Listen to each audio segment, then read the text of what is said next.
a question. I said, "What you think would happen if all the white people just happen to disappear or leave?" And I asked that because I don't know how long you've been in here, but I believe that life is conditional. All things are conditional.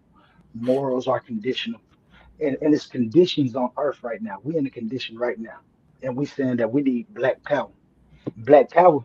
I know when you said you talking about just the black people uniting and being in one accord when it comes to existing on earth. Like we know we done been through some shit, especially the black Americans um that's actually like you said, you was born in 79, I was born in 79. My parents was born in America. The slave, what they call population, the slave descendants, people who are real descendants of those people, to me, it's a different struggle than the other black people. And then I have a my like they be saying we're the same, and I always ask myself like, dang, why the Africans didn't never come back over here to try to get us and stuff like when they say that they had problems too. I push that to the side. But then I say this right here, like even if we did and we got into one accord, if the white folks just submitted and disappeared, or they all caught something and they wasn't no more, we see the black power divide into different things of black power. We'd have people racing to Russia to get weapons. We'd have the Africans over there trying to get, we'd have the black people in America getting these weapons. We'd have people trying to, like, we'd have to get our whole thing together. And so for me to know that even if the white man left right now, that the black people, you said that it would be peace. I disagree. I I didn't know say for, that, brother. I'm sorry. You oh, incorrect. I my said there bad. will be less war, but there will still be war. There Yeah, will yeah, be I don't think more it, peace. Yeah. yeah, But no, they, all violence isn't done by white people, and I won't act like. I mean, I can't imagine what would happen tomorrow. And I said this: if I woke up tomorrow and all white people was gone, it would be weird, right? I can't conceive that. But my agenda is not to get all white people out of here. I explained this. It's to right, coexist. right, My right. job is to coexist with the people on Earth and figure out what is this thing called life, existence, because it's bigger than us. Okay, go ahead. Contrary. And that's what it's about right there. When I see it, I say we're in a condition.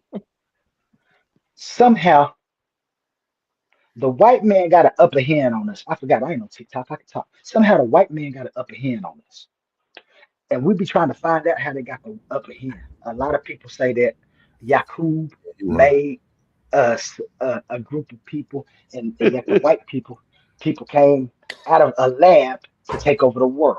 Some people said that they That's was wrong. wild. They said they was wild in the mountains and didn't know nothing.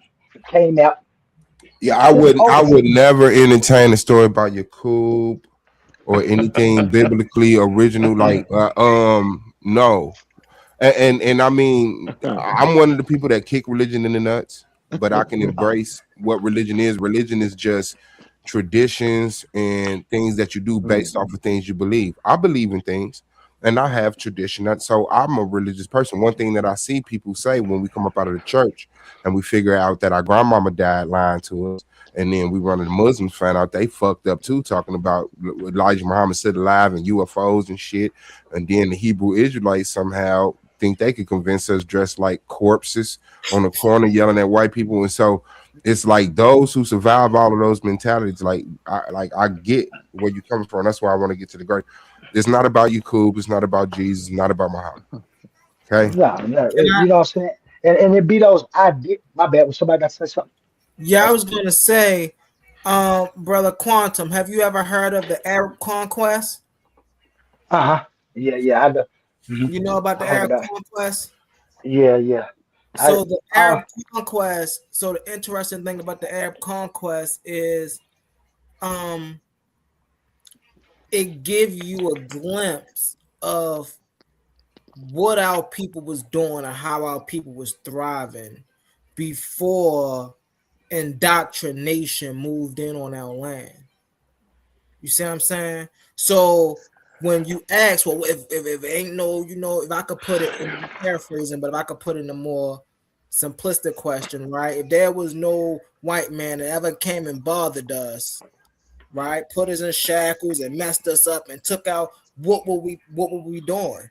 Right? We'll still be building strong civilizations like we was doing before they came and indoctrinated us. And I can agree with that. And that's why. My bad. You still talking? No. Go ahead. Oh, my bad. My bad. I'm looking at the other screen. This other screen. My bad. Okay. No. I agree with you right there. If the white folks would have Real never, quick, we have a special guest to the Coliseum tonight. He's the mind behind Community of Skeptics, a respected scholar, a familiar face on some of the biggest pay-per-view debates online, and a man known for asking the questions nobody else dares to ask. He doesn't just enter conversations, he dissects them. Coming in sharp, strategic, and ready to engage. Make some noise for our special guest, the God Killer.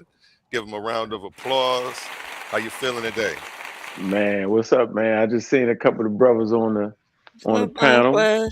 What's going on, y'all? how you doing? How you doing? How you brother? doing? Peace. What's up with you? Peace. I seen the barbarians up here. I wanted to make sure because you know I'm a barbarian. Then I looked to the left and seen Humble. I say, oh hell. And then Swab off. I was like, what the hell is he talking about? So let me get this straight. A social construct has conquered us. Ain't that crazy? No, the actions behind that social construct. Time. I mean, nationalism is a social construct, right? But you believe in Hey, nations. Swab boss, let me get my shit off real quick. Okay, my bad. Let me shut the fuck up and get out the way. Look, if you ain't got no white people for the 1700s, right? Then how in the fuck is they playing a role in our destruction? You know the biggest enemy we got is ourselves, right? The way we think, the way we see the world, the way we react, how we take care of ourselves. The social construct, you know what I'm saying, is a mental thing, bro. Like, it really ain't no white people. It's just systems, right? Created by human beings. That's what it is. And as long as you think the white man is the devil, you have made him superior. Because in the Bible, God never killed the devil, yo. He's a formidable opponent, yo. If you think he the devil, that's crazy as hell, yo. And if it wasn't white people, right? It was civilizations that are surpassed hunter gatherers that came in. It's always high, like the young always overtake the old. You know what I'm saying? It was different cultures that had advanced past certain stages that was able to conquer other cultures. So it's not white people. It's just human behavior, yo, and human advancement. So right now, if we don't understand the technology, that's going to take us over. You get the point I'm making? It's not white people, yo. Don't make them that powerful, yo. I just want to say that to the listening audience, yo. Don't run, though. Yeah, I get that. That's why I made the statement. Yeah, the technology will definitely, but the white supremacist mentality, the white supremacist system, right? Like you can't dodge that out. That white supremacy is embedded in the education of medical. And you could say it's gotten better, but it's not gone. And if we don't have an understanding of that technology, white people will have black souls trapped inside of fucking artificial bodies once they discover that technology to harness life into maintainable bodies and take your ability away to even die. Science will discover what is the life spark and how to harness it into robots built by Tesla's grandsons. I mean, not the owner of Tesla, but all of these racist billionaires, trillionaires, their companies will be the one that develop the technology that ultimately try to replace and eradicate black people, control black people energy. That's just it, bro. We have a better relationship with this, and they have to rely on artificial intelligence. So once transhumanism hits, if we haven't stood up against that clearly, they will be controlling what we know as life and death, bro. And it's not gonna go our way. And I don't care how many white friends you got, but yeah, if it hurts you for me to feed my child, what is our relationship? Question. Yo, googly gosh, yo. You just saying anything, yo, at this point. Hey, you talking, brother? You talking like we don't live in a country with a president who's been impeached before. You acting like, man, we don't live in a country that, you know, when people that look like us try to get in higher positions, we always get shut down, but we see rules change for them. You keep trying to talk this equal, or it's just this. It ain't nothing behind this. It's just this. No, man, that's not what reality is showing us, brother. Understood. We gotta look at the reality of things. We can't. But just, you know what, brother, humbly, crazy. the brother is necessary, because we have to exhaust all lanes. And if we don't have people that's willing to sit next to white people, talk their language, learn their lessons, and adapt to their ways, because he's gonna be the one that turns to us and say, bro, ain't no hope. I did everything I could. They fucked up. They are fucked up people. I've been close to them. Because it's been proven time after time. Martin Luther King was just as necessary as Malcolm X. We need black people that have that patience to go into the schools, adopt a lifestyle, marry their women, and turn around and say, bro, y'all right. Black power on a deathbed. That's not me. What I'm saying is I'm a rule breaker, and I ain't never listened to white people. I'm trying to figure out when y'all start listening to white people. My track record clearly shows I never listened to white people. From Baltimore, Maryland, I broke the law my whole life. So I ain't know niggas was following white people like that. Come closer to your mic. I'm saying my whole life, yo, I've never, ever listened to white people. I broke all the rules and the laws, yo. I never was afraid to break law, yo. So I don't understand what y'all talking about. I don't even see white people like that. They just regular motherfuckers, yo. And shout out to you. I see opportunity, yo. I don't see no failure. Do your thing. I see we got an opportunity, and I'm saying, you know, the barrier is us, yo. I get it. It's you. You the biggest barrier. You the biggest foe you got, yo. Exactly. I came up here and divided us. No, not you. Nah, you live in fear, yo. Not you in your proximity to whiteness. I did. I don't even. You keep and saying. I turned this whole you keep saying you can't even identify a white person, yo. Hey, shout out to Pro Black. I can't identify a white person. You can't. How? I can't take you serious after that statement. How? Hey, yo, how do you identify a white person, yo? I mean, it's late. You tired? I don't know what the fuck saying? you just did. Okay, I can't identify a white person, man. You can't, yo. You making some extreme statements. You said it's not extreme. I'm saying, would you proceed to be? Watch this, yo. I'm saying, my man Asar Hotep, yo. Listen to what I'm saying. Listen to what I'm saying. My man Asar Hotep, yo. When you look at him, he look like me and you, yo. But this shit go all the way back to Ireland, yo. Does any white person look like me or you? Quick. Speaking of identifying, you cannot be afraid of white people. Like and I identify a white person. Gentlemen, you cannot be afraid of white people. Okay, my bad. Go ahead. Speaking of identifying, what's up, A1? How you doing? I ain't even speak to you, bro. How you doing? No, you good. I introduced you. You did speak to me. I ain't say hi for real. What's up with you? Real quick, speaking about identifying white people, let me go to a word from our sponsors. This Valentine's Day coming up. Oh, it's going down. This Valentine's Day, don't forget roses and chocolates. We're bringing you raw, unfiltered debate action inside the Coliseum of Arguments. In one corner, smooth, fearless, and ready to shake the table. Suave boss stepping in with the affirmative, daring to defend the claim that white people come from albinos. And across the arena, not just a competitor, but the owner of the league, a battle-tested veteran, the man who built the proving ground itself. Team Titans A1. He's not sending a recruit, he's stepping in personally to show his warriors how it's done. Pride is on the line, reputation is on the line, and on February 14th, love takes a backseat to intellectual combat. No scripts, gloves off, just pressure, facts, and fire. Be there when minds clash and legends speak. The Coliseum of Arguments, Valentine's Day. This is debate warfare. Yeah, Suave. I'm about to take you up top on this one, Suave. That boy shot. Yeah, that's a fire right there. This just a formality. He got a second round bye. He ran his opponent off at the face-off, so I'm stepping in to give the show. Then I'm going to knight him to the next round. Nice. But yeah, we are taking on the topic. Did white people come from albinos? And he thinks he can identify white people where they came from. So we're about to go into the science.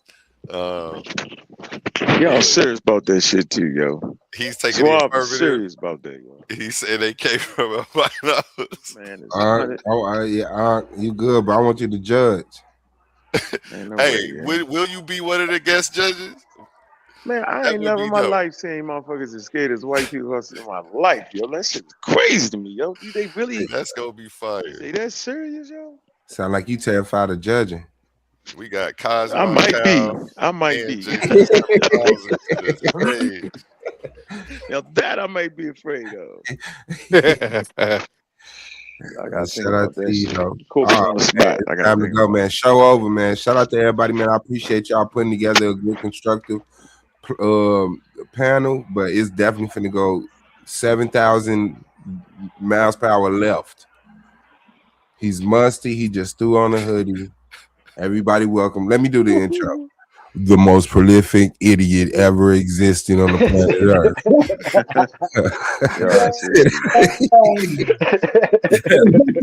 A prolific idiot is hilarious. Yo, it's There go. hilarious. Hey, put me in the big screen because the goddamn baby. Hey, why he do the voice with it though? Come over here. You ain't getting the big Shut up. screen, Be man. We quiet. gotta You ain't back out. 7,000. Hey, when I come over here, it's the room. 2,500. He ain't 7,000. Yeah, it's funny as hell. 2,500. Hey, man, I come over here to congratulate Brother A1 for the growth and development. Come on, bro. Right. Chill out, man. Right. I know you get it. Yeah, I can get it. And when the Lions didn't debate to come up against an SVDL debate, that's how they act, y'all. Because we the creme de la creme. There's nobody out there that done it better than 7,000 Lions did. I taught y'all how to do 49 in the back chat. But that's for another day, another time. Yeah. But man, them two young brothers that was on here, that humble and that quantum onlyism, that's changing the game. But now, what I want to see when y'all to get in debate, get in here again. Now y'all, so y'all the prelims. Now I have your source, right? Praise, And A1, I need you as soon as possible. Look, this is a powerful message. I need you to sign this debate right now because Sarnetta is going to try to steal it. Oh, Humble can't debate over there because we got the biggest thing. No. JJ, bro.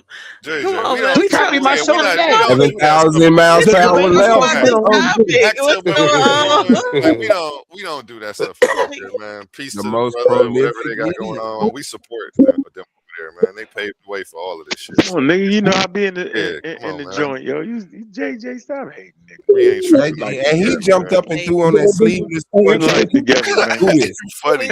I was crazy. Right. Like, he could You just sit stay in on this the joint. bed. He could Like just stay on the together, couch, man. dog, sleep. Get this money, man. Stop hating, man. Yeah, let's And stay then, on topic, JJ. Let's stay on topic. and then I want to say this because motherfuckers act like they don't watch this channel because I don't never see them comment in the chat, but they sure know how to hit that link 12 o'clock in the morning with their musty couch sleeping ass. Black Power. Black Power was crazy. Look at this, man. Can we stay on topic? Sorry. How you Black Power against So reparations? back to how Black Hold Power up. and quantum onlyism goes together. A oneness on the earth. I'm trying to set up a debate. Okay, yeah, let's do It's that. obvious I none like of you that. niggas want to debate. You know what? I did hear that in there. Yeah. My bad. Listen, Come on, Don't you I got know his it's number, obvious. his real phone number? You bullshitting. You came up here to do this. You got his real number. Wow. It's 12 o'clock at night. If you wanted to set up a debate, if you was really What that you come fucking up here to do? you'd have recall him at a business time. He's doing a panel right now. We don't believe you. You're on bullshit. You got his You number. sound gay. Now I sound like I'm Yeah, we attracted to believe me. you. Yeah, he got all that. So all Who y'all you trying to debate, JJ? Who you trying to debate? please, if y'all say all Let's give him a chance, y'all. Let's give him a chance. Okay, let's give him a 7,000th chance. Let's go. Who are you trying to debate? This Quantum quantum argument alley. So you want to debate Yeah. quantum?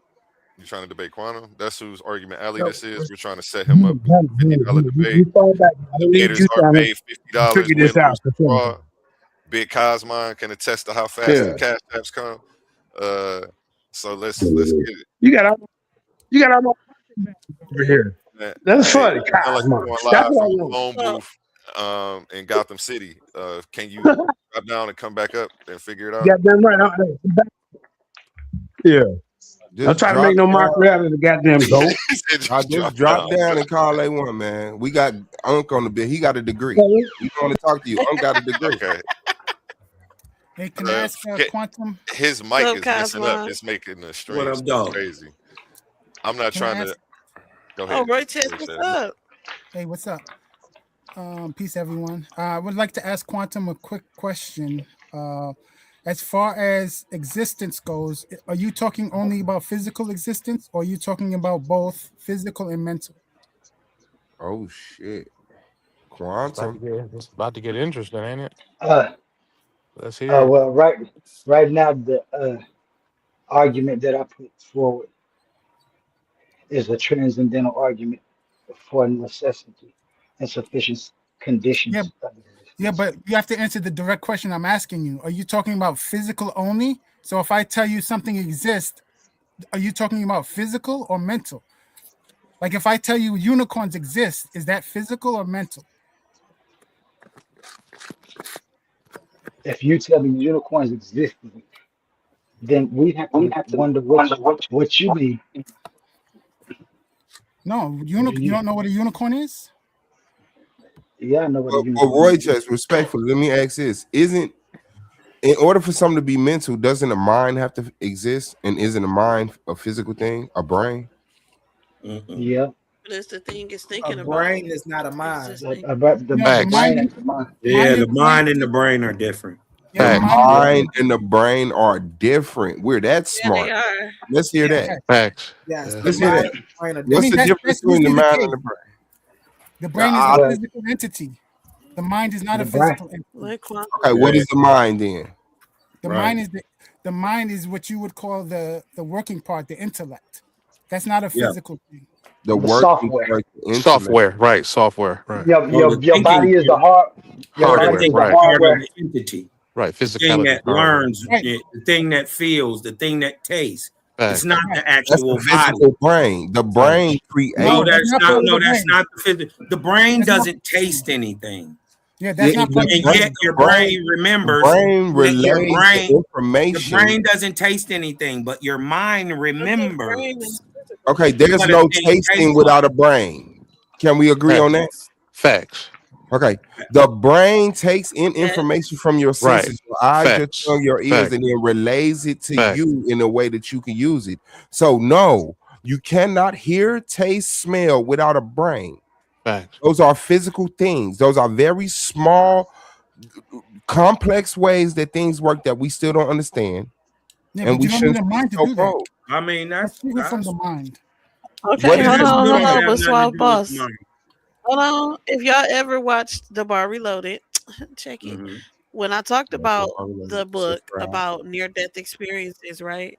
The Mhm. near-death experiences, they were looking at this exact question because people who were brain dead, Dead. Mhm. completely dead, right? They had but then they came back alive. They could tell you what was going on in the room when they were Yeah. completely brain dead, Okay. right? Exactly. And so And I that react. is the Okay. question of the difference between the mind and the brain, right? Okay. Okay. How it So can go my on while the reaction to brain was that dead. How is could they do that? what is brain dead? Look that up. That does not mean there's no function in the brain. Hold on. Calm down. Anyway, That good does not night, That mean means family. that there was nothing firing. There was no, yeah, it was. no. They were completely The dead all the way science, around, like you know. no, you said completely dead and brain Because you dead. know That's two different sometimes The it's things. brain like you dead. know Now you're being dead reactionary and all the not way getting dead replies. all the way. Because Okay, I you know love sometimes you could be like. you. Okay. I'm So sorry. We talked about because I talked about it in length no, it's about cool. the It's book. cool, man. You put me in a Yeah, headlock. I'm gonna get you back. I'm gonna get you back. This is what I'm saying. That doesn't separate the brain from the mind of me, and I'll tell you why. Because medical science saying someone is brain dead has a cap to it. It has a limit that it can measure because science is understand the Absolutely, brain. yeah. And so we know that the body shuts Because down sometimes you very can't come back from primary. that. So we know that the body shuts down very primary functions to save other things, to do repair. If you get traumatic brain injury, it will shut down shit, but you will still live. People have woken up out of comas years. People have come back from being brain dead.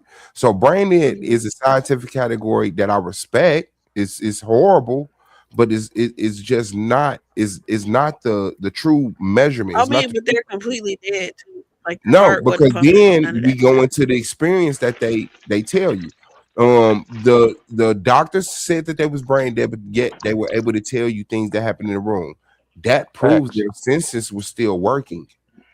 They don't know how, but you were still able to hear what was going on in the room, sense what was going on in the room. Now, that's just my surface reactionary to that. If someone comes back and say, I was brain dead, but I heard you, that means that their brain was still working in some way that science doesn't understand. So Suave, the mind so doesn't it was have a to deal with study. So in the study, they were saying that they were above their body, it could see these things and hear this stuff and could tell you what people was doing and things like that. It's a good. I will send you the book. It's a good book about it. I'll check it out, but we know that the brain provide visuals for audio.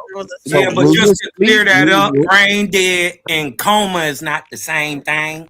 No, it's not. Right. You can still have you can be in a coma and not we just talk about different things. Yeah, I was just talking about the. Well, he was just talking about different ways that you could be. But we know when you're sleeping, your eyes is closed, you can hear audio, and your brain will provide. Well, my question is this: if the mind and the brain are not the same, right? Let me ask this. Somebody's got some static. When you are asleep, and you are dreaming, and your eyes are closed, what are you seeing your dreams with? Your brain. Your brain. What the fuck? Your Did you brain just act like I said eyes? a banana? Did you really react to the brain as if it was a dumbass answer? Yes, your brain. Your brain. Wait a minute. Your brain can't see without the eyes. Remember, you're sleeping. You still and your have eyes in your closed. head. You're Listen, just not if getting you're sleeping- real-time information. Your brain is relying on information that's already stored. What to information? No, so hold on, what brother. Let me get through the whole statement, and then you can kick it in the nuts. Well, is that Kyle's mind? No, I was Somebody asking. has some static. I Hold was on, hold on. asking, Before what you are go, we? Cosmon, let's see. You who can has the see static. with your brain. Yes. Cosmon, let's see who has this static. I need everybody. Wait, can you mute I didn't up know real that. quick? Now I'm mute now. Let me look that up. Cosmon, can you mute up? I want to see if the static is coming from you. It is. Okay. And it is. Yes, you see with your brain. Your ears, your eyes, your tongue, your No, it's there again. It's coming from you. That's Cosmo. No, he just unmuted. That's not me. I watch this. Watch this. $50, 50 push-ups. I'm sorry. There we go. Restart your mic, man. Is it me? It might be me. Do y'all still hear it? Hold on. Sadiq ain't muted. Mic check. Do you hear it? I'm off mute. It ain't happening. Okay, now it's not happening. It might have been Sadiq. I just Now muted I'm Sadiq. off mute. Is it happening? No, it's not No, happening. I don't hear it. Let's stick with No, it's this not right me. now. It's not me. It's not Roy He Chess. do got the lightning sign next to his name. Let's go Hey, to Suave. Humble real quick because Yeah. he was holding his hand up for a minute. He couldn't get in. Humble, go ahead. You muted. I just want to read something really fast, y'all. I ain't gonna be long. The brain and the mind are different. They are connected, but they are not the same thing.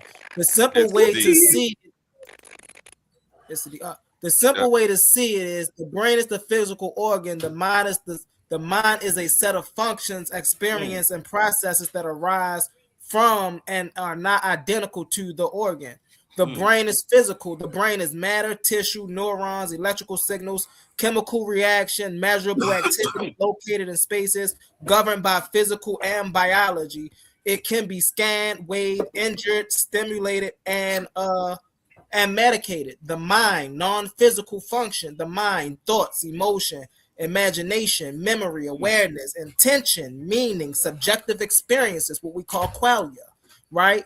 You cannot weigh a thought. You cannot scan an emotion. You cannot locate a belief in space. So this is the difference between the brain and the mind.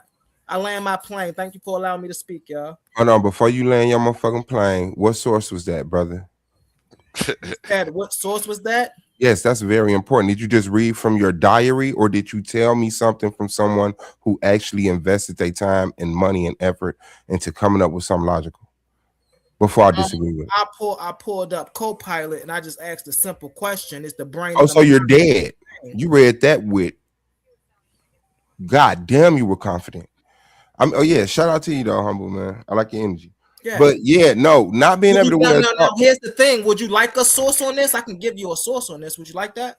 I mean, I would never like for you to do what you just did ever again. I would like for you to have a source. So hold up. So we got people on here reading from Wiki, and we got. I haven't witnessed nobody read from Wiki. Everybody been speaking from their heart. We got people on here reading from Wiki and AI articles, but then when I just pull something up, of course, we don't use Google no more. We use AI. No, respectfully, no one's has now. I won't trust that. You're crazy. The first person that read something since I've been up here. That's why I asked for the source. Sorry, whatever happened before I jumped up here, I didn't see nobody else reading. Quantum been reading stuff all night. Oh, I haven't been paying attention to him. I know he really has. He really has. Well, I initially asked the question to Quantum. I would like to answer. He made that shit up. Absolutely. I just wanted the understanding of the mind and the brain, but we got time to talk about that for months. But go ahead. Quantum, can you answer the question that I initially asked? Are you talking about physical existence or mental type of existence? Yeah. Because you said things have to be necessary. What qualifies to be necessary? How are you doing that? Yeah, I'm talking about physical. Only physical, nothing mental. Nah. So you require science in order for your so-called philosophy to work. That outside of science, it doesn't work. My argument that I gave you is a transcendental argument for the necessities and the sufficiencies of existence. You trying to take it into the science. You taking it to the scientific world, and that's a category error. This is no. I just asked you if it was physical. Science is physical. So how is it transcendental? If you're looking for evidence, because I never said anything about. Because my argument never said anything about science.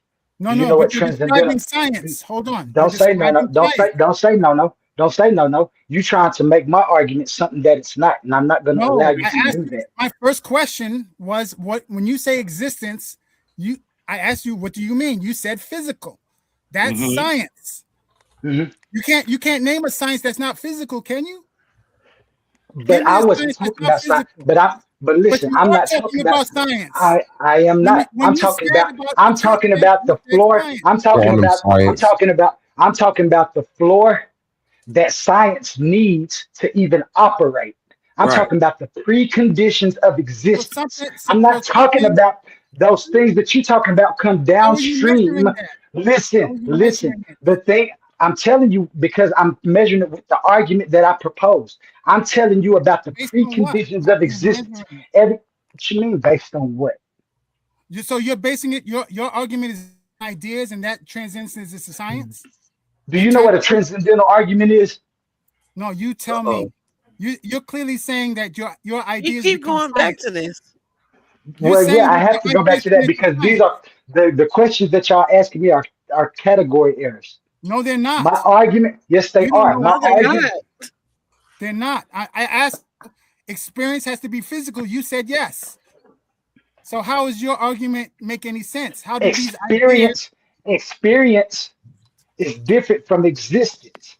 Right. I'm talking about the existence. I'm talking about the pre-existence. I'm talking about preconditions. I'm talking about the preconditions that you need for science to even be coherent. Do you understand the category error? And you asking me questions about science when I'm talking to you about the preconditions. I got a question too. You didn't answer his question. Is existence because he's? I can't answer that question. That question. Existence you're talking about physical or no? You don't know. I said that. I told him. You said existence is physical. I got a question, bro. I don't think. Did you know what transcendental means? Physical. So they don't understand what that argument. They need to look up first, and then they'll see the category. I mean, male dentures that identify as female dentures. Hold on. Sadiq has a question. Sadiq, go ahead. Okay, Quantum mentioned that he can. You can't have. How can one have an experience without existence? That's an inherent natural violation. One cancels out the other, particularly an experience that can't be realized without existence. That's a prerequisite. Yeah. That's a fundamental, foundational platform for said experience to occur. In the first place, this is why I'm trying to Based tell you. on my perception, based on my perspective, if I'm wrong, I mean, no, that's the truth. You can't ask me. You can't ask me about science. You can't ask me about Did I science. ask you about When my science? argument Wait a minute. is Did I about ask you about preconditions. science? Did I ask you about science or did I ask you about existence? You specifically asked me about science, and then you No, I said didn't. experience. I No, said existence. I said existence from the Is beginning. I never existence said not a experience. science, sir? Existence is a science. You Oh. need Existence is a philosophy. Listen, existence is a philosophy too. Right now, I'm not talking about the science part of existence. I'm talking about the preconditions needed for existence to be. said All those physical. other things. You said That's physical what I got earlier. out of it. You They don't said understand. physical earlier, so you can't go with that.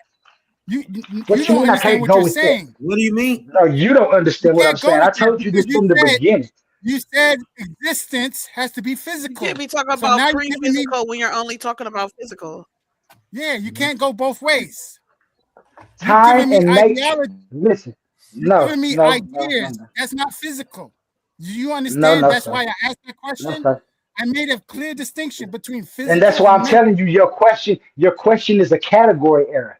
Because not a you're asking me category about error. science. Yes, sir, it is. You're trying to Whether mix. you You're know it trying or to not, mix the whether you ideas know it or with not, the no, sir. physical. No, sir, I'm not. Calm down. Take a breath. You're trying to. You don't understand it. You're trying, no, I'm not. You're trying to take my race into a whole different race.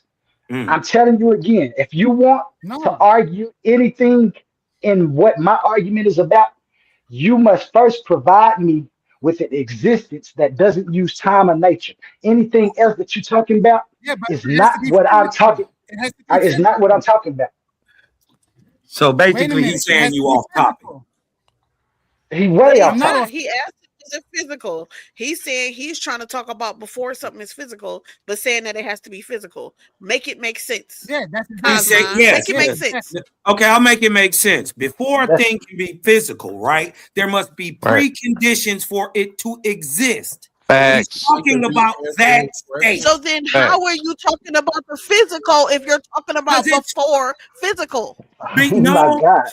listen, that's like saying, listen, what you're saying, what you're attempting to say is like saying, just because you can't see it, atoms aren't physical. No, that's not the That's same what I'm thing. talking about. If you're- They're still there. That's not what And I'm listen, saying. and I'm guess saying, what? how For are you atoms talking to about the exist, physical for- if your actual argument is talking Listen. about before anything Atoms are physical physical. can be No, here?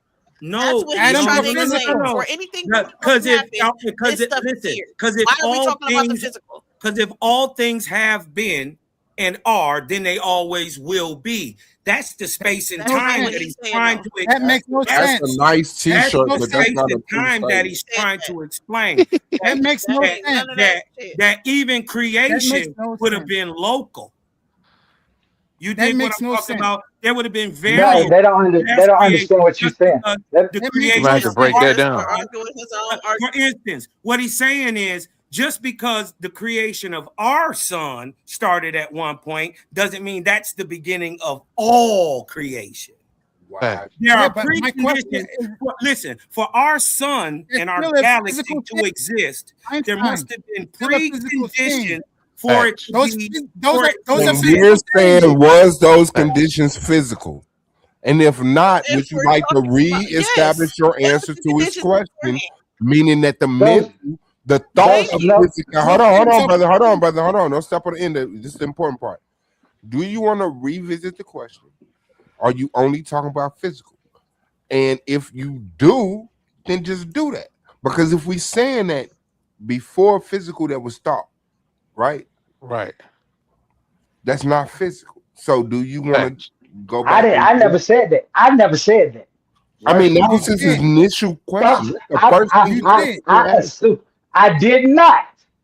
You did say it was I never, physical. You did. I never said thoughts was physical. Don't do No. No, that. I said You no. said I didn't say nothing. that. Okay, you're You said Don't be nothing. dishonest like that.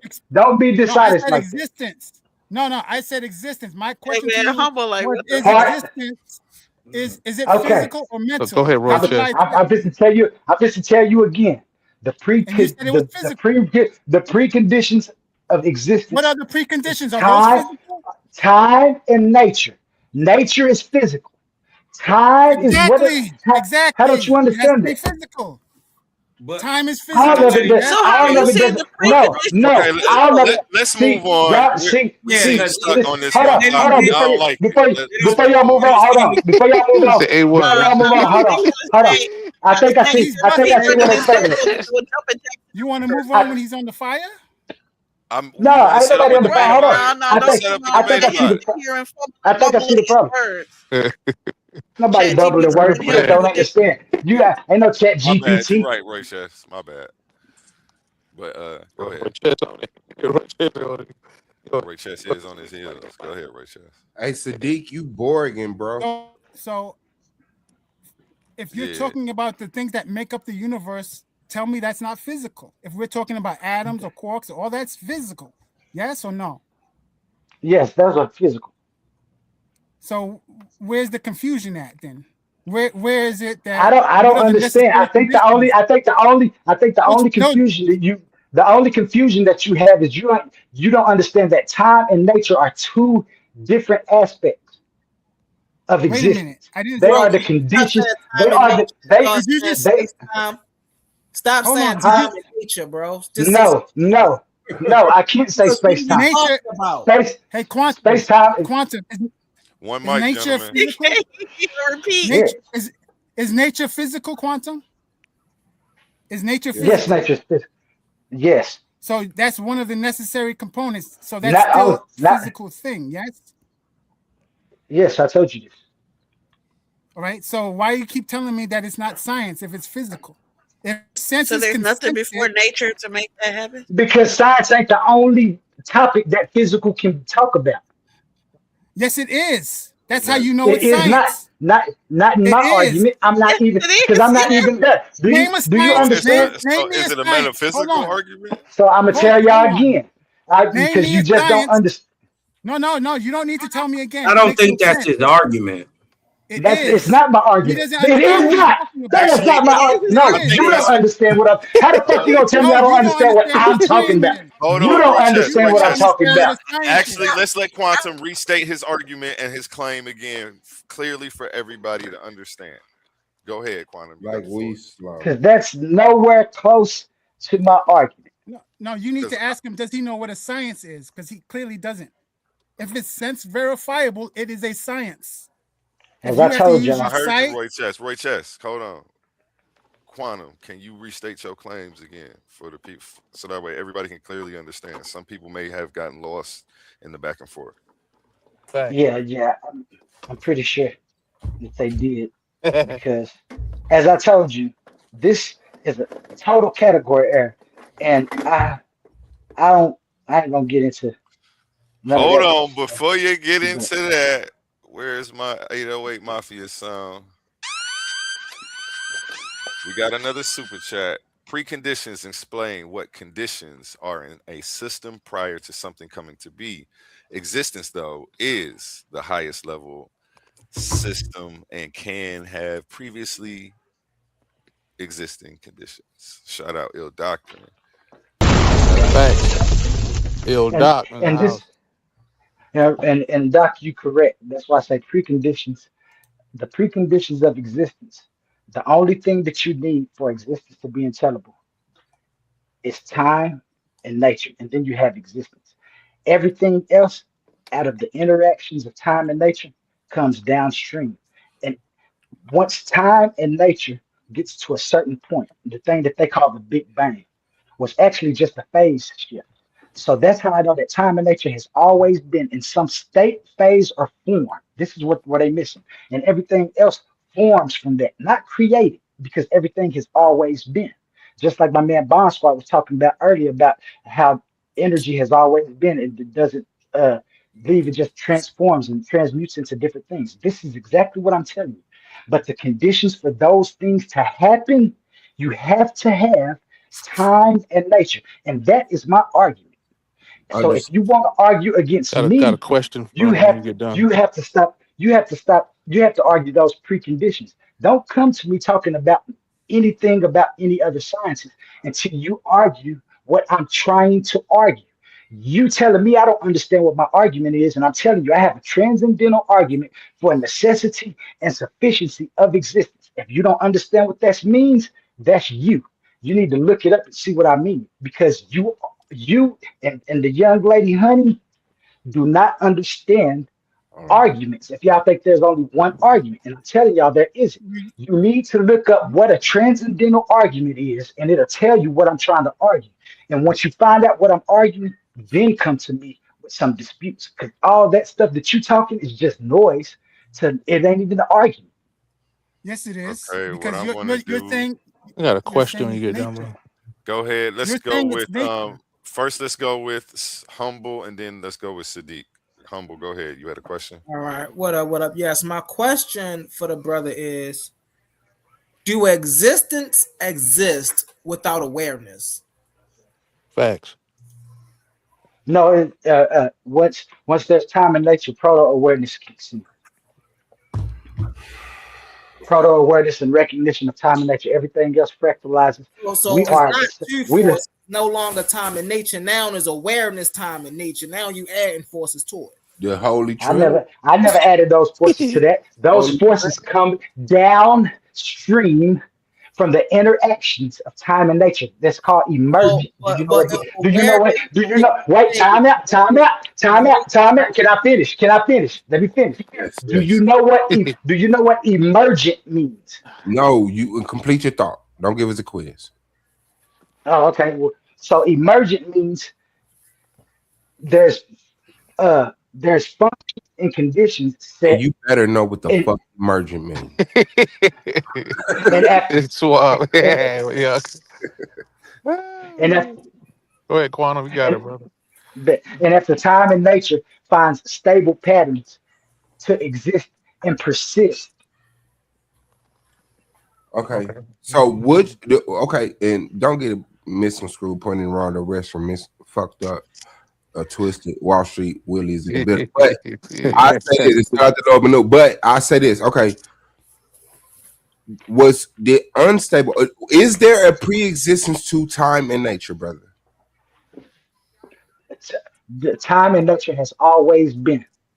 Okay, and so time and nature has always existed. So the physical realm has always existed. Whenever there was time and nature, there is existence. Hold on, you're finna give me a answer, and I need you to let go of the Bible. Because no, no. All I'm asking is because since we've solidified that nature is physical and time is physical, and you said always. I'm gonna time out. Go ahead. I'm timing out. Go ahead. You got 17 seconds left. Existence is because there is time and nature. All of the physical things in existence come from nature. All of the motion and the sequencing comes from time. From time. When I say time, I'm not just talking about clock time. Okay. But that's not the clarification. I gave you a question. You explained to me something that I heard you say and I understand. What I'm saying is, does anything predate time and nature, which both you admit are physical? Is there anything that predates physical or has physical always existed? Good question. Nothing can predate the preconditions of the things that you're looking for. Time and nature is why you can even look for the thing that you're looking for. Because there's time and nature, you have cards. That's not there's no cue card. You're negating my question, sir. That was not my question. What I asked you, sir, is if nature and time have been deemed to be physical by you. Right. Is there anything that predates physical has physical always existed? Because I'm gonna tell you why. No, I see your question now. No. Right. Okay. Time and nature has always existed in different states, phases, and forms. So whether some of those phases was physical and some of those phases were not, I don't know. The phase that we got now. Okay, I'll holler at y'all, man. That's what I've been looking for all fucking night. I don't know. Okay. Yeah, honestly, man, Black Power, man. Okay. I give him credit. Okay. Oh. What exists that's not physical? That's what I'm asking. He don't know. What you mean? I don't know. He admitted he didn't know. I give him credit for that. Your imagination. I'd rather keep it real than this make up stuff and lie.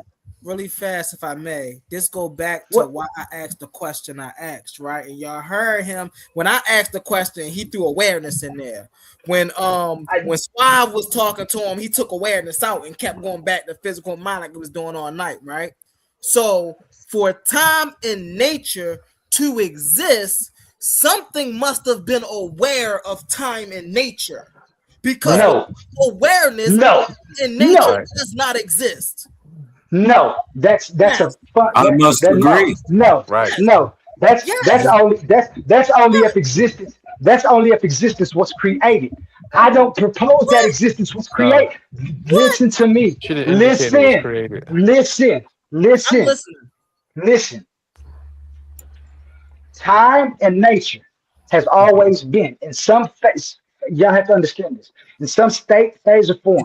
That means that shit. That means that shit like this. Listen. The awareness that you're talking about comes downstream when time and nature does something else.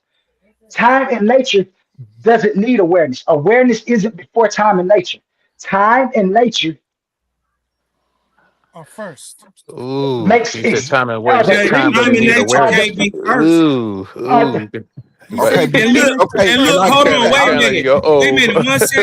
One second. The only problem I got is since you're using nature, I guess that means as into all physicality or any event that can come out of the physical world. It doesn't make sense when you try to base it all on time and nature, when time is literally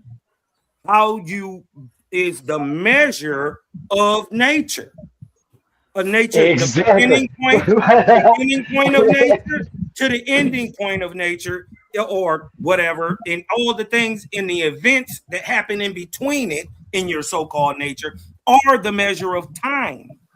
So so if that is to be so, something or someone has to be aware of it first. Right. The brother is right. It has to be.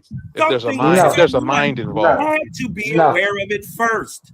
Nothing's going to happen without the mind being aware. That's only if can I speak? Can I speak now? Yes. Can I speak? I got a question too. You're done. That is only if I suppose that creation is why there is an existence. See, I don't propose that creation is why there is an existence. I propose that time and nature has always been in some, so there has always been existence. I got a question, brother. Everything else that you're talking about, the awareness is proto awareness of time and nature, not no outside mind. I don't think you time. Do you know what proto awareness is? And I know what. Do you know what proto? Do you know what? No. What proto awareness? Proto awareness. You just did. Hey, listen. He put mind in there. Long put a mind in there. I can him off with that. It got us be an awareness indicates presence of mind. What he doesn't know is he cut his own leg off. If he's admitting to proto awareness, he's admitting. What is that on the left side of your head? I'm sorry. Wipe that off the left side of your head. Is that linked to your head or something? "Quote unquote" nature before it happens, right? Or as it happens. Oh, that's a mold. There you go.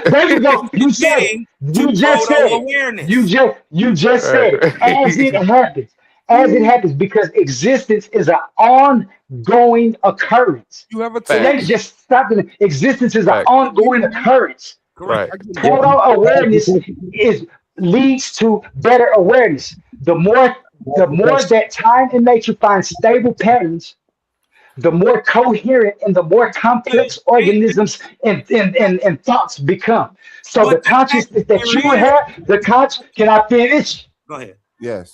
The consciousness that you have is a complex emergence of the built-in proto-awareness of time and nature. This proto-awareness is the same as existence. It is because there is time and nature. Now you need to look up what proto-awareness and proto-recognition is, and then you'll understand the mechanism that time and nature went He's through. terrible. Watch this. For something to exist, Oh, that right? nigga For from something to be Baltimore. aware, there must be experience. He's leaving out Facts. experience. Facts. That's if I'm proposing How do we creation. know these things? Yeah, I'm no, not I get proposing it. creation. Yeah, One mic, gentlemen. Hold on, gentlemen. Let Humble get him. Let me get this one question out. Hold on, Cosmo. Hold on, Suave. Let Humble get him. Let Humble get him real Yo, this quick. guy is pseudo. He talking proto How's that pseudo? Oh, you thought he wasn't Ain't no pseudo? proto, none of that. How do we Oh, know you this don't- stuff been here? Because it's been experienced. We can feel the experience of the sun. We can feel the heat of the sun, bro. That's experience.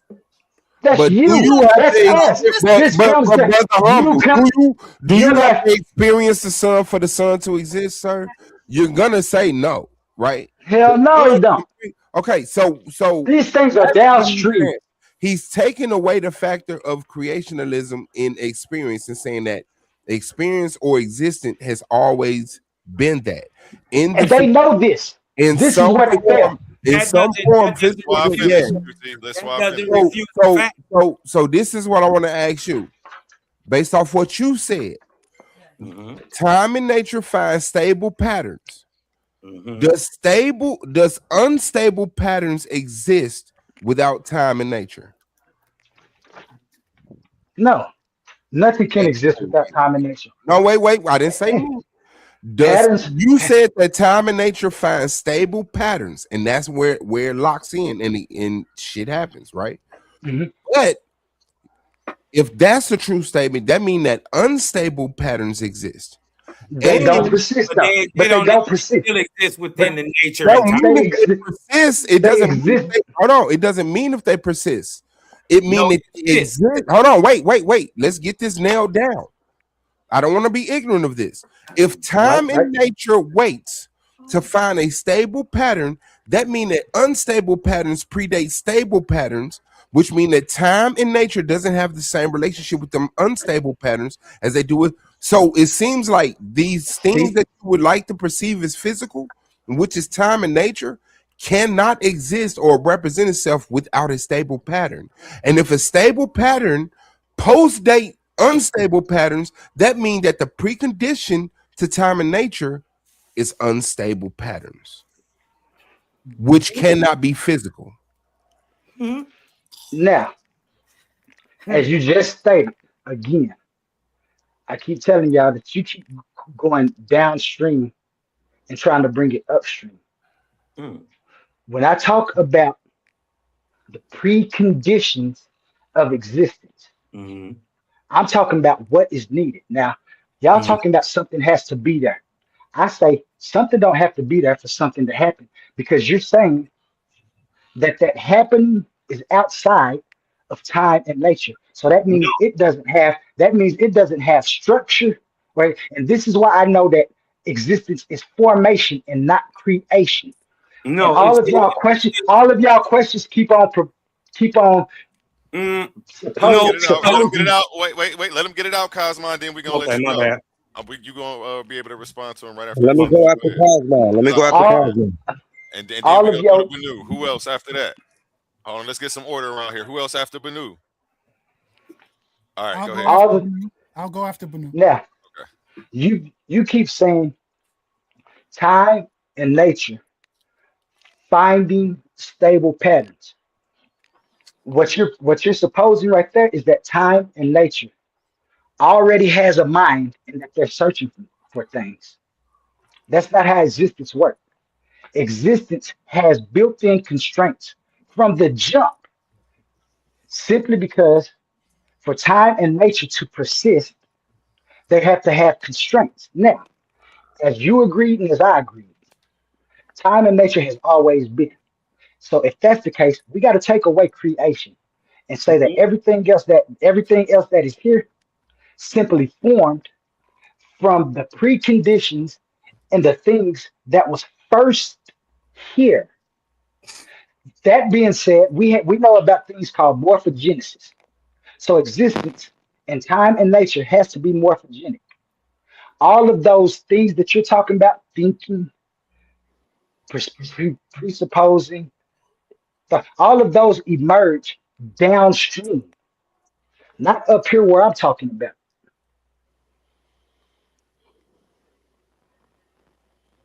You done, bro? Yeah, I got a quick reply to that. And then y'all hold on, wait a minute. Because he's replying to what I said. No, I disagree. I did not say that I believe that time in that. Damn, cuz I was supposed to go next, man. That was a direct reply to what I said, and I'm gonna just take 30 minutes, and I'm gonna give it to you, blood. 30 minutes. Or whatever game you want to be on. What the fuck is going on? But come on, order, man. Order. Oh, that's a tumor. Oh, okay, I'm sorry. So this is what I'm saying. No. You brought up time in that you just set up and said you keep talking about time and nature in stable patterns. No, this is your spiel. What I'm saying is that if time and nature has to find a stable pattern for things to persist, that means that it passed by several unstable patterns. So unstable patterns existed before stable patterns, which means persistence of time in nature is post unstable patterns. And I shut up. Don't respond to that. Don't respond to that. No. We're about to pass it to Cosmon. Don't respond to that. Cosmon, it's on you. You can get back to that. Take notes on his thing. I'm sure he's gonna come back to that to ask you why he said no. You know, in all due respect, you dig what I'm talking about. I just think the brother can't have it both ways. You can't say that it's built upon a thing, but it doesn't have structure when we know the preconditions of physical matter. They are called the periodic table of elements. We know them. You dig what I'm saying? So it does have function and structure. So that hints back to the mind. That hints back to the fact that it was created and is part of creation. So go ahead, fellas. And see, and that's why I say again, you keep saying creation. I never said anything about creation. I said everything has always been. So everything that comes, hold on. So everything that no, there is no creation. Nature is part of what has always been. The other part of that is time. Oh, so you said form as well. You still form things, right? Yes, that's downstream. Patterns, right? That's downstream. That's all. Right. That's all downstream after you have time and nature. All right, but none of that comes before awareness. That's the whole. Hold on. Let me just ask him this question. Of course it does. You need something to be aware of. All right. So are you proposing that time exists? Come on, man. I know y'all ain't that shit. I'm sorry, my bad. You don't want to hear it. Can you hear me? I think you want to tell the fam what is your. Yeah, I'm asking. What is your definition of I think you want to tell the fam your definition of what creation is. I understand what you're saying, but most people are not going to understand what you're saying when you say there's no creation. I can hear you. All right, wait your turn real quick. Hold on. I'm asking the brother, is he proposing that time exists without a mind to perceive it? Facts. Somebody talking. I can't hear somebody. No, I'm asking you. Banu is asking you, are you saying that time exists? Y'all hear me? Can anybody hear me? Can you hear us? We can hear you. Yeah, we can hear you. Is somebody else talking? Yeah, can you hear me? Can you hear me? Hey, Quantum. Who can you hear? Quantum? I can hear you. I can hear you saying, "Who can I hear?" Go out and come back in. I play that commercial, man. Let's get it, man. I don't recognize Valentine's Day. For some reason, A1 wants to have a debate on Valentine's Day, and they keep calling it Valentine's Day. But February 14th, it's going down. Valentine's Day. Don't forget roses and chocolates. We're bringing you raw, unfiltered debate action inside the Coliseum of Arguments. In one corner, smooth, fearless, and ready to shake the table. Suave boss stepping in with the affirmative, daring to defend the claim that white people come from albinos. And across the arena, not just a competitor, but the owner of the league, a battle-tested veteran, the man who built the proving ground itself. Team Titans A1. He's not sitting in recruit. He's stepping in personally to show his warriors how it's done. Pride is on the line. Reputation is on the line. And on February 14th, love takes a backseat to intellectual combat. No scripts, gloves off. Just pressure, facts, and fire. Be there when minds clash and legends speak. The Coliseum of Arguments. Valentine's Day. This is debate warfare. Yeah. Make sure leave your roses and chocolates. The Valentine's Day massacre. Yeah. Okay, the brother back. Mike check. Can you hear us all, brother? Can you hear me? We can run down so we can hear everybody. Quantum peace. Was asking a question. Yeah.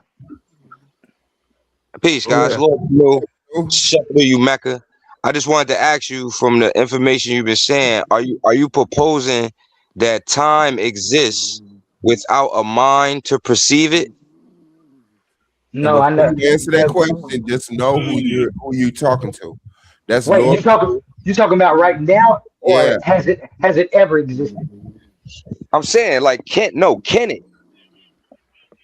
Yeah, now or whenever. Right. Can time exist without a mind to perceive it? Ooh, and since you admitted time always been, that's why he keep cutting. Man, my thing must be going because it's cutting out when you asking the question. Are you saying that time exists without a mind to perceive it? It has before, yes. So time exists whether there is a mind to perceive it or not. That's what I said. Yeah. Oh no, bro. Could you? You gotta have a mind. Oh no, hell no. And are you saying in the mind? Wait. So to go off that question, so if the planets are in rotation, there has to be a mind to perceive that. For that, like, I don't know.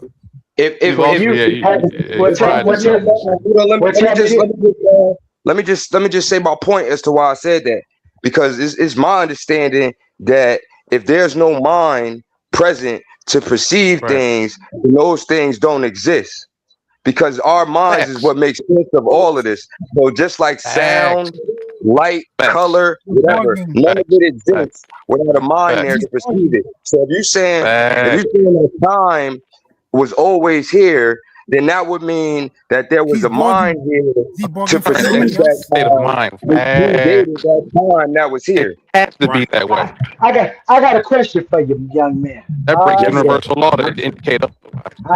That's all insane. Was the earth here before you got here? Was the what? Was the earth here before you got here? Yes. Was there 2000. Before you was able to perceive the earth? You mean to tell me before you was able to perceive the earth was here?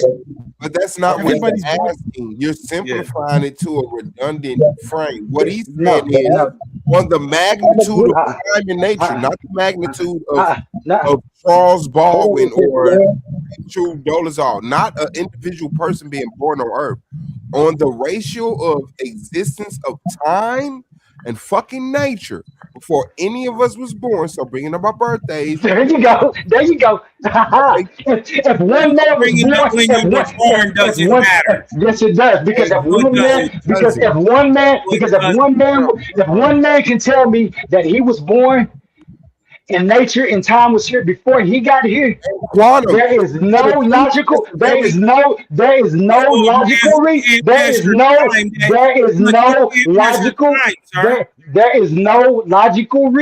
but you don't for me to believe. I really do know. real If danger. that I man, agree with you. I agree with you. that man just told me. That What man I'm- just told me that time that the Earth was here before he could perceive it. And we could So prove that. if I But can the prove, problem and is, I can prove this, I can prove that that man, I can prove that he can turn his head, and the sun is still burn his neck. He'll know that the sun is out without actually perceiving it. Why? Because yeah, he's experienced it. I agree Because with he's you. experienced it. Now I'm telling you this. I'm telling you this. That's Let me that's as respond simple to as that. that's simple. Nobody would disagree with Go ahead, that. Manu. But hold on. Okay. Before wait a minute. Were his parents able to perceive the world before he was born? What? Hello? Was there any was So there the ever a world check? Was that existed nope? No, factually. you got to throw it out far. So the world there, bro. existed Nope. factually before even this person He's existed. So speaking this is physically. why All right, hold on. That is Just say. Let me because just either way, address what I was saying though. hold on one Can y'all second. hear 'Cause me? either way, what he's Yeah, we can what hear he's you. failing to see is either way there is a mind there to perceive it. No. Because that mind had a time when it wasn't there. But time and nature has There was a always mind been. before that. But there's a time Going back when time and forever. nature It's always exactly until you get to or it can't be time. until you get to those preconditions, and that's why I say this is where quantum And onism what was time excels before because it was perceived then? Yo, can I respond when y'all done with this back and forth? Just let me respond to that. Hold on. My bad about I ain't muting you up on no weird ish, Banu. When you got your thing off mute, it sound like you underwater and it's like just vibrating over top of them and you're not even saying nothing. But So he do need to be replied to and get the reply. yeah, next Banu gets to respond to what he's saying because it was his question. Go ahead. I don't know where y'all left off. Y'all Sadiq, you borging out real bad. I don't know if you saying nothing, but I'm hearing static in your background again. see this is our comparison right here, and I see where y'all keep going back because the mind that you end up getting to is going to be what you call God. You want God to be that intention that caused existence or creation. And I defer. I say that what has always been here has not been a personified God. The thing that has always been here in some state, phase, or form is time and nature. Therefore, they weren't created. Just like that thing that you talk about, the mind wasn't created. But everything, but everything else that comes, but it doesn't. It doesn't. It doesn't. If that thing, because that thing that you're proposing wasn't created. You can't tell me who created it. So I'm putting time and nature right there where you putting that mind in. And I believe that time and nature is a way better explanation of something else, because when you put intention in there, you saying that we were created, so that would make our mind an artificial. Listen, that would make us, if we were created, we are artificial. Everything that about us would be artificial because the real intelligence would be what created us.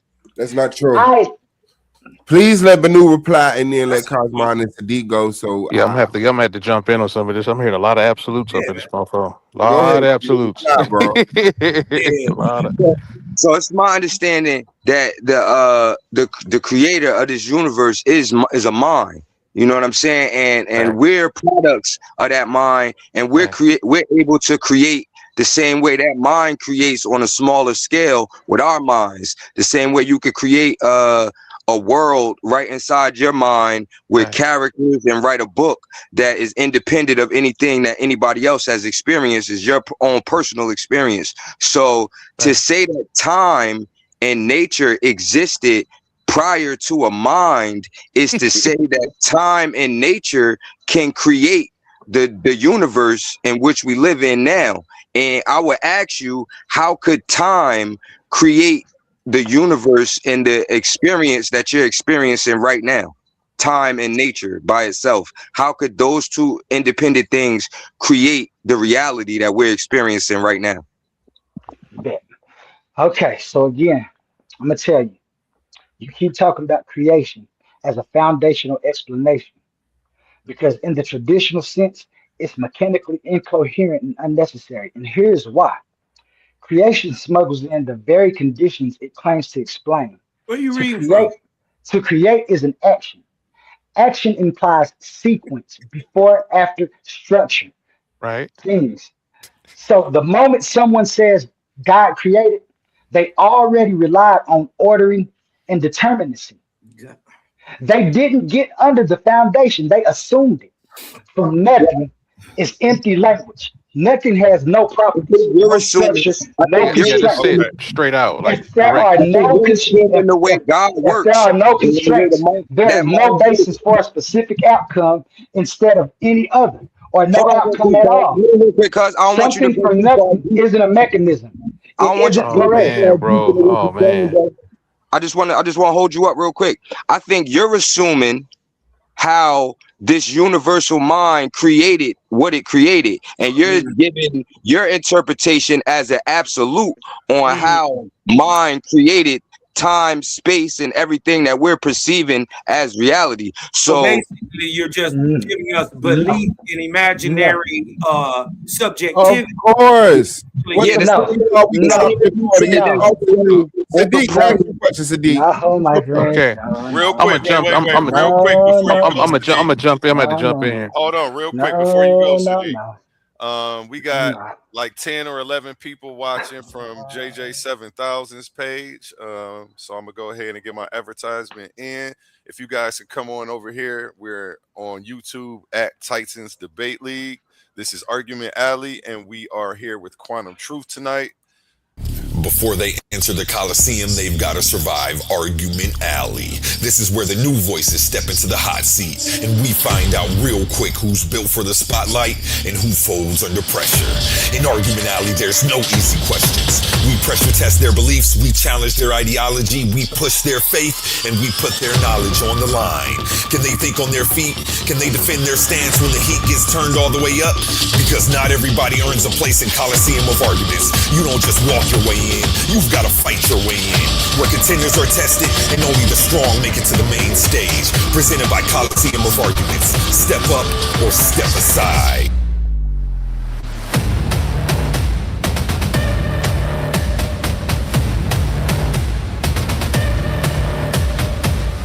Yes, get on over here.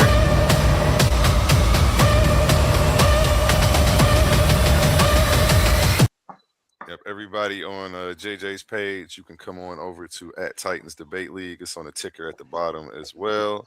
Yeah, and a few more things that you can expect to see here. Welcome to Titans Debate League, presented by Coliseum of Arguments, where ideas don't just clash, they collide. In one corner, sharp as a blade and twice as deadly on the mic, the verbal assassin, Leandre Slim Reaper McBride, a master of logic, a hunter of weak arguments, and he's coming to carve this case wide open. And in the opposing corner, crowned in confidence, swinging with conviction, the fearless fire starter himself, King Naga. He doesn't back down, he doesn't fold, and he's ready to defend his stance at all costs. The question shaking the arena, was the killing of Alex Brady justified? Morality versus law, emotion versus evidence, justice or just revenge? No scripts, no safety nets, just unfiltered debate warfare. This isn't a conversation, it's a showdown. Coliseum of Arguments, where only the strongest arguments survive. Are you not entertained?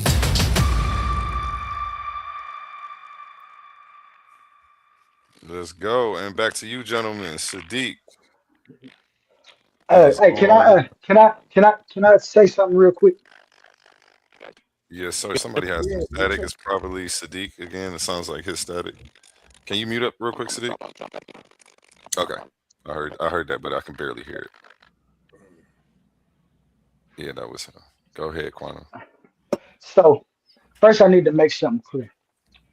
When people talk about creation answers the wrong question. It asks who started it, like reality is a product. I'm asking what must be true for reality to be possible at all. That's a preconditioned question, not a story question. So I say formation, not creation. Formation is a tighter model. And this is why I beat creation. Formation, I don't need a supernatural personality to explain why structured states obtain. Ordered change plus determinacy is enough to yield a what and a when. And morphogenesis, I don't know if y'all know what morphogenesis is, but morphogenesis explains how complex patterns emerge from constraints over time. And you don't need no mind. So while y'all keep saying creation, I never said creation. That's y'all. I'm talking about formation. So let me ask you a quick question. How is your argument different from the Big Bang single particle? The universe came from that, because it sounds like if I grant you time and nature, that sounds similar to a single particle, and then everything went downstream, as you say. Hold on, I'm sorry. That's an amazing question. Sadiq is back. I don't want to go off on a long tangent because we're about to get deep on that. Can you put a pin in that one? Yeah. Come back to that one, please. Because that's a good question. But I don't want that's Sadiq, go. That could be 20 minutes. Sadiq.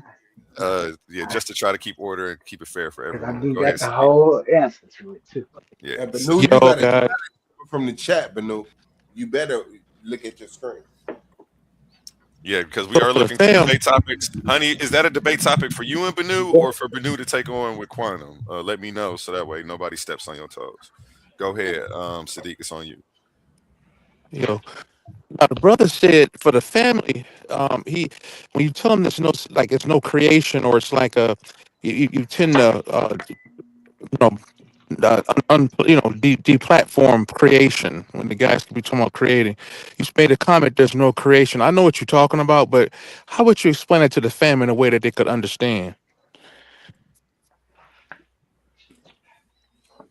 I was explaining it like this. Can you hear me?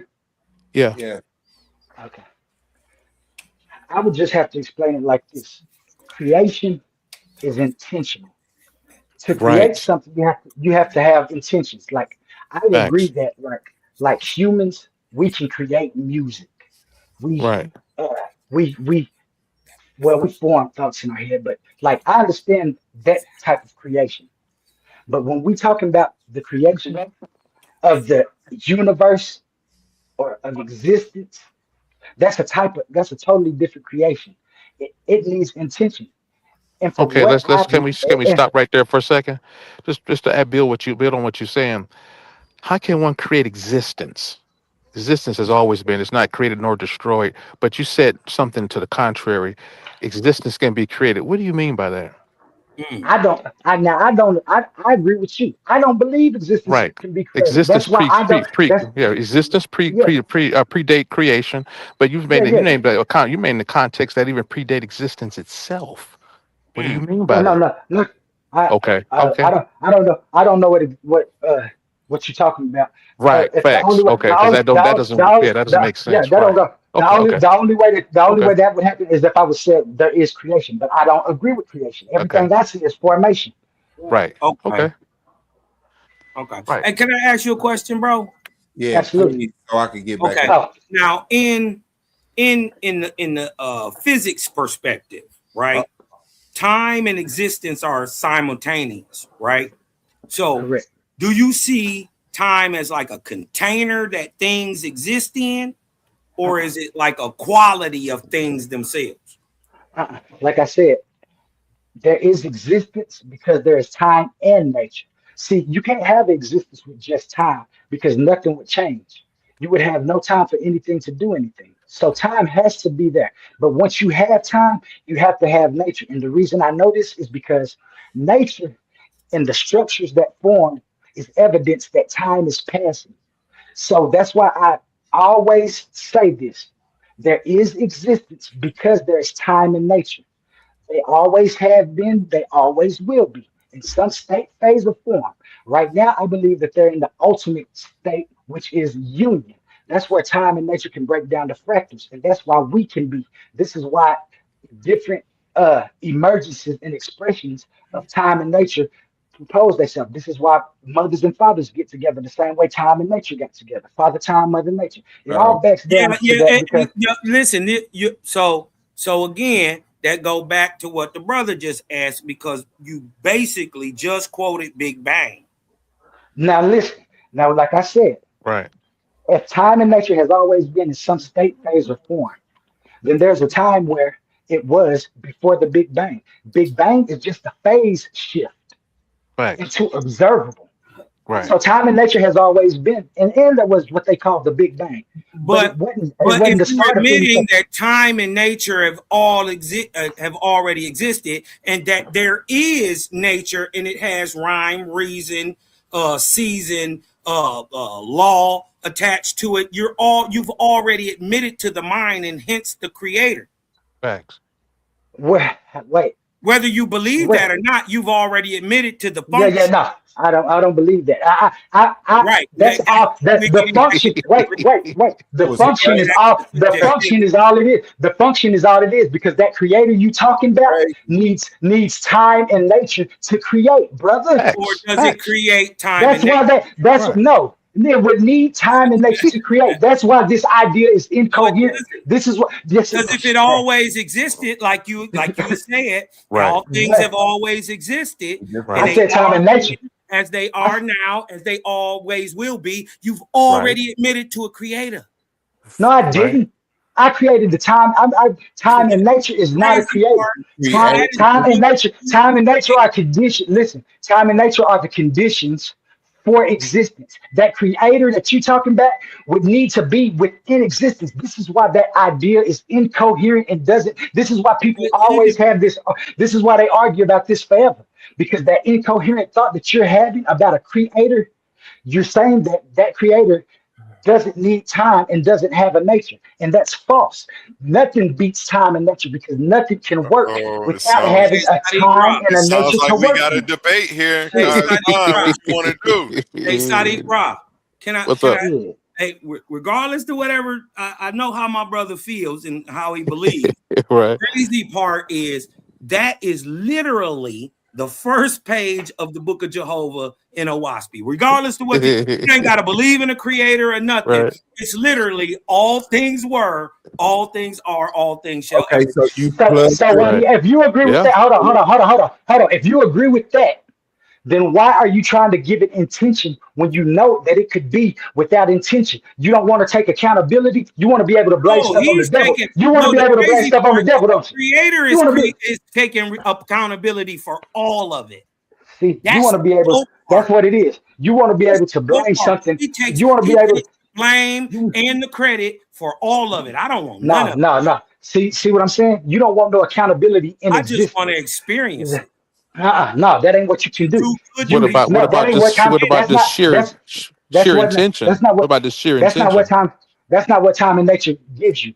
Time and nature provides you. Nature has intention. Time and nature. No. Well, yeah. Notice. I'll say this, brother Quantum. Notice that things what you call creational that's reformed has a certain form which denotes function. I don't believe in creation. Back and go both ways, which indicates intention. Believe in creation. I don't believe. No, and I get that. I agree, brother. Hold on. It's okay. Come back. I don't know if you heard that last part. I may have to repeat that. Notice that things that we witness in the physical world that comes from our mind has a certain form per intention, as it's reformed, if you will, if you don't want to use the word creation. Nonetheless, a car form.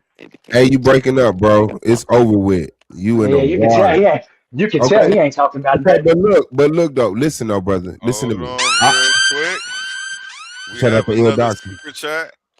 It reads: time exists, nature exists, trees exist, thoughts exist. Existence is not another item on the list of existences.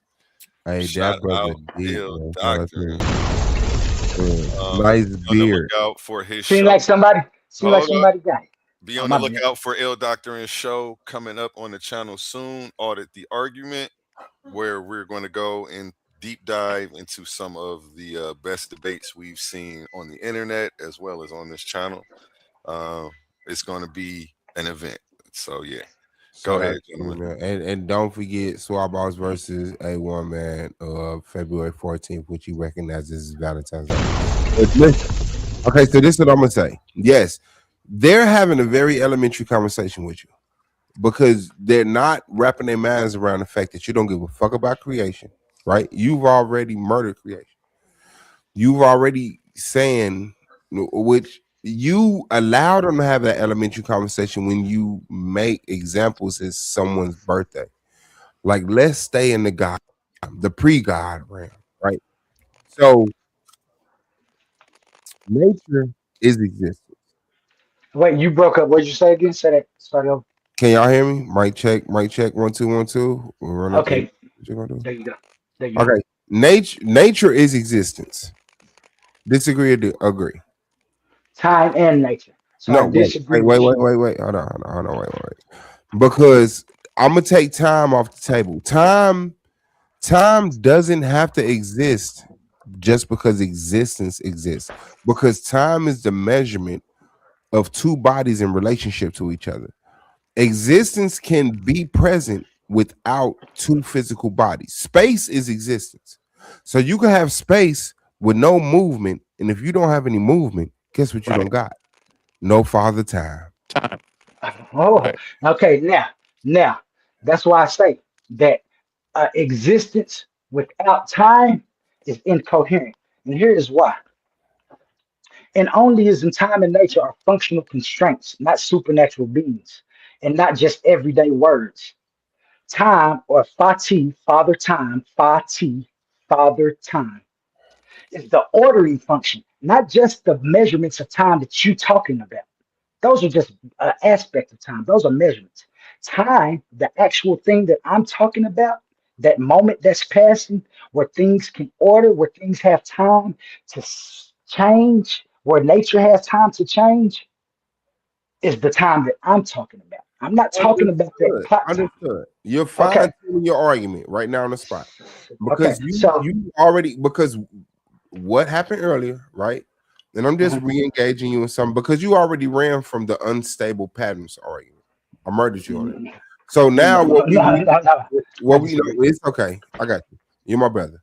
So what we establishing is the argument that time and nature doesn't have a precondition. You say they always exist. So I'm coming at you in the compartmentalized argument that time is the measurement of two bodies. You said outside of physical time, you don't know. So I don't care about your opinion on that. We've already got you to admit that you don't know. But time physically is the measurement of two bodies in relationship to each other when it comes to movement. Even if two bodies exist, if they never move, there's no measurement of time. There's no time. And I will say this. We are at a very privileged state where we can jump on this internet and talk this shit. But we're very ignorant, okay? Everything, we don't create nothing. We recognize what already exists. Every note, every color, every pattern, every thought, everything already exists. We just have to manifest it through physical or whatever spirit or whatever you separate the physical from, because it's obviously some more than physical, which is my argument with you, because you admitted that time and nature are both physical. And I'm saying before physical existed something not physical. Nature and time comes downriver to what this is that pre-existed the physical realm. And I'm not talking about a God. I'm not a Muslim or Christian or Israelite or a Buddhist, nothing. Okay. I'm Black Power, which is my real beef with you, but I'm gonna avoid it tonight because you died on the first question I gave you. But disagree. Okay. Well, I said I jumped on the panel. I said Black Power. You said Black Power. I said you Black Power. You said no. You died. Yeah. Okay. All right. To make you feel comfortable.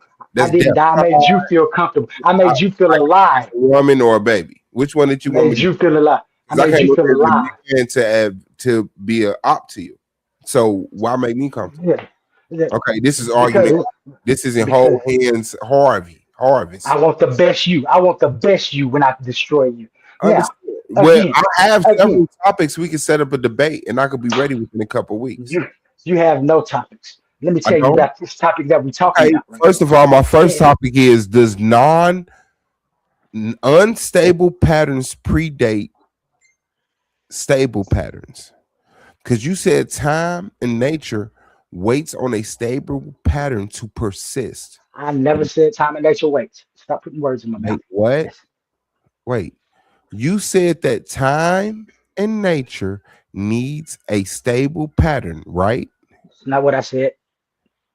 Okay, you know this recorded on YouTube. Yes. Okay. Yes. So, like I said, I already with you in that conversation. I already with you in the Black Power conversation. No, you didn't. You haven't won anything. Okay. I wish this was my panel because I'm so petty. I will rewind this video and show you where you said I wish you could. Time and nature waits on a stable pattern. It needs a stable pattern. If time and nature needs a stable pattern to persist, that means it waited. And if it waited, that means other patterns other than stable patterns pre-existed stable patterns. At least one unstable pattern existed before a stable pattern. And you don't have existence or what you deem is physical before that. You're dead. Time and nature, their self, when they are in co-presence of each other, are the stable pattern. All of those things inside of all of those things. Hold on, can I finish? Yes, finish. Maybe I answer your question. Yes. All of those unstable patterns and patterns that you're talking about are parts of time and nature. They're not time and nature. Time and nature is what persists to allow anything else, stable or unstable, to exist. Do you understand my argument? Now I read. Existence is, listen, I'm gonna say it again. Maybe you can put it in one of your chat bots or something and see what we're working with. Existence is that there is time and nature. Time and nature are the co-present. They are the necessities for an existence to be. Understood. They have been in at all times. There's never been a time when they haven't been. So when you say, so now listen. So when you say that time and nature has been in unstable patterns, I'm telling you that's not the time I'm talking about. That's just a different part of time. Cool. The totality of existence is because there's time and nature. Now that they're in observable form, what they call the observable universe, it breaks down into fractals. These fractals are still fractals of the larger thing that is going on that allow those unstable and stable patterns to persist. Do you understand that? Yes. Will you be ready to debate that in 2 weeks? Absolutely. I'll be ready to debate it right now. No person. No, I've been through this a million times. No person that's serious about debating set it up for right now. Watch this, y'all.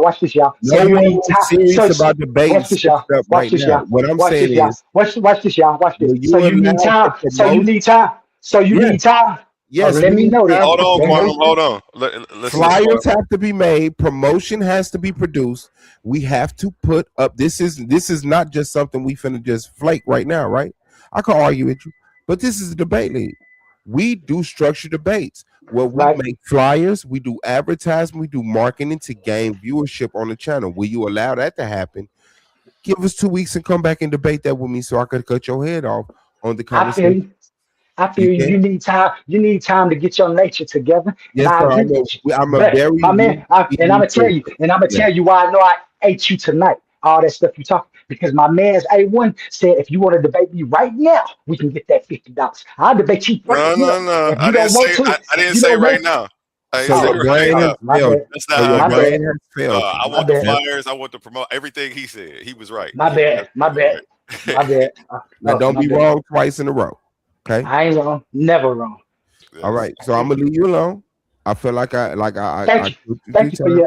Thank you for your inquiry of the quantum truth of the only divinity. We'll be happy to eat you.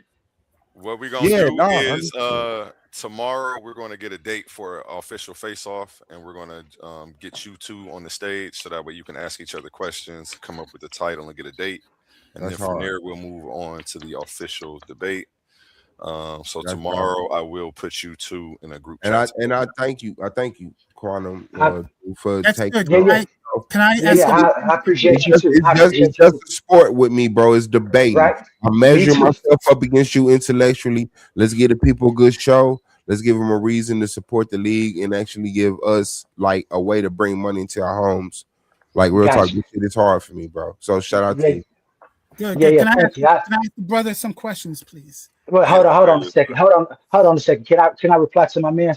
Thank you for challenging me with the debate.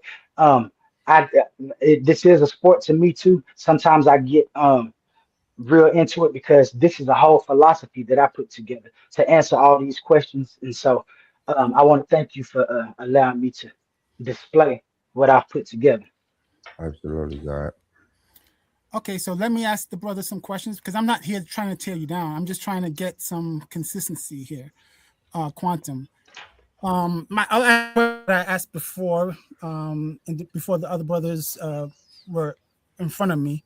So it sounds like your use of the phrase time and nature is similar. It sounds awfully similar to the Big Bang argument that a singularity in time and nature existed. Some time passed, some nature passed, an explosion occurred, and some things followed from that explosion. Stars, galaxies, planets. Does that sound familiar to you? Well, that's exactly what we see. So is that your, like, you're just calling the singularity time and nature? Is that you just rehashed it? No, what I So did is I went before, I went way, way, way before the singularity in the Big Bang. See, time and nature has how can you always do that? like this right what's here, confusing. like this right here, You're just like this right, renaming right, right, like this right here. What you're trying to do is, and what you're arguing for is creation. You want it to be No, that's not somebody out there. creation. Yes, you do. You That's want not somebody to creation. be. Can I finish talking? But you're Can I finish mischaracterizing the talking? question. No, I'm not. No, I'm not. No, Big I'm Bang not. is I not can't about be. creation. I can't be mischaracterizing it. If you telling me, if I'm telling you that the Big Bang was a phase shift of time and nature, because time and nature has always been. What you did was So if there's, so if there's, so I refer don't. to. You can call it that if you want to. What I did was provide you with the actual mechanism of what you couldn't point out. No, what you did was just No, no, no, no, no, no, no, no, no, no, no. What I what you did call time was and nature, identify. people call singularity. The What I did was singularity already identify. existed. Yeah, that's what I'm It's the saying. same I definition identified. as I identified the parts of the thing that you call a singularity. I no, that identified the mechanism of what happened. they're telling you the Phase state. Roy, singularity That, already one existed. mic, gentlemen. Let's let him get it out, Roy Chess. You asking him a question and you cutting him I'm off not before he fully answers. like I told you. With a I, clarification or you whatever. can call the Big Bang what you want because that's where your life starts. Mine don't start right there. The Big Bang is downstream from time and nature doing other things previously. Big So Bang is a phase. Big Bang is a phase shift of time and nature, not a creation. so it's the That same. singularity, that you're talking about, consisted of these two things: time and nature. Everything that happens, the Big Bang that you're talking about, is just a phase shift. Do you understand that? Yes. Okay. So let me get this straight. All right. Let's take what you say is true. You're saying your theory includes the Big Bang theory because your theory comes first. Yes. Is that a yes or no? Yes. I mean, isn't that No, what you see I want him to. in I want exist? him. In exist? Bro, no, QT, just answer the question. I want him to answer. Yeah. I He mean, said you know yes. that. He said Yes. You know that's. I Okay, mean, just give him the yes so that way because he'll get confused again. But I don't want him to miss this. Whether he believes in the Big Bang or not, he says it's post nature and time. and like I said, the Big Bang happened. I do, but I like we tell it, it's proven. But I know that was just a phase shift Okay, from did you other hear things that had Suave's already statement? occurred. Suave just made a statement about what you were saying. Yeah. That's why I said I agree. Swab know what I'm saying because Swab trying to like Swab know Suave is exactly what I'm saying saying. that doesn't make sense. I That's know what it, it and that's sounds what we like. gonna argue, and that's what we gonna argue. That's what me and his debate is gonna be about. I Okay. disagree with him. Okay. I like how you think. Let me ask you this then: since you believe that the Big Bang is included in your concept, right? So recently, I think in 2025, scientists have found universes that are extremely large for their age. How would universes? I'm sorry, not universe. I'm sorry. Good catch. Galaxies. I'm sorry, not universes. Galaxies. There are some extremely large galaxies that are structured and formed, and these galaxies are some of the oldest galaxies that we found, but they're larger than some of the ones that we know that to exist. How does your theory explain that? If you understand, you asking a question that really don't apply to what we're trying to argue. What we're talking about. You trying to ask me. Well, your theory has to apply to it if it's real, right? Your theory. Listen, I have a philosophy. I have a philosophy. Okay. Yeah, and I'm asking for that for the large universes that act abnormally. How do you explain those abnormalities? You said universes, but you mean galaxies. Those galaxies those galaxies that's acting abnormal are simply at scale. So what you call it abnormal might be abnormal to you, but all it is time. All it is time and nature trying to find. Can I finish? Can I finish? Dang! All that is out there that you seeing that they're observing is time and nature finding stable patterns to persist or not persist. They're not stable. That's why it's abnormal. Okay, so they won't persist. And time with nature is going to provide the stage for those things to persist or not persist. So what are you arguing? I'm not arguing. I'm asking a question. I'm not arguing anything. So I'm asking you, how does the nature explain why these things exist in these early universes when it's not supposed to? Time. Hold on. Let me finish. Because these things are so advanced that it would take millions of years to have been formed in that galaxy. But the galaxy is not that old. So these galaxies have things that would take millions of years to form in time. That's why it's abnormal. So it didn't take 2 billion years like some galaxies did. This long as you said in time. Million. Yes. So, but there's a difference in time and nature from what we see. So it's abnormal. It's not the normal. It's not structured. So you're telling me that you should be able to run the same speed that I'm running? No, just because we're both in time and nature. No. So because you're telling me that the galaxy. Listen, and let me tell you why. Because you saying the galaxy that we in is stable, but then when you look out, you see galaxies I didn't say that. I didn't say anything about our galaxy. I said the early galaxies compared to the other galaxies, whether it's ours or not. The earlier galaxies have things that they're not supposed to have. That has nothing to do with our galaxy. Don't bring out our galaxy in. You just said, well, you have to. What are you comparing it to then? What are you relating it to? You can compare it to older galaxies. You don't have to bring well, I'm gonna tell you in onlyism, I only deal in the things that I know, and I know our galaxy is here. Why would I go outside of our galaxy when I'm presupposing that you gonna be talking about our galaxy? Because why do we have to go outside of our galaxy when we know our galaxy is here? Because you said that makes no sense. You're adding steps. This is why y'all have incoherent. This is why y'all have incoherent thoughts, because y'all put extra steps in there. Let me tell you how to take that step out. No, there's no subjectivism. It's only conditional. Let me take them steps out for you. Okay? Stop adding extra steps. The galaxy that I'm going to compare that you're talking about to the galaxies that's out there, I'm going to tell you again. This is how time and nature answers that.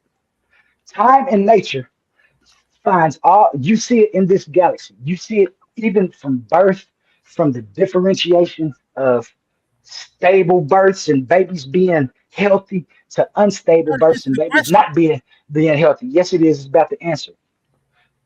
Because in existence, everything is fractal. Everything works the same.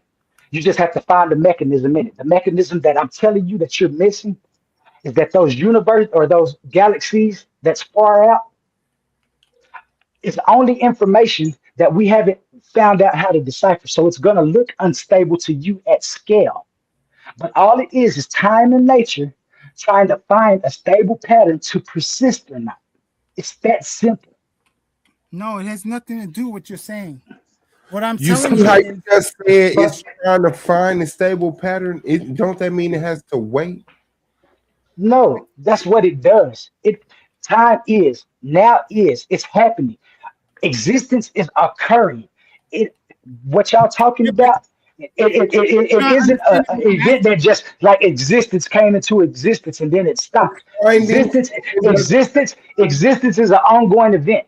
Time and nature has a vector to be. We have this vector to be in us. This is the thing that y'all call intention, but it isn't intention. It's strictly the vector that's built in to be for you to persist. This is the mechanism that's built in from time and nature's mechanism of interaction. These are the constraints. These are the constraints of an existence that you exist in. It ain't hard. I'm asking you something. Show up for this debate, bro. I'm asking you something very specific, sir. I answered it. No, you're not answering it. Yes, I did. I didn't answer it the way you wanted to answer. I didn't answer it the way you wanted to answer it. I'm not going to answer it again. I'm not going to answer it again. So you might as well not ask it again. I'm telling you, I'm not going to give you the answer you're looking for. I'm not going to give you the answer you're looking for. You don't even understand what I'm asking. I'm not going to give you. Don't understand what you're asking. What do you mean I don't understand? I know exactly what I'm answering. Evidently you don't, because I gave you the answer and you act like I didn't answer your question. No, I didn't give you the answer that you wanted. That's what you need to say. You didn't answer the question at all. You seem to be very much a subjectivist. Okay, I'm a conditionalist. Isn't that subjective? Hello? Do they have two different names? Subjective. Do they have two different names? Why would they have different? Why would they have two different names if they're the same thing?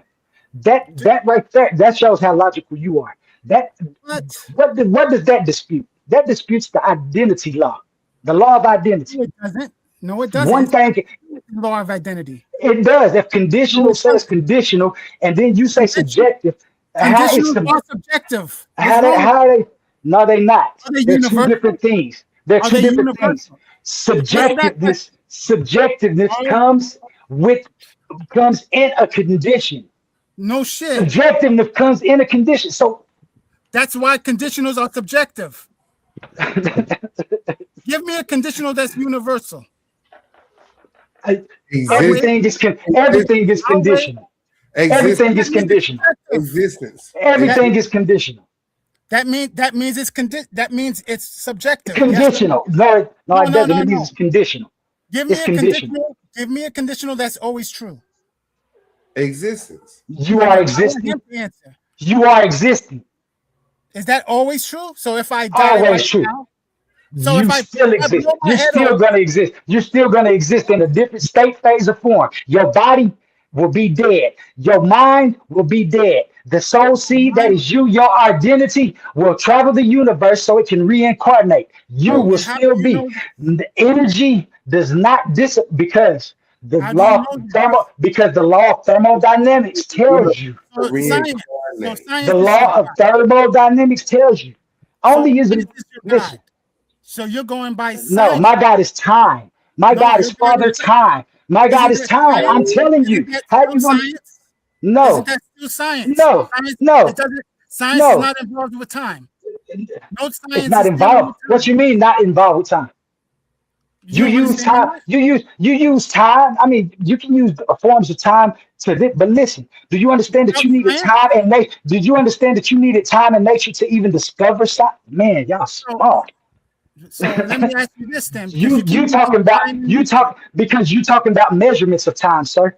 You can't get your head past you. You have to get listen. You have to focus. You have to focus. Now you have to get your mind past the indoctrination that you had. Okay. I would like you to focus on telling us what nature means, because you keep saying time and nature. Tell us what nature is by itself. What is nature? Nature by itself. I can tell you what time and nature is. No. I'm asking you about nature part only. No, but I'm not going to tell you about nature only. You know why? Because in quantum onlyism, there is no time without nature, and there's no nature without time. So for me to explain nature, I have to explain time to you. If you don't want the answer to nature, then don't listen. I'm going to give you time and nature because they are co-present. They are entangled. They will always be together, especially in quantum onlyism. Don't tell me not to tell you what time is if you want me to tell you what nature is, because I have to tell you what Are time they the is. same So tell thing, you what or are nature they is. two Okay. different things? And Are they now the same listen. thing? Are they the Can same you thing? Are they two can you mute distinct up? things? Can you mute up? And I can Can I tell you. ask the Can you mute up? question? Can you mute up? You already asked the question. I'm trying to answer the first question you asked. Maybe it'll answer the question that you're trying to put forth. God, do you know how to debate? Focus. Fuck out of here. Stupid. In onlyism, time and nature Decorum, QT, decorum. Go ahead. in onlyism, my friend, oh my friend. Time and nature are functional constraints, not supernatural beings. Are you going to get to the answer to my question? Are they distinct, or are they the same thing? He's muted. You're muted. He got a phone call. He got a phone call. Oh, okay. I didn't hear that part. Make sure I didn't hear Neil. I just While he's taking that phone call, we'll go to a word from our sponsors. Only here on Titans Debate League.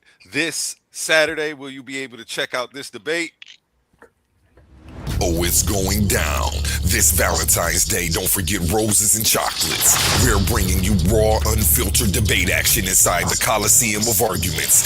In one corner, smooth, fearless, and ready to shake the table. Suave boss stepping in with the affirmative, daring to defend the claim that white people come from albinos. And across the arena, not just a competitor, but the owner of the league, a battle-tested veteran, the man who built the proving ground itself. Team Titans A1. He's not sending a recruit, he's stepping in personally to show his warriors how it's done. Pride is on the line, reputation is on the line, and on February 14th, love takes a backseat to intellectual combat. No scripts, gloves off, just pressure, fast fire. Be there when minds clash and legends speak. The Coliseum of Arguments, Valentine's Day. This is debate warfare.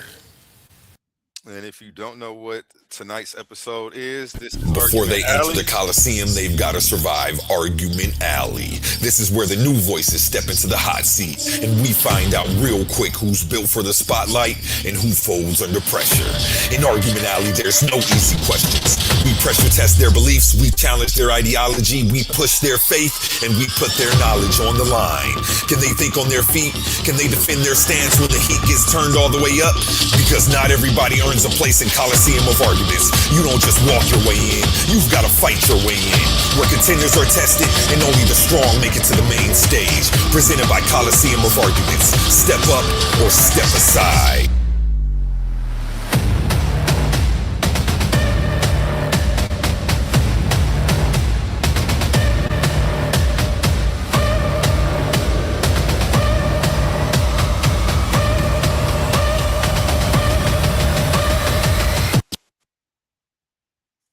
And this is Argument Alley, and we are here with Quantum Truth. Go ahead, Quantum. Are you back? You're muted if you're talking. I'm muted. No, him. If Oh, he's okay. if he's able to hear us, he's muted. Yeah, Quantum. Is muted. There you go. Yeah. Before we left and went to break, I was talking about what time and nature is, so we can get that out the way. So you won't have to ask me again what time and nature is, and you might. I don't know if you can track or not. But time is the ordering function in existence. It is whatever makes sequence possible.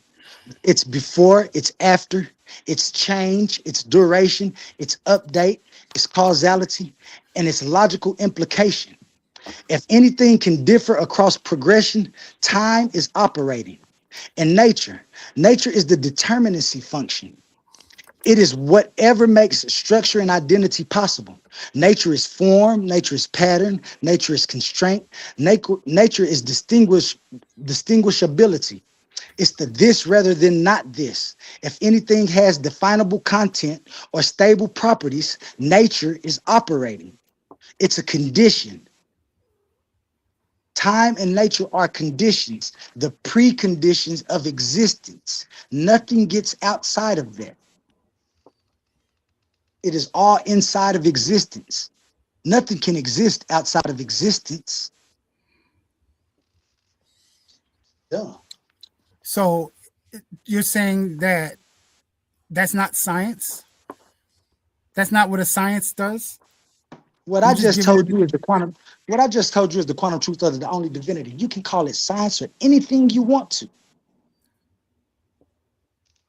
So let's go back to the unicorn thing. Do unicorns exist? Only in your mind. But I'm asking you, do they exist? Only in your mind.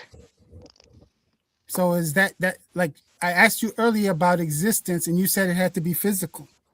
My mind is not physical. Yes, but that thought of a unicorn is incoherent. Therefore, it only exists in your mind if it exists at all.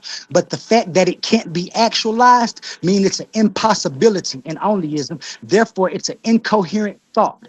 We call that incoherency. So yes, it exists, but it only exists in your imagination. Why is it incoherent instead of just saying it doesn't exist? Because you can't actualize, because you can imagine a unicorn. Right? I can imagine it. I can have it in my mind. And I bet you the thought that I have of the unicorn in my mind is not the same thought of the unicorn you have in your mind. I'm sure I see a different picture, right? But I bet you they both have a horn and everything, right? But I guarantee you that I can't actualize that idea that's in my mind, or you can actualize that idea. Now, that idea has weight because it is in your mind and it's patterned on your brain from memory. Therefore, it exists only in your imagination. Do you understand that? But your quantum onialism doesn't deal with the mental. It deals with only the physical. What do you mean? I'm confused how you're answering me that way. What do you mean? Because I asked you earlier, does existence have to that's be because but that's because we was arguing a certain argument. We hadn't gotten down to that. This is a totally different argument. Let Roy just get it out. Totally different argument. Roy just explain what he was trying to say. It's not a different argument. It's the same principle that I asked you. No, it's not. You can't. It's not. You can't. You can't divide my argument and try to make my argument something that it's not. If you want to argue a new fact, if you want to argue a new fact, let's argue a new fact. The fact that we was talking about a while ago, when you asked me about that, I wasn't talking about that. I was talking about the preconditions of existence. Do you understand that? Now, if you want to talk about the mind and the body and the soul and shit, that's a totally different dude. topic. Let me ask the question. You're the one here answering questions, not me. I'm asking you no question. I'm supposed to be asking questions. You're supposed to be answering. I answered your question. No, you didn't. Go, Roy. Let me finish. You want to pose your question again? Yes.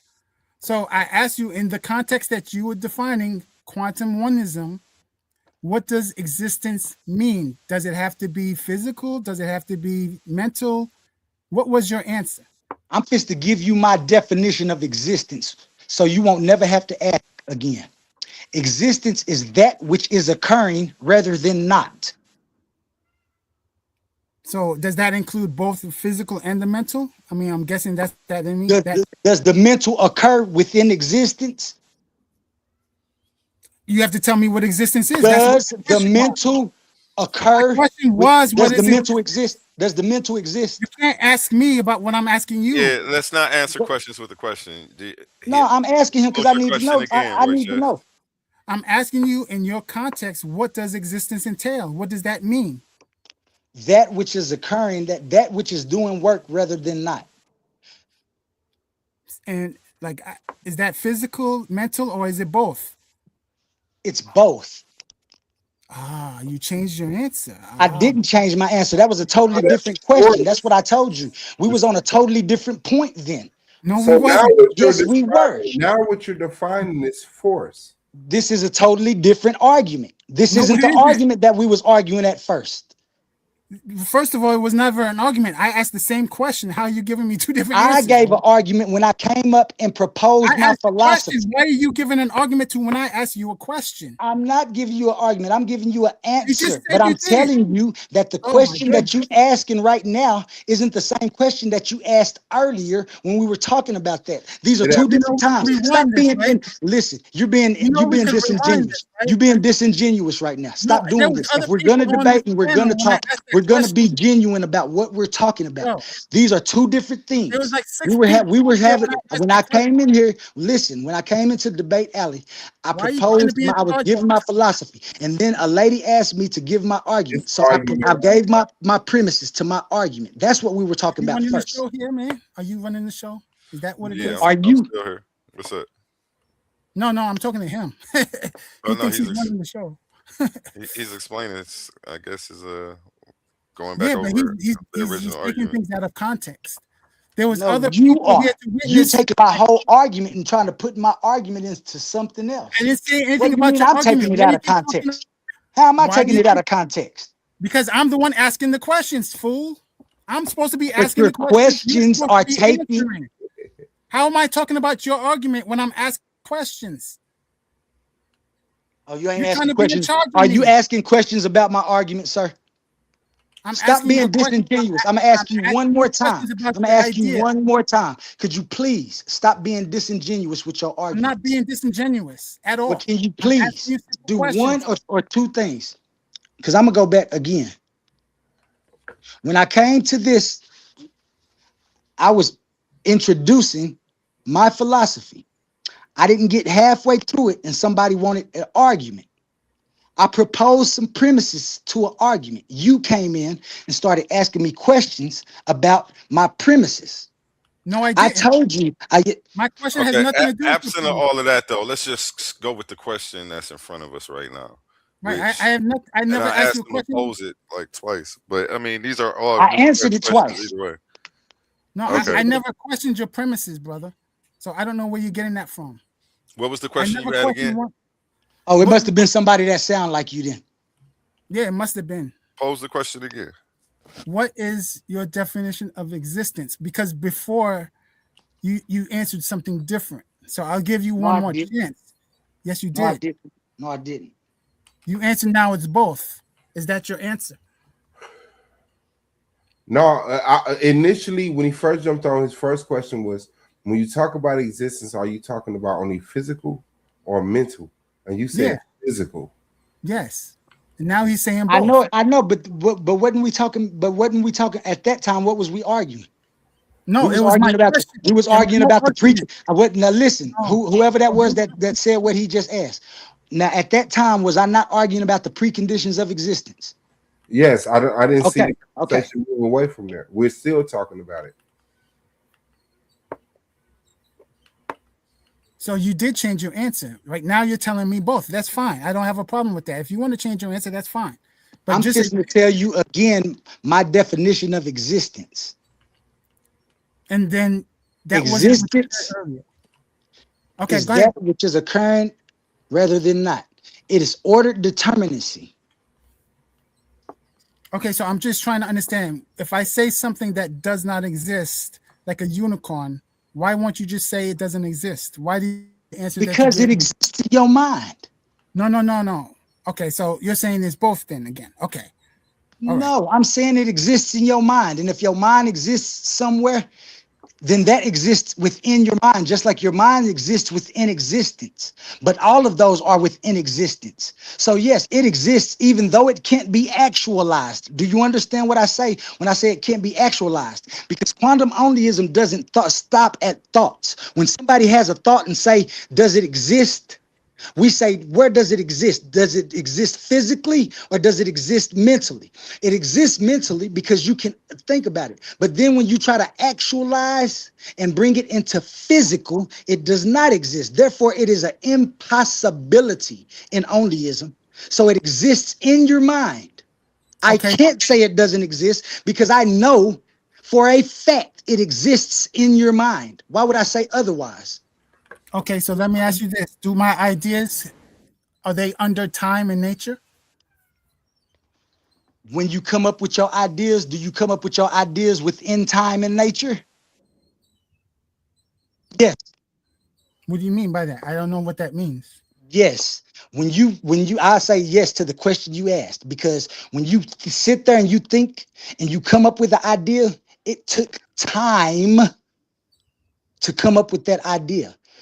In time, you formulated patterns and structures of an idea within the time frame that you formed the idea.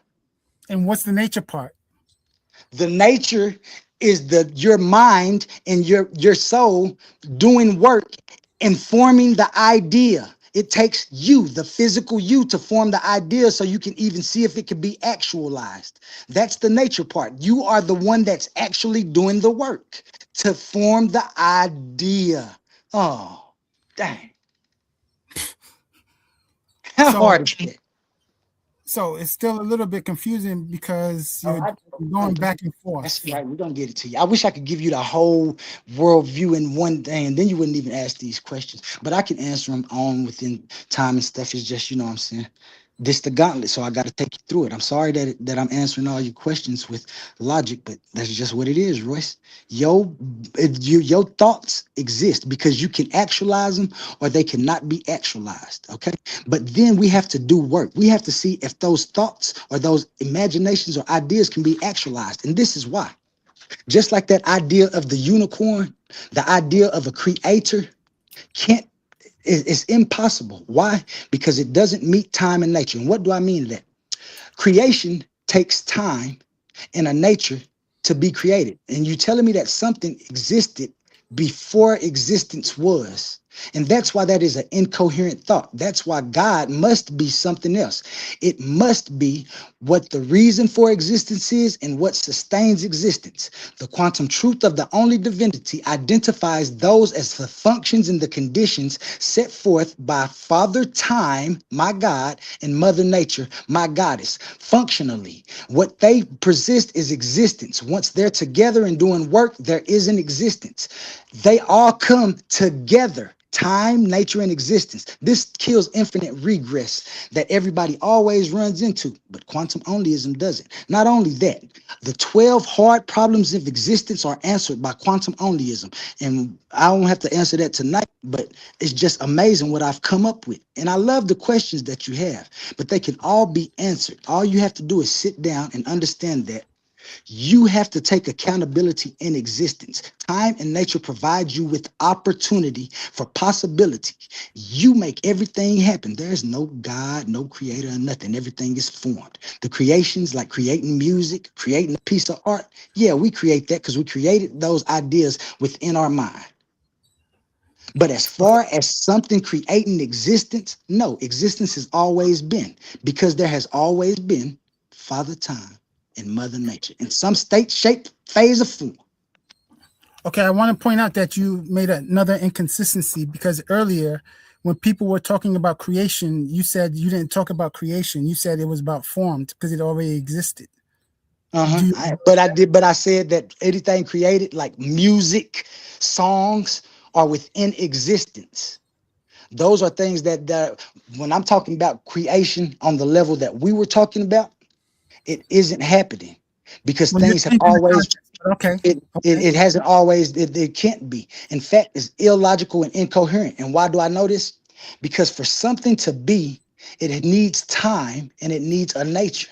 And for something to create something, it needs time and something to be creating with. Therefore, everything that is has always been. So we form things when it comes to physical. But our thoughts and those things, we form some thoughts. But some things are created. Like I said, a song is created. It's created because this is an idea that wasn't there. You created that. But as far as existence, that creation cannot happen for an existence to be. In fact, you don't even need that. All you need is simply time and nature and the mechanism that they provide. So let me ask you this. Is in your ideology here, is it wrong to say something does not exist? You can say what you want. Who am I to tell you if something exists? I'm asking you, what can I give no matter what name you're going to say it exists? Or does is there something that does not exist or impossible to exist? What you mean? Yeah, it's a whole bunch of stuff that's possible to not exist. I told you. Yeah. It's after you form an idea or a concept or something. Let's just say, like I said, the concept of God that everybody been looking for. That concept is this: that there's an intentional mind creator that is outside of time and nature, that created time and nature and existence. This is an incoherent idea, and this is why we always argue. Why is it incoherent? Because nothing can be outside of time and nature. Everything has to be within time and nature. Therefore, time and nature must have always been in some state, phase, or form, and everything isn't created. It's formed from existing materials. All it needs is time to change shape, phase, or form. Oh, buddy, shape, phase, or form. Yeah, but that still sounds very like, what's the difference between you saying that and me saying nothing comes before God and God created time, nature, shape, and form, and all those other things? How is it different other than the words you're using? The argument format is the same. If you propose that, then you have to propose that there's an evil being that's making you do evil, because that ideal of God that you're talking about should be perfect and should not have any contradictions to what it has possessed. Therefore, you create this mechanism called evil, and you try to answer for that, and you say God didn't create it, and we know it didn't. So if we know this, and we know that there's no such thing as free will, that our will is just the will to be, and there's constraints in existence, why would I presuppose that there's a creator who is outside of everything that I see, and then goes against everything that I actually see, and everything that I actually see answers the questions that we're putting forward? So you're adding, what you're doing is you're adding elements, and due to parsimony, the quantum truth of the only divinity, and due to Bayesian logic, the quantum truth of the only divinity is a more plausible explanation of existence. What you just did was equal yourself to God. No, you did. Time is God. Time is God. You said that what good is God if he contradicts what you can see? So God can't be more intelligent than you? I mean, maybe he knows more things than what you can see. What you mean? That you talking about that creation God, the intentional God? Yeah, I don't believe in that God. I believe in Father. No, I'm asking you a question, whether you believe it or not. Yeah, I can't even talk about it because this is so incoherent to me. That's an incoherent argument. Like I don't talk about things that's incoherent to me. Okay, all right. So the reason why I'm mentioning it is because you literally put yourself on the level of God, that if you don't understand it, if you can't break it down, then it can't possibly be correct. Why did you do that? I didn't. You did that. No, I didn't. You put me. I never once said I put me on the level of God, and this you said that. Son. No. I didn't say being disingenuous. Why did you do that? Tell me why you put me on that pedestal. No, because I answered questions. No, I know why you put me on that pedestal, because I was able to answer your question logically. Don't think of me as a God because I answered your question logically. All I've been able to do is sit down and observe existence and see the logical explanation for what is. That doesn't make me a God, sir. That just makes me be able to sit down and decipher. You're putting your knowledge against some other knowledge, and you're trumping everything with your knowledge. So nobody could be more intelligent. I got a good argument, don't I? No, you don't. No, you don't. You don't have. You just said my argument makes me on the tier of God. Man, come on. No, I said your description is putting you on the level of a God. Yeah, and I didn't do that. I didn't intentionally do that. I didn't intentionally do that. That's just what you observed. That's an argument. I'm talking about this argument. That's why I love my argument, man. That's why the quantum truth of the only divinity is the truth. It's the quantum truth. Have you ever put this in a college course, this argument? Right now, it's at the Library of Congress. I'm waiting for it to get registered and trademarked. Under what subject field? Under what field? Under the quantum truth of the only divinity. So what field, like, do you have to put a field? Is it religion? Is it science, biology, accounting, English grammar? Philosophy. So what is your background in philosophy? The quantum truth of the only divinity. Have you even ever taken a philosophy course? The quantum truth of the only divinity. Like that's a course? Is that a course? Is that the name of the course? Yep, that's the course that's right here that I'm proposing to you. No. I'm saying from an accredited. You never heard this argument before? I've heard what you're saying in different forms.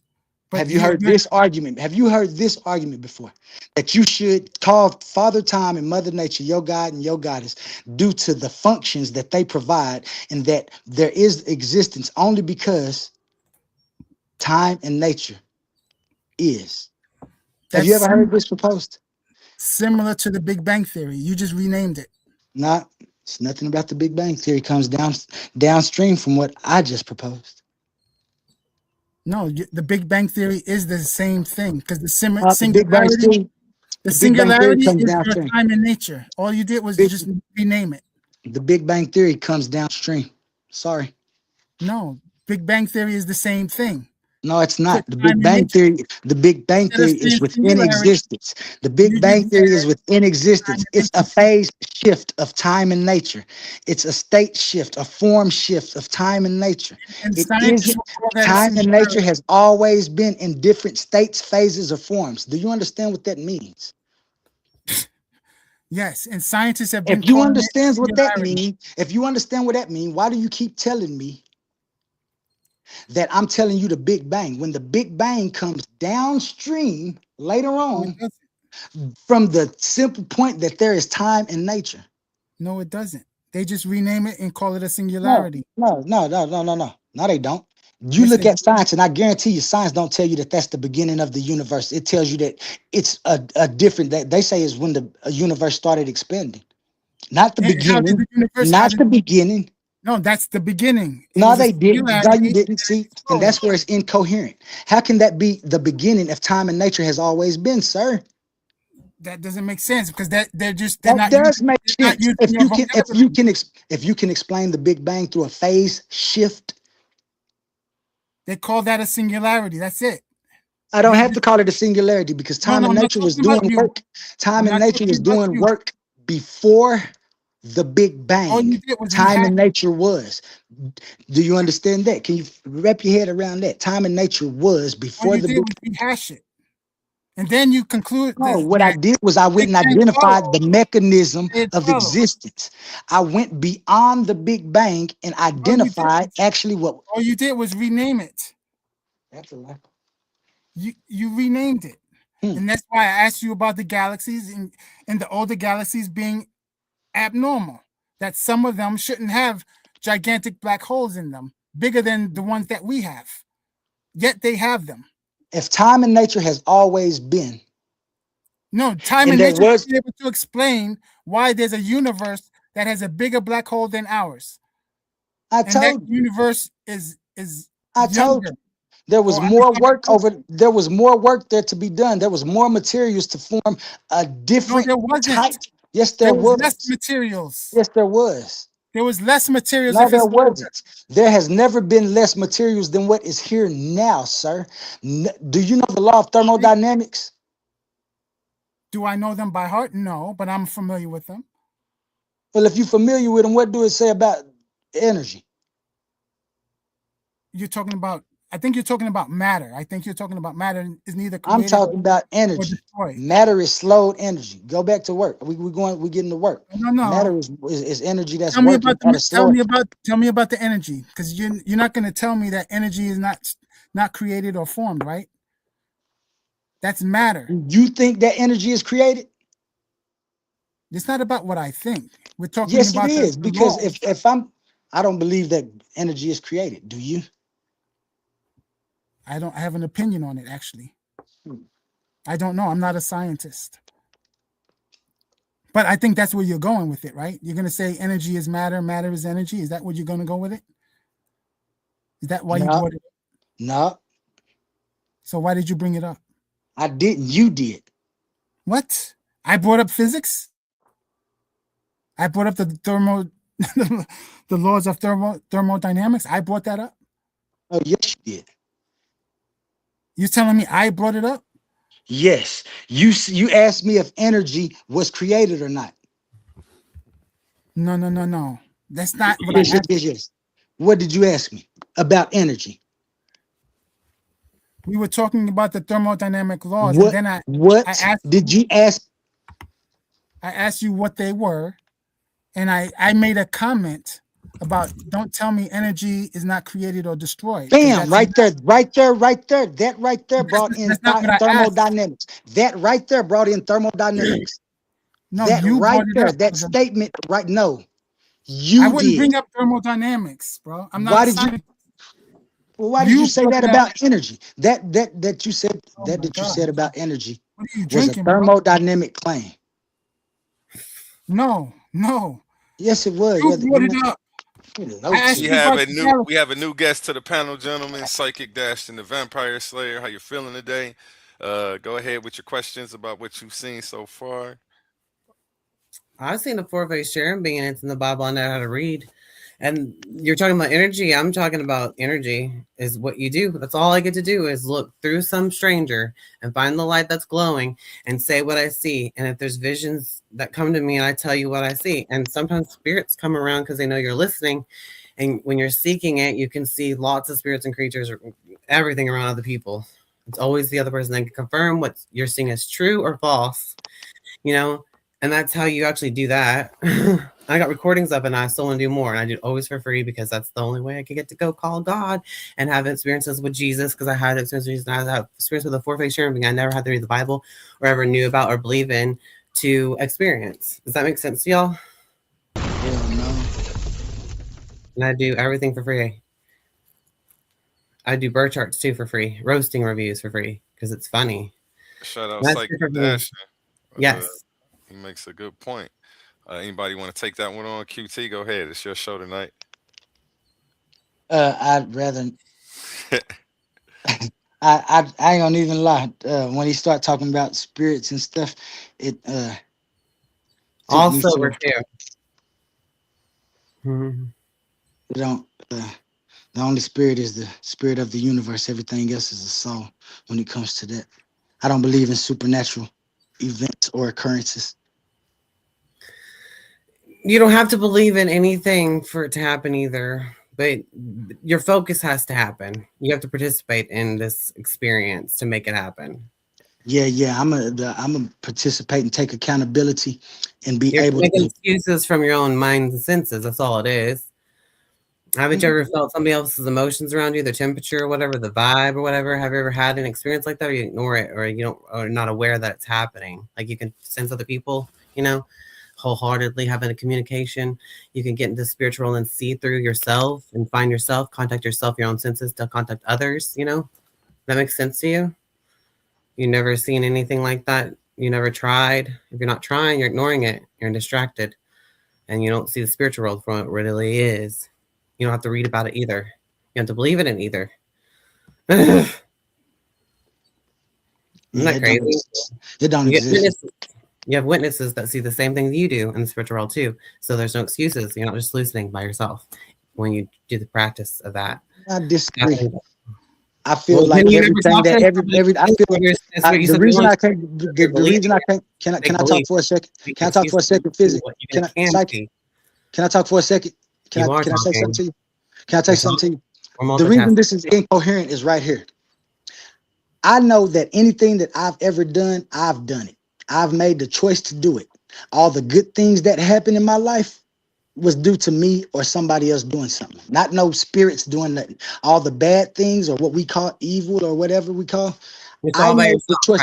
Right. I make the choice to do those. So anybody that is in existence who claims that something else outside of them made them do anything is just incoherent to me. I can't agree with that, because we have to be responsible for our thoughts and the things that we do, and stop blaming those things on supernatural occurrences. I agree with that 1,000%. I agree with that 1,000%. But they still exist, is all I'm saying. Because whatever you just said, I agree 1,000%. I agree 1,000%. And we can disagree with each other. Thank you. No. I agree with what you just said 1,000%. But the thing is, they still exist. Demons and stuff, they're not going to make you do fucking nothing. They just exist. And so does angels, so does spirits. But it's just communicated with them. Is all I'm telling you is what I'm about. That's right. And spirits have tried to offer you things too. And you can refuse the bitch, period. But you can still communicate with the motherfuckers. You know what I mean? You can still communicate with the real things. And it's awesome. And that's all I'm saying. It's paying attention and focusing on social opportunity. You can't just demand it to happen. It's a social opportunity. You have to find people who have the light. Like pregnant people, they're haunted by a spirit and ghosts because they're pregnant with a soul that came from God. No matter who it is, you still have like some kind of glow around you. You can sense if it's a boy or girl, whatever. And that's a psychic thing too. But if you're paying attention more to it, it shows you more visions and your vibrations that we all have. And the elements that you have in your astrology chart can give you a more experience that you can't ignore. And now you know that this is a reaction to somebody's presence and stuff. And we're all just like this puzzle piece that helps each other with different elements that we can enjoy from each other, whether we like each other or not. The elements that we have can work with each other's frequencies and do cool stuff. Well, Quantum, let me ask you a question. If spirits and creators have time and nature, wouldn't they be forced to exist? So you said you didn't believe in them, but wouldn't I don't know necessary? about that's. Those are incoherent thoughts, so I can't think about them. I can't even form ideas about those incoherent. They have time and nature, though. What I'm asking you is, if they those don't, things, they I can't even imagine those. How do you know that? How do you know they don't have time and nature? Because they only exist in your imagination. I'm just a ball of light that came into a body that started its time. How do you know that? That if I tell you there's a planet somewhere, could be you for you. wouldn't tell me that. Well, have you seen spirits? I could. My bad, Royce. I couldn't hear you. Have you seen spirits Chess. too? Is it no? Would you say that again, Chess? I couldn't hear you. So if I ask you about a physical thing like a planet, if I tell you there's a planet orbiting some star, you wouldn't tell me it's just existing in my mind, right? So I'm asking you, how would you know if something has time and nature? How do you know that? Well, I would go look and I'd say, you said it's a planet where? And then we look for that, we look for that planet. If we can't see that planet, what am I supposed to assume? If you tell me it's a planet right there and you looked and you saw it and I say, come show me. And then we go look and you don't see that planet, what am I supposed to assume? So again, what I'm asking you is, if there is time and nature to a subject, how do you measure it? How do you know whether this thing has time and nature? If it's in existence, it's existing within time with a nature. Okay. So that means if you don't see the planet that I say exists, it does not exist. Is that correct? If we go look for that planet, see, you're skipping a step. I'm not just going to take your word for it. In quantum onlyism, we're going to see if we can actualize that you just said. So if you tell me that you saw a planet, I want to go see that planet too. So we're going to go look for that planet. And only one of two things are going to happen. We're going to see that planet or we're not going to see that planet. If I don't see that planet where you said that planet should be, it only existed right there in your mind. So I'm delusional. Okay. There you go. Incoherent, at least. And we got to stop that. We have to stop having those incoherent thoughts about things that we know. That it's like insulting your own intelligence. Yeah, but you're not answering the question about time and nature. How do I know if an element has time and nature? If it exists, so and you know it exists, but I don't know. That's my question. I don't know if you. Yeah, then you don't know it exists. Then what? What are you trying to ask? That's what my question is. There's something out there that we don't know. Yeah. How do we know if it has time or nature to it? How do we know? Like how do I know unicorns don't have time and nature? I never seen a unicorn. I don't know about that. I've seen other spirits and creatures. You know unicorns don't exist in a place. And in fact, that's not knowledge. That's not knowledge. That's a form of knowledge. Crazier than a unicorn. You have to give me some kind of method or chronological order of something, like you say, to know whether or not something has time and nature. Say that one more time. Say that one more time. You should have something structured in order to qualify if something has time and nature, right? Right. So if I ask you about a unicorn, you should be able to tell me what properties does it have or does not have to have time and nature with it. It doesn't have to be a unicorn. I will first have to identify a unicorn in the physical. That unicorn that you talking about, that you proposed me, I would have to go see it. Because if I see it, then identify it within time and that it has a nature. If I can't do that, those are ideas. And then ideas we can try to actualize. Concepts we can try to actualize. If you can't actualize those, even though they're a possibility and a thought that you can think, doesn't mean that it can become actualized. So therefore is an impossibility. Have you ever heard of impossibilities? Yes. Okay. So let me ask you this, right? So what is your concept of truth? For example, let me give you the example that if I murder somebody, but I'm a good criminal and I hide the body, I wipe down the evidence, there's no evidence, does that person exist? Far as, let me ask you, instead of existence, am I guilty of murder if you can't find the body or any evidence of that body that I murdered that person? I'll say if at least one person know you murdered that person, yeah, you guilty of it. Does at least one person know you murdered that person? No. You know you murdered that person. Stop lying.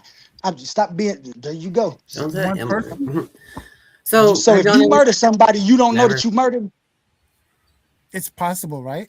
No. If you murder somebody, you don't.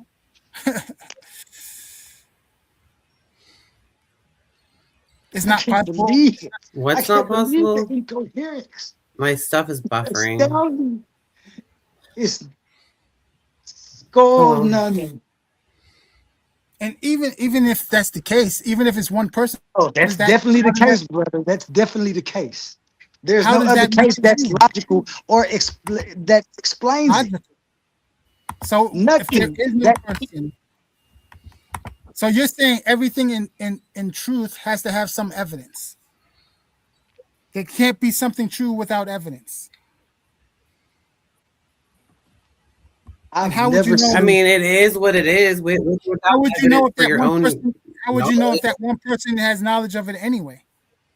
Like it doesn't even make sense. You don't have to believe. Like you wouldn't be believe able in to anything know. You wouldn't be able to know, even if I did do it. You wouldn't even know If one person, if even one you're person talking about in what existence, you're doing. if even listen to me, Roy. Okay, I'm gonna say this one more time. I'm talking about within the totality of existence. If anybody is in existence that knows that you killed that you murdered somebody, you guilty of it. Why? Because you know you murdered somebody or some. Now, how do you I'm not going to specify. I'm not going to specify. I'm just going to ask you.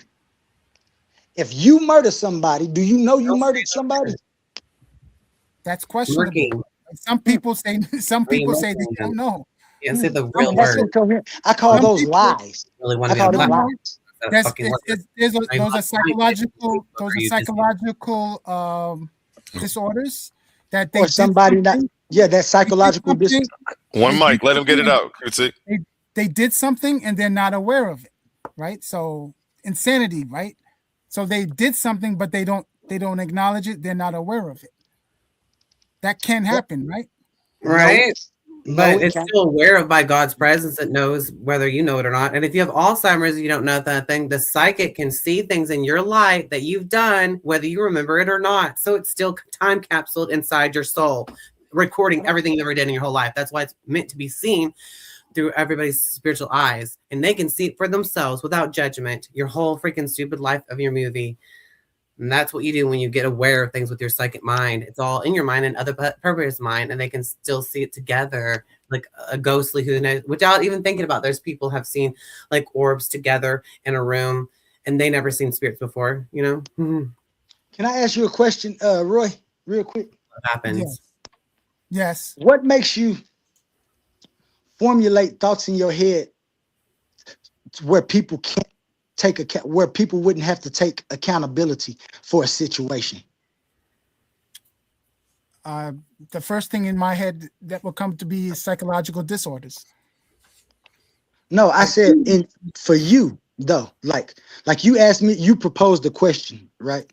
Like, what? I don't know how to say it. Like,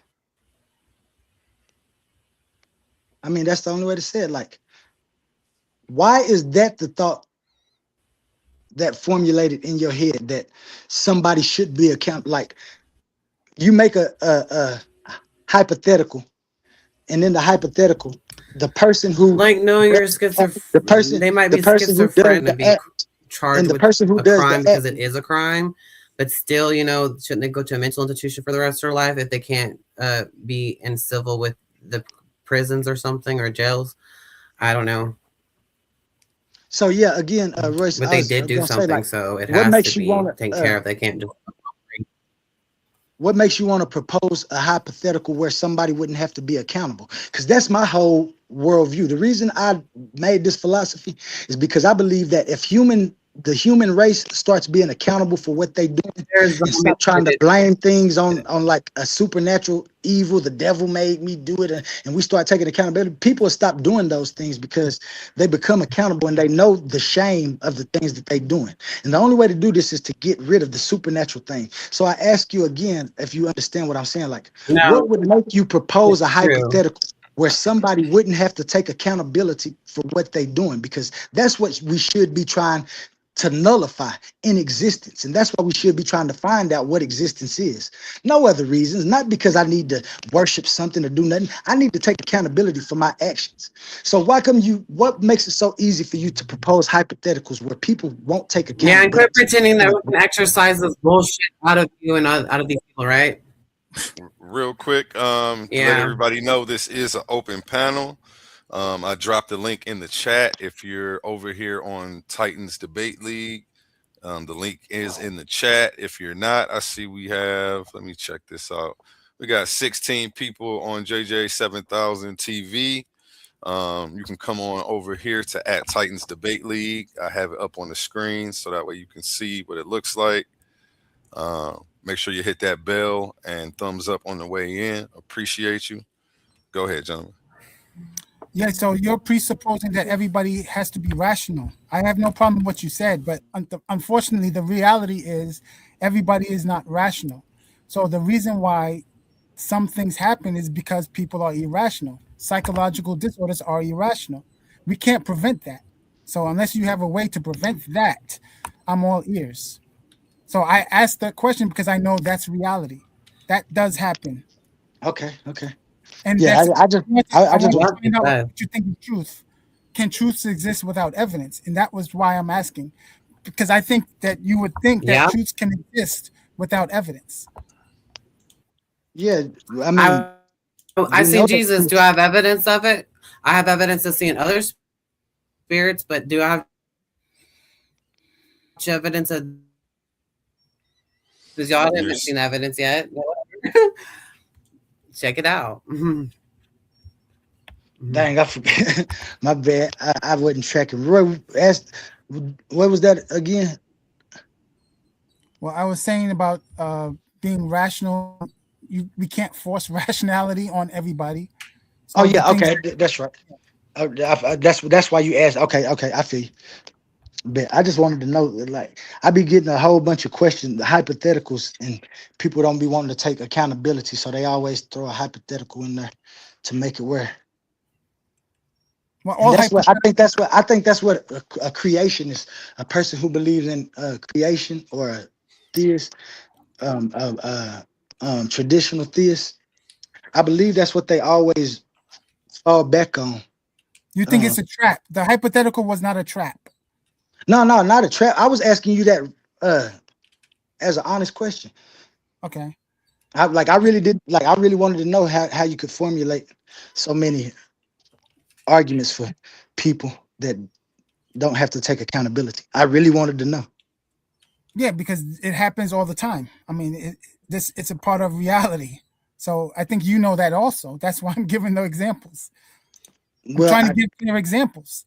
I don't. I don't. I believe that people don't want to take accountability, and so they try to claim that they're incoherent or something like that. But as far as like just a person, like I've never really seen how do I say it? I don't want to say it like, but mentally incapable, like to the fullest extent, do stuff. Like I know a lot of different people and stuff. And it's certain type of people that I see do stuff. I've even been in jail before with people that do it, and they go to court and try to act like they was doing that. Then they'll come back to the cell and talk about how they was going through. And so, like I said, it's an accountability thing. If somebody, and listen to me now, listen to me straight.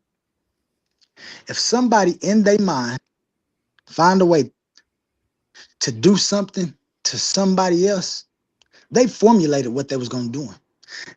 I don't think you rarely see occasions where a person just go out and do something without having cause. Now, people say they did, and they say that person was crazy because they did it, but we're just talking about that action.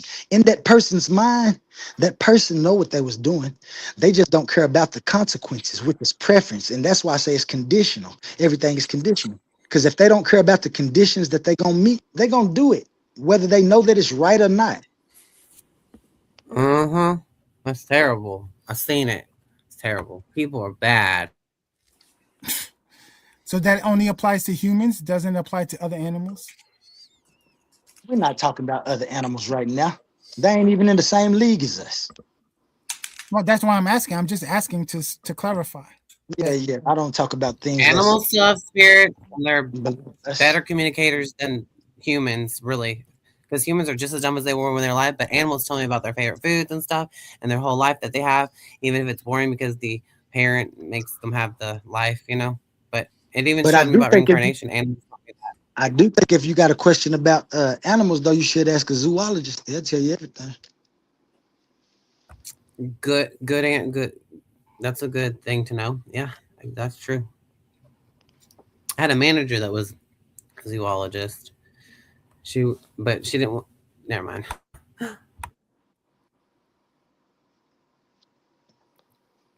What is your notion of truth? I'm getting tired here. What's your name? Quantum. My bad. You said what there? What is your notion of truth? As in, when is a statement true, or are there such a thing as universal truths? Well, in quantum onlyism, my friend, truth is functional coherence. A claim is true. A claim is true to the degree that it stays coherent across 3 checkpoints in quantum onlyism, and these are the checkpoints. Checkpoint 1 is meaning and coherence, the clarity and non-contradiction. The terms have stable identity conditions, and the statement doesn't collapse into self-contradiction or nonsense. And then I have the reality gate. It's called reality coherence, and this is the constraint fit. If the claim fits the way the world actually behaves, evidence, observation, repeatability, and causal structure, then reality pushes back. And the third one is consequence coherence, predictive and practical stability. If you act as if the claim is true, it keeps working over time. It predicts, it explains, and we can run the same thing over and over. It doesn't implode under pressure. So really in onlyism, truth is whatever remains coherent when tested against meaning, reality, and consequences within time. There's also analytic truth and empirical truth too. Truth by definition and logic. And that's usually what I go by, because the logical explanation of existence that I have is the most parsimonious and the most ontological view that you can have that doesn't contradict itself.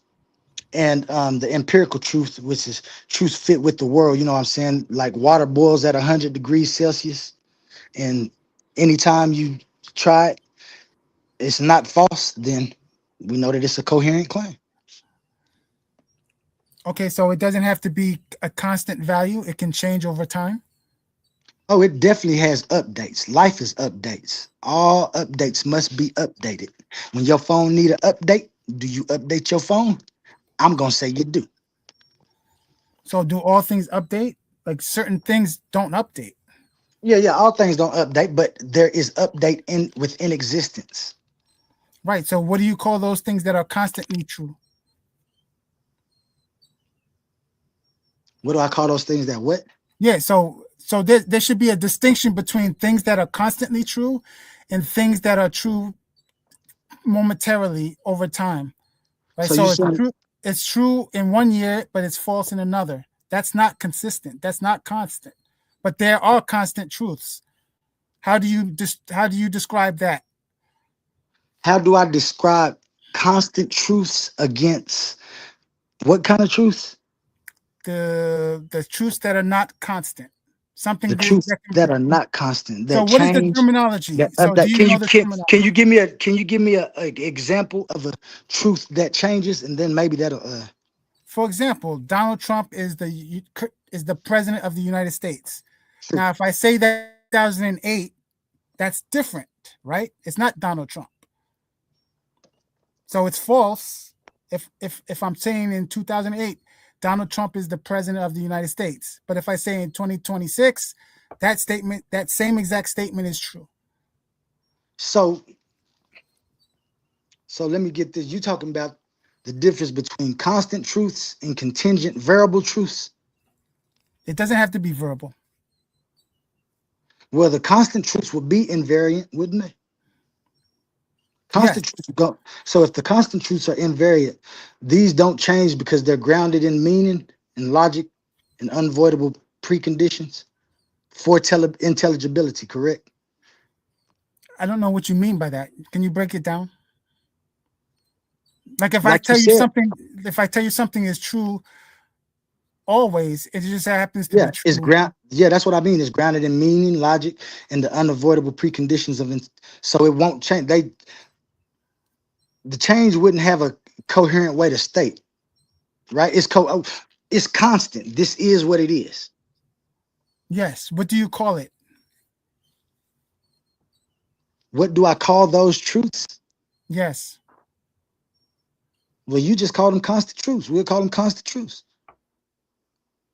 Yeah, I use that description so that I can relay the idea, but that's the name of it. And what do you call the truths that change over time? Are you asking me what I call them or what they're called? What they're called. Because constant truths are what is just what I said. Those are invariant truths. If you ask me for the real, like this is what an invariant truth is. The thing that you saying is a constant truth is actually what they call invariant. Is that what you asking me? Yeah, but that's not the terminology of it. I'm asking you for the term, if you know the term. That's invariant truth. Invariant truth. Invariant truth is the term. No, it isn't.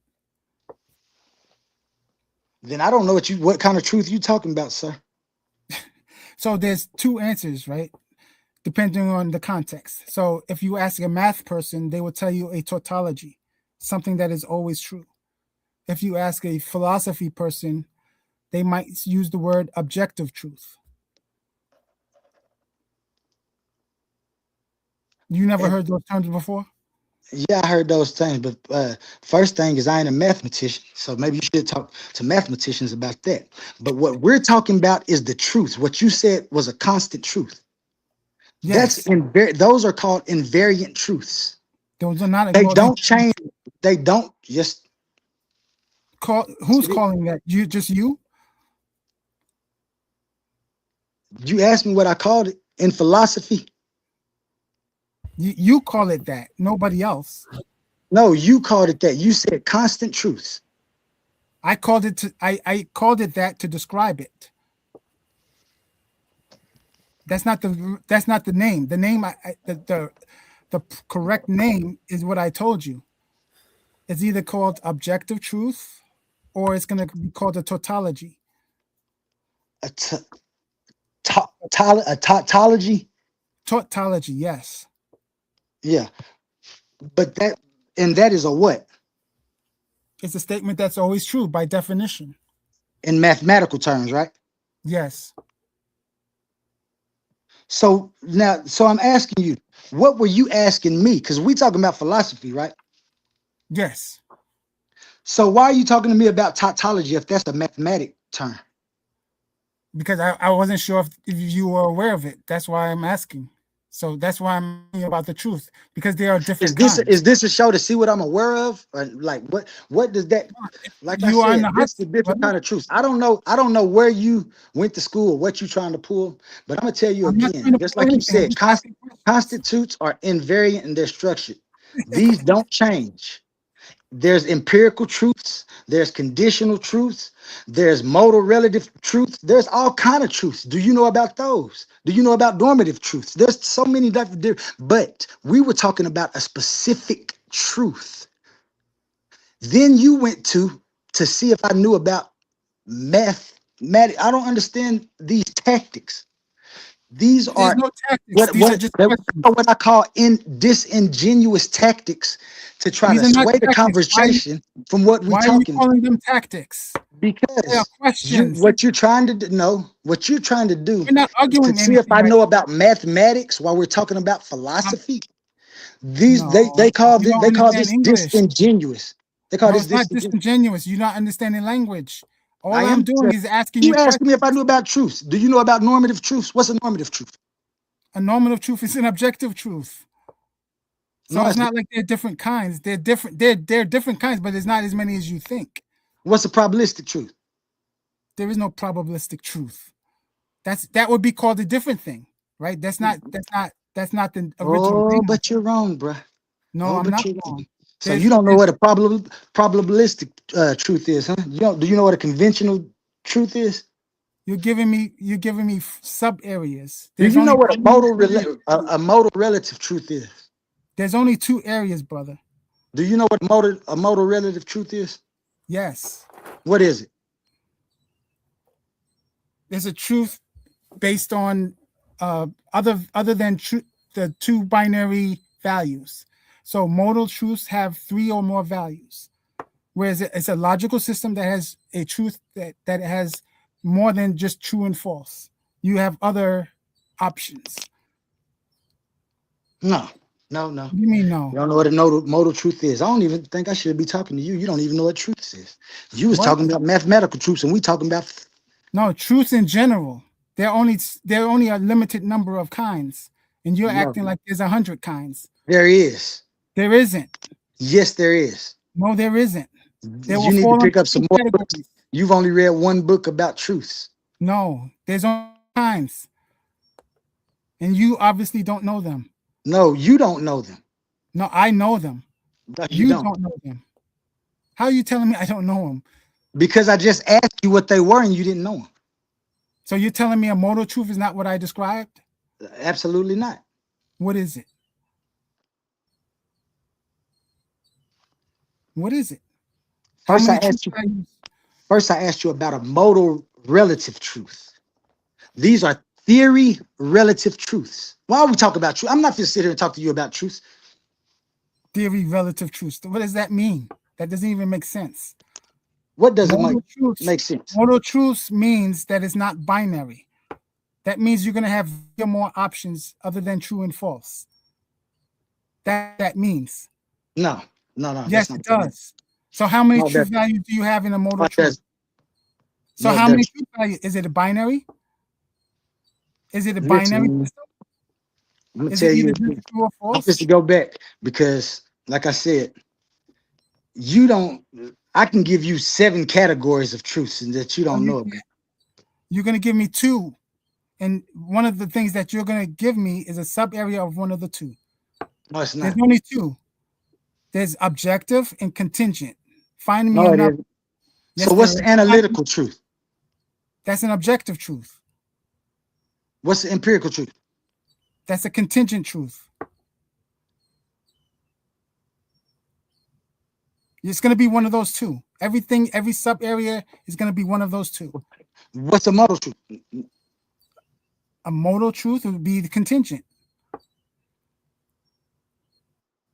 That's what type of truth it is.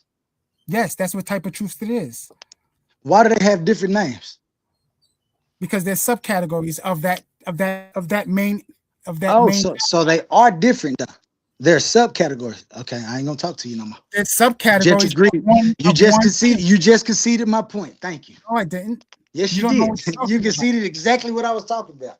That's like saying subcategories. Yeah, there's subcategories of that Those one. are Of that categories. one name. Of that one name. Those are different truths. Why do they give them their own category? Can you tell me why they give it its own category? Subcategory. It's not its own Why? category. It's a Why? subcategory. Why does it have its subcategory? Because it's part of a larger category. That's why. What makes it? Why do you have to split it into categories? Why do we have to split dogs into categories? We have poodles, we have German shepherds, we have pit bulls. And why do we split it? And why do we split them? Because there's distinctions within the category. To identify the distinctions. There you go, boy. To identify the distinctions of the truths. This is why. It's just oh my God, you just conceded again. No, I didn't. I don't want to do this. You're doing stupid things. I want to do it for as long as you want to. Concede again. Keep on eating your words. I love it. Thank you. You're saying that when we distinguish a poodle No, from a bruh, German you shepherd, just that they're said not it. dogs. You just said it out your own mouth to identify the individual differences. You said it out your own mouth. What? You're taking it out of context. I'm talking about the subject. And you're not understanding the subcategories. No, I'm not gonna. No. I'm just not gonna bend to your I'm not asking you to bend anything. What you trying to make it is The reasoning is horrible. a broad term. You talking about the broad terms. In onlyism, we're specific about things. Those subcategories show the individual differences of the truths. I don't care what you're talking about, because that what you're talking about It's just under stops a down your category. work. Like you being lazy. You're trying to be lazy about what you learn. You gotta stop doing that, brother. We got to stop doing that. They're still under a category. You're not going to ignore that. Poodles and German shepherds are different. There is a distinct difference. You got to know that distinction. The reason they give them distinctions so you will know the distinction. You have to know that distinction because it matters. It matters. They're still dogs. The distinctions matter. Yeah, Dogs. The distinctions matter. Dogs Yes, can they do reincarnate in different breeds and different genders. Right, They but do. they're They still- reincarnate in different breeds, different genders, but they're still dogs, is what I've seen in Yes, they're spiritual still realm. dogs. Right. That's all I know so far. I don't think They're they're going to still become human, dogs. but they Yes, still they're distinct. turn in different breeds of dogs. The ball light up from them, whoever they are. They still. So if I show you a picture of a poodle, Reincarnation. if I show you a picture of a poodle and say you want a dog and you say yeah, and then I bring you a pit, It's not what I asked for. would but you it's be still mad? dog. Would you be mad? Maybe because it's not See, what the I asked reason that they have subcategories and those things are for a reason. So you can identify the individuality and the difference of the things. Yes, Don't everybody knows tell that. me that it doesn't matter. I didn't say it Because didn't if I matter. show you a picture of a poodle and you want You that agree that it poodle, matters. and I say you want a dog, and you say yes, thinking it's that poodle, and I bring you a pit bull, you ain't gonna take that dog. That means you misunderstood English. If I No, ask you for a that poodle and you means give me a that pit, means what we what's should wrong have with did was been specific about the category of dog that you no, want. no. If I That's exactly what it is. your example was that I asked you for a poodle and you give me a pit. That means you don't understand English. I didn't If say I you asked asked you me for a poodle. You a I lie. asked you- Stop lying. Stop being That was the disingenuous. example you There you made. go again, Roy. There you go again. I said if I That was show the- you a you made the picture, example. I said if I show you a picture of a poodle. I didn't say if you want a picture. I said if I show you a picture of a poodle and say, do you want a dog? And you say yeah. And I bring you a pit. Now you're changing it. No, I did. That's exactly what I said. Rewind the tape. So you purposely being vague? You Asking are me a purposely being vague, trying to say that you shouldn't No. I didn't say, identify the subcategories of truths. I didn't say That's exactly what you said. That's not what I said. This is why we shouldn't be You arguing. rewind the tape. I love it. I love it. You rewind the Now tape. you I see never your said folly. that. Now you see your folly. No, you're just making up. I love I never these. said you should Where do I not sign it? I never said you should not make distinctions of Buddy. subcategories. Yes, you did. That's No, I exactly didn't. what you did. When you start trying to ask me about arguments and you didn't know the subcategories of arguments and stuff, trying to never do, talked I don't about know what arguments. you're trying to do. I can't remember what they You call never it. talked Being about arguments, disingenuous bro. about the arguments and the things that we putting forward. I You're talked trying to about say truth. like this. I talked about truth. You're We're talking about confused. truths. Yes, and you said We was argument. talking Make about up your mind. We was You're talking about drunk. Have you been drinking or you smoking? yeah, I've been drinking and smoking. Yeah, it tells. Because we were talking about truth. I asked you about the kinds of truth, right? And I told you. And you didn't know. All of a sudden, you a lie. I didn't. Know. You asked me about a mathematical truth. No, and we weren't talking about mathematics. We were talking about philosophy. You asked me about tautology, which is a mathematical term. When we were talking about philosophy, this is called category error. This is called disingenuous debating. The context. This is called disingenuous debating. Roy, you got to tighten up, buddy. Questions. You cannot take control. Yeah. You cannot take control when I'm asking the questions. You're supposed to be You cannot force you can't force my category into a category that we're not in. How you gonna ask me a question about that's just like if I tell you my questions and the category. You put them in the categories. Exactly what I'm supposed to do. I'm supposed to be asking the questions. Can I be in charge for a while? But I'm saying the categories that you're bringing up, how are you going to bring up a mathematical category in a philosophical discussion, sir? Because I didn't give you. Without letting us know. I did not that give you you want a mathematical question. Did I ask you that? This is absurd. This is absolutely absurd. What did I ask you? I asked you a general question.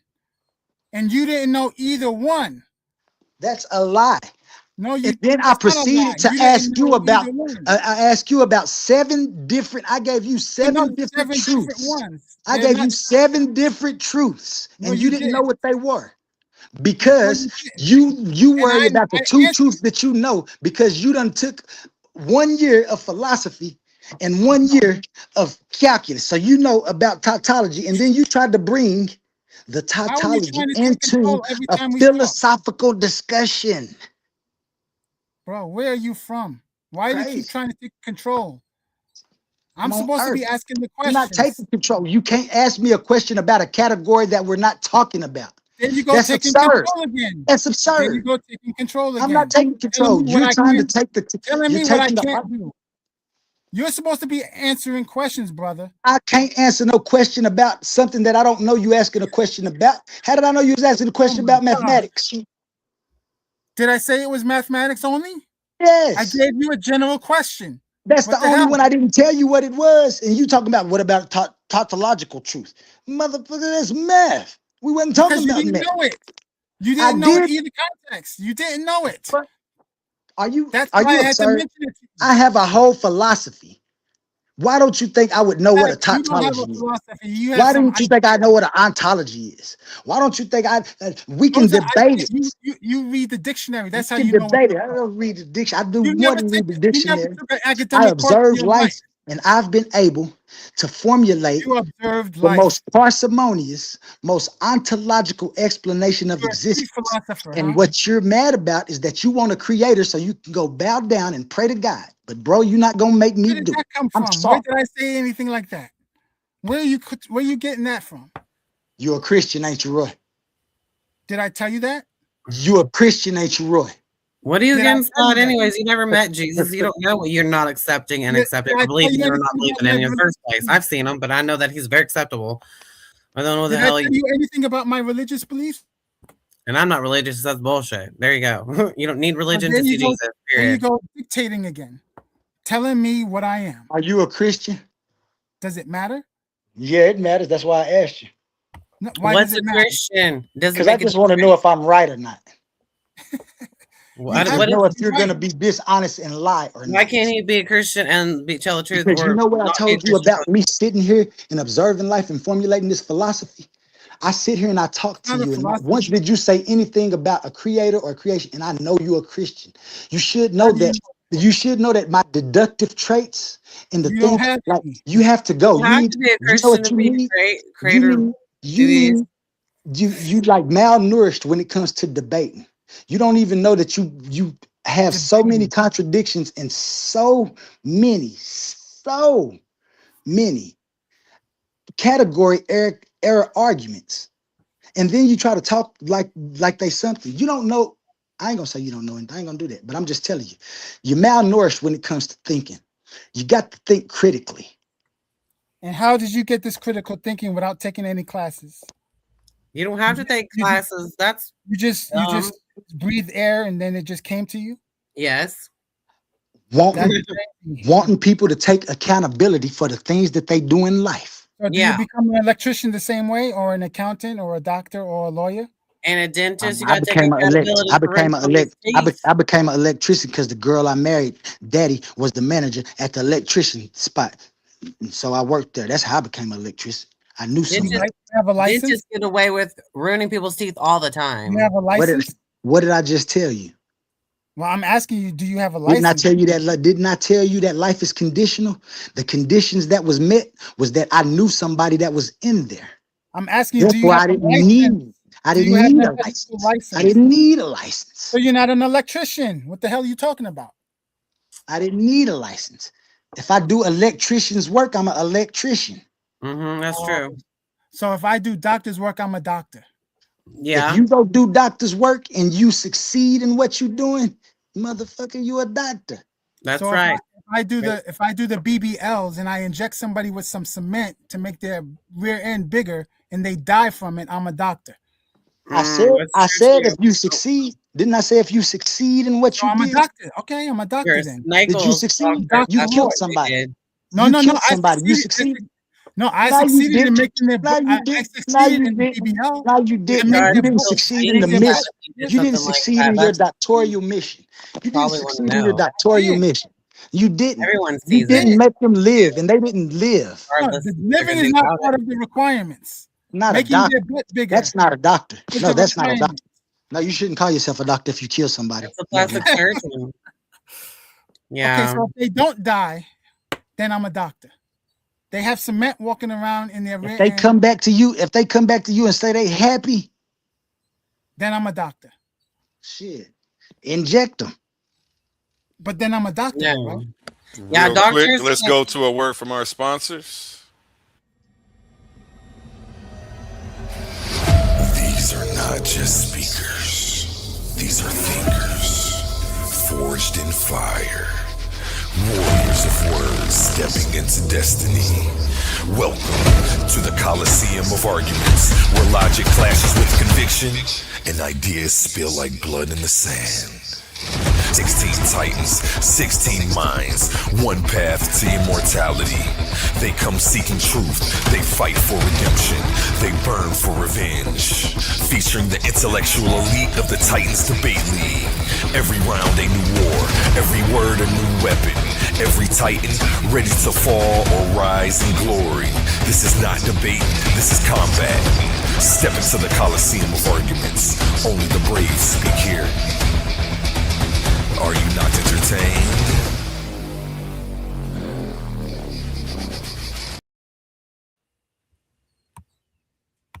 Groovy. Real quick, we got one more. Where is it at? Here we go. Oh, it's going down.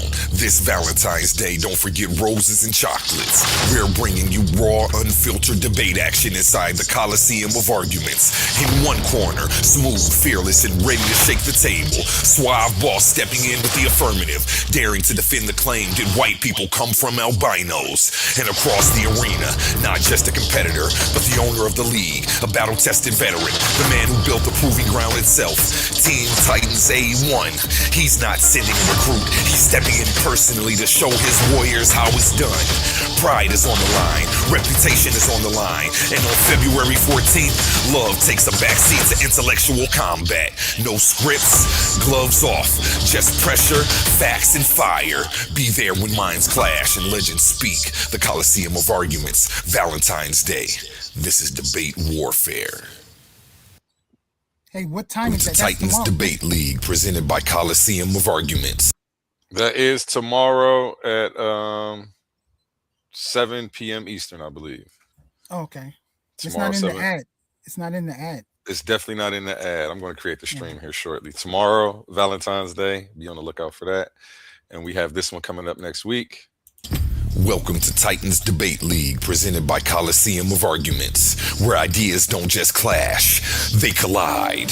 In one corner, sharp as a blade and twice as deadly on the mic, the verbal assassin, Leandre Slim Reaper McBride, a master of logic, a hunter of weak arguments, and he's coming to carve this case wide open.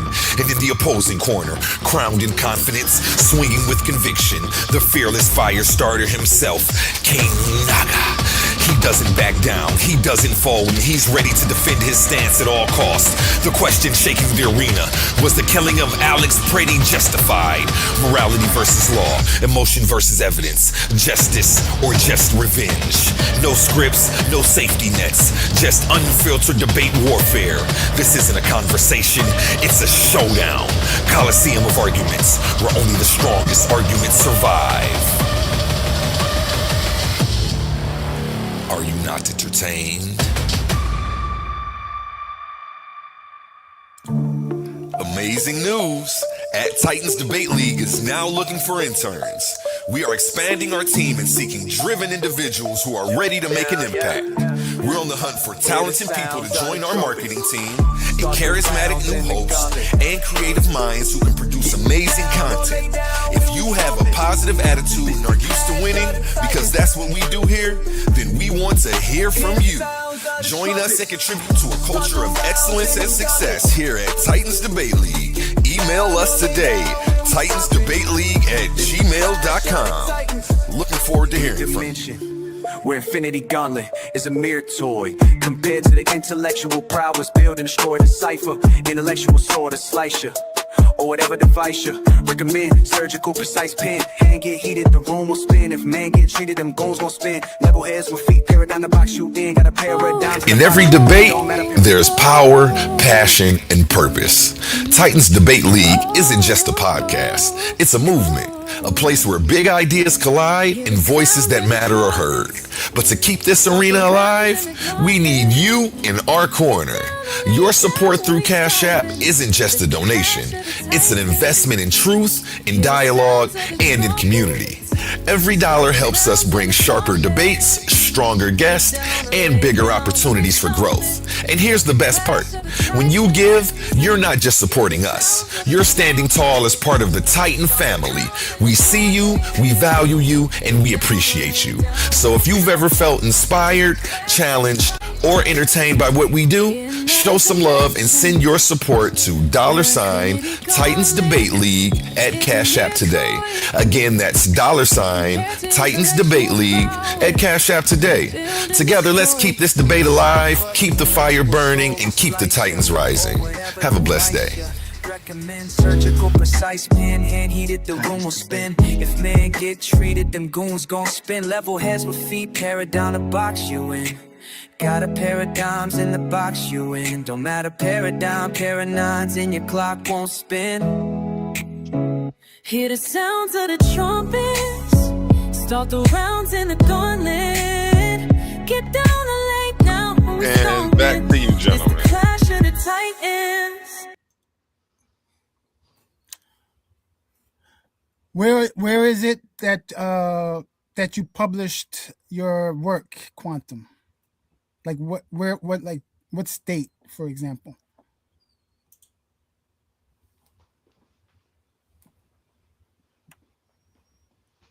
Quantum, can you hear? What? Oh, he was talking to me. Yeah. Where's your publication gonna be? What state? Shit, it better be in all 50 states. What you mean when you say? When you applied for, when you turned it in, right? What state were you in? The library. When I turned my works into the Library of Congress, I was in Oklahoma. Okay, that's where you're from. Yeah. Okay. And how many works did you send? I sent my first work. I already got a work published. I sent that one, but then for my philosophical and all of my white papers and things, I sent 16 files. 10 one and then 6 in the other. They're the same document, or those are 16 different documents? Because when you send stuff to the Library of Congress, you gotta send well, the things that I was sending, I had to send them in a package in two different packages, $60 a package. But it should. I've been checking my email every day. I didn't know it'd take this long, but I guess it would. Hold on, but does that count for 16 different articles, or is that all one thing? Like all 2 packages, one thing, or whatever? How many things did you publish? How many titles, different titles do you have? Is it just 1 or 2, or is there 16? Nobody talking. Can you hear me? I can hear you. Am I there? Do I need to leave again and come back? Yeah, you might need to leave and come back. I don't think you can hear Roy.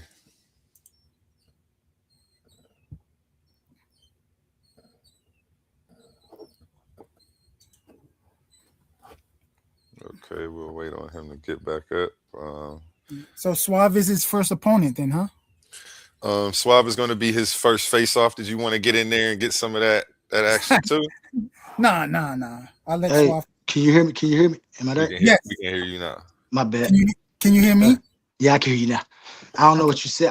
The last thing that I remember answering one question, then I don't know if you said nothing after that. But yeah, you asked me about the Library of Congress and stuff. The submissions, was it considered one work, or was it 16 different works? How many? I consider them one work, but I had to. You can only send them 10 works at a time, so I had to do 2 different submissions. So you said you had a published one, and then you sent one. What was the published one about?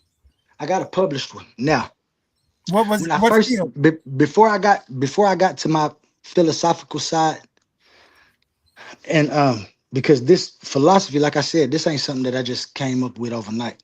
I done lost friends over this. Like my mama, she a Christian, her husband is a Muslim. Like I done been like, this ain't something that I just came up with. Something happened to me when I was young, and I wanted people to take accountability. So the first thing that I set out to do was get rid of the devil. And that's what I did. When I got rid of the devil, I also got rid of the idea, that incoherent idea is that existence is creation, is a creation event. I found that we can functionally and conditionally have what they're looking for when they say God. Because to me, when people say God, we should be looking for whatever is the reason for existence and what sustains existence. And from everything that I can see, I see that time always has been, and that's the reason there is existence, because there is time in nature, and that it always will be, because existence is a self-sustaining mechanism. The universe, if we look out and everything we see, we can tell that the universe sustains itself. And that's why I call it Fatimona. See, existence, time, and nature. That's why I be telling them, like, the incoherence of the creation God, you always go to get the infinite regress. With the quantum truth, we kill infinite regress. Not only do we kill infinite regress, there's some things in philosophy called the hard questions of philosophy that people haven't answered. I got the answer sitting right here in my book, and I'm waiting for him to send me my papers back so I can give it to you. We sitting here and debating, and I know it's like thing, but it's just because I didn't get to put my whole view out there, and that's fine too, because you ask questions, I hope I answer them to the best of your ability, whether you agree with them or not. That's what I try to do, at least, and I hope that's what we be trying to do. That's why I say about the disingenuous stuff, even though I'm just trying to win a debate, because this is what I want to do. I have a personal foot in this because I actually put this together to rid the world of the incoherency of supernatural beliefs, because I believe that's the reason that we still right here on earth and haven't went to the stars and found other places to live. And if we get together as a human race in coherence and put aside those differences and stop saying that, oh, the creator believes in me and so I'm going to heaven and you going to hell and all that stuff, once we get rid of all that, we'll be able to answer the hard problems in existence. We'll be able to look to the stars to find other places. We'll be able to send people there and start populations. It'll start from Earth. Like, and we can populate the whole universe in places that allow us to populate, but we have to find them first. And before we even find them, we have to get off the Earth. And the only way to do that is to work together, just like time and nature. So the thing that you submitted, is it a book form or is it like a magazine? What is it? Is it an article? What is it? Oh no. I submitted my book called Divine Mechanics. Like I told you. And then I got a book that I already got published. That book that's already published, that's out there right now, it ain't. I put it together because I didn't want nobody to. Once I start telling people that, and some people start understanding what I was saying, I went into a debate, and this dude actually told me that he would try to steal my worldview if I didn't go get my shit registered and shit. Now, at first I was thinking like, why do I ain't never seen a philosophy get registered.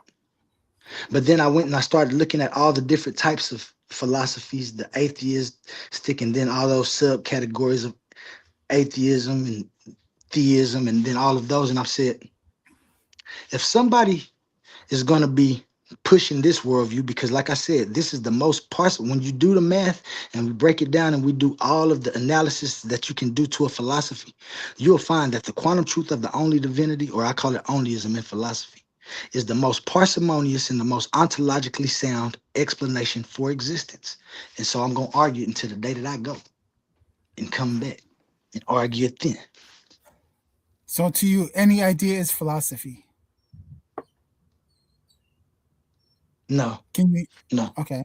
What separates an idea from a philosophy? When you formulate a philosophy,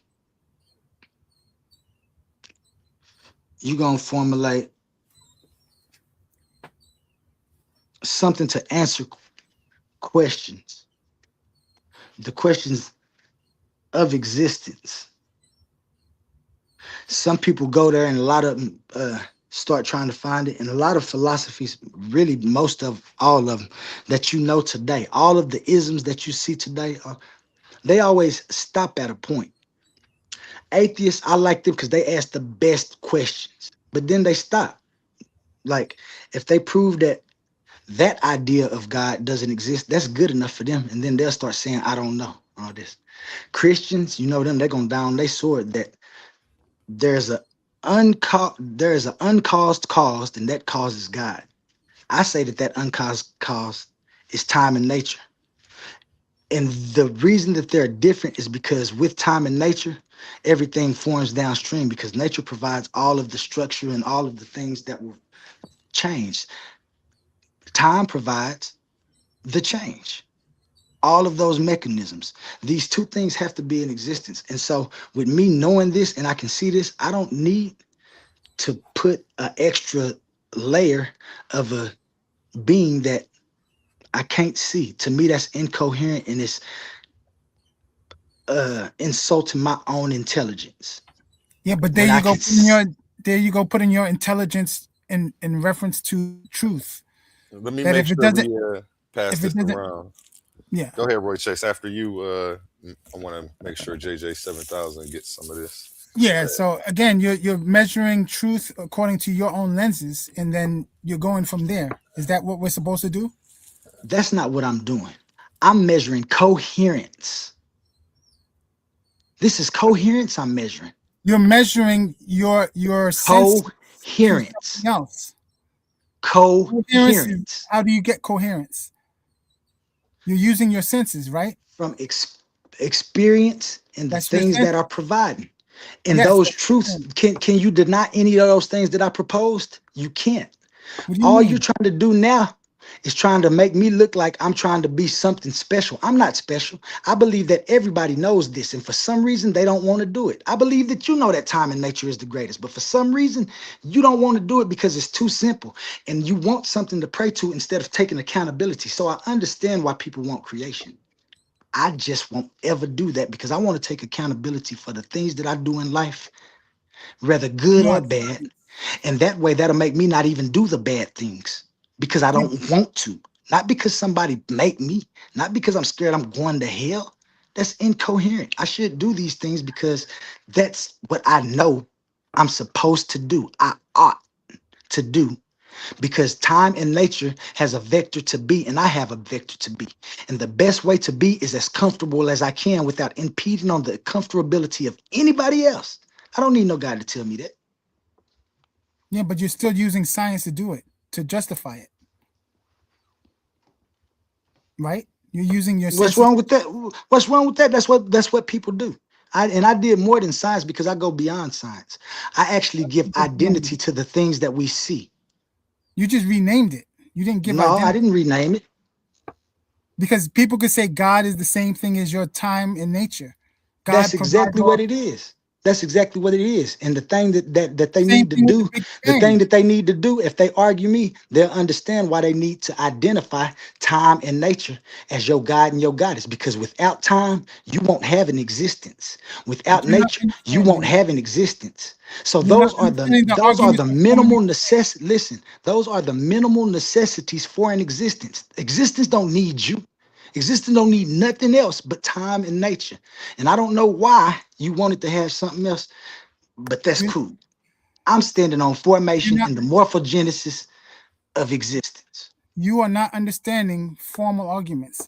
That the argument that you're making, the Big Bang and the God theory arguments are all formally the same. That this thing causes that thing, causes that thing. This thing. That's your opinion. That's your opinion. That's fine. That's if that's what makes you see it. But what you need to do, is what we was doing when we was talking about them subcategories. You got to find the independent differences in the stages of things that I've declared and the things that I claim.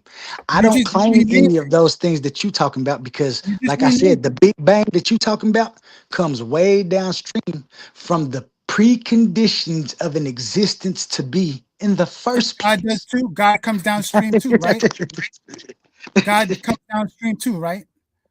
Everything comes downstream, so that makes no sense. It's formally the same argument. You just use God comes words. downstream. When did I say God? Time is God. What do you mean? Wait, now nature is goddess. No, I never changed it. This is what I stand on. You never use that. You Due never to use the that functions that time and nature provide you. I don't know how long you've been here, but this is what my whole argument is. This is what my whole argument is. I don't know how long you've been here. What? You didn't how say long that have you earlier. been here? How long have I been here? A couple of hours, I would think. So you mean to tell me that you don't know that my whole argument is that due to the functions that's provided by time and nature, without intention, time and nature is justifiably should be known as our God, goddess, and existence is the highest power because existence is what everything needs to do and that everything can't do without. Did you say tell me you don't? This is my I had said this when I first came in here and I started and I gave the little introduction to what I was presenting in my philosophy. Okay, hold on. So let me be clear because I wasn't here when you came in first. Let me know that you don't know what the fuck you're talking about then. No, I don't think you said that though. I mean, A1, is that Corn, true? the corn, QT. Oh yeah, my bad. A1, is that true? I apologize. Damn, I gotta You stop. definitely didn't say that while I was up here. I gotta stop that. Or in the chat. When I was in the chat, you didn't say anything like that. This is the first time I'm hearing it. You changed it up again. That's a lie. It's not a lie. I have a philosophy called the quantum truth, called onlyism. I've never changed anything up. Whether you heard it or not, that's not on me. Whether you can track or not, whether your dog was running around so you didn't hear it, that's not on me. I know what my argument and what my philosophy is, sir. You can't try to change it. I don't care what you heard and what you didn't hear. I know what my philosophy is. You didn't say anything about God before. And That's matter a of fact, lie. when other people rewind it to the very first. This live been going on for 5 hours. You said you've been here too. This live has been going on for 5 hours. This live been going on for 5 hours. You only been here for 2. Goddess is nature and whatever. When people this live has been going on for 5 hours. You only been here for 2. You don't know what the fuck I said. Oh yeah. And when people brought up God, you didn't say this. That's amazing. But I didn't hear it. I told you from the beginning that the traditional belief in God that people have is incoherent. Right. God should be identified as time, Father Time, and Mother Nature. Nature should be identified as our goddess. Existence should be the highest power. This kills infinite regress. Why do I know this? It's because this is the only mechanism that is needed for an existence. We're not needed for an existence. The only thing an existence needs It's time and nature. Everything else comes downstream. This is And why spirit. that That's all. if time and nature are the only necessities and they're also the only sufficient things for an existence, they should be verified logically as our God and our goddess. Existence should be the highest power. But I there's don't a know how y'all spiritual don't see realm that. too. That's exactly what I've been arguing this whole time. Spiritual realm too, I with pass the mic. Jesus. I pass the as- mic, everyone. Let the other guy speak. I pass the mic. Thank you for your questions, Roy. I appreciate you. I'm not sure if JJ 7000 wanted to get in here and What try to about set a the debate up spiritual as realm? well. What about the spiritual realm? Do you not think that you can see spirits and ghosts and angels and orbs and stuff? And Jesus himself? Did you know you could do that? Because I did it, and with witnesses. What about that part? Is that necessity, or is that just something where you're ignoring and wishing that could happen and waiting our whole life to see? And they give themselves excuses. If not you, then who? And if not now, then when? Is basically we should be practicing and seeing the spiritual realm, and you can see it for yourself that spirits exist. They're there through other people that you never met before. And that's what I want to repeat trying to practice. So catch me outside if you want to practice that. And I can do your birth chart, which is relevant even in the afterlife, because spirits of animals have other people's pets, and spirit told me their astrology signs before. So I guess it's relevant and it's still talked about. And if you're not aware of it or learning anything about the language now, you're just like missing out. Does that make sense? What about that? And what is your astrology sign? Quantum onlyism? Yeah. Shoot, I only wish I could see what you have. Unfortunately, in my existence, You I've can. never You seen. can if you practice it. I I try. can't do it until I practice more. I start from scratch with every individual. Different. Not Well, everything's I gonna be the told same. you I have a whole philosophy and things that I dispute. I dispute these things because I've looked for them. I'm talking You about look I for what, looked for spirit? everything that I say that I don't see anymore. I looked Have for you 'em. looked? Have you looked for And what spirits I yet? found is Them that the yet? spirit, the only spirit is the what we call space time. This is what we travel through. We travel through the spirit of Fatimona, the universe. Our No. souls are Only what's presence traveling. can Our be reached. body is the hardware. The mind is the software. And the individual you, the individuality comes from the frequency that is generated from your soul seed. And I'm gonna stop right there because that's gonna get Okay. too deep. Anything after that, the spirits flying, the angels, the demons. And we get a hold of each other's I've spirit and yourself. never ever been able So to you have, see that. Now, don't get yeah. me wrong. If anybody done seen that, You have that's to do it fine. with your I'm just mind. saying that I've never been able You have to to see do it. it. You Due have to to the practice fact that your I've mind. never been able to see it, I'm just gonna stick to the things that I know and that I see. And the understanding of astrology too, and the awareness of astrology too. If you don't see it, you don't see it yet until you start seeing it, and you do all by yourself alone. Eyes and heart alone is an astrology experiment experience that you learn every day, every opportunity. It's a social opportunity to learn and be aware of astrology, and you can actually calculate other people's individual birth charts and study their life and look at how it matches the interpretation you get from birth charts that no one else has to tell you. No astrologer has to tell you. You become your own astrologer. Everyone is a different piece of the puzzle. Everybody's a different corner of the soul and different eye, different perspective, because we're all one or some bullshit. And we can get a hold of each other that way. That's why we can look over spirits. Spirits can look after us, and we can look after each other. And we can get a hold of them, and they talk for other people. When I get a hold of spirits, it's not something I can choose. I can't just choose what I see is what I get. All I do is say what I see with my mind's eye. That's how you see it. And you can see it with your physical eyes too. Once they show up clear. It's a practice. It's a process. It's not something you can do by demand or argument at all. And not everyone is readable. That makes it even harder. And then people can reject me, which I'm just trying to see through their soul, doing the best I can. I'm not, what else are you supposed to do? Yeah. Like, I'm just trying to get a hold of God again, Jesus and spirits and whatever's around you. And that's how I see spirits, is through other people. I can't do it by myself. I have to witness confirming that what I'm seeing is true. And that's how it works. You start from scratch everywhere. And then once you're cycling juice, you can be on a roll and record it for years and get evidence, and no one cares. Life goes on. But I want to repeat, it's so cool. And if you look at your astrology, all your elements that you have in your astrology helps me be psychic too. There is a phenomenal, like a change in people. You can change people's environment with your presence. But you're not the only one with presence. Everyone has the presence. And you can see right through it, you know, if you're focusing and trying to practice seeing in it. And if someone cooperates with you to tell you yes or no, and if you say yes a lot, then you're on a roll with the visions and they just come to you and you say what you see and you'll just have this big knowing about this person because everyone has the light that they bring with them, the whole story, and everyone's meant to see it, you know. We're all telepathic. See, there's no time, right? But there is time, but because we're in a vessel of time, but the spiritual realm has like all of it recorded all at once.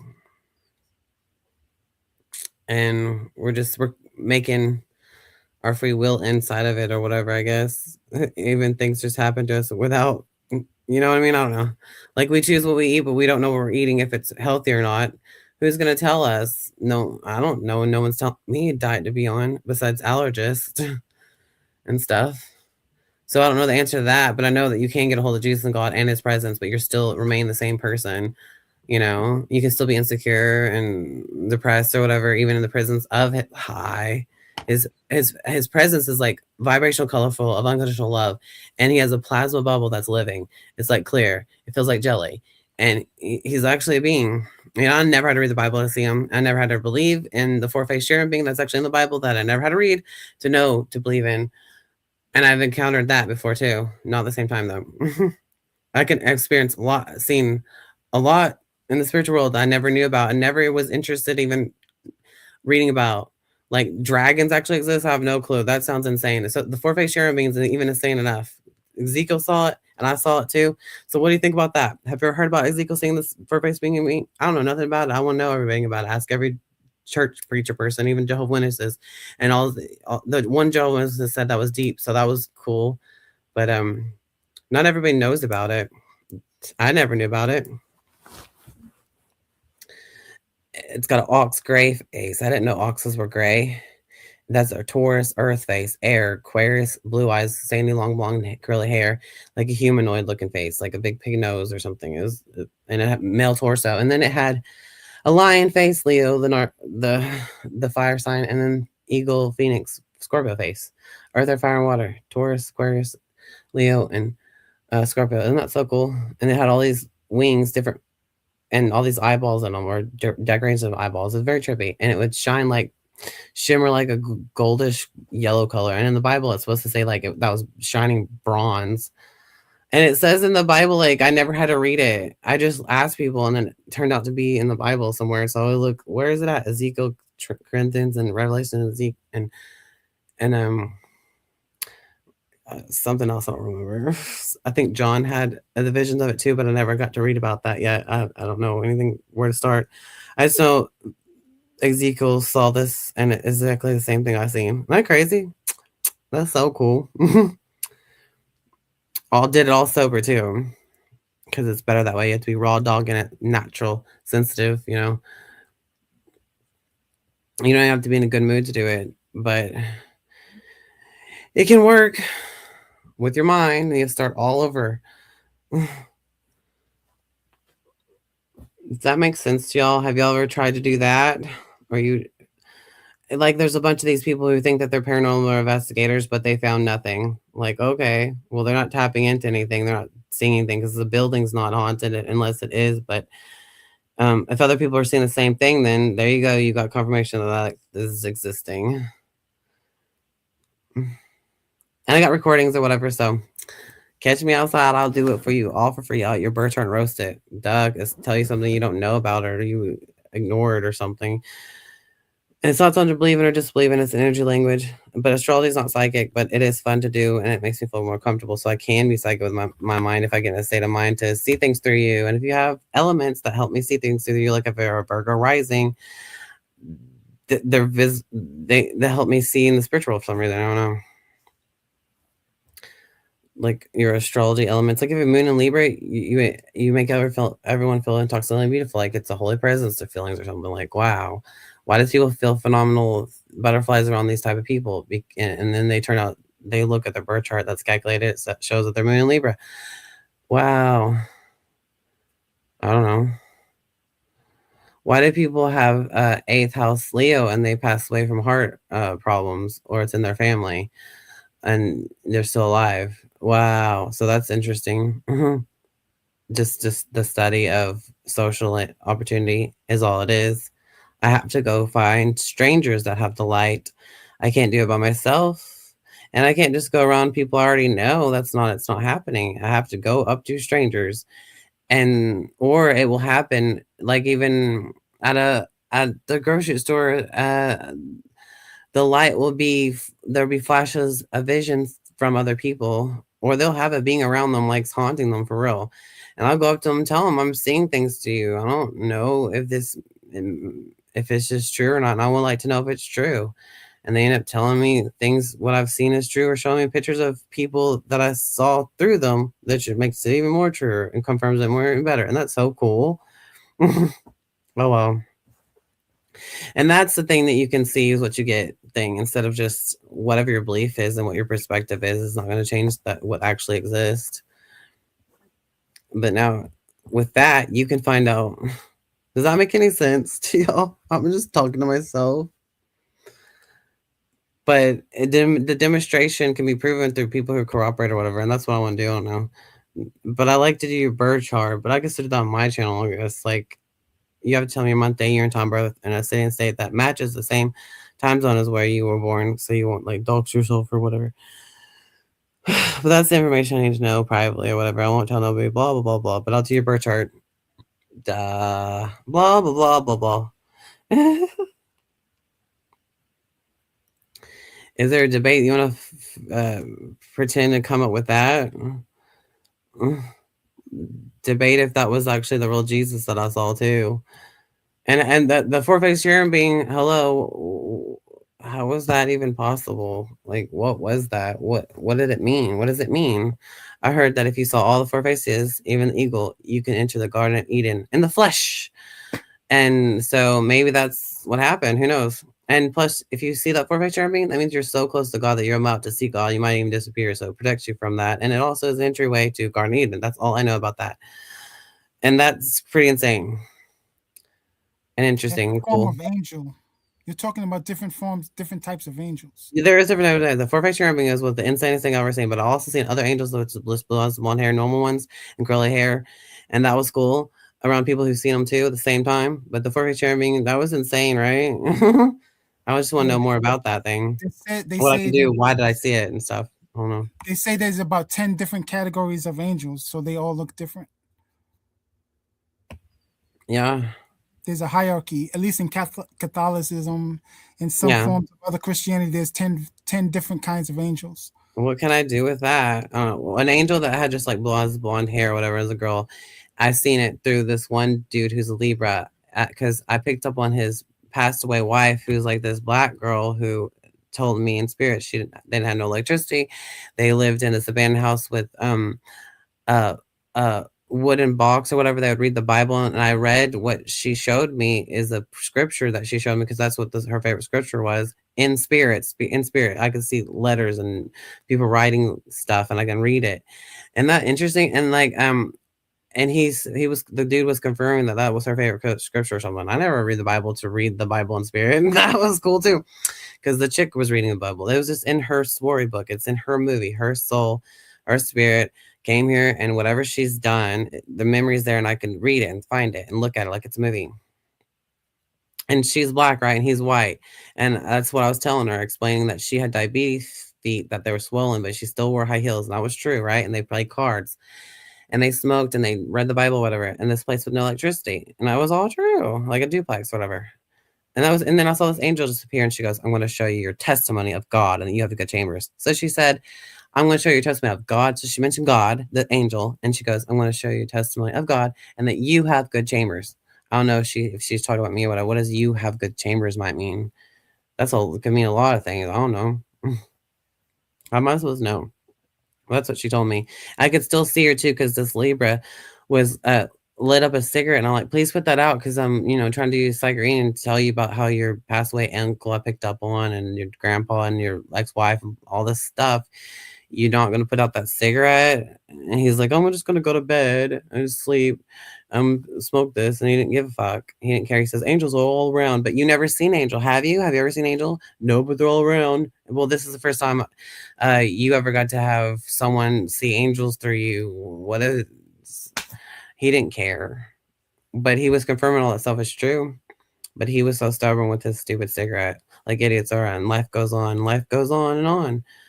And I didn't get that recorded, but I got recordings like doing that over the phone with people who don't live, like far, far away, you know what I mean? And I can still see what their house and stuff looks like and stuff.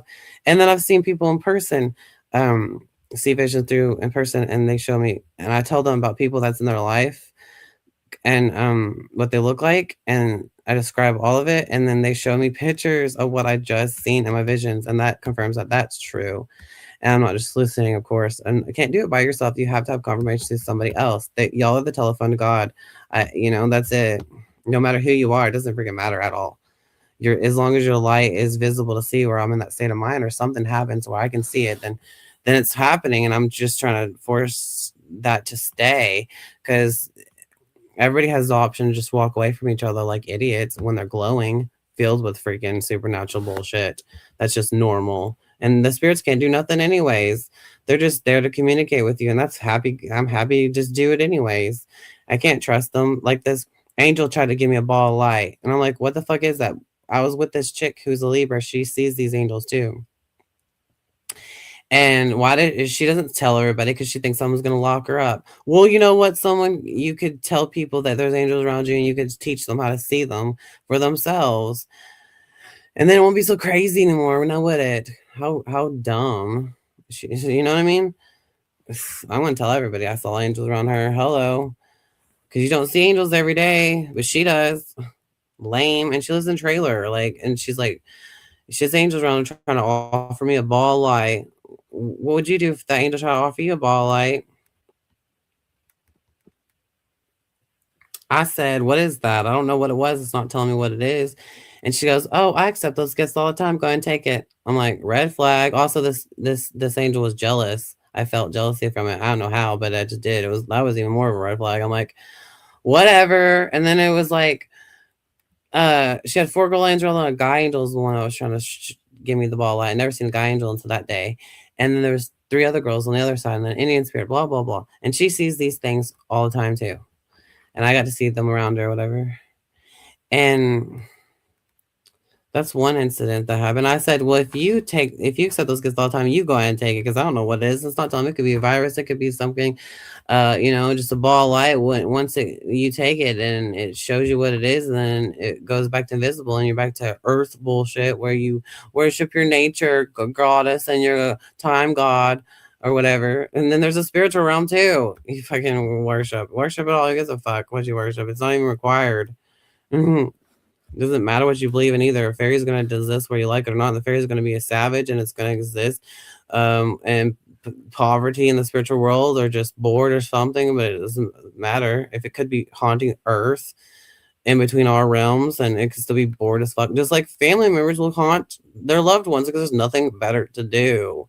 And that's the best thing to do too, to be in between worlds and be in the flesh and spirit. That's the best thing ever. So it's better to be in a body than outside and seeing all these crazy creatures and being stuck with all the insanity of that nonsense, when you can just communicate with it safe on Earth in a body. That's literally the truth of it. We're so privileged, and we're brats on this earth because we're not being crushed by giants and invaded by other mystical demons and stuff. But I mean, that's our natural language, to be telepathic. Like animals, they tell me more things because they show me reincarnation and stuff. I think that's the coolest thing ever, because humans are just dumb as they were in life. They'll be like, oh, tell them I still love them. What do you mean? Tell me how you died. Tell me something that get them to convince them that I'm even talking to your dumbass, stupid human spirits, because that has happened before.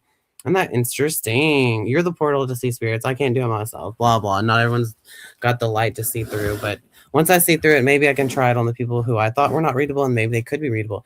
There was this one dude, I know people I fight with all the time that I've read before they were psychically readable. I never thought they would be.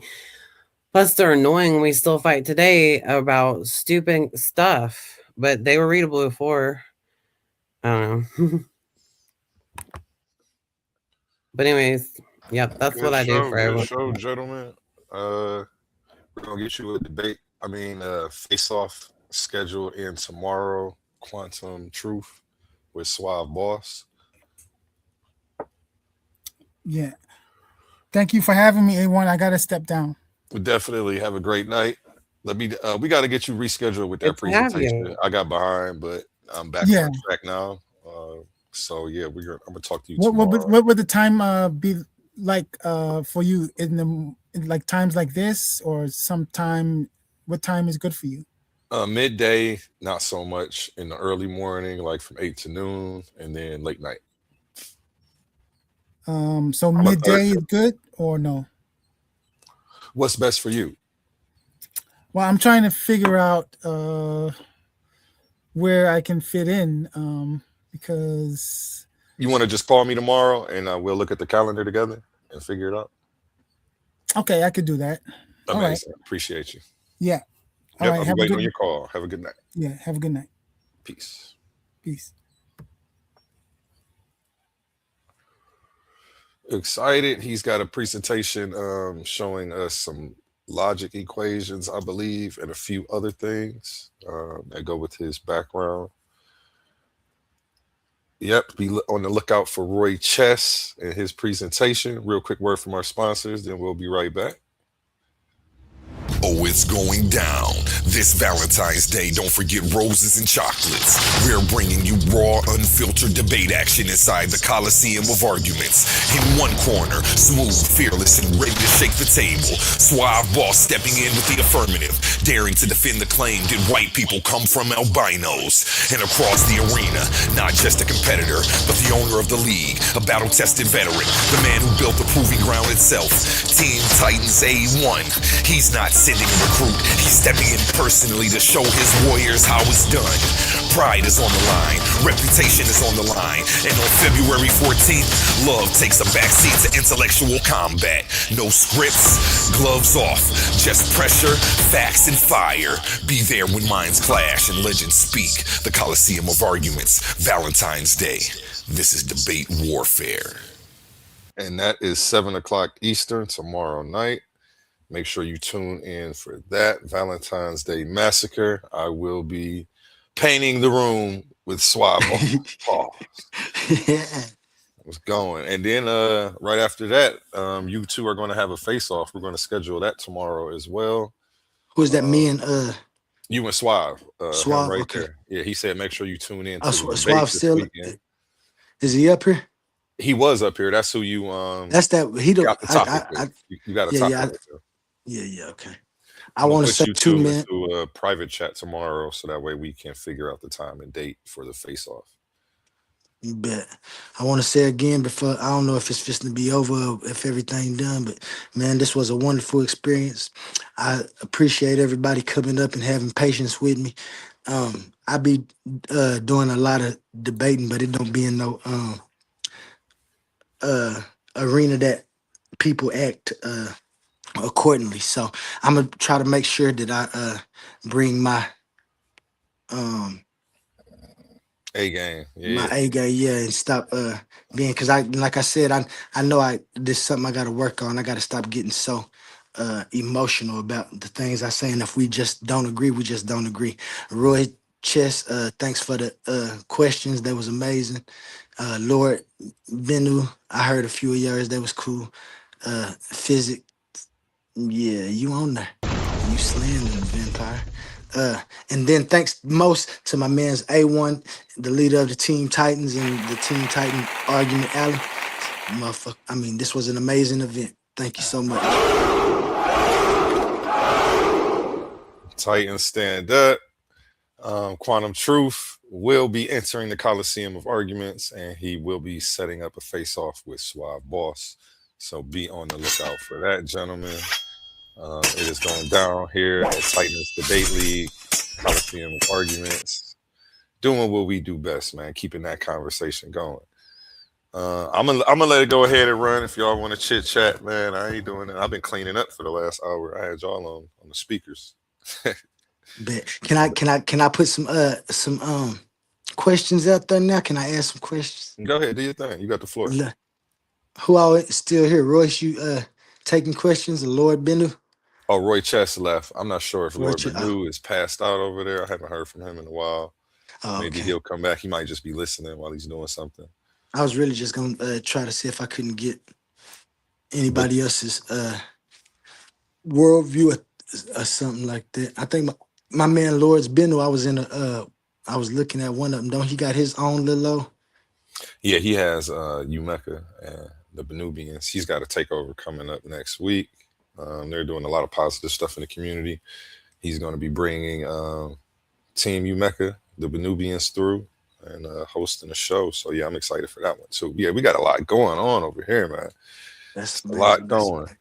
I wanted you to expound more on quantum onlyism. I think the questions cut you short from really explaining your philosophy. Yeah, and that's what I say. Like I said, I've been putting this together for a long time. So if we would have started the way we did without no questions, I probably could have got to some good stuff. But that's what it's always going to be. You know what I'm saying? Because you know. You got the floor right now. Go ahead and explain what you feel like didn't get across and what you want the people to know. Well, the basic thing that I want people to know is that I'm not putting forth a religion. I'm not asking anybody to come over and start worshiping Father Time and Mother Nature. That's not what this is about. When I made quantum onlyism, like I said, I made it because I believe that we need to be accountable for the actions that we take within existence. Because if we make the most logical, coherent choices in existence, we would know that we have to work with everybody. We was talking earlier about the different races in the history of civilization, or not even civilization, before civilization, but we're here in civilization now. But we talk about the history of mankind and stuff, and we have questions. People have answers. Some of the answers are right, some of them are incoherent. You know what I'm saying? And like I said, whatever, if something been getting you by what you believe, that's fine. I just have an argument that I feel that I see that takes away an intentional existence. And to me, taking away that intention doesn't do anything, because we still have what I call God. Now, it's not a God that you got to worship. All you have to do is recognize time. That way you can work with it. You can know you have to use your time wisely. And then nature ain't made to be worshipped. They just need to be recognized just the same as nature, as time. Why? Because if you recognize the nature of things and you recognize the nature that's in front of you, you can formulate different ideas and different things to help within existence, so we can be for the comfortability of not just me, but my brother man, my fellow man. And that's what it's all going to end up coming to. So when I propose this, I don't propose that. I'm just trying to see if anybody recognize anything. I call them my God and my goddess, because I don't have to answer to anything else in my view. The only thing that I know that I answer to is time and nature. And then when I broke down and I tried to find, I can't find nothing else that can work without time and nature. And so I'm simply going to stand on what I see and what I can prove. And I can prove that time exists, and I can prove that nature exists. A lot of people say that time don't exist. That's a debate. I won't give you my thing. I know that the now is here, and I know that the now is happening. Existence ain't no event that happened and then it stopped. No, event is an ongoing occurrence. Not event, fucking existence. My bad. I lost for a word. Existence is an ongoing occurrence, and it's could forever be updating this thing, because for the entire universe to be, it has to sustain itself. And so we have entropy in some places. We have things going out of existence and stable patterns, or patterns not being stable, and so they don't persist. And then we have other patterns that persist, and they persist for a time. This is the mechanism of infinity and eternity. No, it's not a number. Infinity isn't a number. Infinity is a condition. That's why you can't count infinity. You can't count eternity. These are the mechanisms that's provided by the simple, and I think that's what a lot of people can't adhere to, that is so simple that everybody should seem to me that they should have seen it. Existence is simply because there's time in nature and everything else is downstream.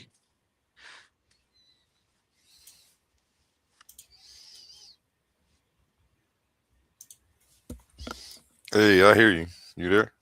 Yeah, I'm here. Okay, I was making sure I wasn't muted. Yeah, I definitely hear you. Okay. Well, you heard it here first, folks, only on Coliseum of Arguments. Here at Titans Debate League. Quantum Truth stepped in, held it down, answered all questions. We had a lot of the debaters step up and put his feet to the fire, and we see that he's ready. So we're going to give him a warm Titan welcome to the Coliseum. Yeah, boy. And be looking forward to seeing him on the big stage here soon, only on Titans Debate League. Yes, it's going. That's what's up, man. I'm happy you had a good show.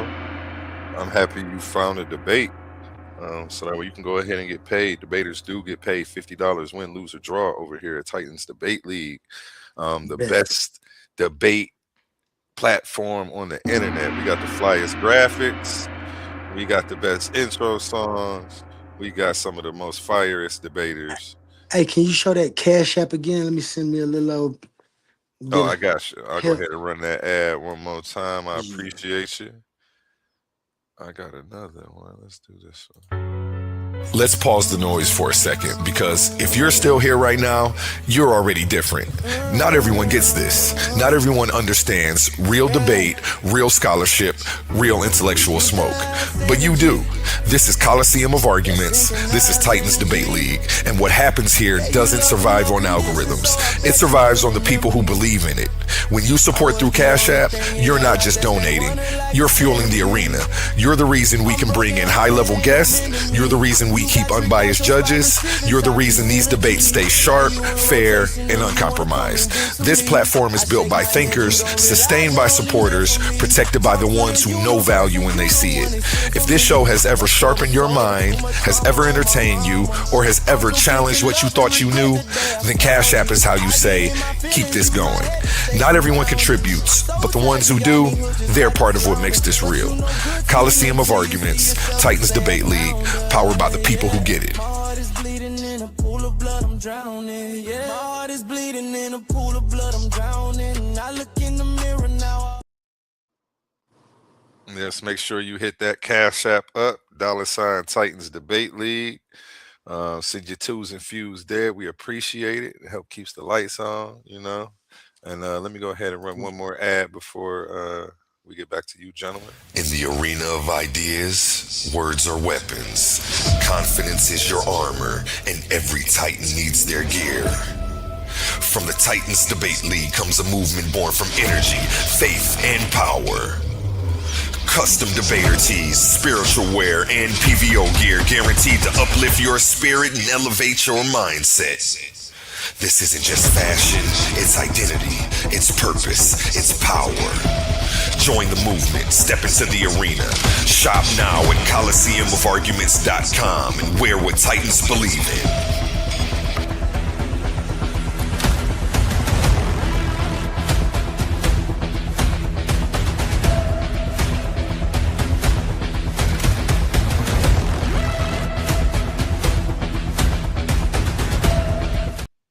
And yes, we are looking for interns. Amazing news! At Titans Debate League is now looking for interns. We are expanding our team and seeking driven individuals who are ready to make an impact. We're on the hunt for talented people to join our marketing team, a charismatic new host, and creative minds who can produce amazing content. If you have a positive attitude and are used to winning, because that's what we do here, then we want to hear from you. Join us and contribute to a culture of excellence and success here at Titans Debate League. Email us today, titansdebateleague@gmail.com. Looking forward to hearing from you. Where Infinity Gauntlet is a mere toy compared to the intellectual prowess build and destroy the cipher.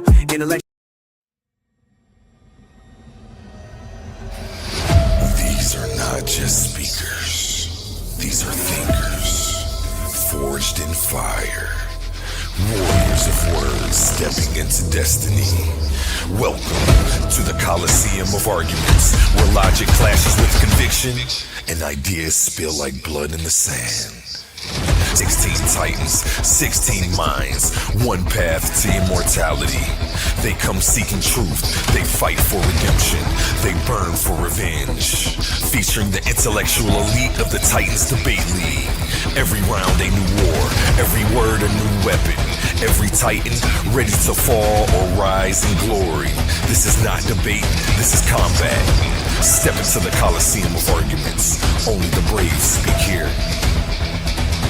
Are you not entertained?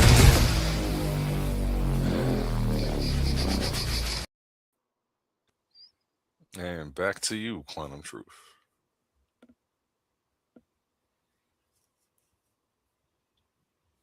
Are you there? Are you there? Mic check 1, 2. Hola. Yeah, I'm not getting any sound from you, Quantum. I don't know if you can hear me. You might have to drop down and come back up. But yeah, that was a fire argument alley, man. We had some legends up here tonight. Some new up and comers on the rise up here tonight, and none other than Quantum Truth, coming to preach his philosophy of quantum onlyism, the quantum truth of the only divinity. You should put a link down in the comments so I can go subscribe to it. We can't find it anywhere. You're looking. What are you trying to subscribe to? Titans Debate League. Oh, Quantum's onlyism. I don't know, and I did subscribe to this. Yes. Oh, I'm not sure. I'm not sure if he has a YouTube. Are you there, Quantum Onlyism? You want to shout out your YouTube so people can go check you out? I know you can. I mean, I definitely typed find all him the here. words in that's on the screen, but they didn't come up with anything. So maybe the link would be faster. Give a link into the private chat, and then maybe some moderator can copy and paste it to the comment. Yeah, if he has one, I'm not familiar with it yet. I didn't think he had one, but if he does, he'll shout it out. Definitely big on helping everybody promote their brands. And you will definitely be able to find them here on Titans Debate League. Make sure you hit that bell so you get a notification every time we go live so you don't miss anything. QT, where you at? Yeah, I'm here. My bad. I stepped out for a second. My bad. Okay, they were asking where they could find you on YouTube at. They was asking what? Where they could find you on YouTube at. Right. I ain't really. Excuse me. You could send your link to your YouTube in the private chat, and then some moderator can put it in the comments, and I'll just copy and paste it to see if I can find it.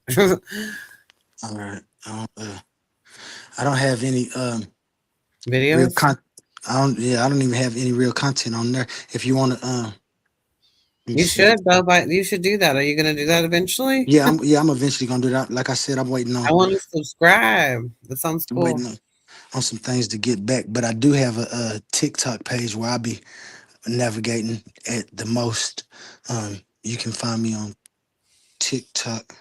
I'll put this. I'll put the link in there. That's where we linked up at. Yeah, man. We've been taking over TikTok, Titans Debate League. We've been over there getting it in, banging people around on all the panels. We are going to be bringing a lot of new faces from over there. I have 8 more people to actually filter through that already have. I don't have them scheduled, but I'm working on the flyers and we're working on getting them scheduled. They are locked and loaded. New, fresh perspectives, new faces. Be on the lookout only here at Titans Debate League.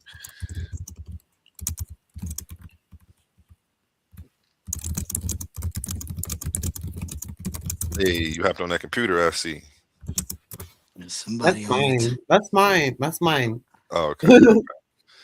I want everyone to come to my channel and I do a psychic read on you for free and an astrology birth chart roasting analysis. Catch me outside and experiment and experience. And I got evidence of these experiences is why I want to keep doing it, because it's like, duh. And it's always good for you to know. Okay, so what on your page? That's where we can. I'm gonna have to visit you.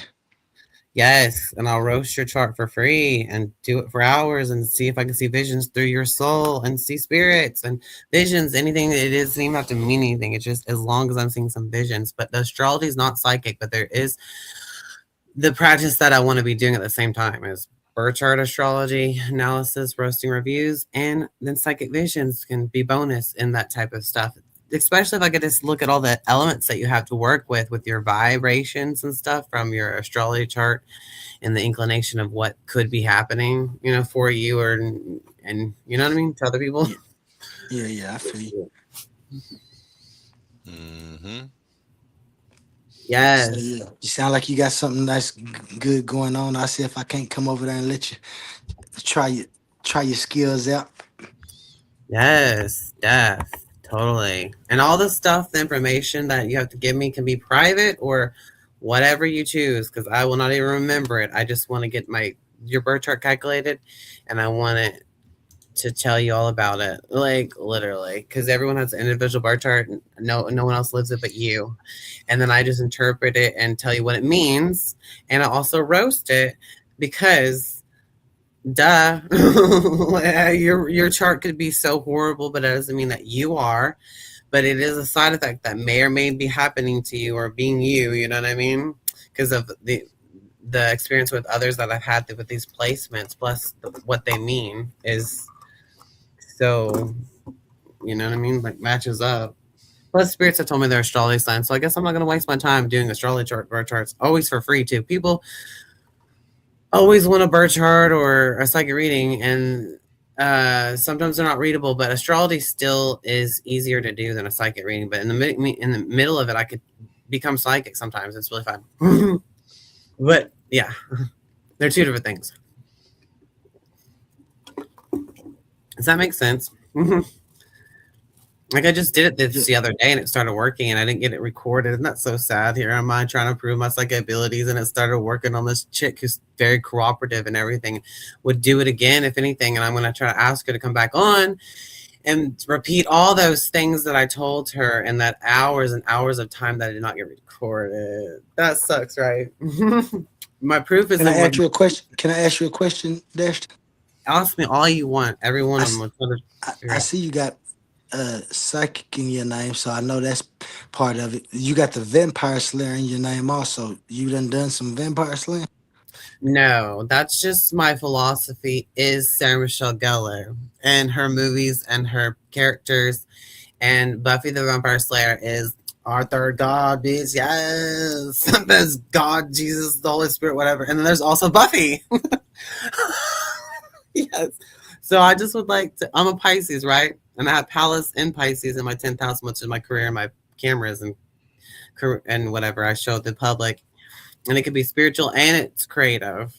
So like, that's just the best philosophy you could ever have if you're living in that type of universe, like Buffy's universe, making the right choices. You know what I mean? Like being that good example for other people, like being a hero. That'd be my philosophy. This is the plan if these were our situations. And I think that is like a wholesome, best way to look at every life in perspective, because there's monsters in the world and there's literally things that could happen that feel like that, It's on Hulu. It's coming up. The new Sunnydale is called Buffy's New Sunnydale. Yes. It's my religion. I can't even afford it, but I have a friend that told me that they'd painfully watch this with me because they have Hulu and they're Libra. Isn't that so nice? And I can watch it and feel like, yes, God's, yeah, in that universe. Such a good, that's my religion, is Buffy the Vampire Slayer. But the real life truth thing about being psychic and stuff is real, blah, blah, blah, blah, blah. But, my philosophy is just like, movies, art, reality, or whatever resemble each other, and you know what I mean? Does that make any sense, sort of? Like, what would you do if your stupidity of excuses of not letting yourself be doing divine bullshit or whatever because you think that that's just either you're against it or you think it's fake or whatever, But on the shows and the movies will show you, like, if it was real, what would you do and how would you be? Like, you could be good witch or bad witch kind of bullshit, right? And those are just good teachings. Like, just be a good bitch, even if you have to be a witch if there's no such thing. Or is there such thing? Pretend there is, big deal. Have fun with that. But, like, look for the truth and find the truth, and there's evidence that I want to be recorded. And the confirmation and the evidence is through y'all, and y'all saying yes or no to whatever I get. What I see is what I get. I cannot choose or help it. I just want to practice it so I can see more. And I do it for free. Like, everybody wishes they could do this. They wait for it until the afterlife, their whole life, wanting to get this stupid thing done. And if you're not going to do it, then it's not going to be done, because I've never been able to do it by myself. I never could have been able to see Jesus without these people that Jesus wanted to talk to. There's no way. Like, what am I supposed to do if I don't find these people? All these people have things around them that they've seen themselves. They have their own life going on, and they have these things happen every now and then, or all the time, and they're not telling people. And I want everyone to be aware of it, and I got to get it on camera and make it happen, and show you what's real about it when it becomes real. And, like, astrology is just a good tool. I mean, it could have, like, some inclinations of how you can pass away allegedly with your third house, and your eighth house being, the ruler of Scorpio, just like death and transformation. That's part of our body, of our body, our light that was imprinted on that exact time and month, day, and year that you were born. There is a astrologer makeup that everyone has, a little map that everyone has. We're not just astrology; it's not the end all be all, and your sun sign is not the end all be all. The 12 signs.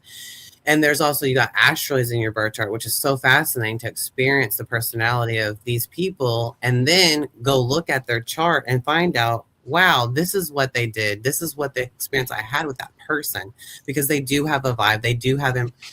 People can experience each other. We're not alone when that happens. We can see same things with our same minds and consciousness, and it's real. When we communicate with spirits that are around each other, that you thought you missed, and you don't have time to look at because they're in your bubble, or listen to someone who can see in your bubble. And some people, like Capricorns, they're afraid of intimacy, they're afraid of crying, and like, they get mad at me just because I see someone that they love in spirit around them, and I'm explaining that how they passed away, what they look like, and they start crying and telling me to run because they want to be ridiculously irrational and hurt me or whatever, because they're mad at their emotions about that, when they're telling me that it's true. What I'm saying is true, right? I mean, because if it's true, then why are you so mad at me? I can't help it or do anything about it, and I cannot control what they say to me. I can only hope that they can say something not stupid. Like animals, they show me reincarnation, and I'm like, wow, I get to tell this person that they have a dog that has ears that's point up and a long muzzle, and it's like a grayish black dog, and it's so tall and skinny or whatever. And this dog's telling me its name is Michael, and I'm like, who the fuck names their dog Michael? This dude said his dog was named Michael, and the dog told me this, and the dog also told me he was an Aquarius. And I was like, hey, Virgo, because this dude I did this I had visions from was this Virgo, explaining to him, that I see his dog, right? And I'm getting confirmation through this Virgo guy that his dog is named Michael, and it's Aquarius, because I said, what is this dog's birthday? This dog told me his astrology sign. I want to know for sure. Are you lying to me or whatever? Because I want to know if this is true. When is his birthday? And I said, this dog's Aquarius, and he's like, February 12th is what he said. And I'm like, that's exactly what the dog told me is Aquarius, like Abraham Lincoln. But Abraham Lincoln is the Aquarius moon in Capricorn or something like that. I think that's what I looked at his birth chart. But it doesn't mean the dog is, but now the dog is Aquarius. And this dude, who's a Virgo, confirmed it. And I said that his name is Michael. And I also said that this little kid that was in his trailer of his backyard that this guy lived in my visions. And the guy in the backyard, the little kid in the backyard, was calling this dog Michael Jackson. And he says, oh, my nephew calls the dog Michael Jackson all the time. And I'm like, this is in my visions, and I can hear them. And I was telling him, one day, someone fed this dog a orange that was peeled. Or no, a tangerine that was peeled, not an orange.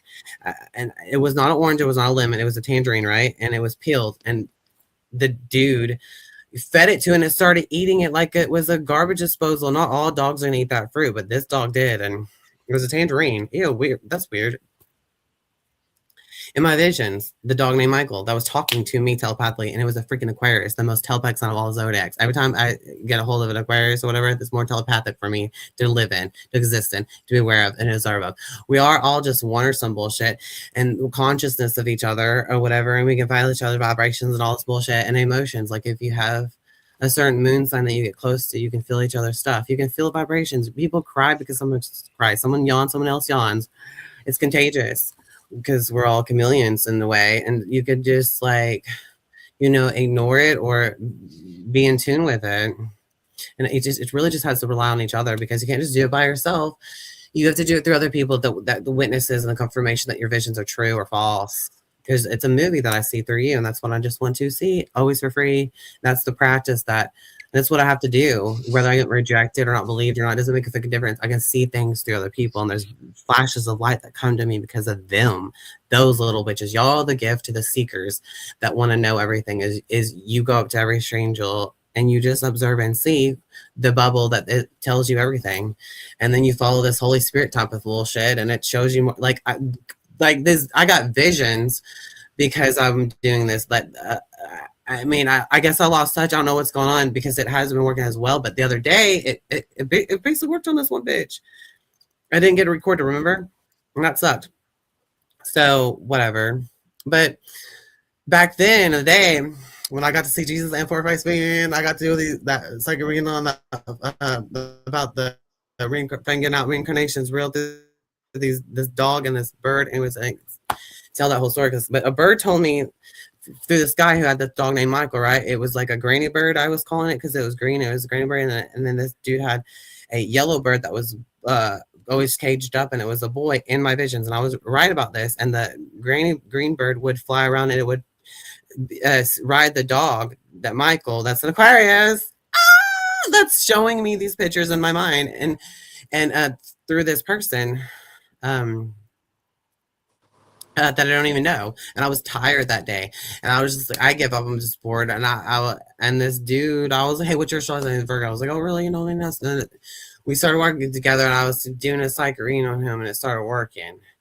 And that was what I was seeing, stuff like that. And I saw other people in his life, but the cherry on that reading was that dog talked to me, and the bird talked to me too. And the birds showed me that they were in some kind of tank, in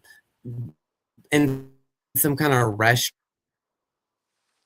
looking thing, like some lunch lady room, lunch man room, whatever it was. It was a lunch room, a cafeteria, that's the words. And I was in a cafeteria, and I'm just telling him this fucking crazy shit because these are my visions, right? Like, I want to know if this shit's real. I'm seeing it, and I'm going to keep focusing on it because I've been on a roll this so far. So I'm going to say this too, bitch, because I see it. And then it's like, he tells me he used to fucking be volunteering at a homeless shelter, and there was those animals there too, and tanks and stuff. And that's where he got the birds from that was talking to me. Yes. And that's the coolest freaking thing in the whole entire world. It exists, and it exists for me, and it can exist for all of you if you choose this language. If you choose to read into this language, that you can be like a Helen Keller, be a real soul. It doesn't matter who you are. I'll read people without judgment, all this bullshit, because the light is there, and it's there to see, and it's visible. No matter who you are, you can read different types of people, and there's different creatures and all the stuff that exists in the spiritual world. But we are so safe here in these bodies, and we're safe on this earth because there's no more giants to crush us. There's no more scary demons and dragons existed. I have no clue. I don't read about dragons, and I don't care. That's not my style. I'm telling you, I didn't know they existed, but they did to this one guy I talked to. And I was telling some psychic stuff, and he used to live in a Buddhist place, a Buddhist church or whatever. They let him live there or something and be like a janitor or some bullshit. And he didn't really care much about the religion, but he lived there. But I psychically, I was like, hey, I do psychic readings, bitch. And I just, like, they gave me a number, and I called them, and I told them that I see that he has a son, and I was right too. And then there was a dragon around the sun. I'm like, what the fuck? And then there's a dragon around you. And then this dragon appeared in front of me, and it was black, and it had all this whole eye socket was just glowing green. And it was the tallest, like a human. And it was just like, I I don't know if it even, I don't even know if it had wings. I don't remember right now, but it had like 3 fingers or something like that. I'm not sure right now, but the dude said, oh, and then the only reason why I know this is true and not a hallucination is because the dragon told me its name and it sounded like an echo when it telepathically talked to me. Everybody else is different. How communications, you know, my visions and stuff is different with the way I communicate with spirits that are around you or with you. There's a difference, and it's all the stories inside of you and your aura. This whole thing that's going on that you're not aware about, or you are aware more. Isn't that interesting? But anyways,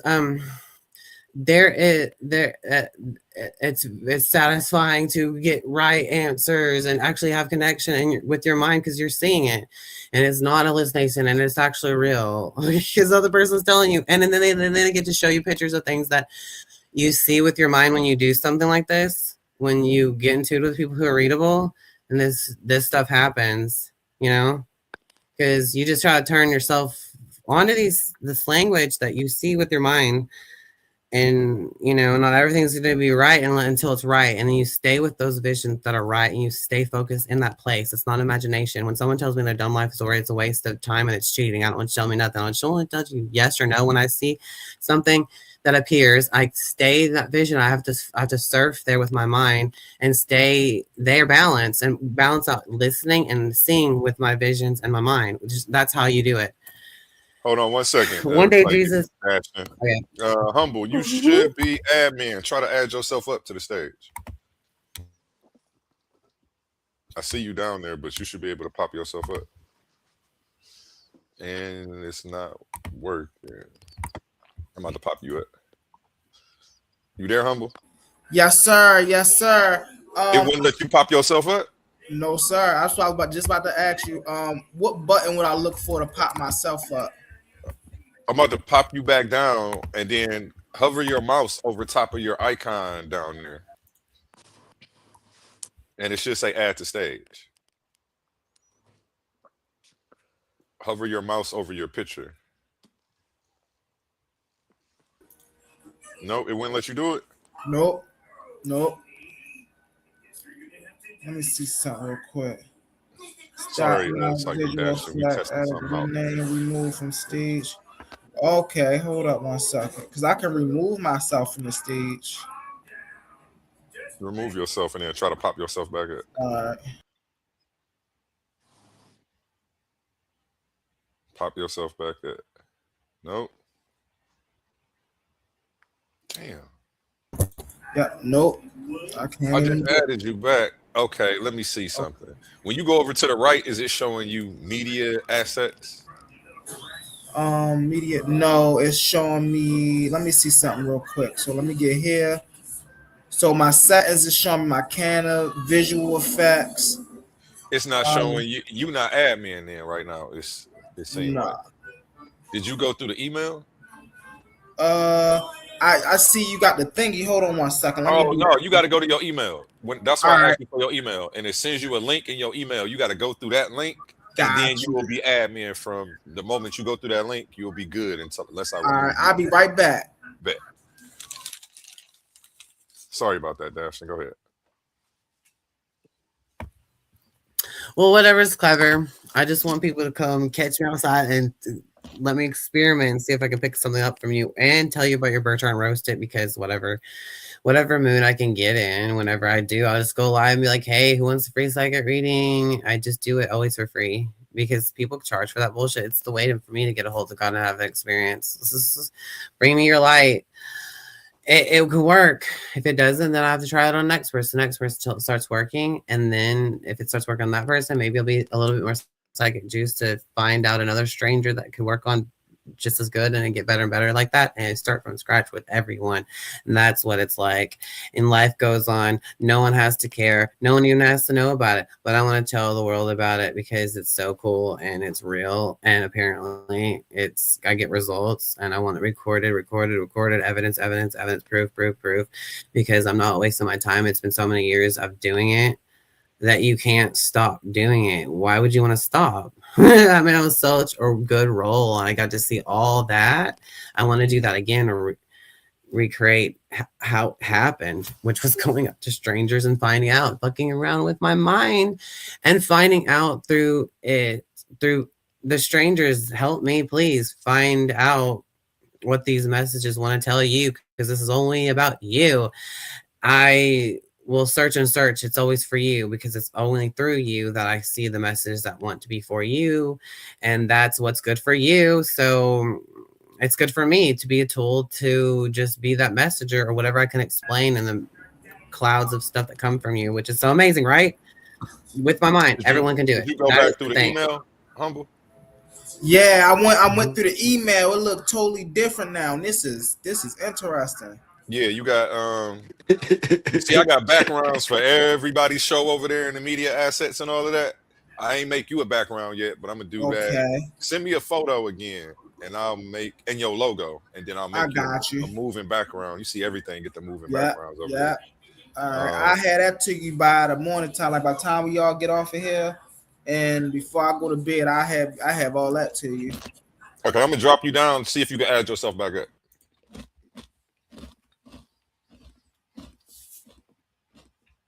You got to go over your picture with the mouse. Were you down there with the bomb squad? And then it should say add to stage. Add the stage. I got it. Yep. I can add myself. Yep. That's how you, I ain't take you down. No, that was me. Okay. And when people come up on the panel, that's how you bring them up. Okay. Got you. And so I see them down here at the bottom. You'll see them down there pop up at the bottom, and it'll make a little noise like boop. Okay. You know what I'm saying? Yeah. And then that's how, if you're not looking at the screen, you will hear that noise like, oh, somebody popped up. Let me go add them. Got you.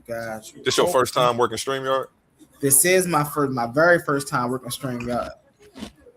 Okay, over here. Let me take this down. Just do a quick tutorial real quick. I ain't tripping. Try to share your screen.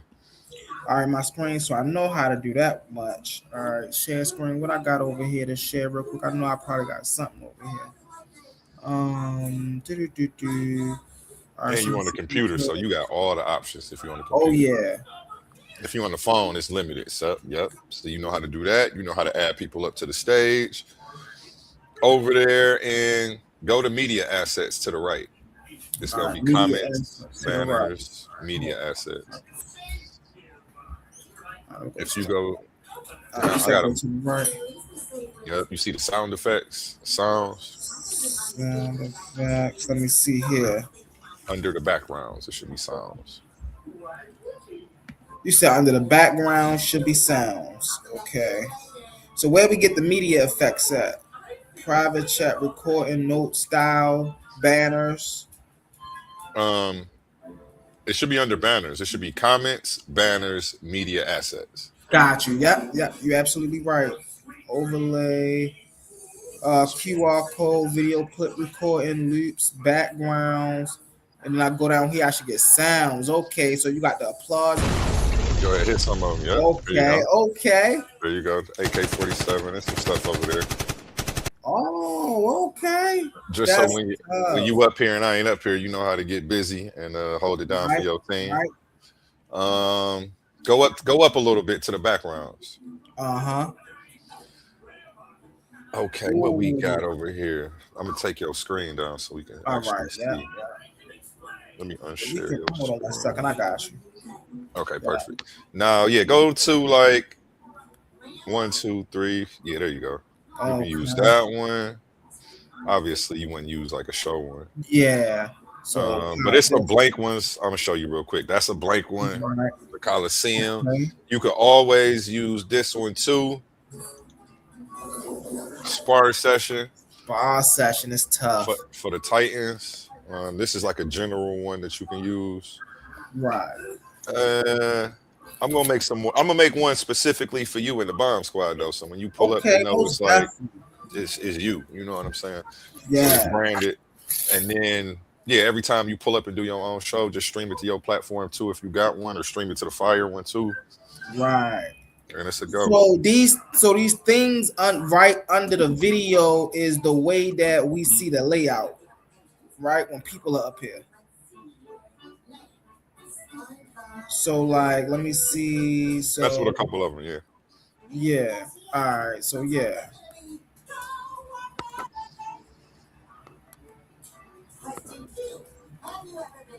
Okay. Okay. So that's tough. Now, as far as hosting, I'm gonna let you know I'm a very respectful dude. You know, I let everybody get their, get their stuff off. I don't really like, hey, listen, we ask the questions and things like that. Let's go ask the questions. Is there anything that you want me to personally look out for as hosting a show?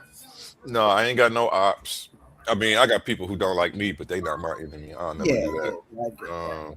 If they want to focus on me and hate me, cool. I can't do that. I'm gonna still promote them. So promote anybody. Anybody's allowed to shout out their platform, their channel, or they got something else coming up at. We don't do no gatekeeping over here. Right. We're trying to set the example and lead by example. And hopefully people start looking at all these other platforms that are gatekeeping and trying to block. Like, y'all are weird. Why do y'all keep doing this? So other than that, if people come up here and get disrespectful, try to tell them decorum. That's what I say. Then you hear me say one mic a lot. If people are over talking, I'll let people get it out though. I usually don't. You see, I've been up here for almost 7 hours. I haven't jumped into the conversation once. I've just been hosting and moderating. I don't use the platform to push my ideology or agenda. Like, I want this to be an open space for everybody. So I hate muting people out and dropping them down for real. I feel like that's censorship. But if people are being disrespectful and stopping the flow of the conversation, that's different. I do want people to be able to have a completely different idea than you, and you shouldn't get mad and mute them for that or drop them down for that. That was happening with I actually saw you going. I don't even want to say names, but yeah, there was somebody you was going back and forth with specifically today on another channel. That was a host over here that was doing that. He was muting people, kicking them off the channel, being rude. And I'm like, some of these people have degrees. Like, you don't even know who you're talking to. Just because they didn't agree with you, like, now they pseudo and they don't get to talk. Like, but that's not why I made this channel, for the people who didn't have a voice. So I always want everybody, always pass the mic around and make sure everybody gets to say something. And I no do matter how crazy or off the wall. Go ahead. I am a warrior in these arenas. Don't take this is not for you, obviously, brother A1, but just for whoever come up here and we getting it in, we having our sparring sessions. Don't take anything. I'll never attack a person character, right? It's always the information. So don't ever take us banging on or sharpening each other skillfully in the ring as me not liking anybody. I know I've got a lot of slack because I'm so passionate. But people like, oh, Humble don't like him. Humble don't like her. And I'm like, nah, man, we just passionate. We in a ring. And this is what we do. We have to give people some entertainment behind all this education. You know what I'm saying? So it's just the passion, y'all. It's just the passion. That's facts, man. You gotta love it. It's Coliseum arguments. Only the brave speak here. Gotta have tough skin to step into this arena sometimes. I think you're gonna do good though, because you're definitely a humble brother. I don't really see you having no problems. And if you do, we gonna learn and grow together. It's not like I'm gonna call you and chastise you. Like, why did you do that? Like, shit, we gotta make a mistake to learn from it. Oh yeah. I ain't even tripping. We gonna figure it out. And I am one of them brothers that I most definitely learn fast. I am a learn on the go type of person. I am not one of them brothers that shy away from confrontation. Definitely when it has something to do with me getting something right. You know what I'm saying? Hey, listen, there's nothing to pull me to the side, because you do got some brothers, man. You pull them to the side. Hey, brother, we try to da-da-da-da-da. Not even trying to correct them. Just, hey, look, we want to try to stay here. We give you the whole pushback. Yeah, turn up on you. I'm more militant on my why you see that's the correction. Got you. You see what I'm saying? So let's go. I'm excited. So be looking forward to Humble going live and hosting some open panels here on this platform, keeping the conversation going for us, being moderator / host. And I'm sure he's going to be hopping in some of those conversations. You know what I'm saying? He'll be bringing Bomb Squad through. That's for sure. Most definitely. Because I ain't gonna even lie. I thought he was already part of your team the way he came with the questions. And you're right, you is Pastor. But I can tell you just like me. You don't mean like no harm or nothing, especially if we just sitting here debating and things Yeah. like that. So shit, I mean I agree with you because I'm like that too. And sometimes I get irate, but I'm learning because while I am older and I have been through this, my life done always been kind of combative. I did MMA. I grew up with three other brothers, cousins. My hometown, Hobart, is a whole bunch of brothers. Like I'm like you. I'm combative, but I know where I'll take it. Like I ain't trying to make no enemies or nothing. If we don't agree, we just don't agree, and we can end that at that. No, most definitely. And even our sponsor, Session Quantum, see, people would take me in those settings and be like, oh, Humble don't like the brother Quantum. But I'm like, nah, me and the brother just in the ring building. That's what we do. Right. You know what I'm saying? So most definitely. Definitely. And if you aren't already subscribed, make sure you go subscribe on YouTube at Titans Debate League. Again, that's youtube.com/@Titans Debate League. Bro. Give me 3 seconds. I'll be right back. Yeah, I think he'll be a good moderator for you, man. I think he's gonna be a good moderator for you, especially if that was his first. I don't know if it was his first time coming in or he done been a couple of times, but he was mean on it. I thought he was one of your barbarians. No, the Barbarians is their own group. Shout out the Bar Reloaded. Okay. So you got the Titans, the Barbarians, the Bomb Squad. The Bomb Squad. We got Team Naga. Pseudo Killers is supposed to be doing a weigh-in and bringing their squad over here real soon. So be on the lookout for Unc West and the Pseudo Killers. Who else do we got? And excuse me if I'm forgetting anybody. It's late right now. Now, do they all argue like in their different teams? Do they all have the same? No, even inside the teams, they have different worldviews. Like the Barbarians have Hebrews, Christians, atheists, omnists. It's all over. So same thing with Titans. I am recruiting new Titans. So you have to have a win under your belt in the debate arena to become a Titan. Man. So, yep. Anybody looking to become a Titan, submit your applications and we'll get to you. And what about if you got a team? What about if I got some people that debate? They don't have my worldview, of course, but they be having their own little. Oh yeah, we'll get you a takeover set up, and you can bring the squad through, introduce them, and then we'll get them set up with some $50 debates. I get that on down the line. I ain't gonna worry about it right now, but I think I got a few people who might. One of them. Yeah, we're gonna talk about it tomorrow. We're gonna talk about it tomorrow. We're gonna get it lined up. Yeah, he probably gonna try to be starting his own and stuff. Because we be in, you caught us, me and him, we be in the same line. He be coming in line. He got his own little thing, and I got my own little thing. But we just like you said, like when people come in there, if we don't have the same thing, because every worldview you see, they gonna have some similarities at some places and stuff, and so you can argue to a certain point with people. That's what I think was going on here tonight. I'm sure everybody had a bunch of different views when they was asking their questions. I can kind of tell. So, yeah, man, you got something going on real nice here, man. I love this. And like I was saying, Bomb Squad, I think you're going to be a real good moderator, man. I appreciate you, brother. I appreciate you. Yeah, this going to be fun. Definitely about to be lit. I can't wait to sit in the crowd and watch him do his thing. Like, hey, listen, I also gotta appreciate you too, brother A1. Man, Unc came through. Unc sat here for about 15-20 minutes. Man hit me in the back check like, oh boy, you doing it big over there, huh? I'm like, listen, man, I told y'all come through. Well, because over there on Signetters, it's they was exposed to my brother Ashe first, and it's just how they see people and they say, okay, well, these brothers coming under you, so they looked at it like that. So he looked at it as all as we was under our brother, but like I had to explain to them over there that we three juggernauts. Just as the brother Quantum was saying, me and my brother Ashe, my brother God Energy, we like Jordan, LeBron, and Magic. You see what I'm saying? We juggernauts on our own. It's just when we come together in the All-Star game, man, I promise it's on something unbelievable. Mm-hmm.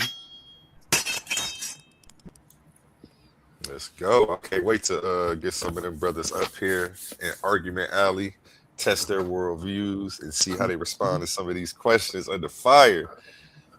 Be on the lookout for that. Yeah, Sorry said he was working, or he would have pulled up. And Bomb Squad, I know this is a question thing for me, but can you give me a little short summary of what your worldview is, if you don't mind? Yes, sir. Yes, sir. So I'm more of a naturalistic, right? So I believe in nature, or I understand the concepts of nature. I understand how our ancestors used these concepts of nature, right? When we talk about Ma'at, we talk about Tahuti, we talk about Ray, we talk about Tefnut. I don't see these as gods or anthropomorphic figures. These are literally forces of nature. They're no different than the air, the sun, gravity, order, reciprocity. And when we take that and we live by that, right, we realize that we don't need no Bible. We realize the bees don't need a Bible, the trees don't need a Bible, the birds don't need a Bible. None of these creatures need anything outside of themselves to sustain themselves. We're the only creatures that feel as though we need all of these other things to make us who we are. And so my worldview is that we are a part of life, just like the bees are a part of life. And just how they have a natural way of living, so do we. And we have to get back to that. So naturally, naturalism. That's right. That's half of my view. That's why you were so big on asking them questions about nature. I see now, because that's half of my view. It just thinking a little few ways. I done did some analytics, but yeah, okay. Thank you for that. Oh yeah, most definitely, brother, most definitely. And I'm also big on we was talking philosophy earlier. I'm big on philosophy. I'm big on mysticism. Actually, I gotta give brother A1 a shout out again, because my original name is Humble Mystic, but I shortened it to Humble on here because some people was having trouble saying the mystic part, so I just shortened it to Humble. But my brother A1 is somebody who acknowledged that, and my man really brought it out. He's like, "Oh yeah, we gotta have you Humble Mystic over here." I was like, "All right." Yeah, that mystic make them want to come at you when they see that mystic. Make them want to start asking questions. So yeah, we got to put that mystic on there, man. That make the religious people jump out their body. They don't like that mystic stuff. They is. They coming. They don't understand. They coming for quantum too. They be coming. But the funny thing is, they always want to come for the mystics until we start talking about Aaron, and we start talking about Melchizedek, and we start talking about these characters, and we start asking, well, who are these characters, right? We know Aaron had 12 crystals in his breastplate. But then they turn around and say crystals is demonic. Aaron didn't think so. Not at all. It's a whole bunch they got the answer for. Oh yeah. They be making me laugh. This just one that I just came up with when they be talking about eating meat. And I tell them when Cain and Abel did their little things to God, I like the smell of that meat. He didn't even care about Cain's fruit. Hey yo, man, we know he was a war god, and we know he was a storm god. I was talking about the interesting thing about the Hebrew Israelite brothers is they'll get into the Bible all day long. They will not deal with that Babylonian exile. They will not deal with the Assyrian exile. They won't deal with those time periods in history because they understand that what they got in the Bible don't match how their lineage comes through. For those are the ones who like, oh, well, I'm Hebrew by bloodline. So it's like, oh, so you saying you a Canaanite? Right. No, we ain't Canaanite. Well, that's where y'all history say y'all started from. Like, that's crap, man. And then have you ever read the book of Melchizedek? Yeah, that's a good one. The book I read, I don't know, and like I said, I don't know if a lot of the stuff that I done read it's like apocrypha or just some stuff that people made. But I done read different books that just I can see why they would change it. But then I asked the Christians that too. If you know it was gonna be changed, because God told you that people was gonna change the words because it was gonna be people who was gonna have to answer for that.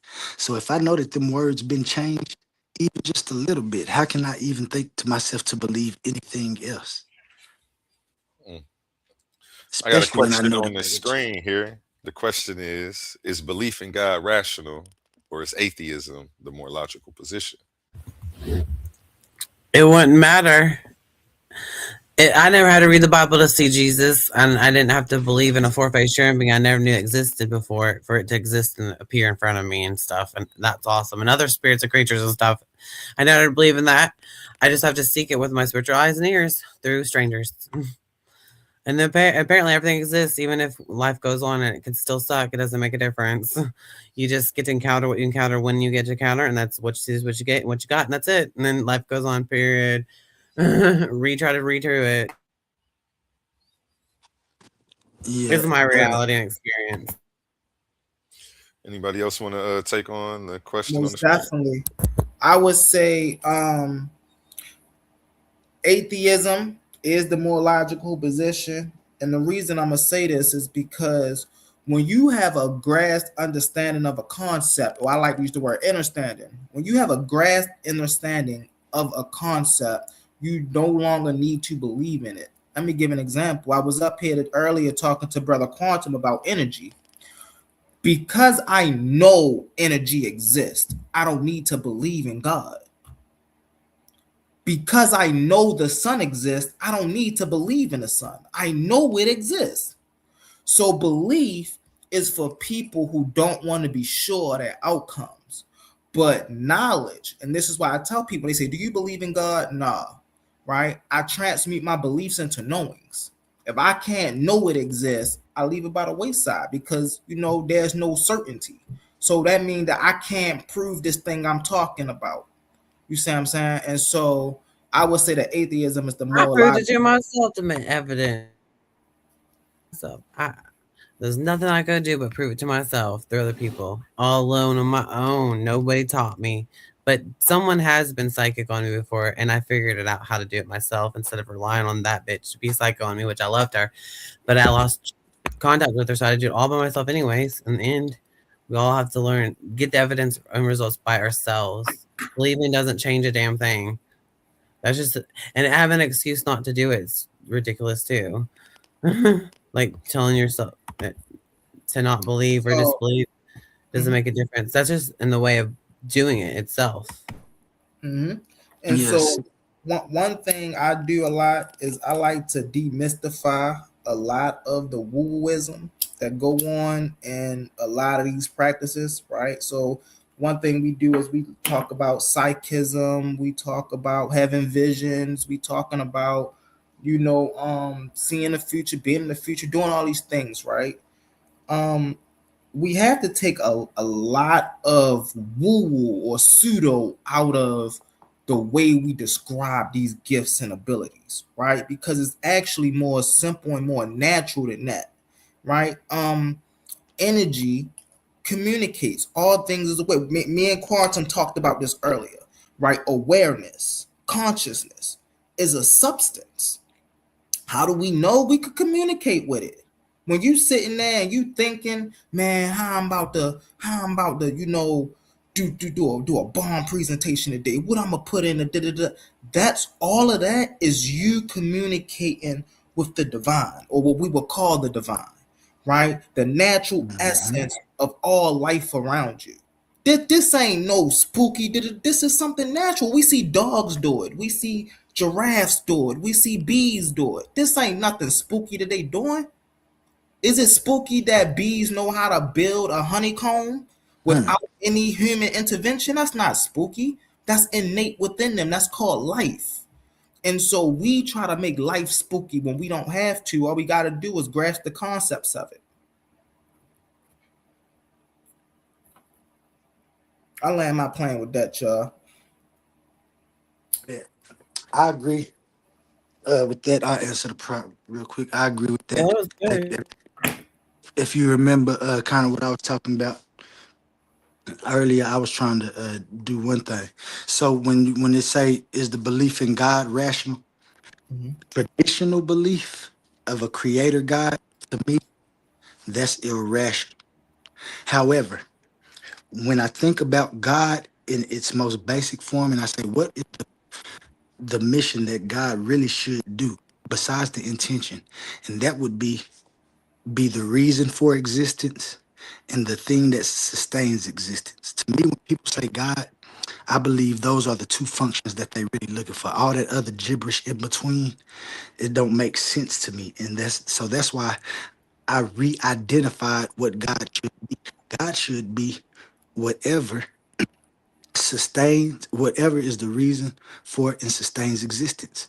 But in my path to try to find that, I found that there's functions and conditions that's going on. There's two of them, time and nature.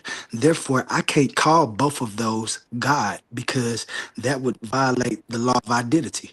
Therefore, I have to, functionally, time and nature does all the things that intentional God that they propose is supposed to be in charge of. But how do I know that it's not in charge of time and nature? For the simple fact it would need time and has to have a nature and other nature to create with. Therefore, that belief in God is irrational. However, we still have to identify what is the reason for existence and what sustains it. And that's the reason that I call time God, nature goddess, and existence highest, because that kills all of the infinite regress. Now we can most certainly agree on that part right there. For God to exist, God would have to have had a nature.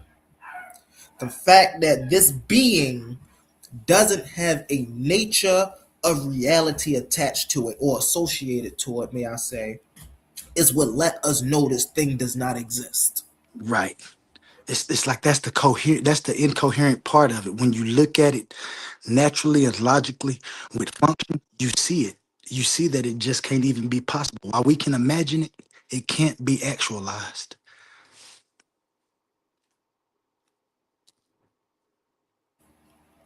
No, that's a fact. Anybody else want to chime in?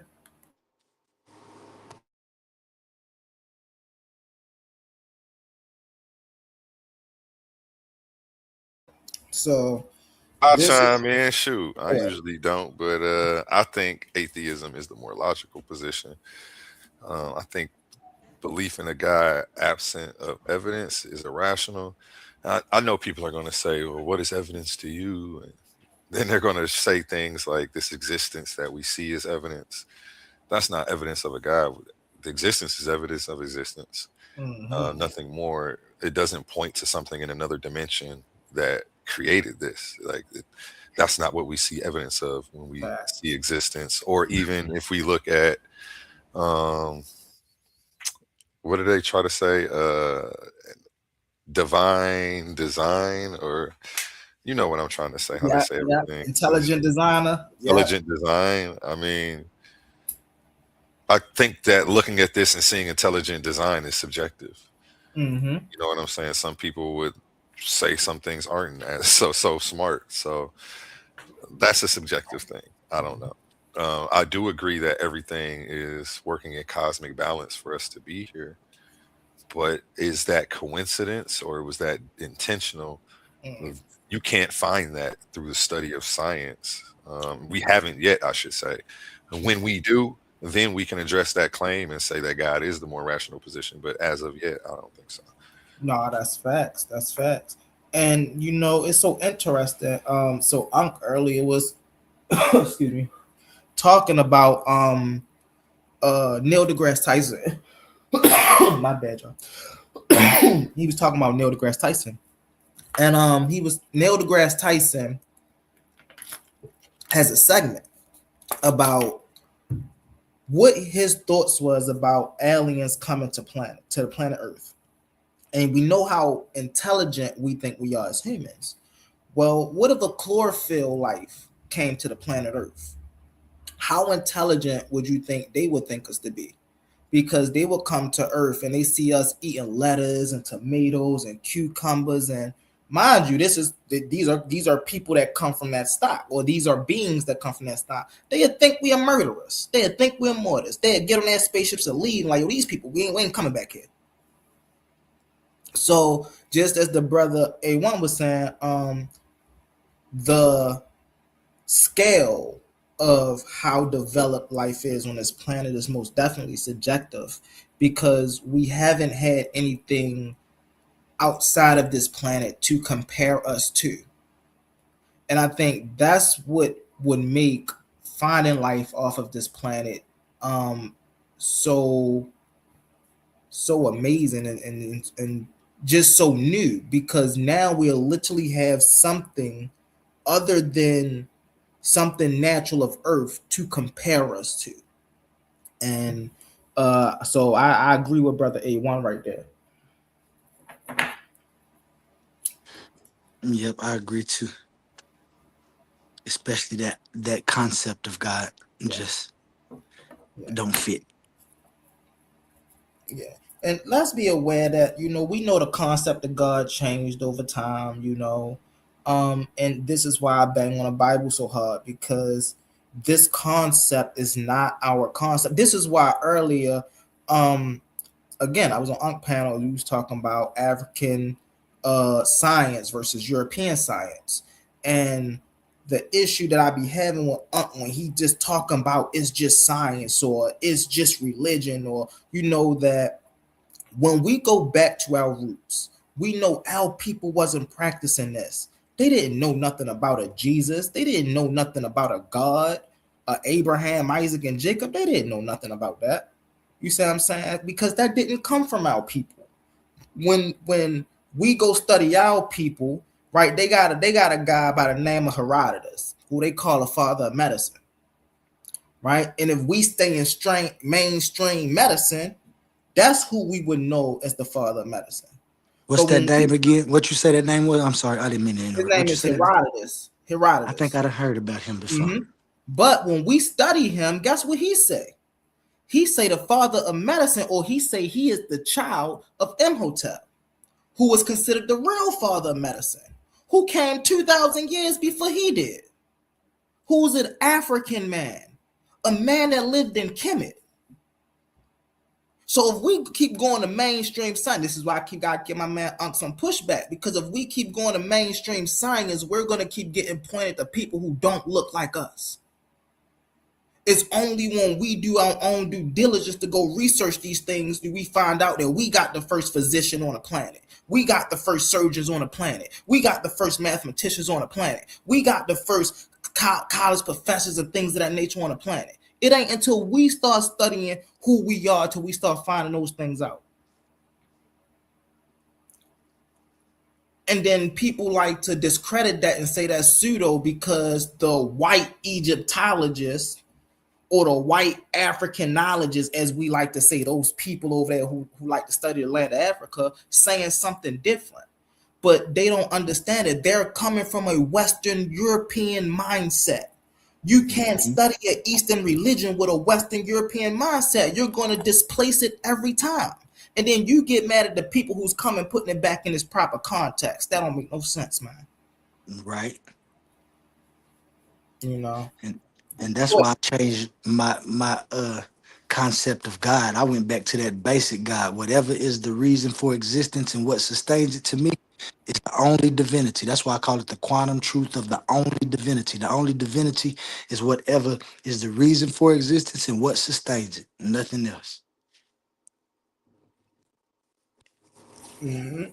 And it's so interesting when you start studying cultures, right? So a lot of people have the impression that I only study African culture. They don't understand that I study a lot of different cultures. And the reason I study cultures for this reason that we're talking about now, this concept of God, right? This concept of primordial, omniscient energy, right? You got some people that call it chi, prana, tachyon energy, right? You got some people that call it the Tao, the Tao Te Ching, right? So when you study these things and you study what they're speaking about these systems and functions, you realize all of these people are talking about the exact same thing. They're just putting it in their own viewpoint. But they're all talking about the very substance that sustain all life. Right. That's what they try to describe, that they keep on. Go ahead, brother. My apologies. bad. Get in No, there. that's what I was just gonna say. That's what they keep trying to describe, that they keep putting in a skin, and they giving intention instead of just saying, you know what, I don't need that intention, because that intention is that God they're looking for.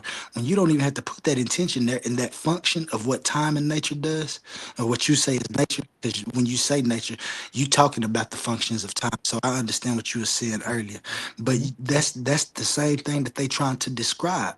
They just putting an extra layer on it when they're giving it intention and saying creation. Exactly. And it's so interesting, brother, because you said you say something called form, right? I use the word manifestation. And so the reason I use the word manifestation is because I realized that description or that definition fits the experience that I witnessed on the planet better than the word creation. Right. When And that's why I say creation, we're meaning to create something new, to bring into being something new. But when we're witnessing manifestation, we're witnessing being, right, manifest from one level of existence to another. When we plant a seed in the ground, right, we're literally observing that seed transmute from something basic in structure to something complex in nature. So that's manifestation, right? And we even go through it in our lives. See, this is what I'm talking about. Now we're demystifying the spookism. Because we manifest in our daily lives. Things grow. We watch it. We have children, right? Some of us go to college, right? Some of us are in the video games. We see the progression there. See, we see these things in our life all the time. It's only on Sunday do we choose to spookify everything that goes on in our life. And that's I agree with that too. It's like you said, I say form and structure, constraint, but you mean the same thing when you say manifest, because what we both know is that everything that's in existence has always been here. And so I say existence is a morphogenic process. When I say that existence is ongoing, it's morphogenesis. If you look at it, that's the thing that you say, we see it every day. If you think about a baby in a mama's room, you got that sperm and you got that egg. They do the first thing.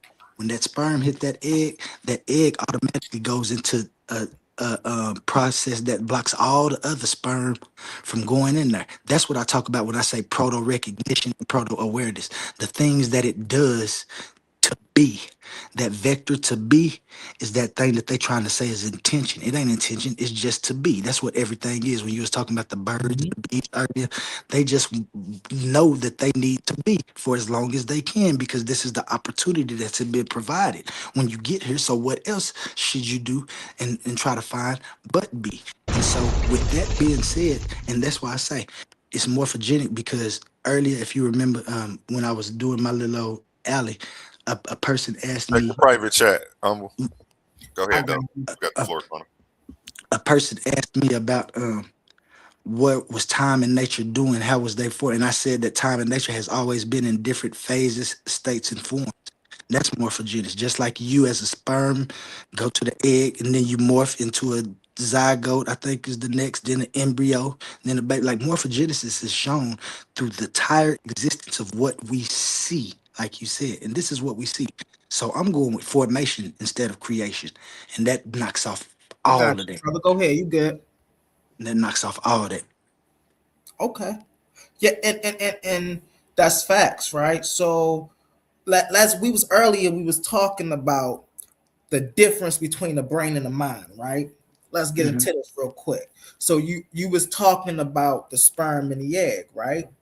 Well, when we're dealing with the sperm coming from the male, we don't understand that.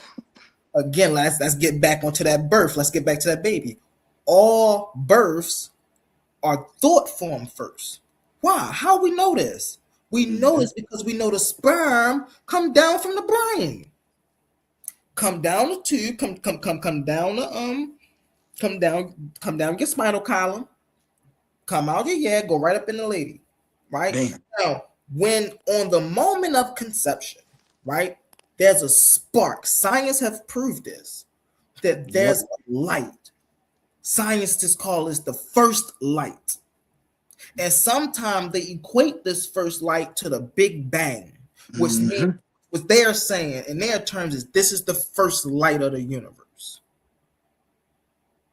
And so we have to understand that as above, so below, as within, so without. So when we looking at it like that, we know that when you looking at it, we was talking about atoms earlier, right? Number one, I'm gonna give y'all a little hint real quick. Physics got the atomic structure wrong.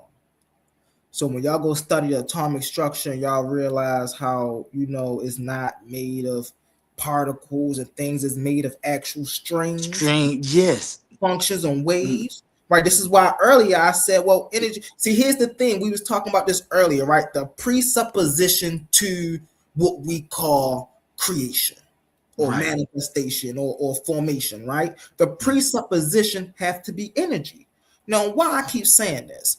I keep saying this because we can say all of these other things was whatever word we want to put, but energy was always here. There was nothing that created that. So now how do we get to a point in reality where we have something that was never created? What do we do? That really breaks our brain for real. It breaks our frame of relativity on what life is. Because when we see life, we always see life coming into being.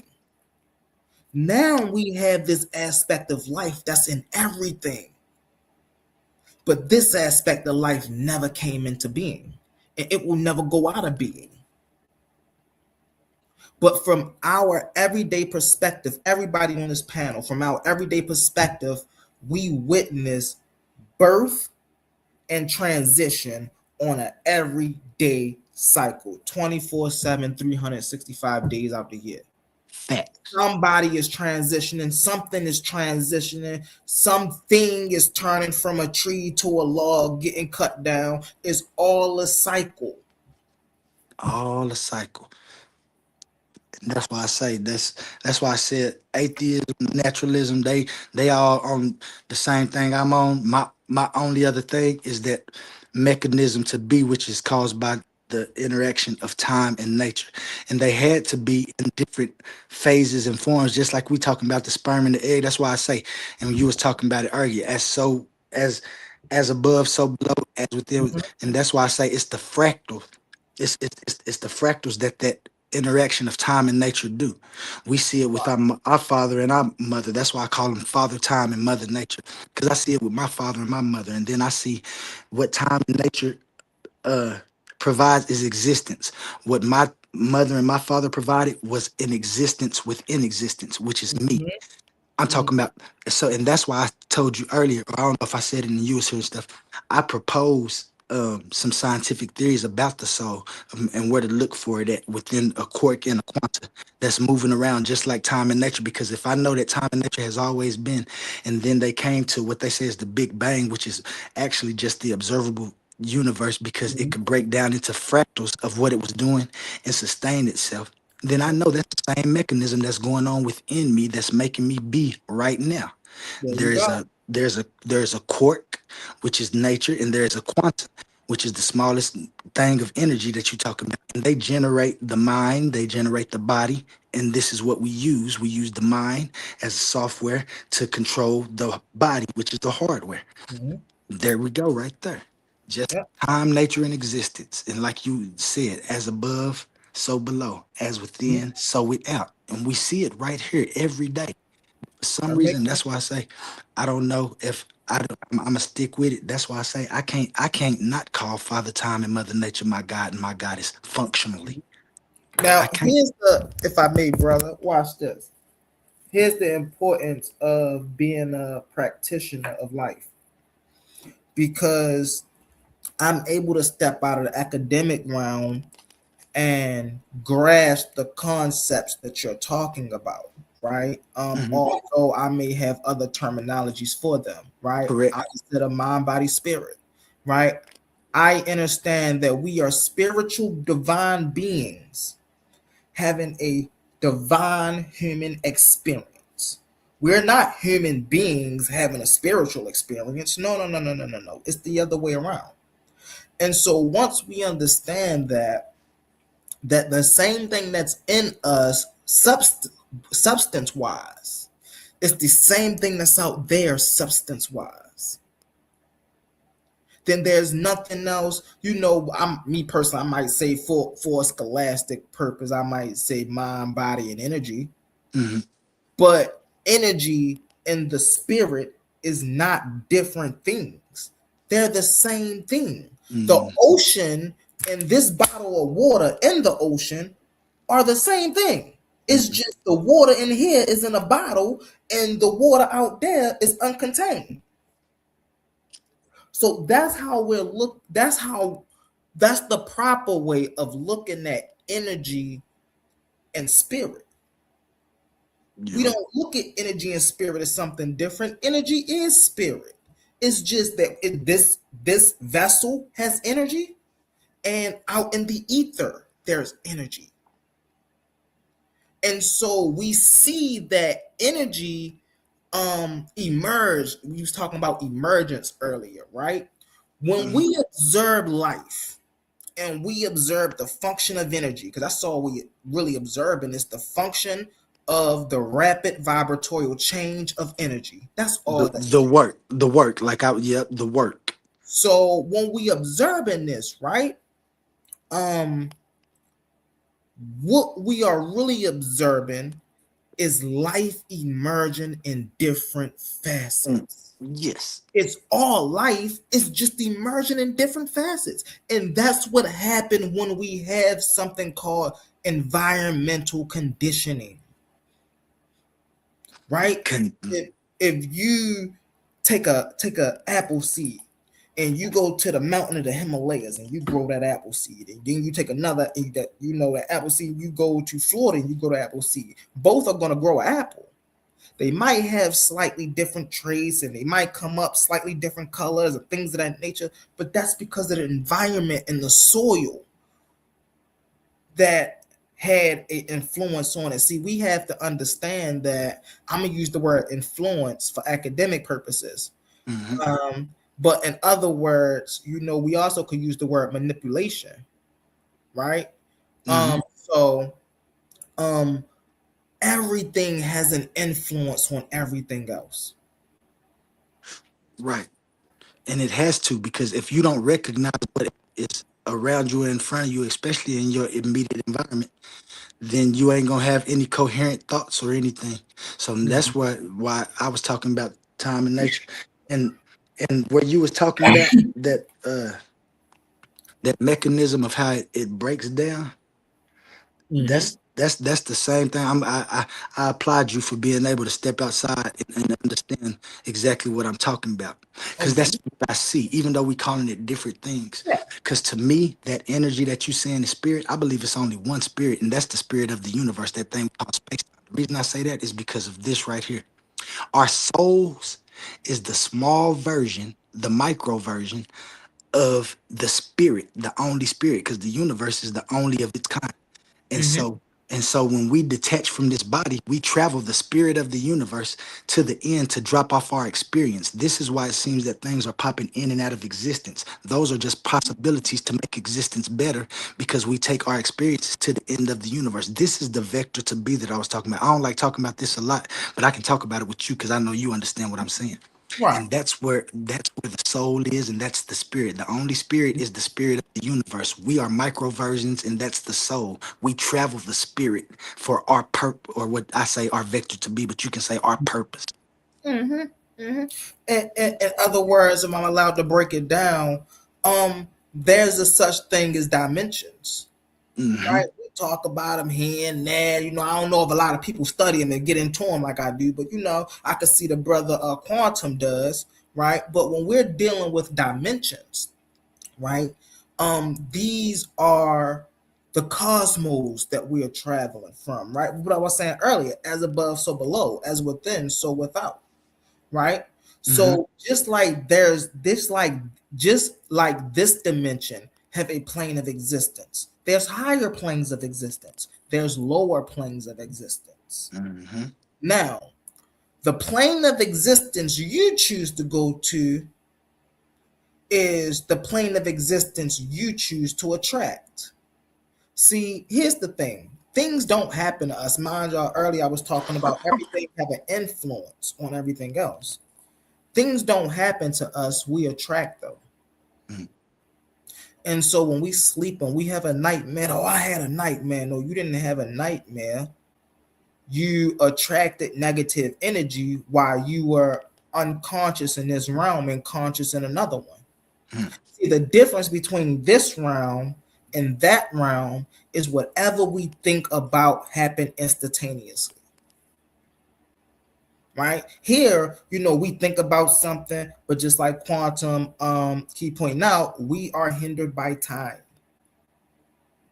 So we have to go through the cycles of time, no matter how much we think about it, right? Is it going to manifest the more you think about it? But we are hindered by time. In that realm, there is no hindrance by time. Whatever you think about manifests instantaneously. So again, when y'all go, y'all had them these dreams and things of that nature, and y'all have nightmares, and you know, that's because, all right, most definitely, brother, we sitting here still chopping it up. We hear. But when you had a nightmare, that's because you attracted negative things. You was thinking about negative things. So the goal is to reappropriate your situational awareness so that you only align with things that are beneficial with you. Right. No matter what. That no doubt. That's it right there.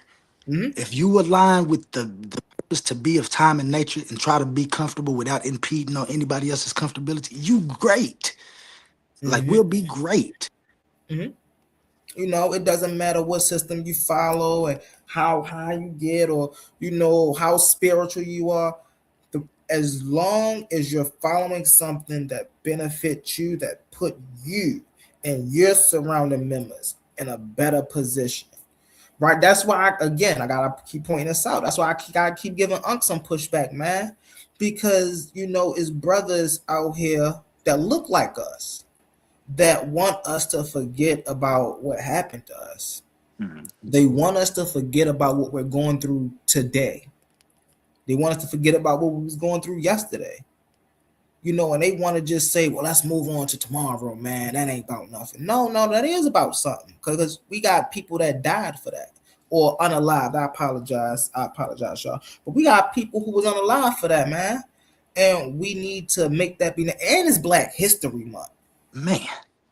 Did I not mention? And it's Black History Month, man. We can't be out here talking about, man, we don't want to follow the ancestors on Black History Month. You know, so these are things that as individuals we have to think about. But also as a collective, we have to come to the table and actually talk about, is these things important? Which I will argue these things are very important. The way another society, let's take race, because I know a lot of people talking about the race, and let's take race out of it. Let's just talk about society. We are a melanated society. The way other societies look at the melanated society is important to me. The reason is because when I go out here to get a job, or when I go out here to meet with a CEO, or when I go out here to do whatever I'm going out here to do, their outlook is going to determine if they want to work with me or not. I don't know if y'all ever experienced this at y'all workplaces, but I've most definitely experienced discrimination, racial discrimination at my workplace. Right? Oh, you can't come, got a belt that say Black Power. You can't come in here with that belt on. He an Italian dude. So you don't want me to be proud of who I am because you are not proud of who you are. You're not good with who expressing who you are, so you don't want me to express who I am. That's crazy. So we gotta, man, listen, we gotta keep drawing attention to that. And until and people be asking, when is enough enough? Enough is enough when we get our due. And I ain't strictly talking about money, reparations, or things of that nature. Nah.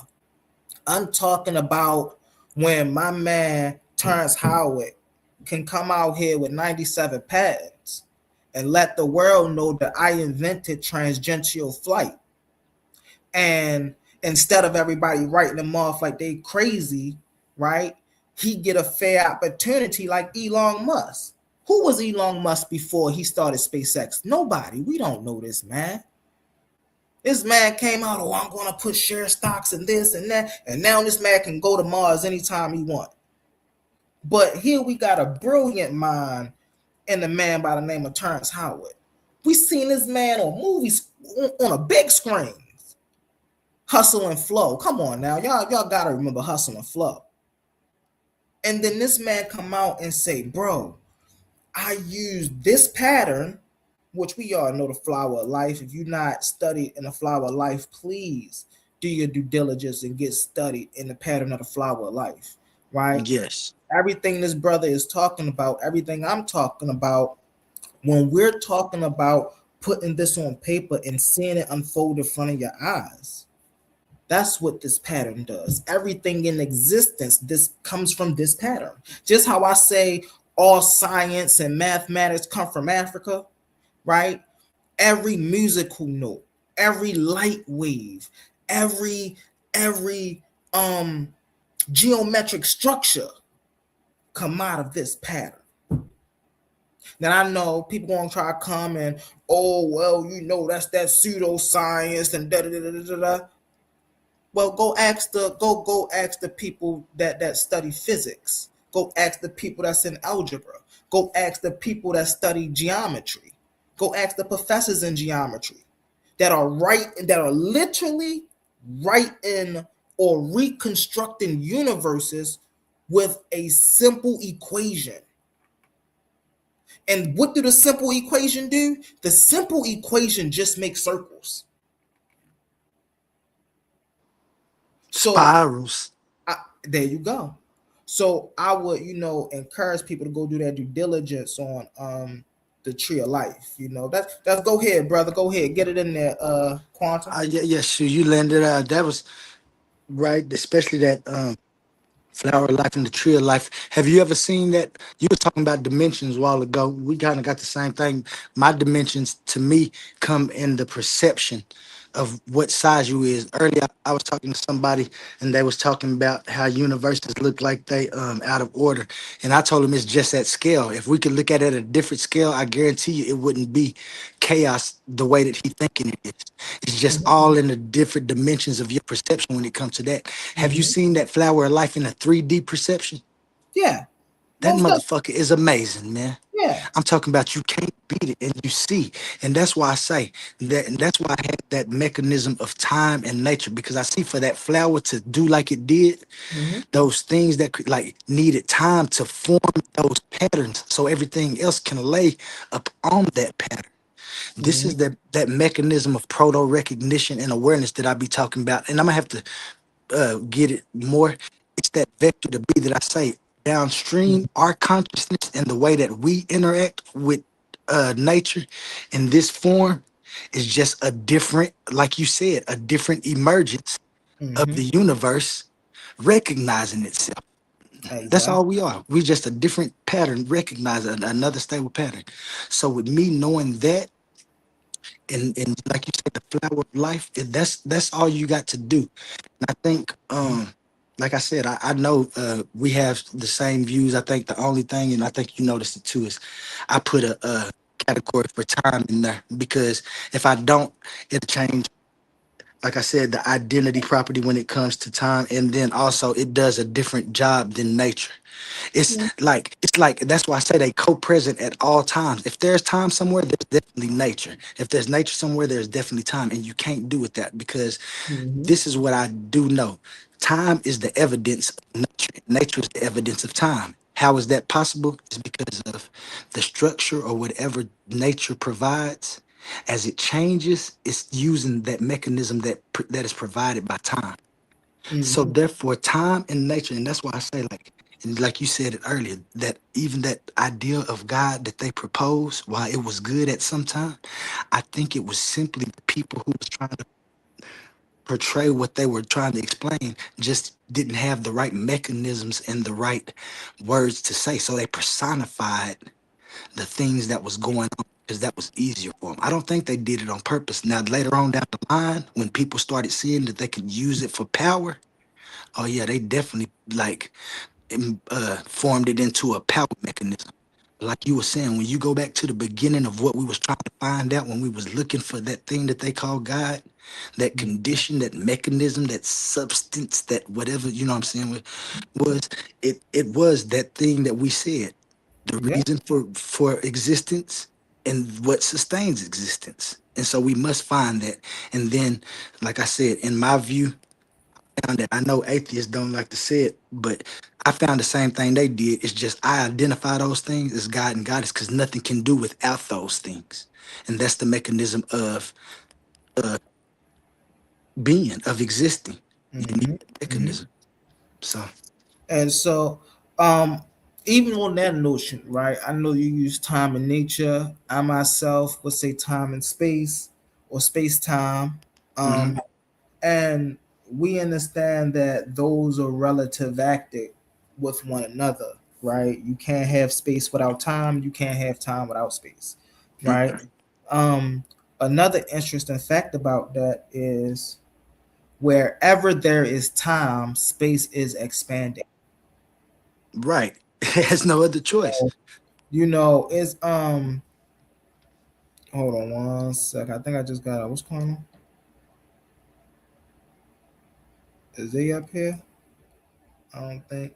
Hey, A1, you know Jose Francis? Yeah, Jose good. Okay. I was lucky. I wanted to see what you was gonna do. That's Oh, why yeah. What up, Jose? What's up? What up, Jose?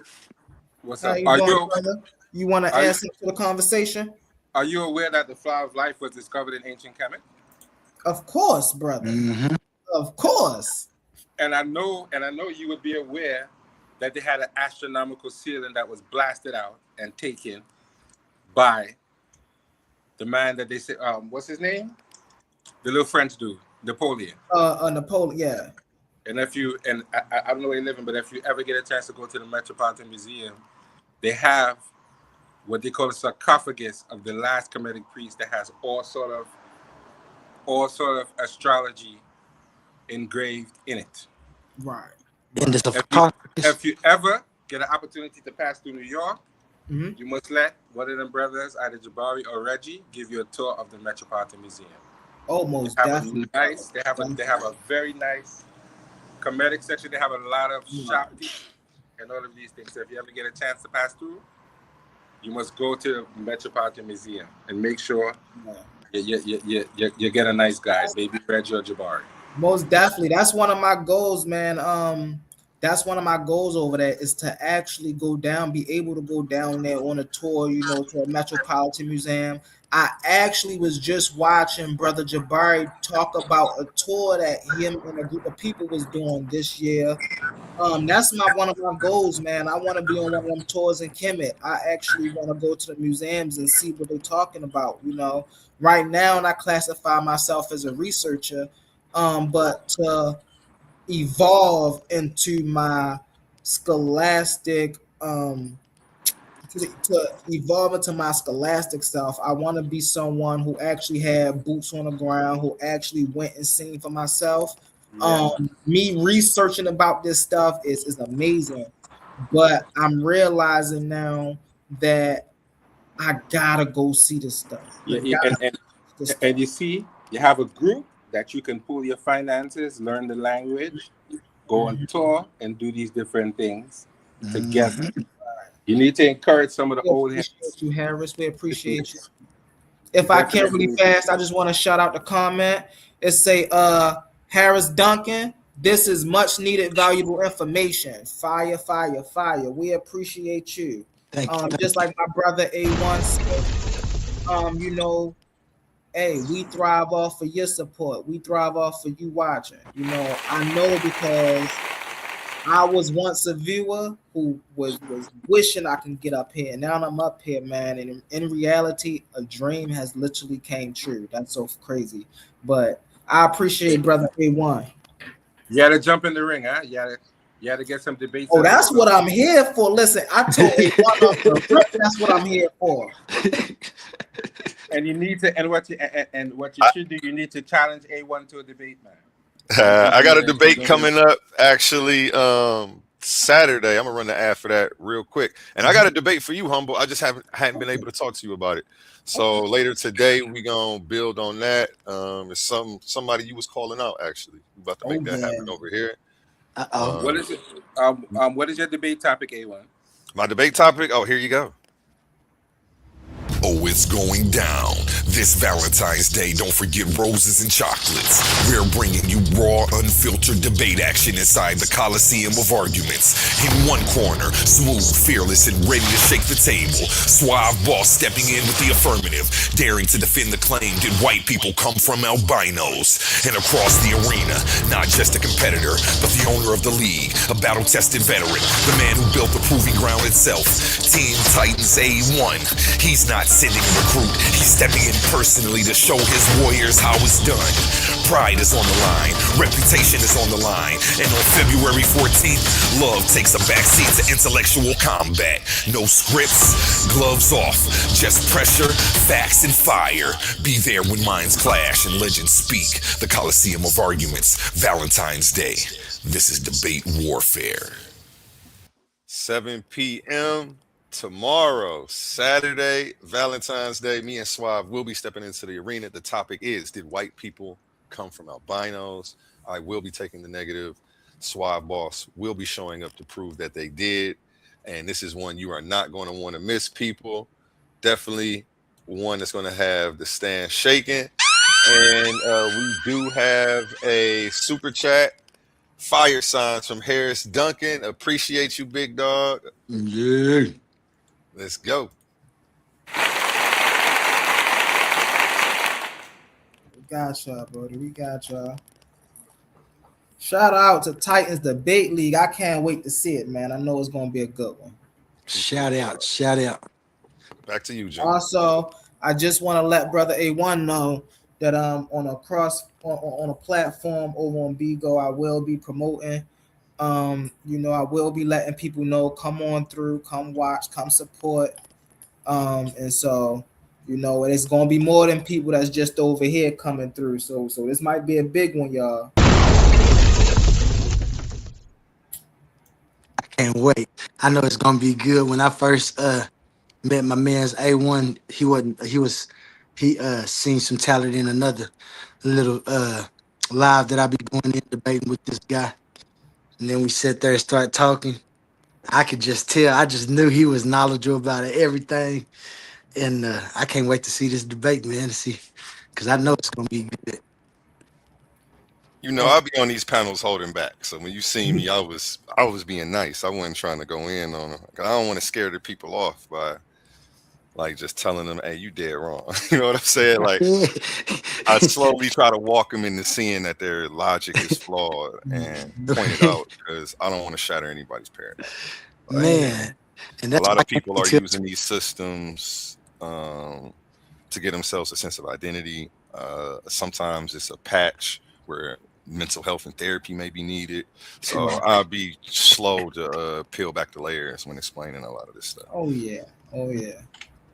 And then when you was in that chat too, I heard how you was getting his points and just you know what I'm saying? What they call it? Begging his pardon and letting him get it out. So I know what you're saying. I can't wait to see it tomorrow. It's gonna be real good, especially if they coming with the questions like they was coming at me tonight. Oh man, he might not be in the league too long, but we gonna see, because it might be some shit that he got hidden that he ain't showed to me, and that's all I'm saying anyway. Because I ain't supposed to get up here to do none of that. He got his own time, shit. But y'all got the right mechanism to see if you talking junk or if you can back, like you say, can you back up what you talking about? I'm talking about. And if the wrong person get in the chat, it don't even have to be nobody that's from the debate league or something like that. If the right person get in that chat and you get to asking you questions, you gon' folly. Definitely gonna follow you. And I look at it like sales. In sales, they taught me, you got 2 ears and 1 mouth. Listen twice as much as you talk. A person is going to tell you how to sell them if you listen. So I look at it the same way in debate. If I let a person talk long enough, I'm going to see all the kinks and holes in their armor. I don't have to be in a rush to nitpick every single point. Sometimes I give a person the floor, give them a couple minutes. Like they're going to put their foot in their mouth several times. And Man, I'm diligent enough to listen and be patient and not jump on it as soon as I hear it. He may expound and make it even worse. But a lot of people be so ready to get in there and swing their sword that they don't know sometimes it's about defense. Sometimes it's about pacing yourself, getting your heart rate down. Like, it's not always about being in here just swinging and trying to go for the kill shot. Like, it's so funny because we got a word on the screen, logical, right? It's about understanding the logic in one's position, right? Even if y'all are at odds, it's about understanding where that person may be coming from, right? And that's what being a high level intellect is all about. You're able to go up and down the ladder. You might meet some brilliant brothers and sisters, right, who are more brilliant than you, but you know what to do in those positions. You yield the position.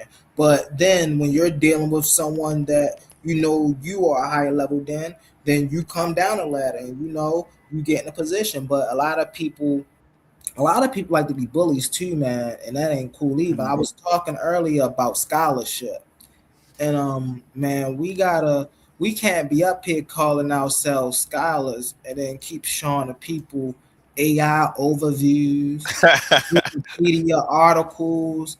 Man, where the books at? Now, I don't mind if we, like we was doing earlier, we doing a quick Q&A. Everybody should have some type of chat GBT or some type of Copilot on their laptop where they could pop that up real quick and, what you say, there's nothing wrong with that.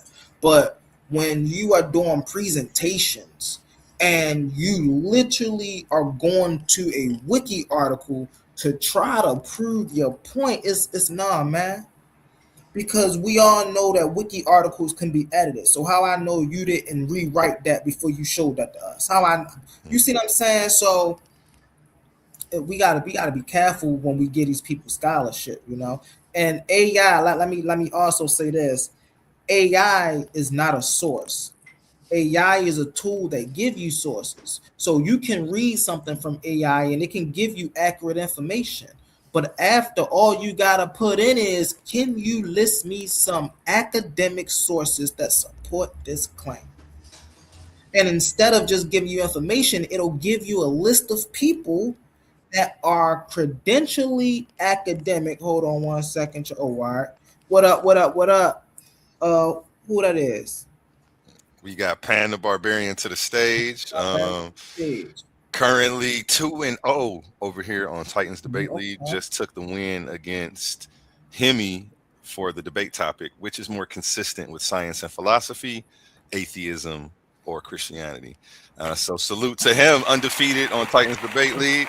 How you feeling today? How you feeling today, Pan? You're muted. Okay, he may be getting his audio together. Sometimes it takes. No, my bad. Can you hear me? Yes, sir. Check one. Yeah. Good morning, gentlemen. Super Pan Man, wild as the Taliban. You hear me? Hey. What up? Chillin', I heard y'all talking about bullies and shit, so I figured I might as well just jump on and say hi.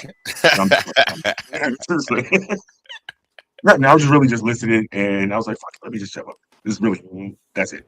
Well, since we got you up here, let me get you to go ahead and take on the prompt on the screen. Is belief in God rational, or is atheism the more logical position? Answer yes, no, and expound on why you think that. Actually, to me, I think that's two different questions. Okay, explain. So, taking the second one, I do personally obviously think that atheism is a more logical position. I'm not saying it's necessarily, though, irrational for somebody to believe in a God. You know what I mean? My issue with people's belief in God is when it infringes on others' lives, right? So it could be rational for an individual to do that and it have certain benefits for them. But to me, atheism is still more logical. You feel me? So it's sort of two questions to me. I see that. Cause it all depends on when we talk about a belief in a rational God, or is belief itself, is it rational to believe in God itself? Is a thing, and some people might agree with that. Some people might disagree with that. You see what I'm saying? So I mean, because the obvious question, and my favorite question to go to is, because obviously the question would be then which God, right? And then you have to get into finding out which one you actually believe in, which is the most rational, and which fits you the most. And there's a lot of pieces to that puzzle. Just saying you believe in a God or a higher power is not quite serving the purpose of an afterlife, or even a purpose of a so-called purpose of life here on earth. You see what I'm saying? And so everything is a pursuit of truth, I think. And if people are earnestly and honestly pursuing truth, you know what I'm saying, you got to respect it. But if they just sitting in it, just trying to act like they're better than people, that's a problem. Nah, that's facts. And that's why I be banging on biblical believers who say they not Christians too. Don't be trying to take their book and then say you not reading every word out of their book. You a Christian, Amen. man. Amen. I just trying to say, because listen, bro, I'm trying to with you should have been talking all I had a debate against Cassell. His whole position was coming from the Torah. He's trying to act like he wasn't a Hebrew. Like, bro, what are you doing? So can I ask y'all something as atheists? So since we look at that concept of the idea of the traditional God, the biblical God, like we was talking about, and we've found that idea of God is incoherent. We don't agree with that, right? But then we still ask ourselves, are we still going to look for the reason for existence and what sustains it? Because that's the function of what that word God really means without anything else. So I guess what I'm asking is, once you look like naturalism is your thing. So nature is a real big part, and y'all identify it, but you don't. Is that where you stop at? Does it not deserve any reverence when it is doing the job that you was looking for? Well, for me, here's the thing, when I left Christianity, I immediately hopped on the Nile Valley civilization joint. You feel me? And then after a while, I got into the roots of my maternal side. And one thing I found out about Nile Valley civilization and the Blackfoot Native American Confederacy is they were both natural people, and they had ways to describe what we would call creation, or what brings forth existence, right? That's why I think I was on, I'm not sure if I was over here, if I was over on panel, and I was talking about Shu and Gab and Nut and Tough Nut and Ray and Ma'at, and these aren't just like people look at these from a Western viewpoint and look at them and be like, oh, well, these are gods. No, these are literally the forces that make up what we call reality. And when you look in science and you see science talk about the strong nuclear force, the weak nuclear force, vibration, gravity, and all of this, you see they're talking about the exact same things. Mm-hmm. So when I'm going back and I'm looking at my roots, and then when I go to the Native American roots with the Black for Native Americans, you see they also have words to describe natural forces for water and air and the cosmos and stars. You see, they talking about this. Mm-hmm. So my thing is, why keep reading this when my lineage is giving me a more accurate version of how being or how existence came into being? I'm gonna land there. I want to know, brother A1. Let's get to the new host. Let's get to the new guest, y'all. Oh yeah. You the new host. What you talking about? Let's get it. Is that Hercules? Hey, I know Hercules. What's up, Hercules? Hey, what's going on, man? What up, my guy? How you doing? Well, good. Not much as early as a mug. Y'all up this joint early as a mug, yeah. Hey man, this is just another Tuesday for me, man. I do this all day, every day. I'm just on a different platform. I was coming on to say exactly what you just said, actually. Okay, get into it, brother Hercules. You already said it. You beat me to it. Hey, shoot. I was like, yo, he just said what I wanted to say. But yeah, that's exactly what I was about to say, man. As Pandemus pointed out, it's like, the question is, whose God are you talking about? You know what I'm saying? And because it's different when you're dealing with, like you said, African traditional religions. They're based off the ecology, and it's not like just stuff that just something you just made up. Somebody, Abraham and these guys is not made up. It's just the forces of the universe is how they use their spirituality and stuff. And so these words, we get caught up into these words in a Western world view. Exactly. And, we don't understand it, and that's one of the biggest things. And that's like the thing that I kind of been going back and forth with Ankh about. I've been trying to explain, like, you're using a Western view to try to explain something, from an African point of view. But the thing is that when you look at African spirituality or African systems, they're not the same. It's not the same as the West. It's the complete opposite. It's a complete different understanding of how they view the world and stuff. So, but yeah, when it comes to it, is it, the logic comes into play when we're dealing with African traditional systems. The logic comes into play because it's like trying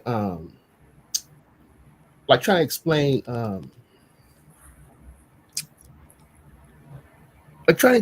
I'm sorry, I'm losing train of thought. But I was like, what you were saying is true, because the logic comes into play because you're dealing with the natural elements. Mm-hmm. If I could just piggyback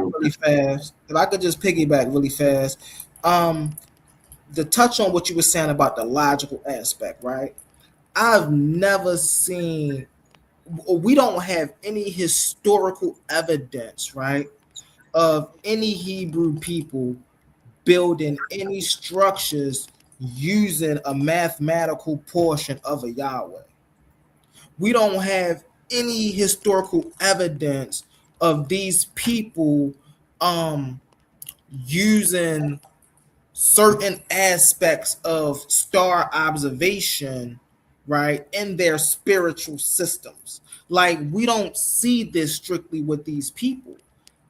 But when we go to Kemet, we see this. We have temples mathematically built in balanced proportions, just to represent the essence of Ma'at. This is why it's called the Temple of Ma'at. So just to piggyback off the brother, the logical thing, it's logical that we can go over there and see that they are showing us that they're not only renovating or venerating balance, reciprocity, justice. They actually grasp the concept of what this means. They're showing us this in a form that they even built something mathematically proportionate to what this means. We don't see this culture doing nothing like that. So I get that, Hercules. I most definitely understand that. Let me jump in here real quick too. Can you hear me? Yep. So I sort of took that same path, except for I had a couple other stops beforehand and afterwards before I went to becoming a full atheist. Part of it was what y'all was just saying, and realizing that these deities is really representing scientific principles. And after seeing that in Kemet, I also noticed it in West Africa, right? So in Odinani and Ifa, if you look at Ogun and Amadioha, the gods of metal and power and strength, you know what I'm saying? When our people saw trains, that was a representation of Ogun, Amadioha, you know what I'm saying? So that made me start thinking, if the deity is just a representation of, which I was talking about, a science or a natural occurrence or a scientific principle, then why then do we need the imagery of a deity? We can dispel with all of that at a certain point, because once you realize that you realize that it was just a teaching tool, a way to express an idea to people who wouldn't be able to understand it any other way. So it feels to me that the atheist and more scientific approach to those things is more logical. It's a logical progression and evolution of education and human mindset. That was deep. Don't give some applause for that. That shit was deep, man. Yeah. Yeah. Yeah, I understand. I understand what you're saying. But the only pushback I'll have with that is that viewpoint. So you're saying it's more of a logical mindset. Well, for the ancestors, it wouldn't been. It would have been an illogical mindset, because even though we know that these are the elements of the universe, there's still a spiritual component connected to it. It's how they viewed it, and one of the things that they was trying to show us is that there's a reciprocity. There's a give and a take from the spiritual realm to this realm, to the physical realm. And if you neglect that reciprocity, you end up in a world that's asphatic, with the world of chaos. Today we would call that the noise, a high entropy. That's and that's the kind of world that we live in now. It's a world that's uncertainty, where things are unstable, and they built a society and a civilization that lasted for 4,000 years on stability, because they had this understanding that you have to maintain a balance between our physical realm and the universe, the earth. And this is something I just found out. I didn't even know this, that the earth has a vibrational frequency. I didn't know that. 32, man, 432. Yes, sir. And real quick, just to interject, make sure you are subscribed to Titans Debate League, youtube.com/@Titans Debate League, so you don't miss any of the action. We have a few Argument Alleys scheduled for this week, and a surprise guest popping up on Sunday for his Argument Alley as well. Stay tuned for that. Back to you, King Hart. And so, I just want to say that I think that, like I said, I just found that out. And the pyramids was built to be in harmony with the vibration of the earth and the vibration of the universe and stuff like that. And so I think they showed that, if you don't maintain this balance, this reciprocity, you're going to end up with a high entropy, and that this static, this noise, the way that we are today. Even though we have this technology and everything is that was cool, we got air conditioning stuff, but we're out of sync with. So I hear your point. Let me finish this. I'm gonna finish this. We out of sync with the earth and the universe, and it's going towards an uncertainty future that we don't know about. Chaos. But so go ahead. Right. So to what you was just saying earlier, I think it was you talking earlier when you were saying that basically what you're calling spiritual now is nature, right? So once you realize that that's what that is, and you identify that what we're calling spirit, but spirituality and things like that really is just nature. There's not a sentient being on the other side of us doing that. The reciprocity that we're talking about is being, so you go to the 42 laws, right? And you talk about, I have not defiled the food of the gods, right? That's really making sure that you're taking care of the land and the crops, etc. That's really not a relationship with a god or a deity. That's making sure that you feeding the people. You know what I'm saying? Same thing with the children.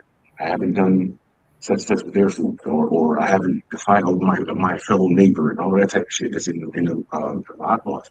Like, those are actually common sense things when you really sit back and think about it. You don't necessarily need a deity to do any of them. And once you realize that, all I'm saying is if you still follow those things scientific without a deity at all, you will be in that balance. The world itself will be in that same balance that you was talking about.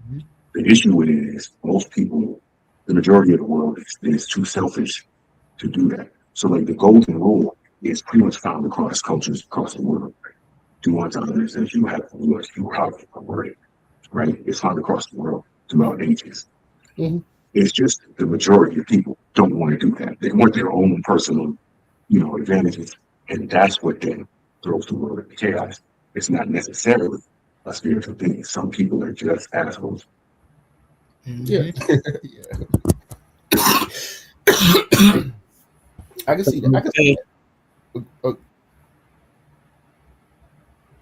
Somebody about to say something?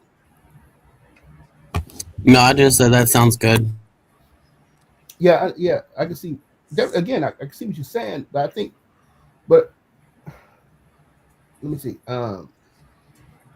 If we, I don't know. It's like they try to. I thought it's just nature. We're looking at it as just nature and why deify it. I think that they was trying to show us, and it's in every African traditional system. It's in every one of them. That this connection with the spiritual realm is necessary. Today we don't think like that. Especially us who grew up here in the West, we don't think like that. But for them, for them there was no like it was hard for them to live without the spirit. You know what I'm saying? To vision reality, to do your math, to do without spirituality. I don't know if anybody ever been to Africa, I've been to Ghana. And when you go, because growing up, I always heard that, that their life was connected with spirituality or their life and stuff, right? And, I didn't understand it until I went over there. And you'll see things like, a barbershop. It'll say, this is the haircutting place of God. This is, another one might say, this is Jesus chosen, barbershop. You see a grocery store. It'll say, this is God chosen grocery store. You will see it in everything, all their businesses, something, God or Jesus, something like that. And that's what I understood. I was like, oh, black people did not imagine a life without the spiritual component. You know what I'm saying? To have that that's not life at all. You know what I'm saying? From their point of view, it just doesn't equate. One, you can't. It's like your hand, your hand, your front side of your hand, the back side of your hand. You just can't take the skin off, the back side of your hand, and just say, I don't have a back side of my hand. It just didn't. Their worldview didn't see it like that. And I know from a Western point of view, you could describe the universe without talking about the spirit at all, without talking about spirituality at all. We know that. Mm-hmm. You know what I'm saying? So but my point is like it created, without spirituality, it created a world that we live in now, a world that's that's destructive towards the planet and people, you know what I'm saying? Where when you had spirituality, these ideas, you understood that you just cannot destroy the planet, make these choices without repercussions. I just want to say something before I lose my thought. So there's a couple things you said, Derek, but a lot of times people make a lot of assumptions about history, right? We have really no idea how many people actually bought into the spirituality side of the natural or of the spirits of people, right? So we don't really, you have no idea actually about how many people bought into the spiritual system. Everybody had a job in Kemet. right? And they went through degrees to do that. And so they built those pyramids not as slaves and things like that, but because it was their job to do this part for the country, for the nation. Yeah. So, right, they brought their children to do that. So their whole family was that. They built that type of brick. That was it. That was their joint. And people over here, they planted those things, and that's what they do. That's their joint. So all of that was written down as tied to spirituality. But at some level, you have to know that there were some folks that may not have bought into that, right? And they was just doing it because they realized what they may hated the whole situation, but they was doing it because they had, right? A better example in West Africa for people not being able to live without spirituality, so to say. Come closer to your mic so you're a little clearer if you can. Okay, check. Can you hear me? I mean, we can hear you. It's not clear. It's better. Maybe that's if I better. speak up a little louder. That's better. It's better. Okay. So a better example in West Africa would be the market days in Nigeria. So the market days, they have a different week than we do here in the West, right? And it's based on their spiritual system, right? But they don't. I'm sorry, somebody saying something? No, go ahead. No, okay. I moved my headphones to adjust my mic. So yeah, the market days are based on different deities in the ecosystem, and they follow that market system, and it works for the culture, for the economy, for the health, and all that business. However, you know that Nigeria is heavily Christian right now, right? But yet they still follow the market days because the market days work for benefit of the people. So it's there's a couple of things that scenario shows. The fact that they were able to switch belief systems and still carry the cultural system of the ancestors that was working for the country, you know what I'm saying, for the nation, and deal with it without the spiritual over the top of it. Also in Nigeria, all of them name themselves in their business after a god. That's very similar to televangelists over in the West. So it's not really the best idea. That's what I'm saying. The market days might be a better idea, but even there, they don't necessarily focus so heavily on the actual spirituality because most of them have turned Christian. Yeah, they Christians over there. It's crazy. Yeah, man. You Christian or Muslim? You know what's interesting about they get mad at me, but I all call them the Abrahamic religions, which they are, and they get upset because I don't understand why they beef with each other. Man, y'all all supposed to follow the God of Abraham, but then the Hebrew Israelites say the Muslim God is different than the Israelite God, which is different than the Christian God, which is how y'all dealing with all these different gods, but yet y'all monotheistic. I don't understand, man. Amen. Amen, brother. Same Preach, thing brother. You better preach, brother. I'm asking myself because Ishmael, it say in the Bible that Ishmael was at Abraham's funeral just like Isaac. So shit, if both of them was there and they didn't have no problem there. Ain't no reason that they had a problem with what God is God. I know they was worshiping the same thing. I had a debate a while back. And the title of the debate was "Who started monotheism?" Right now, if you are a scholar in this field and you do your due diligence, then you know without a shadow of a doubt it was Akhenaten. But if you indoctrinated, you're gonna think it was Abraham, Isaac, Jacob, Eber. So the title was "Who started monotheism? Akhenaten or Yasharal?" Listen, man, that debate didn't go too well for him. I'll tell y'all that. No, it's definitely Akhenaten. I should go back further than Akhenaten, to be honest. Good win, though. Sure, that's definitely an easy win. Mm-hmm. How could you ever think that Abraham can remember? Well, that's where he lost at the first place, because when I went first in my first round, that was my first point of contention. How can you credit an invention to a ghost? And he never addressed it. That's the body shot right there. Man. I never understood Well, I think I kind of understood why they be beefing with each other. It's like y'all all got the same people in y'all book. You know what I'm saying? It's all It's the really same. not the same. It's not the same God though. It really ain't. And that's the problem. Probably. Oh, that probably what it is. Hey, listen. Do you know before there was a thing called Islam, right?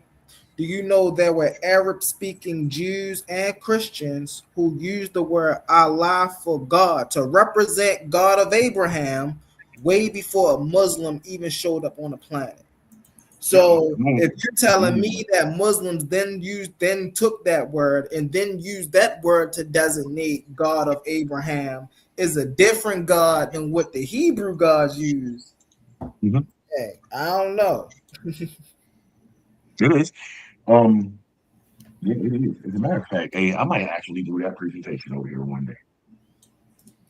That'd be nice because you haven't done a presentation. You've just been over here kicking ass and taking names. I mean, I'm not mad at you about that, but you sound a little mad though. You do sound mad. I don't understand why. You do sound mad. Come open up the classroom for a day, man. Use the dry erase board. You know. Yeah, actually, I think I will do that after I beat everybody in this tournament. I'm just gonna win this tournament, y'all. So just be happy for me. After I win this tournament, I'm gonna go ahead and do that presentation. Let's get it. Be on the lookout for I guess Pam winning the tournament as he says, and then everybody get ready for that. I'm passing out fully rolled blunts. Man, I'm passing out fully rolled blunts. Okay. And in case you're wondering what tournament he's talking about, if you're not familiar, we're on Titans Debate League on YouTube, and these are not just speakers. These are thinkers, forged in fire, warriors of words stepping into destiny. Welcome to the Coliseum of Arguments, where logic clashes with conviction and ideas spill like blood in the sand. 16 titans, 16 minds, one path to immortality. They come seeking truth, they fight for redemption, they burn for revenge. Featuring the intellectual elite of the Titans Debate League. Every round a new war, every word a new weapon. Every titan ready to fall or rise in glory. This is not debate, this is combat. Step into the Coliseum of Arguments. Only the brave speak here. Are you not entertained?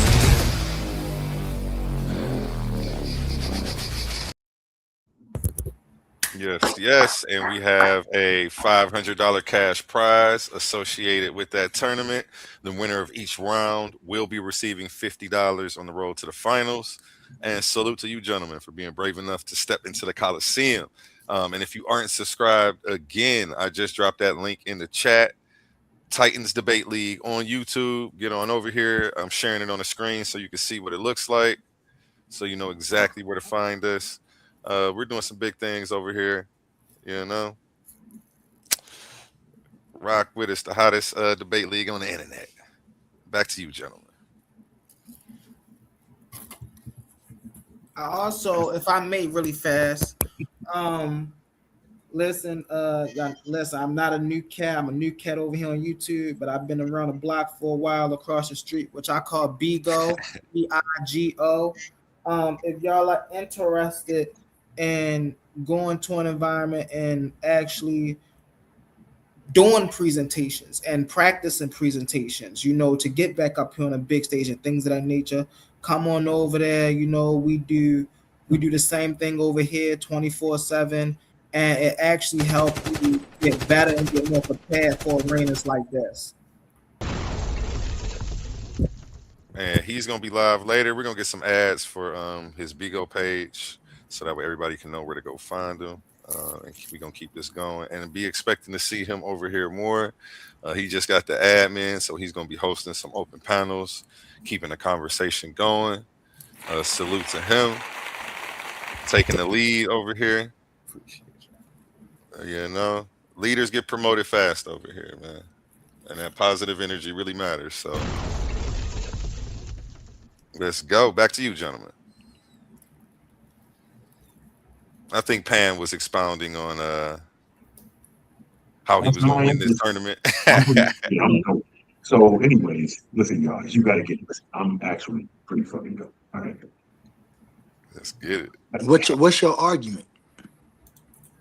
I am a Pan-African atheist. That's my moniker.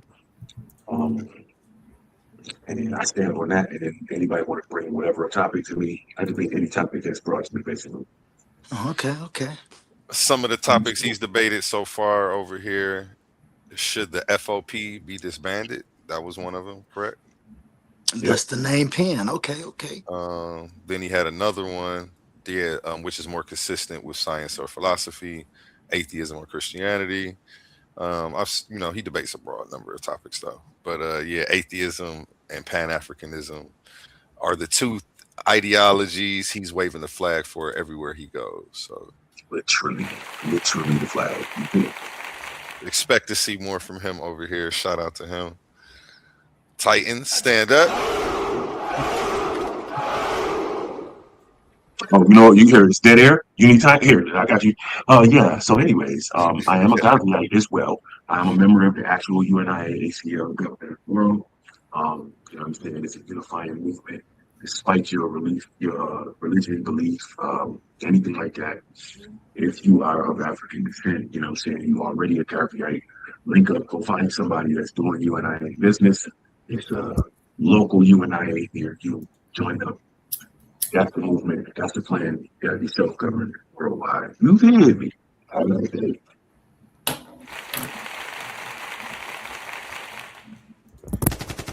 Don't keep quiet. I'll keep talking. Now, Pan, you might win. It's okay. Hey, Pan, you might win this tournament, right? Yeah. But I know about the next tournament we having. Yes, we're about to get that started soon. I'm trying to get this one wrapped up because I got a lot of new faces. I've introduced 2 of 10 new debaters that I'm going to be bringing to the channel. You know what's funny? I was going to say not in our inner circles and people we haven't seen before, but I didn't know that everybody was already hip to you, Humble Mystic. Man, that's news to me. I wasn't even. Yeah, you pulled up to the channel. You had a lot of support. They already was hip to you from other places and spaces. I didn't even know that you had been on YouTube really doing this. I found out once I started interviewing you because we met over on TikTok. Yeah, so. and trust me, brother, it wasn't long. It was what, 2 weeks? I've literally been doing this for about 2 weeks. Are you serious? You know what's funny? I messaged you like 3 months ago. That's crazy. Okay. So I guess everything worked out the way it was supposed to. Like right when you got rolling, I just hit you back up out the blue after I missed our first scheduled date. Like, hey, you want to do something today? You like, yeah. When you hit me up, I had to make sure that it was you. I was like, oh, that's the dude from Titan Debate League. I started hitting. I'm like, yeah, man, I'm ready. He was like, yeah, man, look, we can do it today. Hey, listen, that's how we roll. I'm with it. That's good. Let's go. And you know, go ahead, back and forth. You were asking Pan a question. You know, if you want to set up a exhibition debate, y'all get paid win, lose, or draw for those. So I was just saying. So Pan, what's your standpoints, Pan? So like, what do you follow? What's your worldview or things you like to debate? Once again, I am the Pan-African atheist. That's life. So I stand on that. And anybody want to challenge that, they can get it. Like I said earlier when I was talking about it, I came from Christianity. I went through all of the different religious paths that Black folks go to come to atheism. So I actually practiced a couple more belief systems than other people have. So I mean, I got that history with me and experience. Also, I pretty much debate whatever. So like, it's my it's sort of my shtick that I debate whatever topics that someone brings to me. So whoever my opponent is, if they decide they want to bring a topic, I usually go with one that they bring. That makes sense. Okay. So do you have any topics to propose? Humble. Oh man, listen. Look at you trying to start shit. Stop it. Hey, I mean, we need to get you some extracurricular stuff going outside of the tournament. I feel. Yeah, I'm about to say, listen, I can propose many different topics. You know, I do the evolution. He said atheism. We could deal with morality. You know what I'm saying? We could deal with a whole lot of things. But I'm just like the brother, right? I am a multifaceted debater, right? I literally do this for sport. So yes, while oftentimes you see me, debating the religion or the science, man, I'll debate who's the best basketball player. I'll debate, who's the best running back ever. I'll debate, hey, listen, who's the best baseball all-star, man? Listen, I do this for real. No, he need to go against Anu. That's what this sounds like. Let's go. Shout out Anu. Oh, yeah. Yeah, we're gonna have to get something set up, man. I got somebody who called them out. Well, he called them out and they accepted the challenge. We're about to get something set up with those two here soon. Yeah, leave me alone. I'm lazy. I'm a lazy prize fighter. Just here for the big shows. Hey, with that, what you got? A pen? Is that damn, that's not Laurel you got coming up with the debate. I don't know who I got coming up next. Hey. You did ask to see the bracket this morning, didn't you? Yeah, what's my next victim, bro? Let me pull up the bracket. I think you have to wait on the winner of a debate. There is nobody lined up for you yet, so you're just waiting in limbo to see who wins this next one. Lucky son. The last debate he just had, it was against Timmy. You guys can go check that out on the page. I got the most minks against Timmy. You got the most minks. Hold on, let me pull up that advertisement real quick so everybody can see what they missed real quick. Clash of the Titans. That was round 2. Hemi versus Pan promo. What happens when faith meets fire and science meets steel? 2 minds, 2 worldviews, 1 explosive debate. Sharp, unfiltered, armed with science, reason, and relentless logic. Facing him, 713 Hemi, the Christian juggernaut. Bold, battle-tested, standing on faith, philosophy, and the word of God. This is more than a debate. This is a clash of foundations. Which worldview stands stronger under pressure? Which one is more consistent with science and philosophy? Is reality purely natural? No gods, no divine plan? Or does Christianity offer the deeper explanation for existence, morality, and truth itself? No dodging, no soft questions, no safe corners, just raw arguments, real receipts, and intellectual combat at the highest level. Pandemis versus 713 Hemi, faith versus atheism, belief versus reason. Only one worldview can leave the arena undefeated. Don't miss it. Hey, yo, that was fire. I did my thing on that one. I did my thing on that one. And so I take that Pat African, you won that debate? You can almost always assume that I won the debate. Yeah. He's definitely undefeated on the channel right now. I can say that. Yeah. So you what was some of your arguing points you used? Well, the theme was so obviously okay. So I'm introducing myself to y'all for the first time. So I'm actually a cartoon as well. So you got to respect that. I'm a realist cartoon, I see. I was like, hey, yo, that's fire. So, I always got a theme with my debates too. So this theme was the black cat. There's a famous joke that say theism or belief is like going into a black room, a dark room with no lights, searching for a black cat that's not there, and saying you found it. And so that was the whole theme of my whole debate. That you have to be able to show whatever your claim is. You can't just sit there and say, there's a God. There's a God that his name is Yahweh and all these other things, right? Without actually proving that claim. And so atheism approaches questions the same way that science does. When Christianity approaches religion, Christianity approaches questions with religion in mind. And he actually posted a slide that says, what did he say? Fear of the Lord is the beginning of all religion. Right? And I mean, I'm sorry because I'm texting my daughter. Fear of the Lord is the beginning of all knowledge, right? So he posted that slide, so that changed the trajectory of my whole presentation a little bit, because now you're telling everybody that you start off with a bias. If fear of the Lord is the basis of all knowledge, that includes any question that we're talking about in science. You understand what I mean? Mind you, atheism approaches every question the same way a scientist does, by reserving judgment until you have an answer. So we complete the experiment, or we go through the method, the scientific method.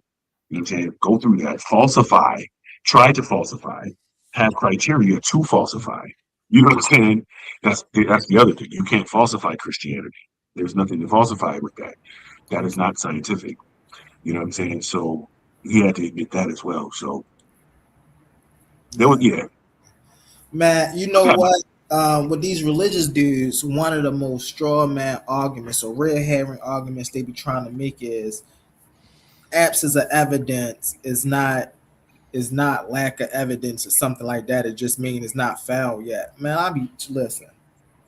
No, man, if lack of evidence mean it ain't there. It don't exist. But you know what else too, though? Again, dealing with the science approach with our debate. Okay, you saying it still might be out there. That's fine. What's the next test? But until we finish that test, we can't say for sure it's out there, and they all have to concede to that. And that's why they can't fuck with me. Yeah. Well, even if we take a historical model, right? Like, for Christianity, right? You know, they believe Jesus is a historical person, right? Now, the issue with that is we have a man by the name of Pontius Pilate, who we know is a real person. We notice he's a real person because we got steles of his life. Now, when we read the steles of his life, Jesus is not mentioned, a Yeshua is not mentioned, an Emmanuel is not mentioned, no crucifixions is mentioned. Now, he do have a quarrel with the Jewish community, but that quarrel was about taxation. It was not about no man running around here committing heresies. So, if we have a story from a man that this story is talking about, and we're trying to figure out, all right, what's his point of view of the story? We heard the Bible point of view. What's his point of view? Now, he got taxations, he got war commands, he got all these things, right? But you know what he don't got? He ain't got no Jesus crucifixion. He ain't got no Yeshua crucifixion. In fact, he ain't got no crucifixions. So, I mean, that right there just also disproved the knowing of a Jesus is historical. You see what I'm saying? Because if the man would love to have that debate with you, I'm sure. It's crazy, man. It's crazy. I'm sure. Yeah, I like actually, yeah, I think Pandemus is a pretty good debate, and I enjoy we agree on a lot of stuff. And we are the same boat. I think the only thing, you know what I'm saying, we don't, I guess we would push back on is atheism, but it's better that I enjoy talking to you about it than like someone like Cedric. Right. Because it's like you came in, this guy won't even let you talk, man. Bro, I don't know if y'all be watching these videos. So I'm in my first time or my second time up there over there, right? And I'm dealing with Cedric. We're dealing with evolution, right? Now, I got a lot of different things I do outside of this, right? So one thing is gaming. I play video games. So I play this in particular game called Pokemon. And so we dealing with evolution, and I'm using Pokemon as an example because Pokemon have the process of evolution within it. And I'm showing how evolution includes speciation. This man, Cedric, come out the woodwork talking about Pokemon is metamorphosis. I say, hey, yo, what? Do you? Ain't no way you know nothing about Pokemon talking about Pokemon is metamorphosis. I say, yo, we can't have this conversation, bro. Anyway.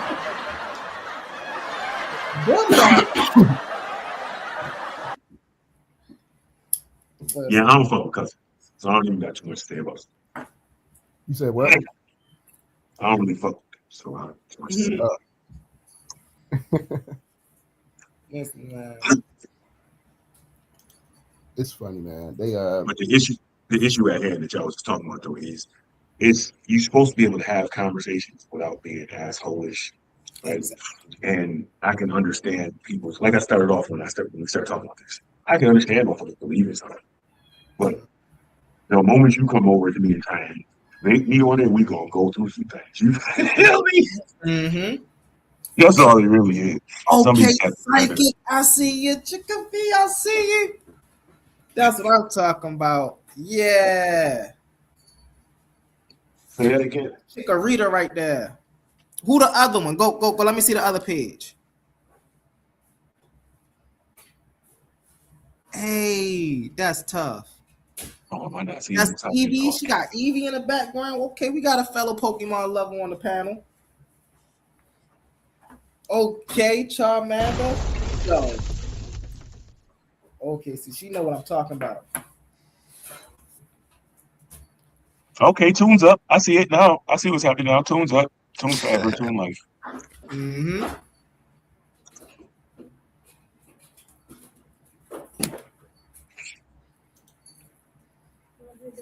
Yo, how do we say that we here, bro? Like, are we in the Coliseum? Are we in the Coliseum? Are we on the Gauntlet? What are we doing right now?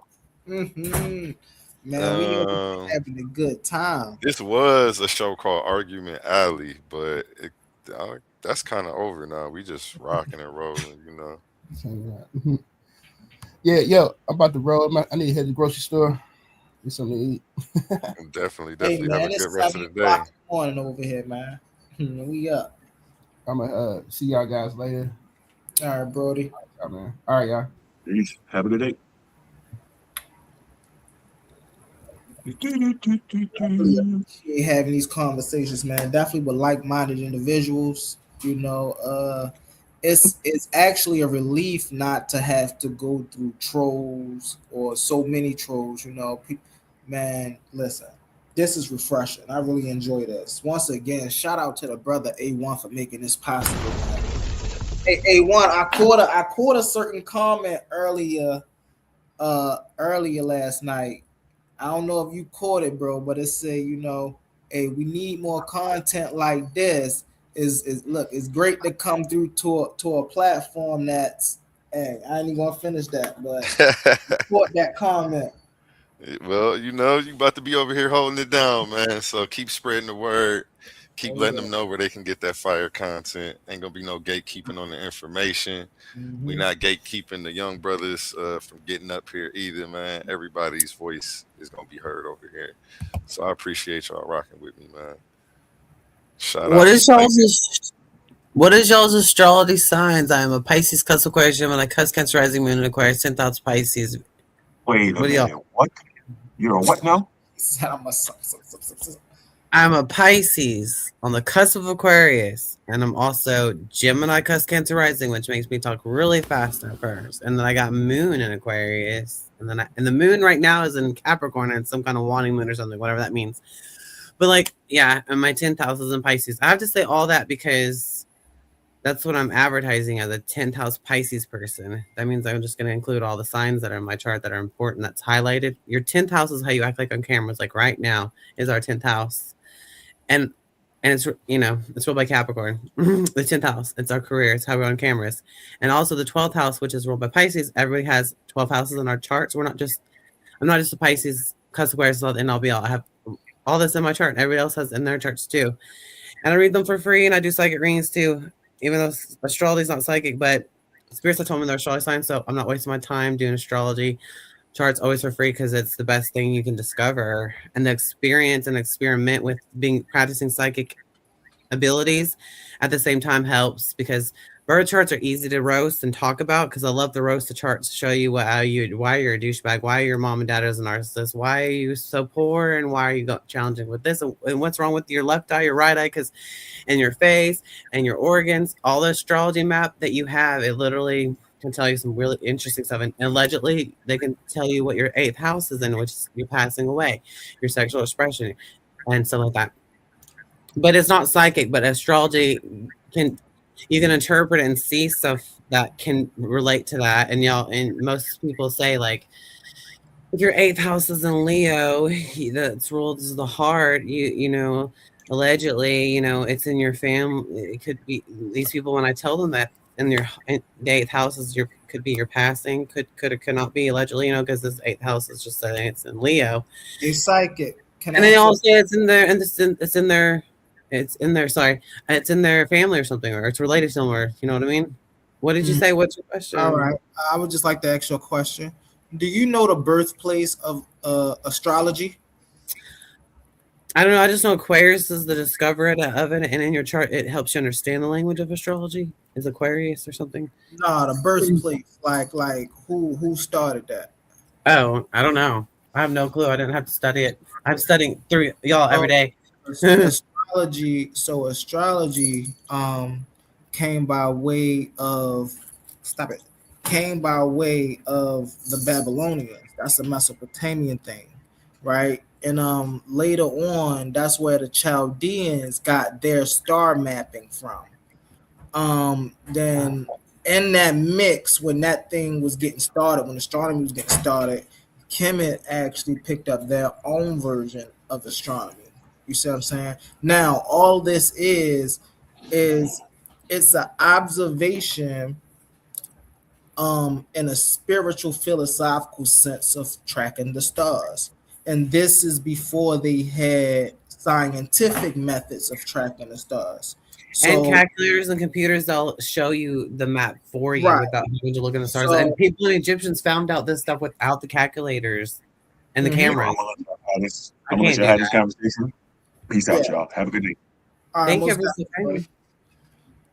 So what is your astrology sign? Do you know what your moon and rising sign is yet? I'll find out.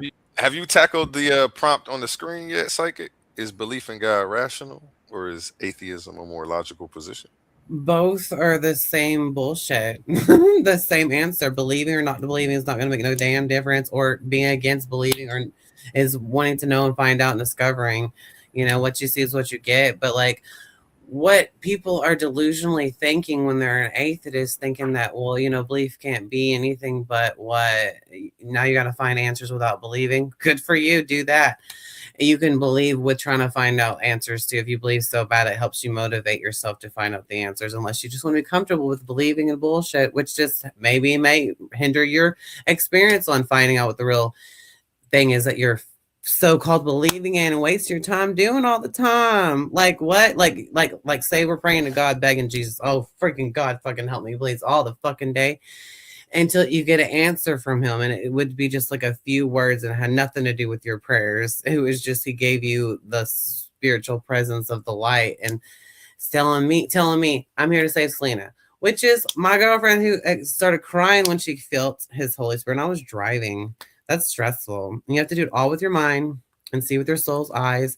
And you can see it physically and feel it physically. And other people may not be seeing the same thing as you, but some people can. And with my best friend, she's haunted by her aunt, and that's how I get to communicate with spirits, because she's there. Her aunt is with her. Yes, there ain't nothing better to do than talking to me in spirit. And yes, and it happened many times. And all I got is my witnesses and my confirmation through these pictures that they show me after I see the visions from. I like to see visions of people's family members and stuff, and then they show me pictures of the same things I saw. That's legit. I got recordings. Keep repeating. What? So 1 second. So do you think that atheism is the more logical position?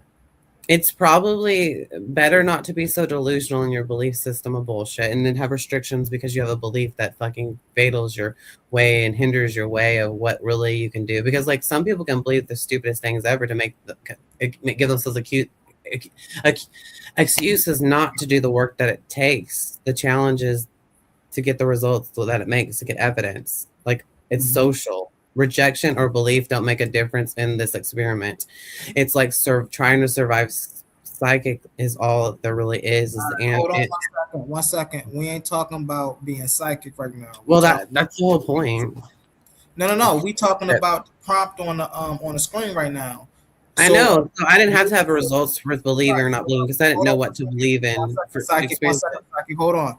So you do agree with the position that atheism is a more logical position, right? Neither one makes any difference to get results. It Oh, can. so you saying you don't agree with either? They're both a waste of time to that do. God is It rational, might be. atheism is logical. But if you refuse not to know to find out, is sort of which one is one of those. I don't know. So what would you? So are you religious or are you? No, because that's fake and stupid, and it doesn't get results. Do you see anybody at church saying that they've seen spirits yet? Are they So doing what- visions on other people and like acting like a crazy person like me? But I got myself recorded because that is a waste of time if you don't get it recorded. See, I Right. can't help what they do. An angel cannot protect me from secondhand cigarette smoke Hold on, either. you're speaking too fast. You're speaking too fast. I'm just So- saying, Right, you know, so- if you had a president of angels with you, you think everything is Right, cured. hold on, because No. you talking about in one sense you saying you're not religious, in the second I'm sense not you're religious, talking but about angels and shit that religious retards wrote about actually exist, and it's real. Even if they have rumors and lies that I don't have to read about because I have So no hold on clue. one second. You speaking That too doesn't fast. restrict me I wanna from make sure I'm experience. understanding what you're saying. Hold on one second. Okay. So you're not religious. So but- yeah, because hold but on one second. yeah. Hold on. I gotta make sense of this. Like, let me get this out. So you're not. So what I understand from you is you're not religious, but on your psychic path, you're able to communicate with angels and spirits. and animals, and I've actually seen all types of things I never knew existed, like the four-faced cherubim being that's in the Bible and never had to read or even learn about, never knew existed. That's the crazy thing about that. And I'm still not trying to. I just ask people, what do you know about this four-faced cherubim that I encountered, and what do you think about it? Nobody Are gives you a fuck. saying Nobody cares, and cherubim? that's my life. Huh? Are you saying cherubim? Yeah, it's a four-faced cherubim being. I mean, how I can't. I mean, I don't know. I just experienced it. It has You four don't- faces, and that's so cool. And every detail of it is the same explanation that's in the Bible that I never had to read because I looked it up on YouTube 2 months later. And I thought the ox face that I saw in my visions, I even made a doll about. I made a biblical doll because of it. It is so cool. So you do your research off of YouTube? No, I had to do that to find out what I was seeing, and it just happened to be something that was in the freaking Bible. Is that Bullshit. a pentagram in your is that a pentagram? Yeah, it's just fun, pretty bullshit. It has nothing to do with anything. It ain't nothing unless you want to believe in it. It's earth, air, fire. You just said it was bull crap. How you gonna try to Oh, break it's it my down? art though, but it's just my art and stuff. And I like sewed this shit. I can't see what I'm filming, but what a waste of time. See earth, air, fire, and water and stuff. This is my biblical doll that I made or whatever, which I didn't have to read the Bible to see this being. And I decided to make it into a doll because hello, look, a statue of Jesus is cool too. And why not the pentagram? Because of elements help me be psychic too. Your astrology chart can show me places in your chart where your elements are stronger than others. And it helps me to in tune with that so I can work with those elements. So if I may ask you a question, I promise you I'm not being, hold on one second. I have to ask you a question and I promise I'm not being facetious. What's the difference between you and a religious person? There's nothing, but there's not a difference between an atheist and a religious person too. Same no, not freaking atheist. shit. I'm saying you. Me and a what? A religious person or an atheist person? There's a balance of both. I don't have to believe in nobody's bullshit. I go through by experience. And what has survived is my memories of seeing all these spirits and eyewitnesses. I can only go. No, brother. I'm hearing you. You know, I was just earlier talking about, No, what's your astrology sign? You didn't even answer me that question either yet. I'm an Aquarius. You're an Aquarius? Okay, Yes. for me. So hold on. So earlier I was talking about people who believe in the Bible but don't want to be Christian. Oh, who cares about that? They don't care. Hold on, one second. I got you. I Sorry. want to let the panel. I want to let the chat know I'm speaking to them right now, really fast. I got you. So you cannot follow the ways of this book and then denounce their practice or their title over you.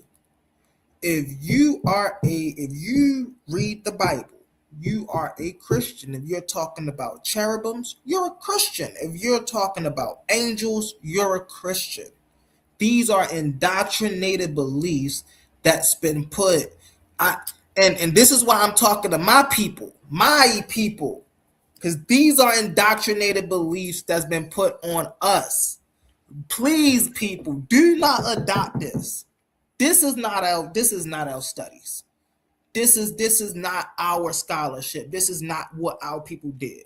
Our people didn't go around talking about angels and demons. Because they haven't seen them yet. That's the problem. Don't give yourself excuses not to see them, because they are real around other people and they have nothing to do with your beliefs. You can't make a demon be what you want it to be. Neither can an angel. You can't. They're just beings, just like you. You're part of fucking God's image of bullshit. Okay, you're cruel or loving. Who gives a fuck? You're allowed in the light.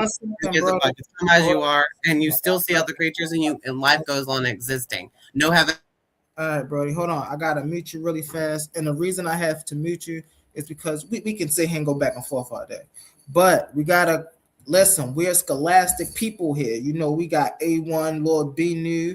You know, we got we got Quantum in the building, you know, and every time we speak, you know, we spoke with some sort of education to or intellect to what we were saying, you know. So I would ask you, brother, hold on, don't unmute your mic while I mute your mic. So I would ask you, brother, I'm gonna treat you as a brother. I would ask you to just show the same decorum, bro. We ain't got, you know, get all cursy, da-da-da.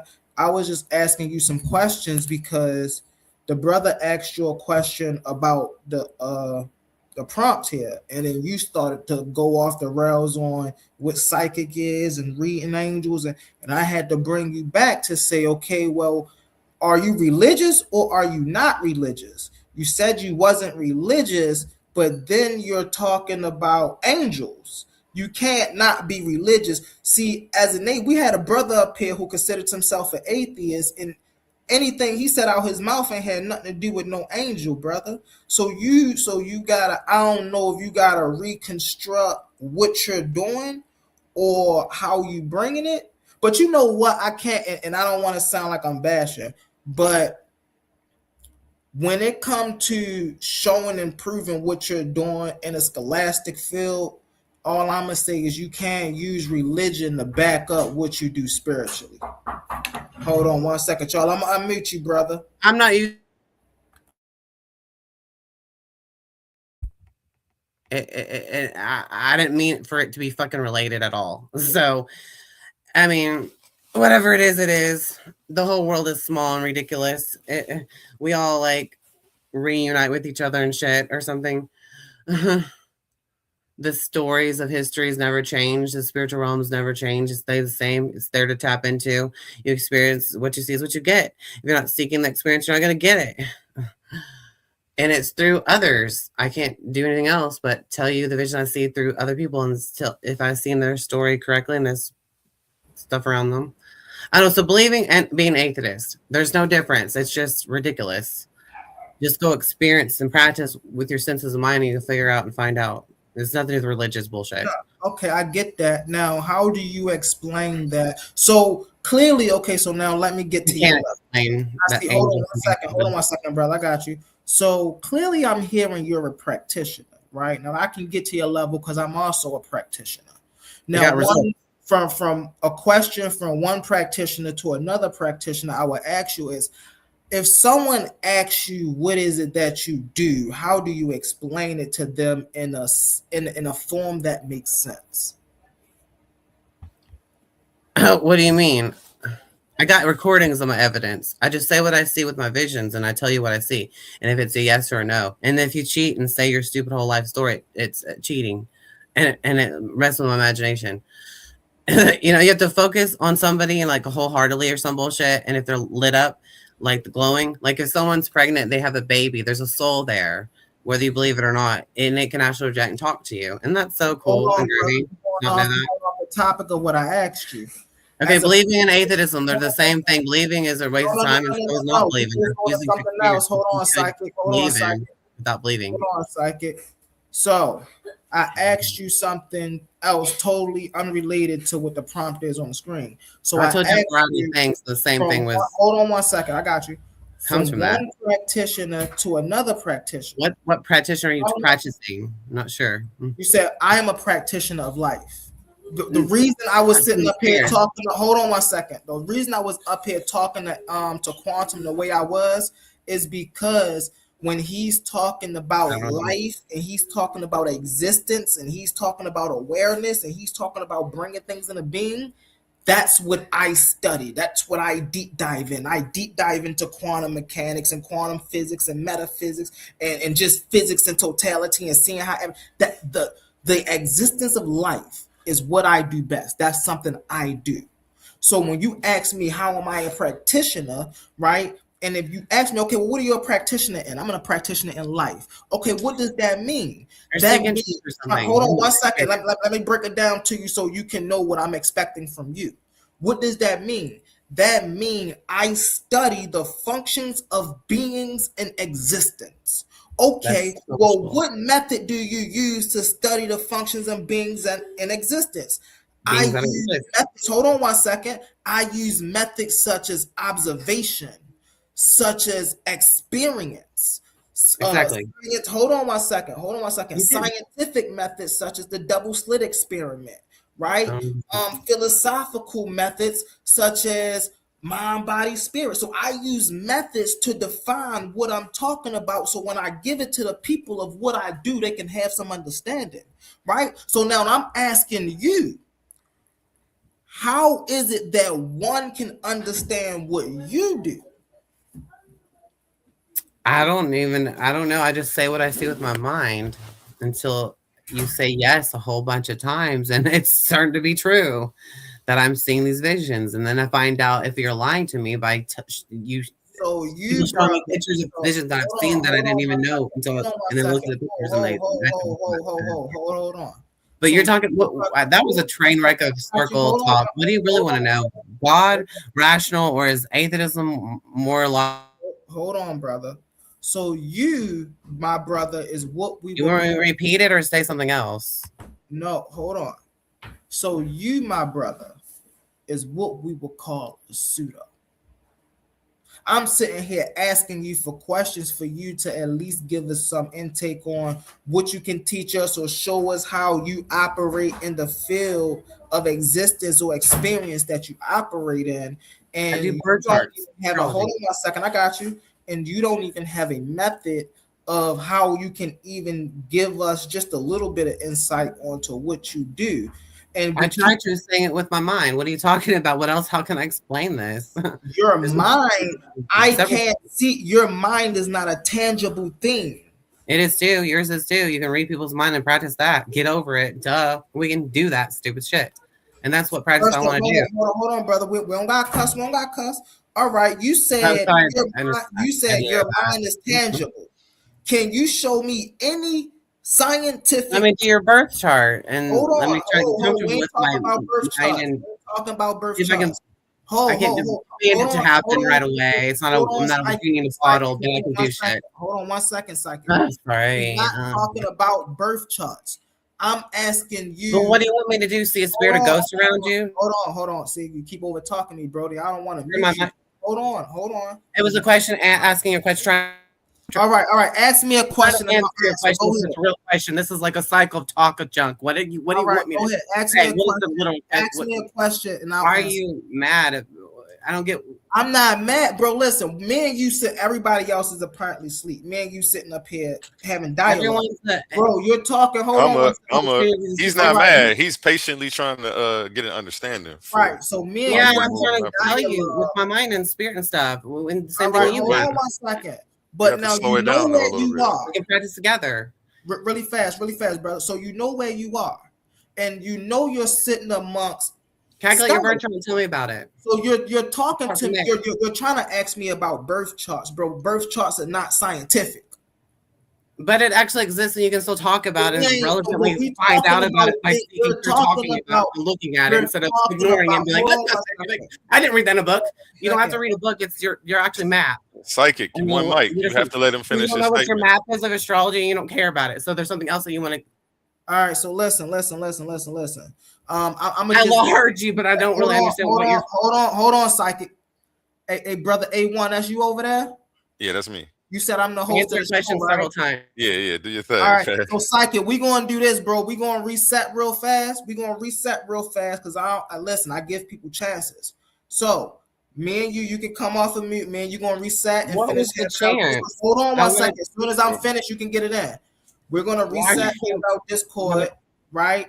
And then we're gonna see where we go from our Discord, because I don't want to have to remove you from the panel. So now I asked you, can you give me scientific evidence of birth chart being a real thing? Go ahead, brother. Through witnesses and my recordings, and something that we could do together as well in a session, of course. Duh. But Psychic, why are you reacting in such a hostile way? He's patiently asking you a question. That's why he I was was patiently listening to this circle crap of me being. You haven't been patient. You've actually been cutting. Well, then I haven't. Okay, so what? Move on. Let's get to the point. I need you to take several deep breaths. Do what we're supposed to be doing. I What need you you want to me take to a do. deep breath. Let's just take a deep breath and center. Okay, you want to control my breath. Coach me in my breathing. Hey, alone. Hey, alone. I apologize, brother. Okay, I'm just a fetching toy for us. Okay, let's just do that. I apologize, brother. I gotta do this, and I gotta put a PSA out here real quick, right? And it's so funny. I was just y'all see how source, right? I know a lot of people want to use God, but right when we talk about energy, you see how energy work, right? When we got the brothers up here, right, and we are actually building and we're struck. This is why I talk about that culture the way I talk about that culture, right? Because when we up here building and we creating unity, right? We see my brother A1 over here. He ain't do nothing, man. Listen, we invited the brother up. We ain't talk about it. You know, we ain't talk about him being a little different. We ain't talk none of that. We okay. He up here. We want to see what brother come with, right? Everybody heard me have a conversation with the guy, right? And so now, because I face this all the time, these are agents. And we can't allow these agents to sit amongst us. And what we gonna do? What I want to do is give him another chance, but he has to calm down. You can't keep hyperventilating, Psychic, which is what's going on. I need you to take some deep breaths. I need you to allow Humble to be able to finish his sentences. Like, you're responding before he's giving his clear thought. That's not fair to him. That's not fair to the audience who's actually trying to understand either. It's okay. You may feel challenged by some of the questions that he's presenting, but it's okay to be challenged. It doesn't mean you're being attacked. So if you're feeling attacked, because that's definitely how you're reacting, and when you go ahead and play this back, you will see like you're wailing your arms like if people are attacking you. He's just asking basic questions, which is what we do here every single day. You're definitely more than welcome to come up here and kick it. But that, you don't have to feel attacked. That's definitely how you're reacting. So I'm gonna let him go ahead and add you up when he feels ready, but I cut him off. I'm gonna let you go ahead and finish your thing.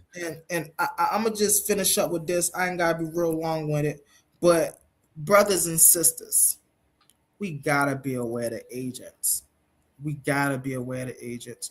And these agents get exposed when we are building our community, when we're doing something great. If we up here cussing each other out, going back and forth, we don't see them. They stay in the cut. They say, yeah, they do what we want them to do. It's only when we up here trying to build something strong that we see the agents come, oh, that's a potential right there. Let's make sure that let's see. No. We getting rid of all of that. And that's why I wanted to have a dialogue with the brother the way that I had the dialogue with the brother, because I understand how my aggression come off to people. I understand when I'm in the arena, I'm a dog. So when I see prey, when a German shepherd see a rabbit, he start foaming at the mouth. Yeah, I'm on that. So I had to make sure this brother knew that I wasn't attacking his ethnics. I wanted to make sure he knew I wasn't attacking him personally. I had to make sure he knew I was being genuine with the things that I was saying. I even exposed to him, hey, I see you're a practitioner. I'm a practitioner as well. So from one practitioner to another practitioner, what do you give the people so when they ask you what you do, they can better understand what you do? He went off talking about my mind, the psychic. No, brother, I sat here and then I gave a perfect demonstration of when people, as a practitioner, when people ask me, hey, Humble, what do you do as a life practitioner? Hey, I study models of existence, right? I get into how energy functions. I get into what's at the fundamental root of all existence, just what me and Brother Quantum was talking about. So this is why I was able to have the conversation with Brother Quantum, because I do what he do. I'm a practitioner. And so I, being a scholar and a practitioner, I have a fundamental way of breaking down to the people about what I do and what I'm interested in for the people to learn. So they won't have to call me a pseudo. This is, see, when we're in these lanes, we got to understand where we operating in. Because you'll get called pseudo real quick. And I don't think certain brothers understand that. Now, Brother A1 said we can let the brother Psychic back up. We're going to let him back up here. And again, Brother Psychic, we just want to restart the conversation. And I'm not attacking you personally. I want you to understand that. But we are going to talk about your ideas and where you stand with this whole mysticism. Because, hey, my name is Humble Mystic, brother. We had conversations like that. What up with a Psychic? Welcome back. Well, okay. I'm still here now. Mm-hmm. Peace. I just wanted to tap in real quick, man. I just joined back in. I know I've been here for a minute, but I was knocked out. I woke up, heard y'all chopping it up. You feel me? And it's it seemed like it's something right up my lane. You know what I'm saying? Where y'all was talking about birth charts, and sound like y'all talking about some spirituality. So I wanted to tap into, but I'll let y'all get into y'all conversation. But I'm here, and I wanted to be involved in the conversation as well. We appreciate What's your astrology sign? What do you know about birth charts? One second, Psychic, I got you. We appreciate you, Lord Benny, and we're gonna be coming back and forth to you, Brody. So if you up, stay aware. Go ahead, Brother Psychic. I told you I was an Aquarius. I ain't gonna lie to you. I don't feel comfortable telling you the rest of my birth chart.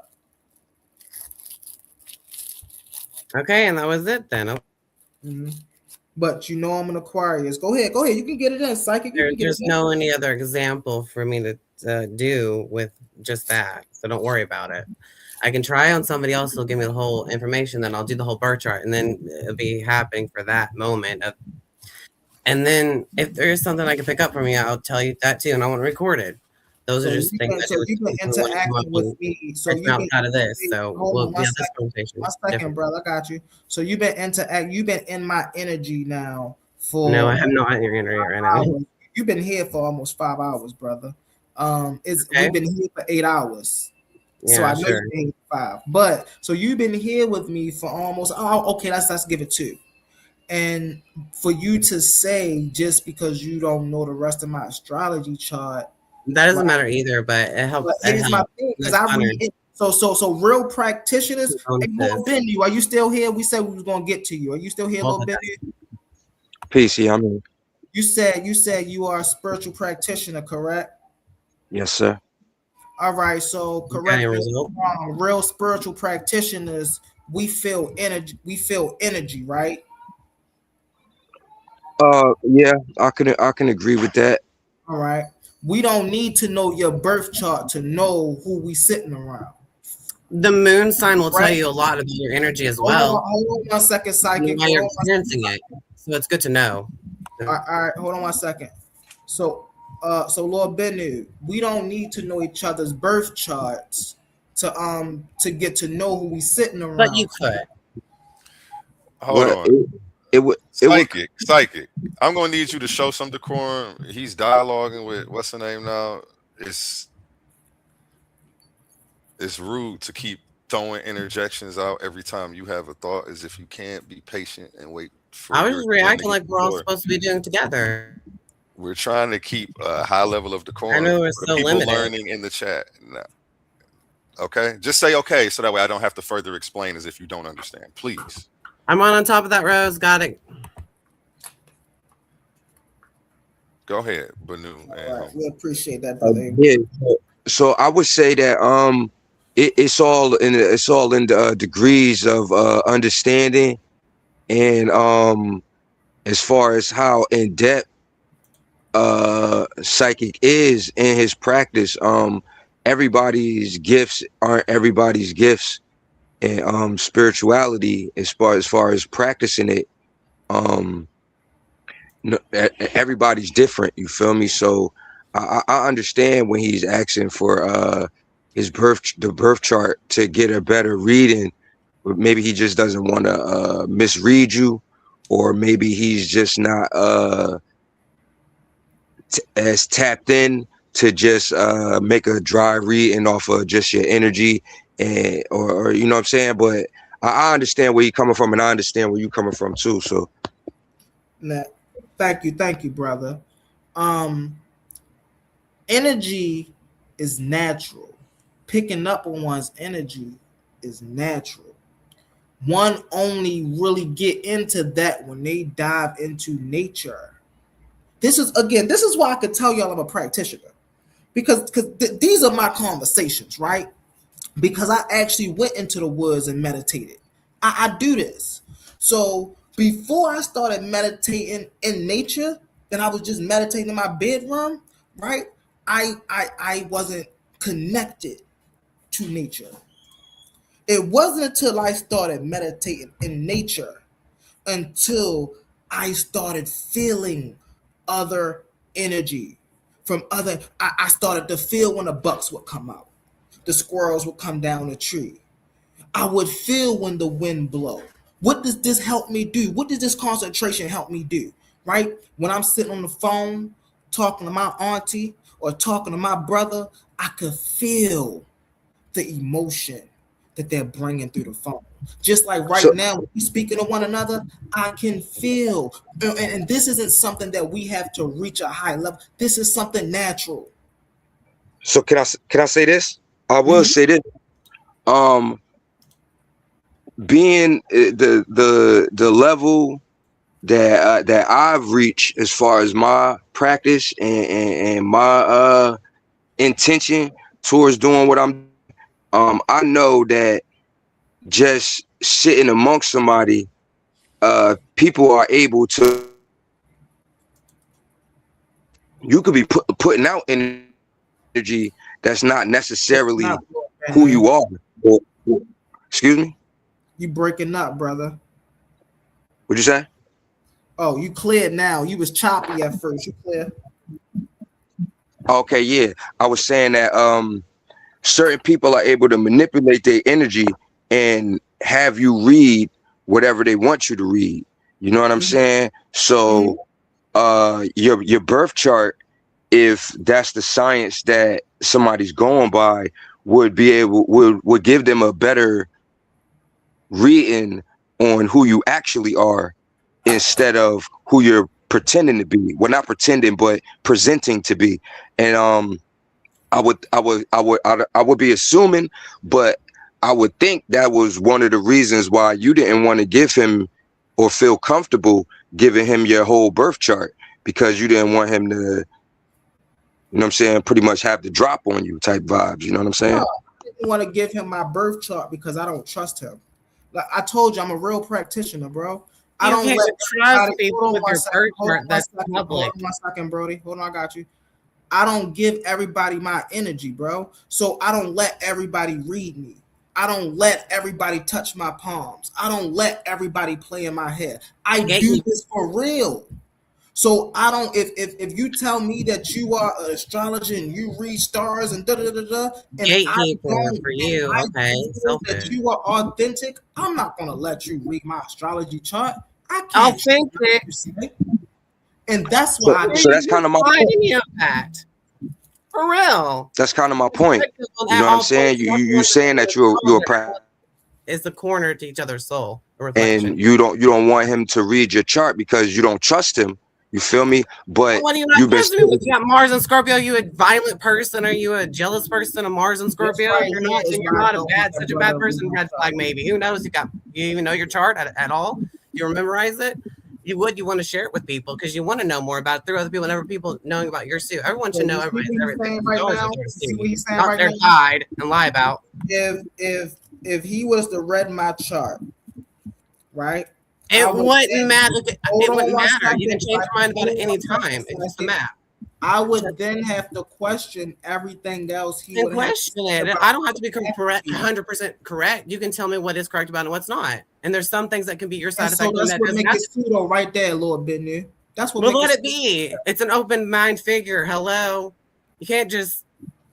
I don't like that word pseudo.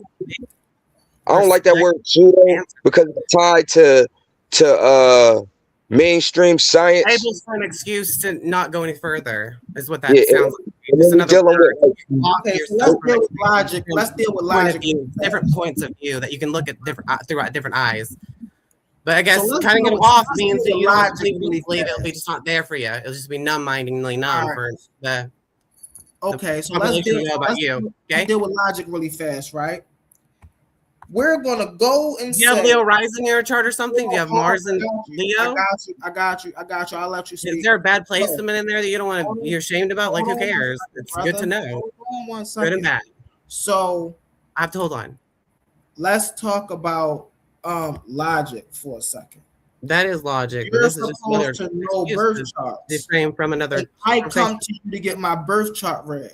Now I don't know anything about birth charts. Well, you didn't, but somebody No, else you could. They was could benefit from it, and you don't have to. That's fine by me. Fine by me and everybody else. Psychic, I'm gonna have to mute you because why did you just cut him off like that? That was very rude. I'm trying to This hear what whole he's trying to time say. has every been Bro, the kid off him. He's I know that you the think whole that panel, you may be actually. an actual psychic and you know the end of his sentences, but the rest of us aren't psychic like you. No, We like to hear him you're just complete supposed to them to control the. the whole panel. That's what.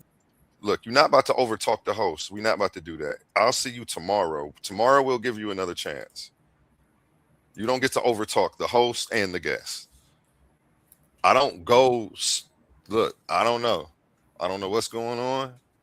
But again, I run this platform. If I came to somebody else's platform, I would come with respect, especially if I wanted to sit on their stage. I wouldn't tell them how they think they're going to run their show or any of that. That's very disrespectful. Have a great day. I know you were streaming to your channel. We're trying to have a positive dialogue that we can build from, and it doesn't happen when two people are emotional and cutting people off. We gave you 2 chances today. It won't be a third time that you mess up because the third time might be the final time. So we'll give you another chance tomorrow to start fresh from 0 strikes. And that's fair. I appreciate how brother A1 actually handled his guests. Man, you are amazing, brother A1. And don't nobody, let me come up when I say this, bro. You are amazing, brother A1. And don't nobody else give you your flowers, bro. Brother Humble will give you your flowers. You are I amazing. appreciate you. And I hate doing what I just had to do to him, but he was making discourse impossible by continuing to interrupt before people were allowed to clarify their thoughts. Yeah, and I want to hear what you definitely had to say, but he wouldn't let you get it out. He's responding with a paragraph when you've only 4 words into your sentence. Yeah, and I definitely wanted to see how good he was and have him give it a shot at reading my chart. So when he come on tomorrow, like, you know what I'm saying, let me know so I could Yeah, come back tomorrow. Try a few hours later when we start a new What's up? stream. We've been live 9 hours. We're about, I let it ride. I usually cut them at 11 hours when I go this long. Whenever you ready, bro, I'm here with you. Whenever you ready, just let me know. Yep. When I cut it off, I'm chilling, and then you got it for the rest of the day. So whatever you want to do, you ain't even gotta let me know. Just go ahead. You got the admin. Okay. Because I'm about to lay it down. When I lay it down, in about an hour or 2. So yeah, I really started that. And hey, listen, I'm not. Let me come in when I say this, so I want to let y'all know. I ain't racist. I ain't got nothing against the other race. None of that. My thing is, I do understand that when melanated unity is happening, I really across the street where I'm from, this happens all the time. right? And we see as a pattern thing, right? Brothers up here fussing, cussing each other out, stuff like that, they have nowhere to be found. The moment we are on some high intellectual conversation, things like this is the only time these brothers pop out. And it may not just be him, it may be a couple other people that might hop up here, chill for a long time. They wait everything die down, wait till, okay, now it's my turn.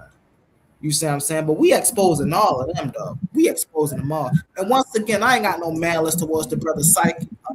I do want y'all to know this is still an arena. And if you come in with some pseudo-wisdoms, I'm going to call you out. Definitely. And yeah, if you're hosting up here and people come up here trying to throw little racist jokes or anything like that, boo them. I don't play that. You're not about to come on here and bully people just simply for being white.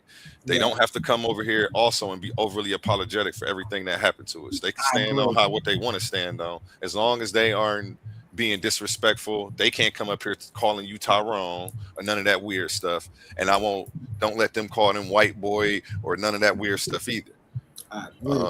And that's a lot of channels, they get that off, and then as soon as a white person says anything, oh, get him out of here, he's racist. Like, y'all have been picking on this man, saying all this racist stuff to him for an hour, trying to get him to react. Don't let that happen on here. People of all race. I have a lot of sponsors of a lot of different races and backgrounds and nationalities, so we don't play that. You never know who might hop up here. It could be one of my Roku sponsors who may be a Caucasian, and if I hear that happened, not from you, but from one of the guests, if a guest tries that, they won't be up here no more. Right. And I just want to let a disclaimer know, right? I will handle, just like how I handle that brother, I still call him brother. But just how I handle that brother is how I handle everybody, right? I do this because I respect myself, right? And because I'm respecting you to get respect back. You see what I'm saying? So with me, it's never a racial thing. I'll allow everybody to get off what they want to get off, and we go back and forth. But I do want to note, and I want to make it clear, this is why I handled that brother the way I handled him. Right? This is why I said, okay, you're a practitioner, so am I. You see what I'm saying? Let's get it in here. And my thing was, I started hearing some pseudo-wisdoms. Now, I didn't want to go a little too hard on the brother because I know that scared people. So I started off asking some questions. Okay, so you talking about religion. Okay, well, what about angels? Oh, well, we could talk to angels, but you just said you're not religious. So that's all I was doing, You said I was doing great, A1. I appreciate that, brother. You see, I'm all about giving people chances. You got to teach people how to. Sometimes we just got to teach people how it goes over here. We can't just ban them because they messed up. If it might take them a couple times to get it right. But as long as he ain't overly crazily disrespectful, I ain't banning nobody. I'm not for censorship. Like, I hate being the guy that has to kick you off the panel and mute your mic. So, like, just tighten up. That's our slogan. If we tighten up. Can I ask the brother a question? When y'all, yeah, you got the floor. Go ahead. Yeah, Psychic, he's not up here though. Psychic ain't up here, but you got the floor. No, I'm talking to the brother. What's his name? What's your name again, bro? Yeah, most definitely. Humble. Peace, God. Lord Benu. I wanted to know what was pseudo, like what you find pseudo about spirituality, like as far as along the lines of what he was talking about, and when you said you was hearing things that were pseudo. Yes.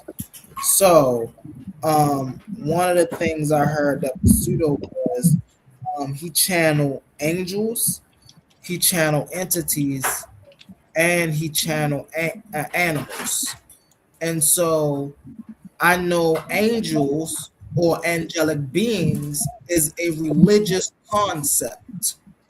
You can't say you're not religious, but then use a religious concept. You see what I'm saying? So because now I have to ask you, same thing with the Owaspi dudes. I see Cosmon was up here early and I asked a question to them too, right? You said an angel channeled the dude and wrote the Owaspi Bible. What's the name of this angel? So, like a lot of times, I think religion itself claims dominion over a lot of things that aren't inherently religious. So a lot of times when people talk about certain things, they're tied to religion verbally, but what they're actually talking about supersedes religion. You know what I'm saying? So I think for like angels and if somebody called something that they experienced and said, oh, I was speaking to an angel, you know what I'm saying? They might necessarily not have been speaking with the angel biblically, but from their level of understanding here in this reality, that's how they are explaining it. You know what I'm saying? So to call somebody pseudo and to say something that they're experiencing or that they're witnessing or manifesting is pseudo because the language creates this barrier where it has to be pseudo or you have to understand it. I don't think that's really that's not really how I rock. Like that's why I don't like the word pseudo. You feel me? Because it's tied to mainstream science.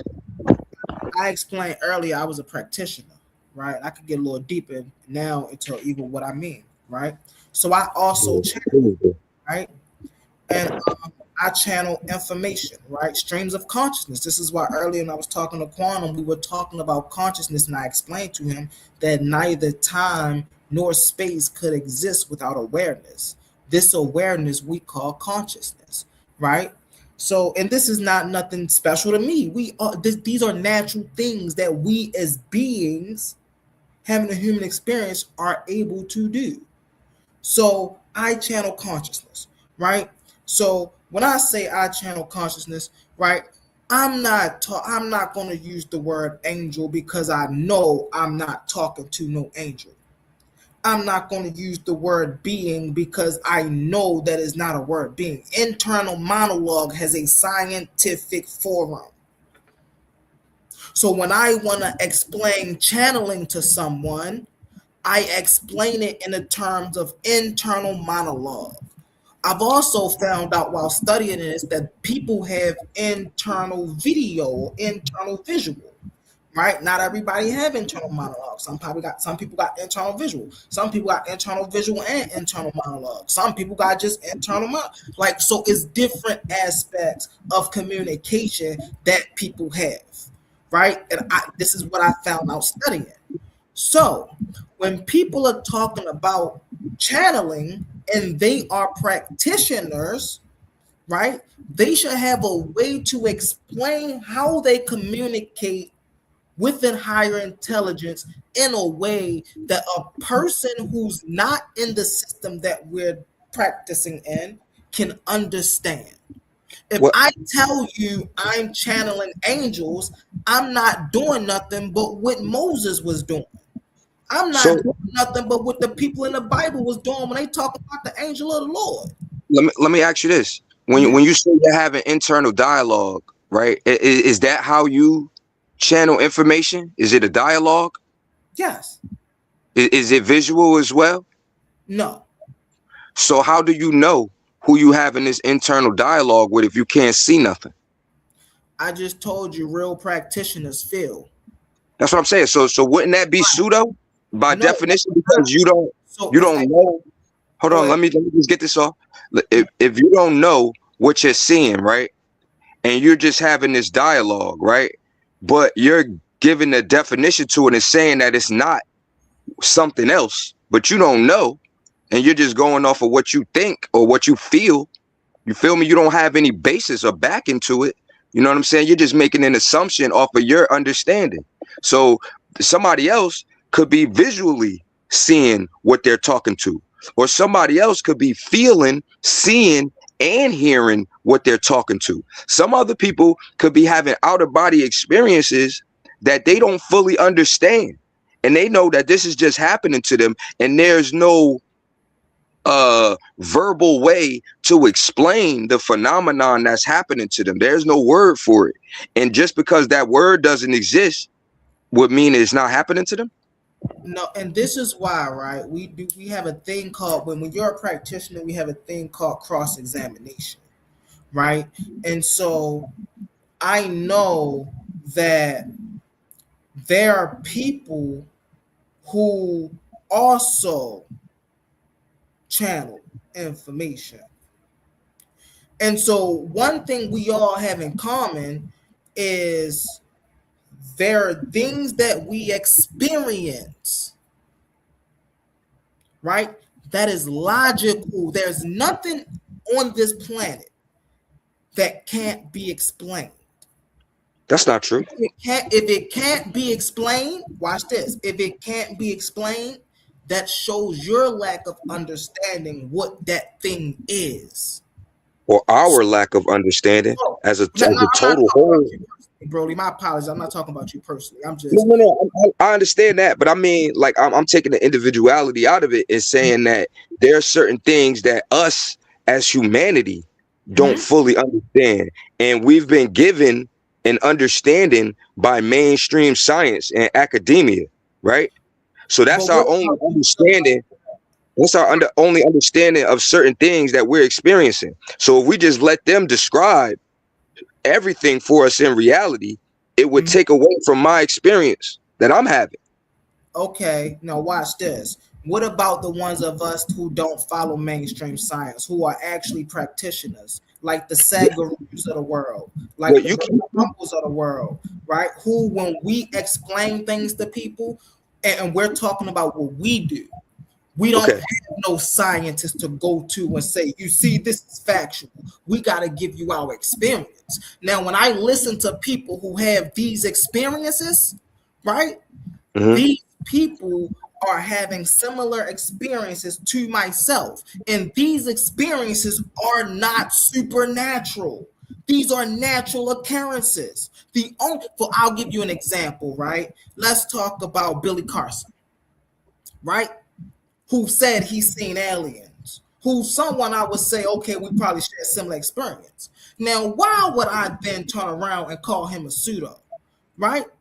Because he's now bringing a whole mythological culture into what he's telling you he's channeling. Let me ask you this. What do you practice? You keep saying you're a practitioner. What do you practice? You're a practitioner. What do you practice? Life. I just said that. Life, existence. That's not a like when we say practitioner, like everybody practice life. Everybody's out here living and practicing life. That's but who's practitioners of life? I would say everybody. No, they're not. Who actually take the time to, when they wake up in the morning, they do their breathing exercises? Who do that? Who do 25?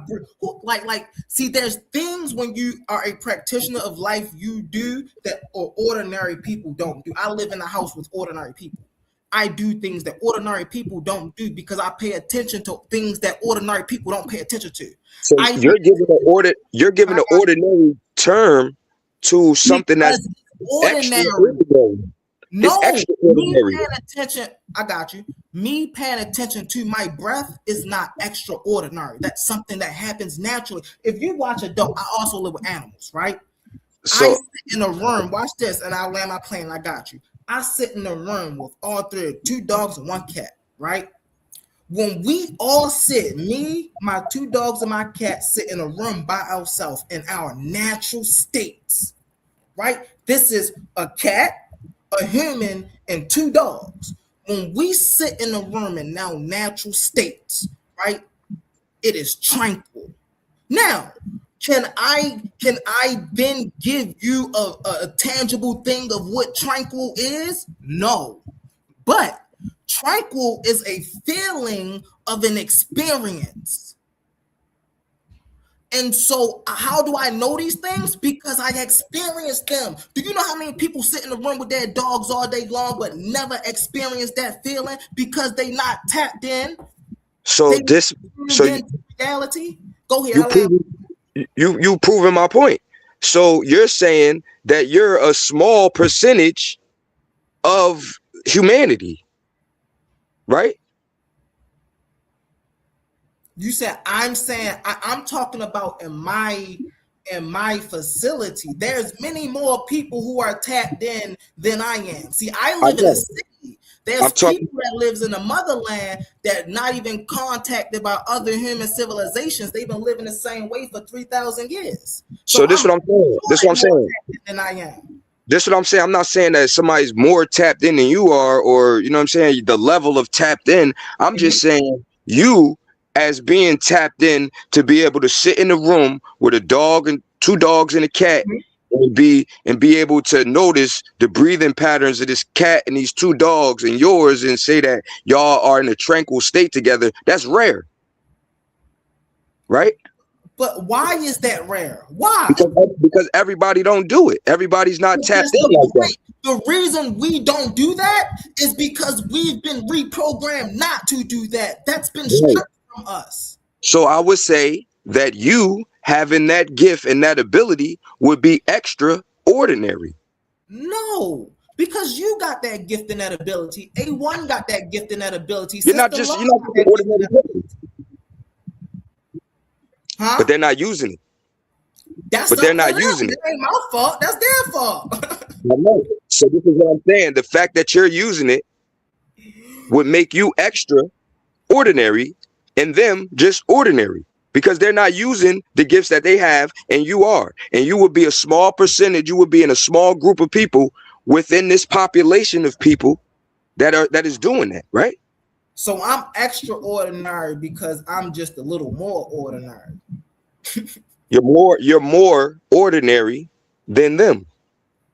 Extra. Right, but then this is why we teach these things, right? Or this is why we show information on these things. So now, right, we might have a sister law that come through and say, oh, snaps, I didn't know that we had an exact breathing pattern, that if we follow this breathing pattern that we can be at a higher state of awareness throughout the day, right? Now she can start to pick that up. That didn't make me no better than her. I just came across information that she wasn't privy to come across yet until me.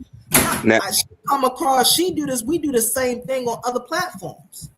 Right? Now let me ask you this. She might say something that I might not know. I'm going to look it up.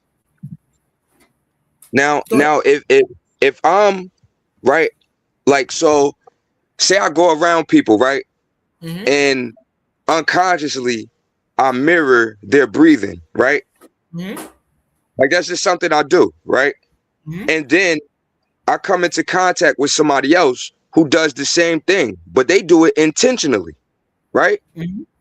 And they say, yo, when you're around people and you mirror their breathing, you make them more comfortable, right? Mm-hmm. It lowers their defenses and it gives them inclinations to share things with you and be more receptive to the things you're sharing with them, right?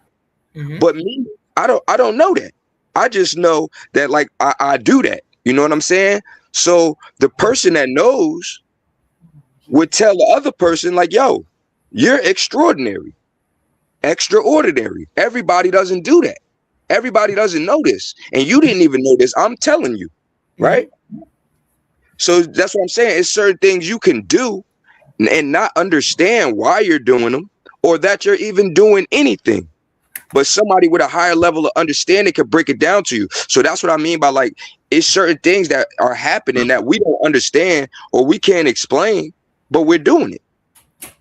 And that's why we have to study life, bro. Everything we do in life can be explained. Everything, bro. There's a brother, right, by the name of Earl Nightingale, right? And you know what he teach about? He teach how to construct and use the mind. There's another brother by the name of Bob Proctor, right? He teach an amazing method called paradigm shifting. These people teach you how to shift your thinking to live a better life. This is not pseudoscience. This is something we experience that we have no clue of. But everybody can do this. Just because one person can do it and another person is not aware that they're doing it, don't make this person supernatural. It makes us natural. These are natural things we're supposed to know how to do. The fact that we like I'll give an example, right? I'm gonna land my plane, brother, real quick.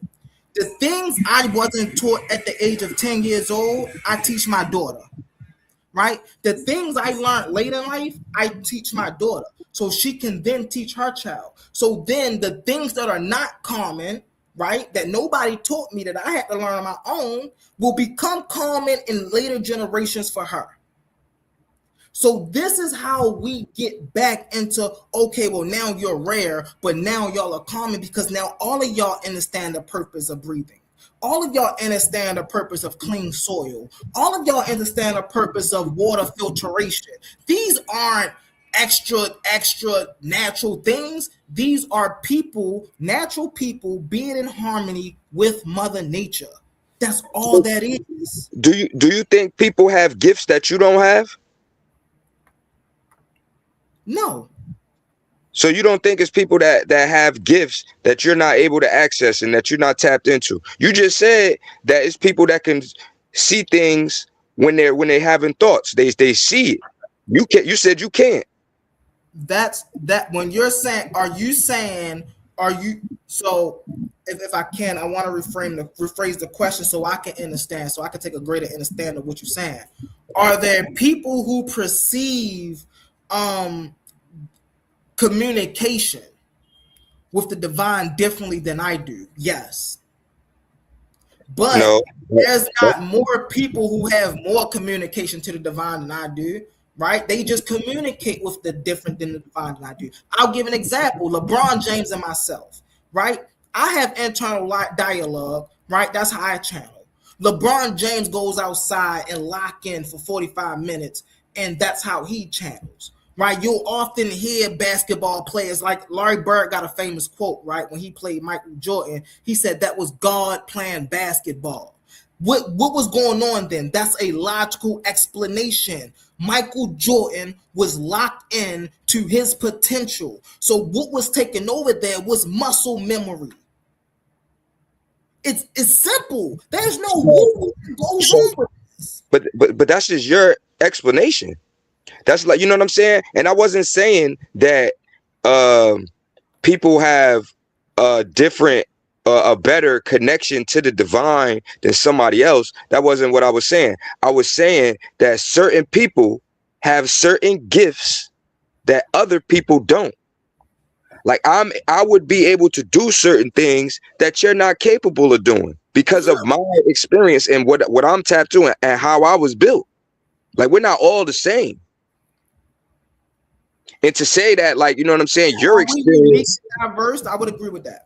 And to say that your experience is the end all be all of experiences, it isn't fair to everybody else's experience. You can't say that just because you experience something some way that my explanation on how I experience it is wrong because you've experienced it another way. Like you said, it's certain people that can see what they're channeling or what they're talking to, and also hear it. And it's certain people that can have outer body experiences where they're watching themselves interact with whatever they're experiencing.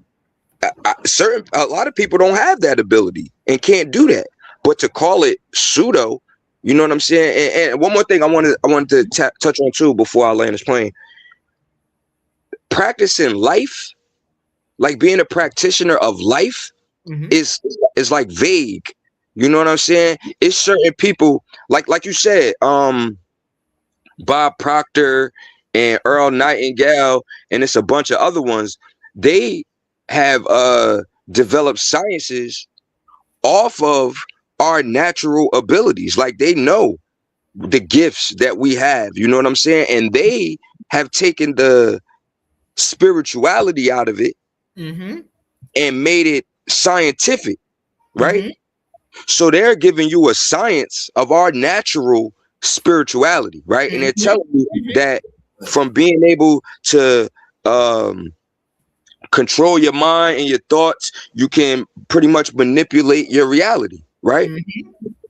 So if I don't know this science, right, I can still manipulate my reality and not be able to explain to you what I'm doing. It's certain people that get everything they want, but they're not nice people. They're not good people. You feel me? They just know how to say, I deserve this, and move with that attitude that this is theirs. Everything they want is theirs, and they get it. But they can't explain that to you like Bob Proctor can. Right. And but it doesn't mean that you're not doing it. And I would agree with you. But now here's the thing, right? What Bob Proctor and Earl Nightingale does, right, is they take the woo-woo out of what's going on. Let's even not say pseudo, right? Let's use the word mythologize, right? The mythicism, right? The myth of it, the false fallacies of it, right? It takes that out and it puts something more practical in, something that we can take and say, okay, well, I know if I do this in my life, I will get a better result. Instead of saying, okay, well, if I just get on my knees and pray to God, then, my bills will be paid Monday. No, they're letting you know this is not how this works. For you and your voice to be present and this, that, and the third, this is how these things must occur. But what happened? Our education system don't teach us this. You think that's by mistake? They teach us English, right? We get literature, right? We got to write essays and things of that nature, but they don't really teach us how to formalize our thoughts into reality. Because if they did, they wouldn't have, if they did, they wouldn't have any puppets to go off to their colleges and work in their corporations. They would have free thinkers out here building their own. You see what I'm saying? So the things we are not doing are not supernatural in a sense. It's very natural. In fact, this is how we were supposed to be living, because this is how the ancients lived. A lot of people always say, well, we got to get rid of, I'm going to land my plane with this. A lot of people say we got to get rid of the old school and bring in the new school, right? However, what we got to do is we got to be that bridge. So we won't lose our roots and we can integrate our roots into the future. That's how we'll continue to be a strong nation. Go ahead. I land my plane. Go ahead. So I wanted to ask you this. Do you think that Earl Nightingale and these other gentlemen have a better understanding of what's going on than our ancestors did? Hold on 1 second. I got the screen on my thing, man. Hold on, I'm trying to take the screen off my thing. All right, there it is. Hold on 1 second. I'm sorry, y'all. All right, repeat that for me. I apologize. Do you think that Earl Nightingale and the other gentlemen that you mentioned, do you think they have a better understanding of the workings of what we're talking about as far as practicing than our ancestors did? No, I think they had the same understanding as practicing as our ancestors did. I don't think they had a better understanding. I believe they understood what our ancestors were doing. So I feel that our ancestors had a way better understanding of what's going on than they do. I think they're visitors into what we've been experiencing since we've been here.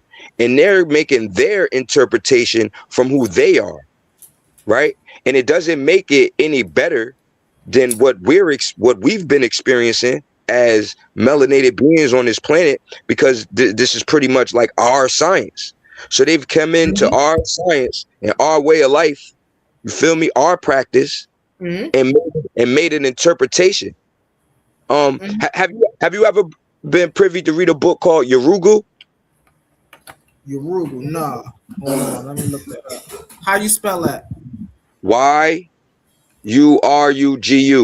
I think so. I think that's how you spell it. It's by a lady named Mariani Ainsworth or something like that, if I'm not mistaken. But the book basically breaks down how through conquest and domination, we've been given a lens to see the world through. Right? And through that lens, it has stripped us of our natural innate abilities in our view of the world that existed prior to this domination. So even listening to Bob Proctor and you know what I'm saying, Earl Nightingale, and there's a couple of them I listen to them too. Like you heard of Kevin Trudeau? Mm-hmm. Yeah, he's big. You know what I'm saying? He made a series that changed my life. You feel me? But my practice, I know, comes from my ancestors. You feel me? Like when I go to ceremony, you know what I'm saying? When I sit down at my altar, you know what I mean? It's certain things that I do unconsciously. You know what I'm saying? That I don't understand why I'm doing it. And it would take somebody who's in that to say, hey, this is why you're doing that. Because this is what this produces, right? And then when they break it down to me, I'm saying, oh, this makes sense. You feel what I'm saying? Like, so the conscious knowing of what you're doing doesn't supersede knowing unconsciously. If that makes any sense. Right, yeah, no, most definitely. And this is why I said, see, here's the thing, right? I deal with a lot of people on a daily basis who misrepresent our ancient ancestors a whole lot, right? They talk about they was back then worshiping gods and they was deifying this and they don't understand, man. So we have to come and reconstruct their whole ideology of what a place like Kemet or Nubia or Kush even is to a lot of my brothers that I talk to.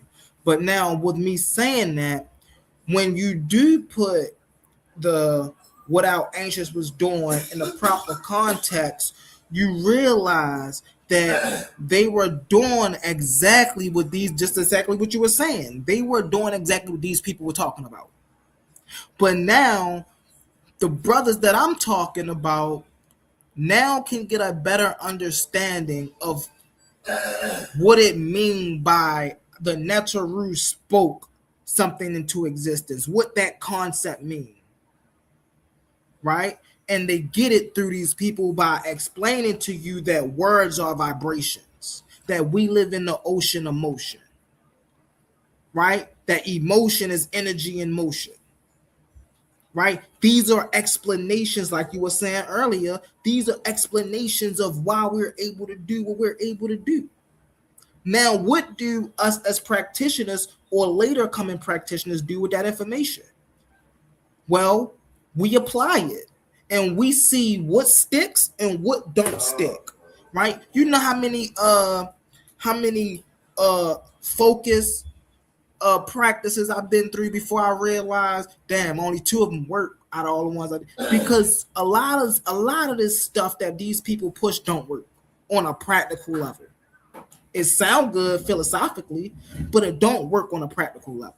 This is why I name certain people that I name, like the Bob Proctors, the Earl Nightingales, right? Because these were some of the earliest people who reconstructed this information and brought it to the people, and it worked. So they took the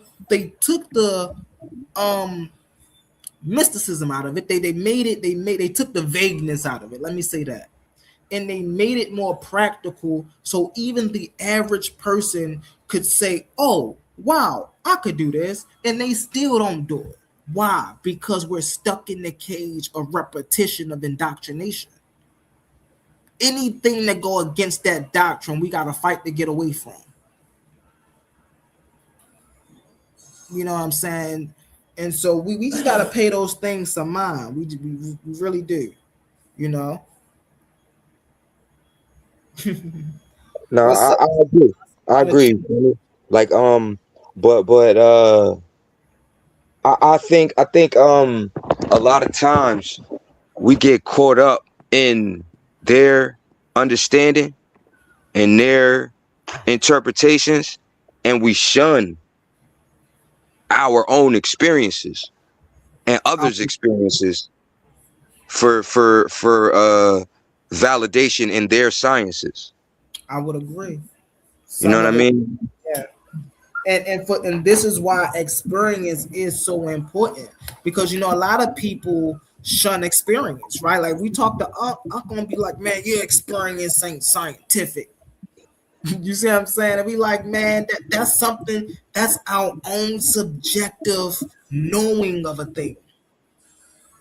So for us to discredit that, you see what I'm saying, would be totally crazy. But we can't expect our subjective experience of a thing, like you were saying earlier, to be everybody's subjective experience of a thing. You see what I'm saying? Mm-hmm. So all we can do is have our experiences. And then, hey, some people document their experiences, some people don't. Some people just live life. We live in life 24/7, man. Some people got dream journals next to their desk, right? When they wake up, all right, this is what I was talking about. They want to document everything. You know, go ahead, brother. Right. If I told you, right, I had an experience, right, and a wolf told me that I needed to do something, right? Mm-hmm. And I did that thing, and I was blessed with abundance. Like the things that I was striving for came true. But I had a conversation with a wolf, right? Would that be pseudo? If you had a conversation with a wolf, would that be pseudo? Yeah. Are you talking about a English conversation? What language are y'all speaking in here? Are y'all speaking wolf language? I understood it. I understood it in English. So he's barking, but you understanding his message in English. No, I'm not barking. It's talking to me in English. Then yeah, that's pseudo. Show me a wolf that can talk in English. But so that's what I'm saying. So how could you invalidate my experience? Like you said, when you hear your channeling, you don't see it, right? So who's to say how my information shows up to me? Now, right? I'm not saying like I physically was walking in the woods and a wolf came up to me and started talking to me. I'm saying like if I'm in my state, right, of where I channel, and I tell you that a wolf came up to me and told me what I needed to do, and I did it in a way. No, see, I'm in the impression, that was my bad, I wasn't listening. I was in the impression that it was the first example. You was in the woods and a real wolf came up to you and talked to you. You see what I'm saying? So that's my apologies. But if you witnessed that in a dream and you actually performed that here on Earth and it worked for you, that wasn't pseudo. No, absolutely not. So why would somebody saying that an angel came to them and told them something be pseudo? Because a wolf is an objective thing. An angel is a mythological construction.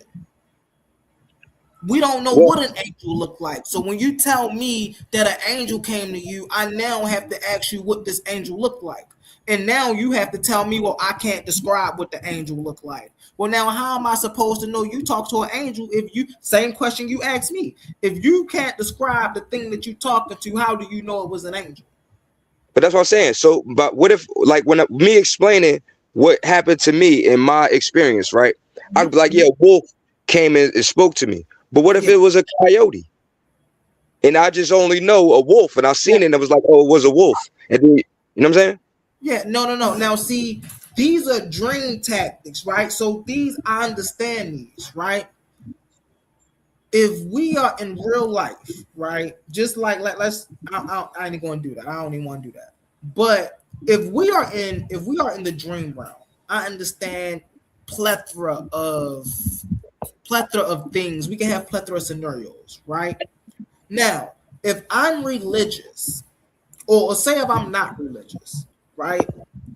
But an angel show up in my dreams, I must have to have an idea. See, this is, matter of fact, let me look this up real fast because I want to be accurate on the terminology. Somebody called me an angel the other day. How was they referring to, like, what you mean? What when they called you an angel? Were they saying that? How were they referring to you as an angel? That I was sent by God. Oh man, they need to go get checked out. Why? Because what? You don't think that I'm an angel sent by God? No. Who sent me? Your mother and father sent you. Who sent you? They sent me. He said, "Who sent me? Your mother and father." My mother and father didn't send me right here. If it was up to my mother, I'll be somewhere in somebody's church right now praising Jesus. If it was up to my father, I'll be out there hustling music with him in California right now. They ain't send me here. Shit. Hey, they are the reason you are existing right now. Because without them, you wouldn't have been here. It would have just been somebody else. Hey. And that's how life works, man. Right there. That's how life works. Right? We have to understand that. You know, I have conversations with my daughters a lot, right? And a lot of times we talk about her grandparents. And we be like, baby, you know how grateful you should be for your grandparents? And she be like, why? Because without your grandparents, your parents wouldn't be here. And without your parents, you wouldn't be here. So in one hindsight of looking at it, your grandparents are more important to you than your parents are. Because what about their parents and their parents?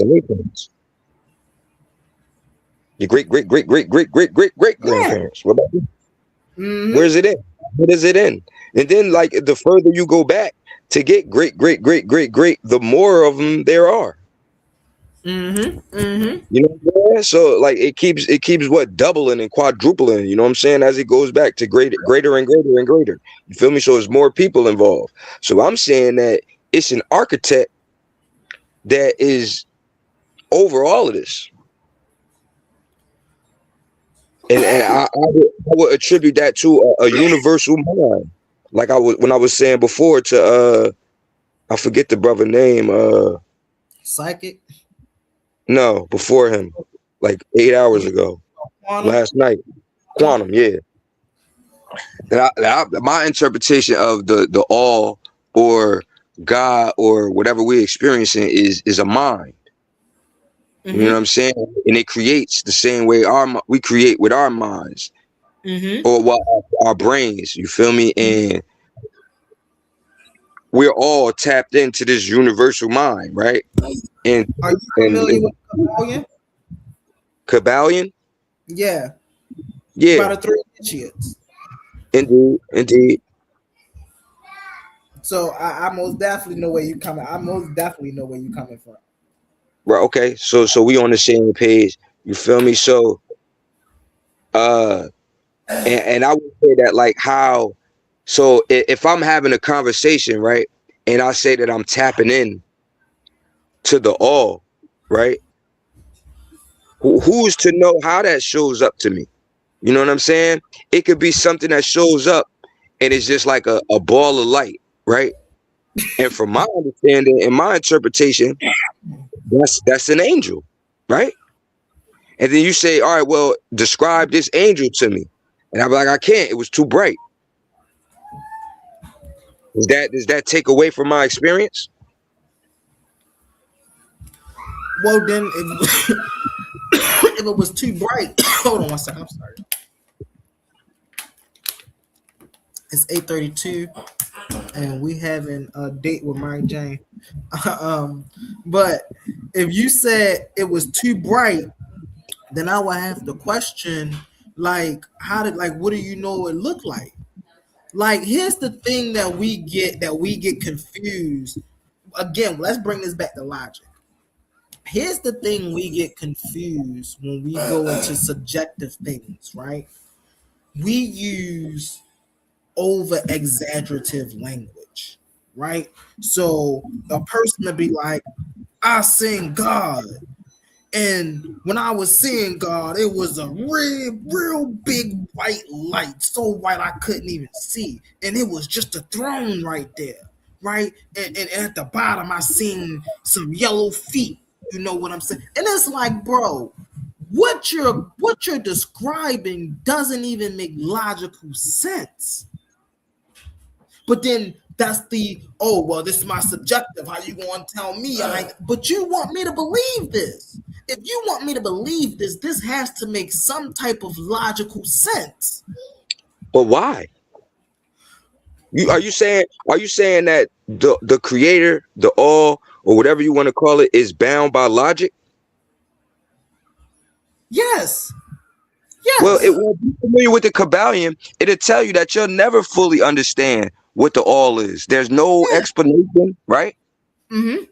So how can you explain something that's unexplainable? How can you explain something that is unexplainable? By knowing the nature of a thing. Why is a thing unexplainable? Because we don't know the nature of a thing. Everything that is a thing has a nature. We was just talking about this with quantum. Everything that is a thing has a nature. And if you don't know, so you think God is a thing? Hold on one second, I got you. If you don't know the nature of a thing, then you don't know what that thing is. If God is a thing, then God has a nature. If don't nobody know what the nature of God is, then nobody took the time to look in the mirror. This is the thing. This is why I keep saying this is not some woo-woo thing. We know what the nature of God is. We was just talking about it being energy and spirit, and we know what this is. What is spirit? Energy. What is How energy? How do you know that? Hold, watch this. What is energy? Energy is construction of information. So now how do I know my spirit is energy? Because my spirit gives me information. It's called intuition. And you think everybody has that? Yes, everybody has intuition. Do everybody follow their intuition? Absolutely not. I don't believe everybody has intuition. Everybody doesn't have that ability to tap into God and get messages from the creator and from the all at a rate to be able to make decisions and make discernment in what's happening in their reality. A lot of people don't have access to that. I would say that access is limited by the thought process or the thought capabilities or the lifestyle of that said one person. Because if anybody live in harmony with nature, I don't care if you melanated, Chinese, Korean, I don't care who you are on the planet. If you live in harmony with nature, you will fall in harmony just like everything else in nature, just like the trees, just like the bees, just like the horses, just like the crocodiles. You'll fall right into nature. This is not some supernatural thing. But you have to be able to explain it. I'm gonna land my plane. How do we look around us and see everything operate in its harmonic state and then think that's nature? But then when we operate in our harmonic state, we are super nature. That doesn't make sense. When we operate in our harmonic state, we're nature too. So you're saying nature is God? I don't see this the issue. This is the issue with that Western ideology. Is nature God? Nature is a force that manifests life on this planet. If from the Western sense one want to call that God or not, I'll leave that, up to the interpretation.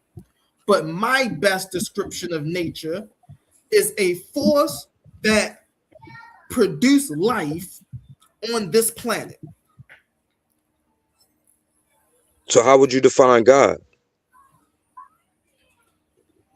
I would define God as a deity or an omnipotent deity or presence in the Western sense? No, I mean you. How would you define? So you think God doesn't exist except outside of Western psychology, or God does not exist outside of Western theology? you said yes? I said no. God does not exist outside of Western theology. So what exists outside of that? Just nature? You said what exists out? Yes. What exists is our experiences every day. If you have a car or if you live by a forest, when you wake up and get out your bed and go out your front door and drive down your road or run down your forest, then that's what you see. That's real. Unless you're saying that's not real. Then No, what is real? No, I'm asking you, like, if you're saying that the creator or whatever we're experiencing as, or I don't know if you're saying there is no creator and just nature, or you're saying that this creator only exists in Western psychology or Western worldviews. There is no creator outside of Western worldview. For you, I'm saying there's a essence called life that bring about life. This essence has always been. Only life can beget life. So you're agreeing with if you wanna place the term God on this essence that we call life, you feel free to do that. No, I think God supersedes life. Life is a product. God supersedes life? Yes, sir. What God supersedes life? It's only one. No, it ain't. If you believe in multiple gods, that's you. So El and Yahweh are the same God or different gods? Interpretations of the same God. No. We know. So you saying interpretations, but we know historically those are different gods. Yeah, I know, but that's just man's interpretation of what they're experiencing. There's only one God, then I gotta push back and say, well, how is there's only one God if in your very Bible there's two gods sitting right in your face?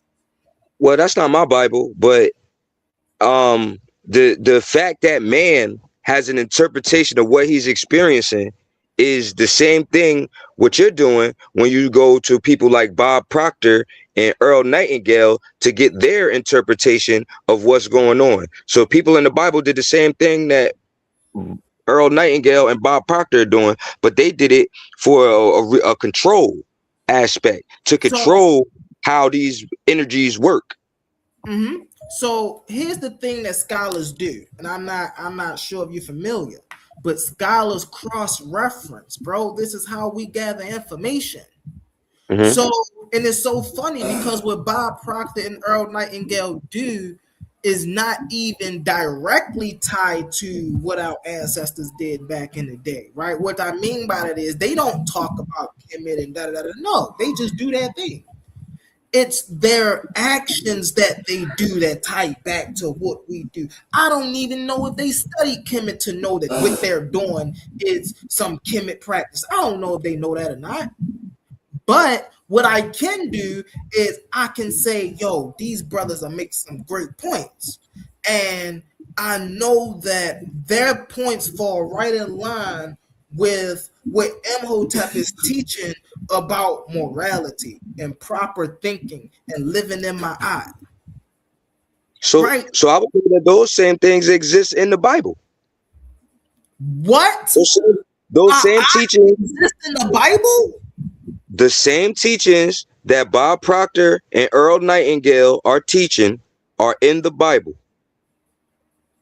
I mean, because the Bible comes from, do you know Proverbs comes from Amenhotep? So why would you say that that's not in the Bible? So no, I said my eye. Proverbs, yeah, why would you say my eye? My eye's not in the Bible? My eye is not in the Bible. No. Not by name. What do you mean not by name? Do you think Mayat was an actual deity, like an actual something physical that existed, or do you think Mayat is a principle? Ma'at is a principle, yes. Is that principle in the Bible? Yes. All right, so Mayat is in the Bible. No. Get out of here with that. How? You know what, brother? Real fast. We got a brother on across the street that likes to we got a brother that's across the street that like to tie the Nagas right into the Kemetic story as well. And they like, oh well, you know, hold on one second now.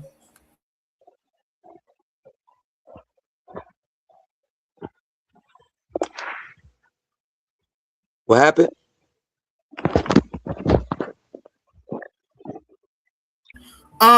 So he liked to equate the Nagas, the serpent deities, with the with Apep and the other one, right? And so I have to explain to him, just because these are both serpents and these both represent something, they don't even represent the same thing. But these are not the same things, brother. That's what you're trying to do with wisdom, right? And Ma'at, because we know wisdom is in the Bible. But here's the thing: wisdom is actually a reinterpretation or a reveneration of Asherah. Now, Asherah was the Canaanite deity who was actually the wife of El. And in some instances, Yahweh. We know this. Okay. So what I'm saying is, right, we know that these Egyptian, well, we'll call them these, they weren't deities, right? They were principles. Yeah. Right? Right. So and wrap up really fast, brother. I want to get to Tahuti. I know I just seen brother Tahuti come in the building. If these is principles, right? Mm-hmm. Then we could say that these principles can be reflected in any book. It don't have to be just the Bible, or just because these principles are in the Bible that we saying that the Bible is the founding information on this principle. No, that's not what I'm saying. I'm saying that Ma'at exists in everything, balances in everything. I would agree. You feel me? All right. So if the Bible is expressing these sentiments, then Ma'at would be in the Bible. No. Because if Ma'at was in the Bible, the Bible wouldn't have been used for a tool for enslavement of our people, brother. What you mean? Ma'at was used in Egypt as a tool to enslave people. Hey, brother, come on now. You walking a slippery slope. Ma'at was not used as a tool in Egypt to enslave people. Do you know what Ma'at means? So in Egypt, it wasn't certain people that were privy to this information and certain people that didn't have access to this information. The higher echelons of information, yes, but the Neophyte information was common in Kemet. So what I mean by that, I'm gonna land my plane with this. What I mean by that is the ordinary person in Kemet might not have known the second, third, fourth, fifth degree of meaning behind Ma'at, but they all understood the orderly principle that Ma'at represented. It was clear as day in the courtrooms. Okay, so this is what I'm saying, right? People who had this understanding, this deeper understanding of what Ma'at meant, right? Mm-hmm. Versus other people who didn't have this understanding, who this information was gate kept from, right? Mm-hmm. They used those principles to continue their dominance over those other people, or else they would have gave them access to this information and told them they could do the same things that they were doing, but they didn't. So this is what I'm saying. Go ahead. Just because you could find good in something and ways to use something to be advantageous to a people doesn't mean that somebody else can't use those things to hinders a certain people and keep them at a disadvantage. The same way we say Europeans took our ancient ancestry, right? And they stripped it from us. And right now they're using it against us to keep us in the positions that we're in. So to say that these principles don't exist in everything and can't be used to the benefit of the wielder is disingenuous. Okay, got you. All right, brother. Yo, listen, that was an amazing sparring session, brother. Lord Benu. That was an amazing sparring session, brother. Shout out to Lord Benu. We gonna get the brother Tahuti. What's up, brother Tahuti? Holds up. I just want to chime in on the last part where you was talking about, you brought up Ma'at and principle versus Matthew in religion. A deity attacks law and order through taxation. So they used Ma'at, corrupted it, and turned it into Matthew, to where now order is defined by taxation. That's and Kemet, we would call that Isfat, though, correct? Right. But the point is, Ma'at no longer exists as a benefit to black people because they twisted it and turned it into a deity of law and order through taxation. But through taxation specifically. The thing about it is we could go back to before that to where's the we could say that like for things like the Bible, right? We could say that for the Bible, right? The Bible is no longer useful for our people because it's been mistranslated and went through many hands and da.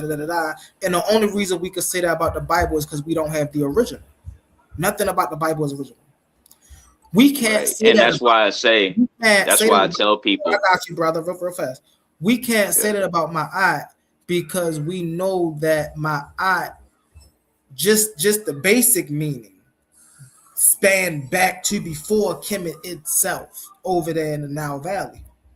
So we can always go and grab the original meaning of Ma'at and live in that manner which it was meant to be used. You know, Brother Jabari say, do Ma'at, speak Ma'at, live Ma'at. Right? That's how it was intended to be used. Yeah, definitely. I would, and that's why I would always suggest, like, you know, everybody asks, well, if not the Bible, then what? Well, if you know if it was stolen and reversed, why not go back to the original papyri? There you go. The original spiritual text. That's fact. Like that's why I was saying earlier about Amenhotep, right? The book of Proverbs, right? Why would I read the book of Proverbs when we got the maxims of Amenhotep? Yep. And what grabbed my attention is the title. I thought it was a title. I think it's no longer there. It was is God logical or is it rational to be atheist? Right. Hold on, I can get that back up for you, brother. Hold on 1 second. I can get that right here. I think I might have paraphrased, but long story short, I mean, there's too many ways to prove that God is I would say being an atheist is logical and belief in God is irrational.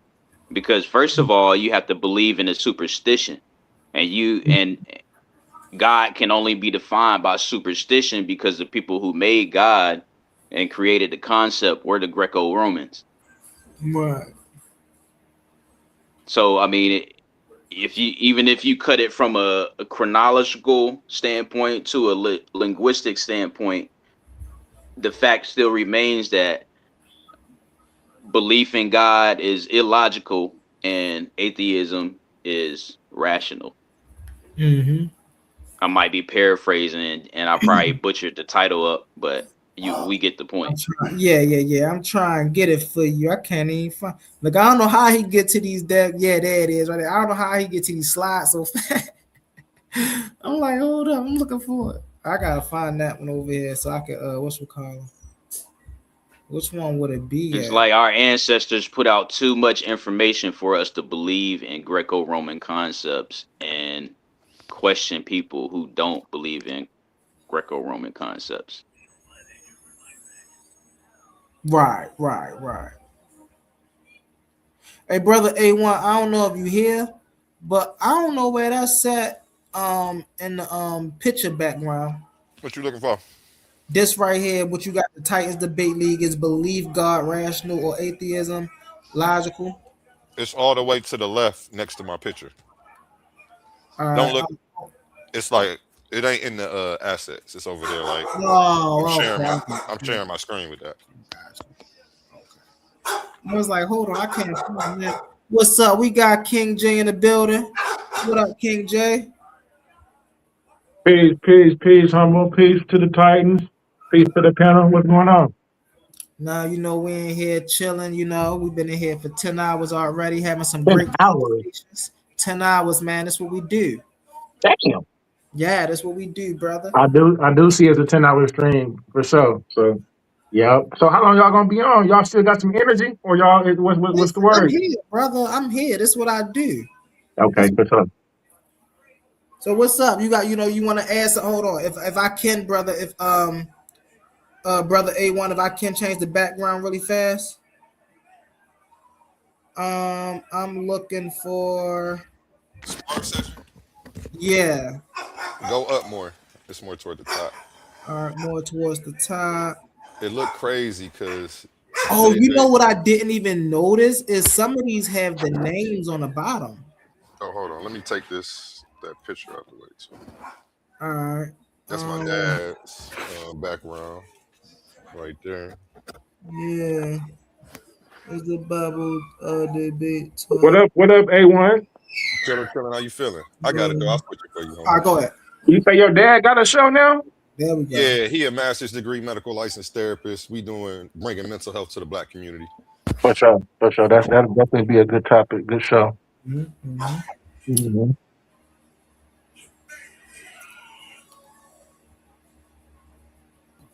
So what's up, King J? You got something you want to talk about? You want? Well, I just jumped on, so I was listening probably for about maybe 10, 15 minutes. You and the brother was building about Kemet and Mayat being in the Bible, and so I kind of, when I hear those things, I just hear like more of a shared culture, more than just one person having a monopoly over the information. A lot of times in the Levant, in the Canaan area, those Semitic speakers, share a lexicon. A lot of their words have the same cognates. They are spelled the same. They mean the same. Right. A lot of their stories, their mythoses, are just simply recycled. So I don't think it's hard to say, well, they're getting it directly from Kemet when it may just be a culture thing. A culture thing. I would agree with that as well.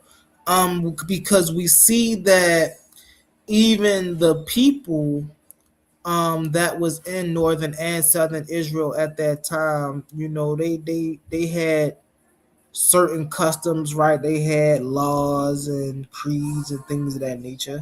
So, but even though they borrowed some of them from Hammurabi, and you know what I'm saying? Literally, that was literally I was just going to say, what do you think about like the Hammurabi code? So, like for instance, so these are just Amorites.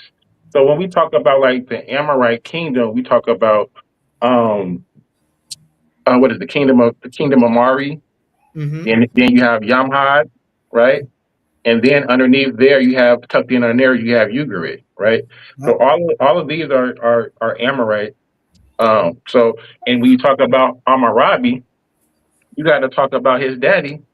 His daddy name is I forget what his daddy name, but it's a Hebrew name. His daddy's name literally is Ibris something. You know what I'm saying? So, I mean, it's just so I don't know. I think a lot of the stuff that we find in the Bible is really just Yeah, now the issue I have with a lot of things people try to validate in the Bible is there's literally no proof for.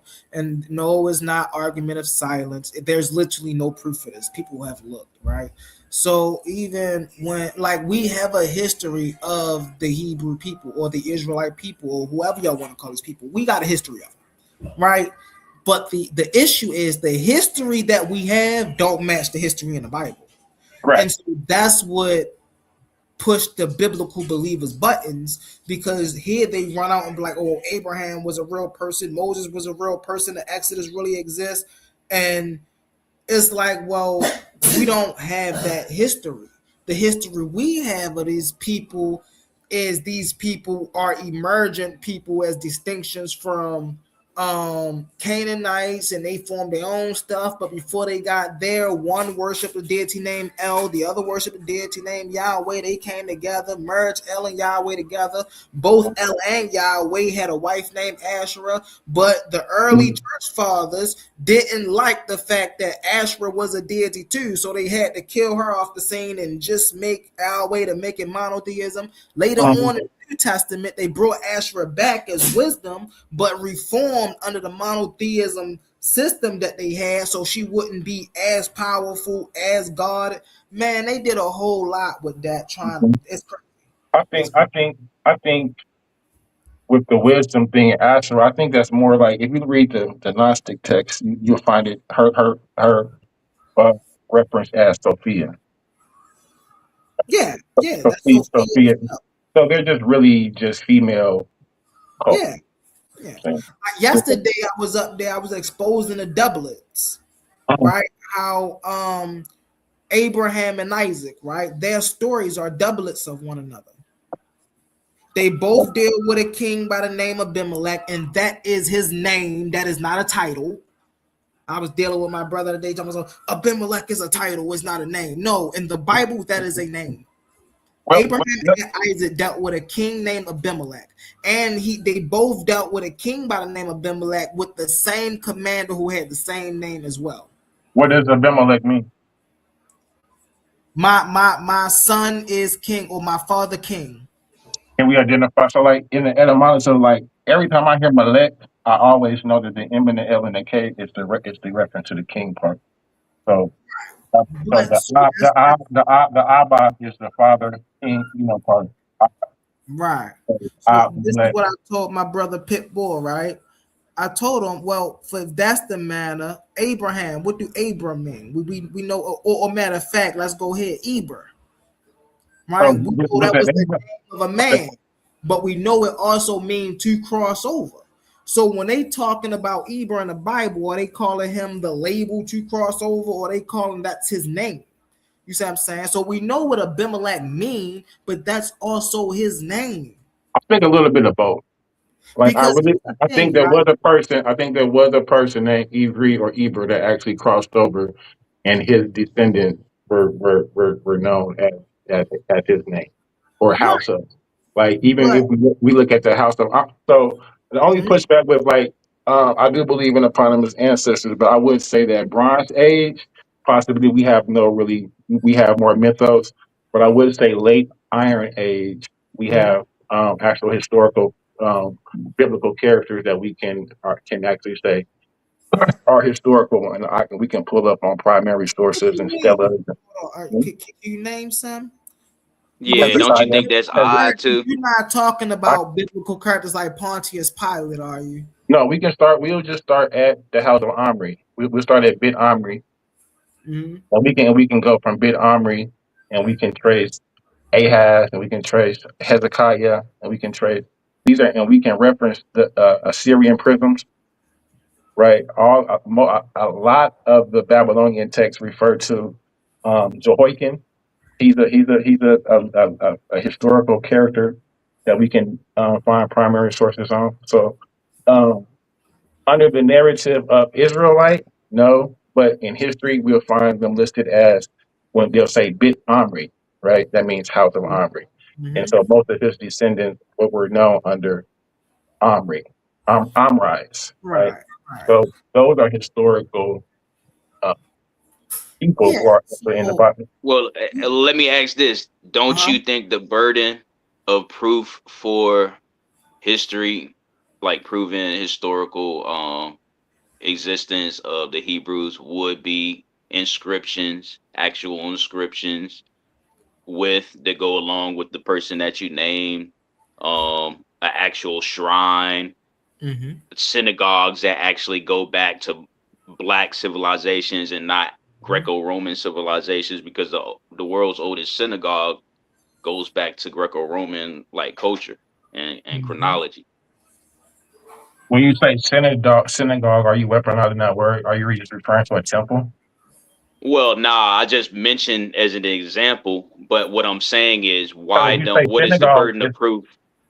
because if you say But no, synagogue, hold on, let's slow down because I'm just asking for the burden of proof. Why isn't the burden of proof for his story for Israelite narrowed down to inscriptions, monuments, even figurines, toys, and stuff like that? You can't have idols, but why can't you have a building, neighborhoods, inscriptions that say Israelite such and such, Hebrew such and such? Why no inscriptions? Why is it so vague? you actually do. So when I mentioned, so you're not getting, we talked about that, me and Humble just a second ago. You're not going to get the biblical narrative in most cases, but you do have the archaeology. We do have a seal of Hezekiah. We do have the aqueducts that he built, the water systems that he built. It's a lot of historical archaeology for Hezekiah. We do have temples. So I was asking, why are you using the word synagogue? Is that like, are you weaponizing that word? Because we have temples all through the Nile Valley. Well, those temples belong to people who were practicing spirituality and not people who were worshiping Yahweh or whatever, however you What do you variation mean? you want to, you know what I'm saying? So Yahweh is that's a why form you of go to spiritual. synagogue, Wait, because you have wait. Let's not go too far. You're saying that the worship of Yahweh is not a spiritual system? what I'm saying is when you narrow down your choices for looking at temples, you have to use and define them with either mosque, you have to go with church, or you have to go with synagogue.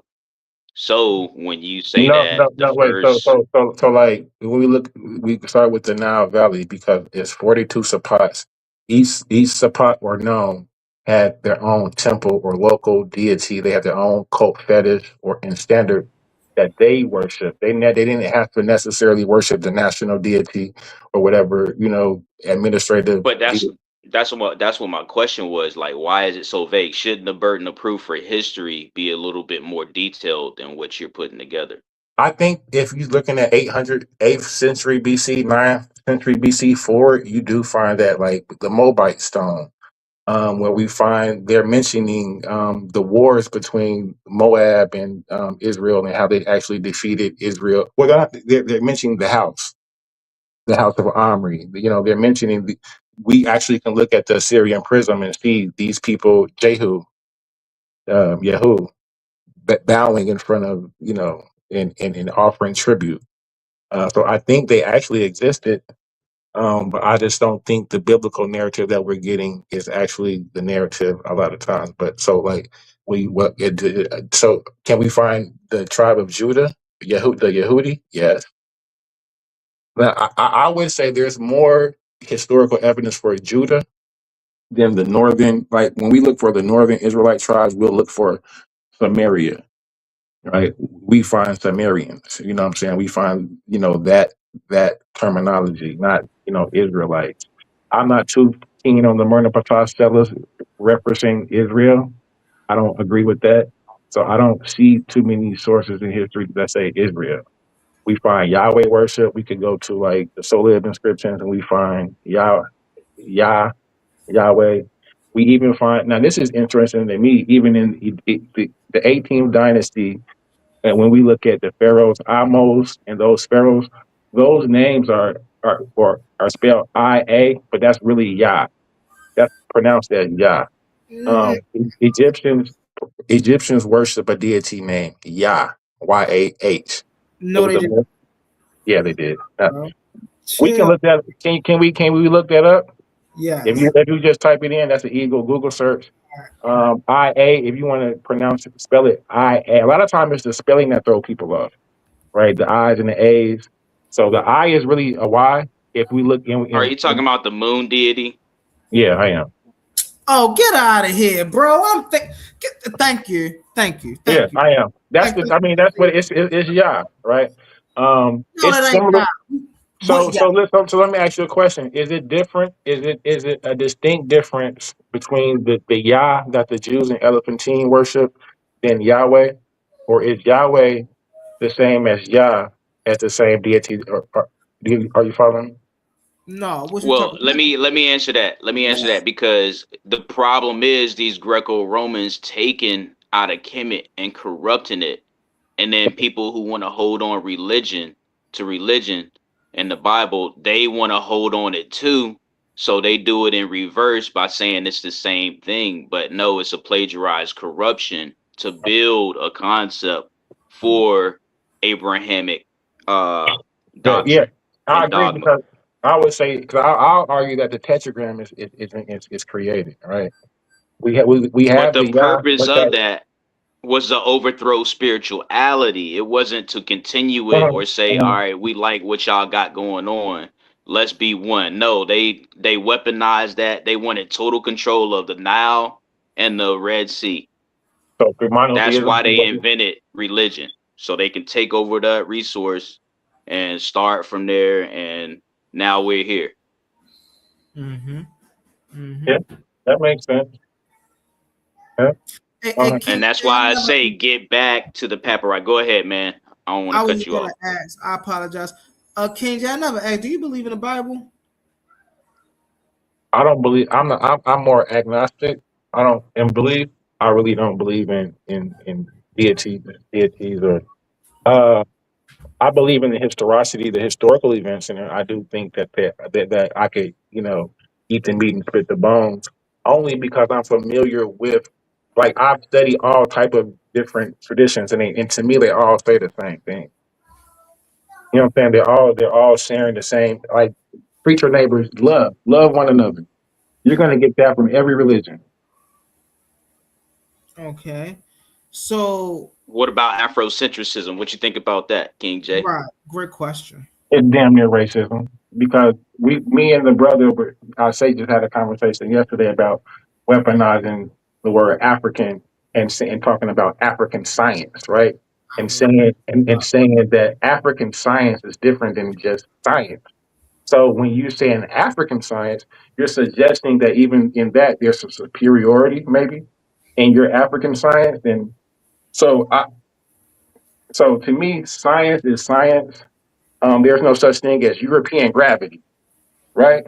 I mentioned, or there's no such thing as Asian photosynthesis, right? Even though those people may have had European ancestry, Asian ancestry, they contributed to humanity as a whole. All right, so let me ask you a question, King J, because you was on the panel this day, and this is exactly what was going down. When Unc had a period where he was talking about westernized medicine and ancient Chinese medicine, right or wrong? Right, that was yesterday. Right. And so this right here be my issue when y'all start talking about, oh, well, there is not no this and there's not no that. So how can we say African? That's racism.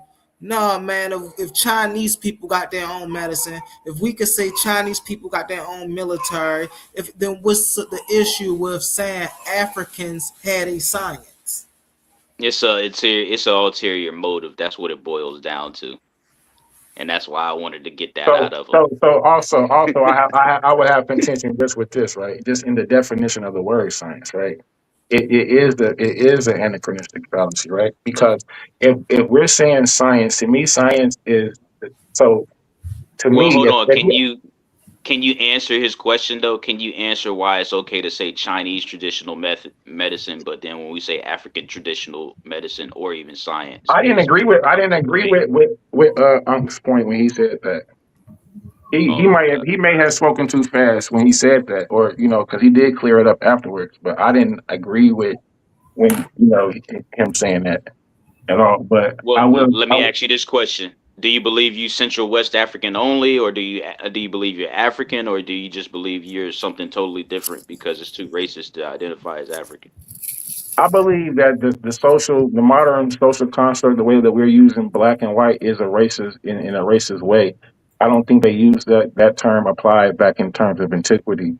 I would say that me personally, as a black person in America, I would say I'm a new subclass, something that never existed, because I'm probably a little West African, probably a little Native mixed in me, Probably got some little white people. You know what I'm saying? I'm probably a mix of all of, of a lot of different stuff together. Well, let me address that because you do know they actually did use the word black in the same modern racial context I'm not for familiar with identifying that. themselves in Kemet. It's the No. whole purpose of the name behind Kemet. You had I people identifying. You I had, disagree with that, and you don't have any primary sources that say that or sources that show that. So when we and talk then about the you Kemet have being the dark land, royals. go ahead, baby. Go ahead, Right. You have royals. Hold on, let me finish. You have royals that identify as Teddy the Black, Pepe the Black lives and stuff like that. The Black Lady, Kim Seat. So we know for a fact we have different examples that tell us that the black in Kemet refers to the people. That would be incorrect because the Nile Valley population skin tone varies depending on the region. So when they use words like Nahesi, right? So when we talk about buds and what's his name, Gunther, I believe, in the definition of the word Nahesi, buds racialized the word and it tried to get it to mean Negro, right? But even Even though going most, back to these people Hold who on. name themselves, how do you address that? If you think so Kemet means the black Hold on 1 land, second, right? let me Hold on finish the 1 point. second. Hold on 1 second, King J. We're gonna get right back to y'all. We just got Hercules up on the panel. What's up, Hercules? Hey, what's up? What's up, you guys? Yeah, I just hopped on and because see y'all was still up, but go ahead. I want to let y'all go ahead and finish then before I reply. Jay, go ahead and finish your statement. Yeah, Jay, I just want you to address the fact that But how hold on, can because you're asking me Kemet to be a lot to restricted address. to the I'm answering your question, but you asking me a lot because I never even got to address the fact about what we're talking about with the science part with the humble. But I'll address the Kemet part. So when I'm talking about mentioning the term Nahesi, Wallace Bud was Negro, right? His term for the word. We know that that's not really what that word meant when they were talking about Nahesi groups, right? So we look at Ta Nahesi, right? So does that mean land of blacks? So the definition that we go by now, Capo TT is 2000, I think it's Southerner, right? So they just referring to somebody from the South. There is no racial but connotation with the word. I mean it is if they have illustrations that depict different people back in the day That's using our skin color. narrative. So that's when you're distorting Well, hold history. on, let me Not finish though. Let contextual. me finish because it's a lot to deal with. So you have to deal with the fact that they named the land black. They named themselves black because you're referring to Teddy the Black Lives, Pepe the Black Lives, the Black Lady, Kim Seat. Those are descriptive. So And then you have a SAR. Hold on, let me finish. Let me It's deal a with the lot point before because you it's a get. lot of hold on. It's a lot that you have to deal with. You have to deal with the SAR concept, how everybody wanted to be black like a SAR. So You let's have to stop. deal with But hold on, because if you're you have giving to me a deal lot, let with me stop you the real. verbiage I can in go the point by pyramid point text. Let him land his plane. That's a lot. Okay, so That's a lot for you to deal with. But go ahead. It's not a lot to deal with, right? So we even dealt with this yesterday in regards to familiarizing yourself with color and depiction of how they depicted themselves and what different colors actually meant. A lot of times, the color of black, when you see Nasuts depicted as black, they're representing their it's funerary text. It's always going to be in funerary. And Asar is depicted as black in funerary text. He's also depicted as green, right? When we're talking, we reference to agriculture. Also, when we talk about the excuse me, the colorism, right?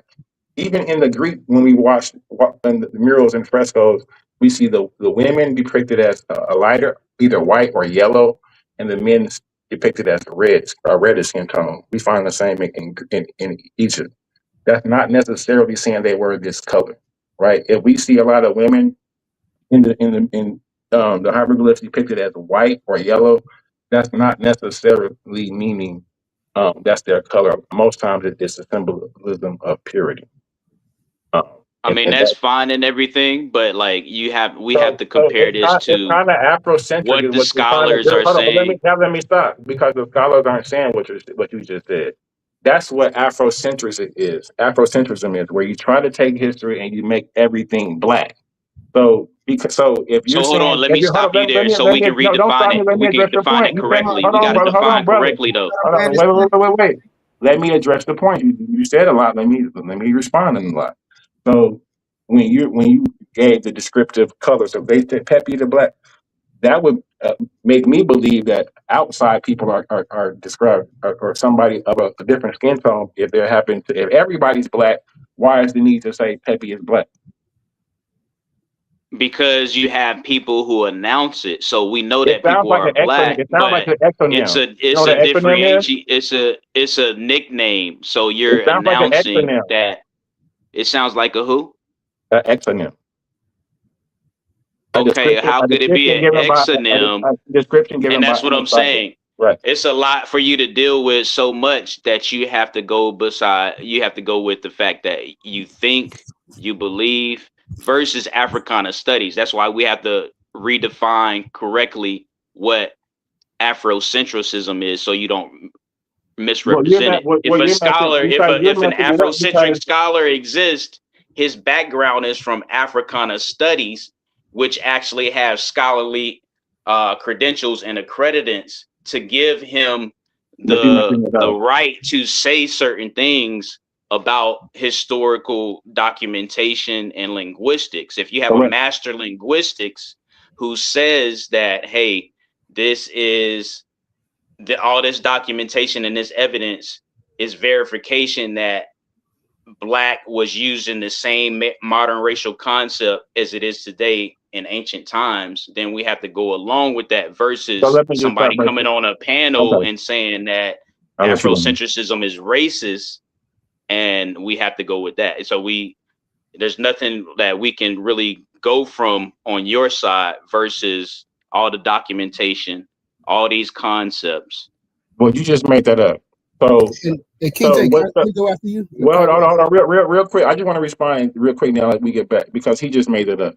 So, when any PhD scholar or historian, what they'll do when they're talking about history, what you just said, is contextualization, right? They have to keep the time period in order. They cannot apply their own modern day 21st century thinking to the discoveries or the history. When they do that, it's called distortation of history, and that's the fallacy. So when you're saying you want to apply our 21st century racial terms of black and white to these people, so what would happen would be this: and it was the distinction between that I gave you between Negro and Southerner. When Wallace Budge tries to racialize the word Nehesi and say that these are Negro people, unbiased historian uses the word Southern instead, right? These are Southern people. These are inhabitants of Africa who happen to live in a certain environment where the UV dictates a certain skin tone. That's how they would answer that. In They West wouldn't say, Africa, hold they on. use Let the me concept of race today. Quit cutting me. They wouldn't say that these are a black race of people. So a BB They fold wouldn't say that these are a Negroid race of people, because then they would say, hold on, brother, hold on. Continuation. I'm answering the question. Then that would allude that there would be another white race of people. So that would mean that these Southern Nehesi Negro groups, that the population in the Nile Delta, right, would not be Negro. But they're all That's Egyptian. all speculation on It's your not part. speculation. It's not subjective. We going by the facts. We're going by the Nile Valley population. Hold on. You mentioned that there was a difference between what they was referring to themselves and when they use the color black versus what they do now. That's incorrect based on the fact that in the Tree language in West Africa, they refer to themselves as black as well through the word of BB4. Brother, that's a descriptive. That's a That's a descriptive term. That's not how the name of so the I name think of Hercules wanted to talk. Hold on 1 second, Charles. Let's let Hercules get in here. He did say he wanted to speak for a while. I'll let y'all go back and forth. Let's see what the brother Hercules got to say. Good. Yo, so I came on because actually, King J, I think you was trying to ask me a question the other day, but Cedric kept interrupting. And but I think you just brought it up. You brought it up earlier when you were talking about the African science. But I'll piggyback real quick on which I was saying about the skin tone thing. I think the problem what the thing is that people like with the Ankh and them, the problem is that they don't accept the information from our own Black scholars who went over there, done the research, who's been doing the research for years. Somebody like Tony Browder, who's been over there, he's the only Black American that's been over there doing excavations. I love Tony Browder. Huh? I love Tony Browder personally. I think I don't really mess with him, but me, I definitely love him and Assar Kwesi for sure. I love both of them. Okay. Yeah, But that's why I say it's an ulterior motive. Go ahead, Hercules. It's so it's like people we do have the scholars that they're from their conclusions. They say, these people they were Black people. They call themselves Black people. They refer to themselves as Black people. And I think that we have to also look at it as where did they come from? We know that they didn't spring up there in Kemet. They traveled from the south and from the Central Africa. It was a converging point that these people decided to find. This is what I'm thinking. They came together and decided to find the city civilization. But they came from the inner part of the continent. And when you look at the inner, and when you look at other, if you start to go inside of the continent and you start to look at other civilizations and other nations and how they call themselves and refer to themselves, they always, this is part of African philosophy. I tell people, you got to read African philosophy because they always identify with the land. They see themselves connected to the land and being one with the land. And as Tahuti was trying to say, I'm saying in Tree, if you ask them, what do you call this land? In the African, in your language, and they would say it's called a Bibi Mine. In Yoruba, if you say, what do you call the land? They'll say it's called I think it's Ila Adula War, something like that. But they called it like the Black land. This is Black land. What would you call the Desheret? But hold up. And then if you ask them, okay, then what do you call a person? So that's what I'm saying. By what you're saying, about that's where you would error, because if you're saying, first of all, the geography of the land is not just the Kemet, the Black land. There's the Desheret, there's the Red land. So you're suggesting that the people in the Red land are red? No, I don't. I'm not. I don't even know. I don't know what part you were talking. So I'm talking about in Kemet. There's a contrast in everything. There's a red land and there's the Black land. There's the Kemet and then there's the Desheret. Yeah. Right? Okay. So the red land is called the red land because it's mostly the desert. Actually, our word for desert comes from the word Desheret. Yeah. Desert. Yeah. So it's the red land, right? The Kemet, the Kem, which is the alluvial soil that's left over after the now floods, is only a small part. But Let's hold on. Let's ask this question. Do you think? Let's ask it in reverse. Do you think that the Blackness, the connection to Blackness racially and to the land is challenged now, all because you have certain lands that they called red land and stuff like that? Do you think that the concept of race is now debunked or is challenged despite all the contrary versus the one little factor that you brought up with the red land? I think if I reference John Henry Clark, and if you go to his videos, he'll tell you that they did not understand race as we did today. There were more geographic borders and cultural borders, right? Culture. The Nile Valley population varied in skin tone, so you're gonna mess that up every time, brother. Because you may look at somebody in a northern Sapat, right, that has a lighter complexion because it lives in a different environment and they may have a different diet, but they're just as much as Egyptian as somebody who we're looking at that's dark as hell, that's Sudanese.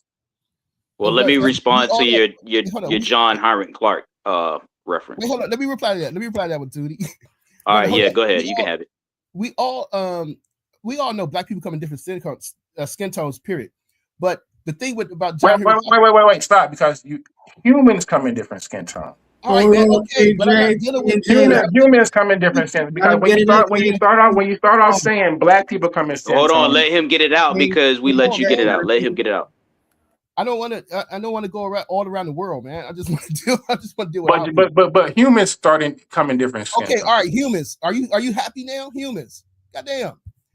All right, so the thing with John Henry Clark's statement, that was a good, profound statement at the time, but we got new information now, and I believe that Obadele Cambone did prove he went through the text and he showed you that in a paper that he wrote, he showed you that they united on the fact that they was all the same phenotype, that because of the fact that they were black and they was fighting against those invaders.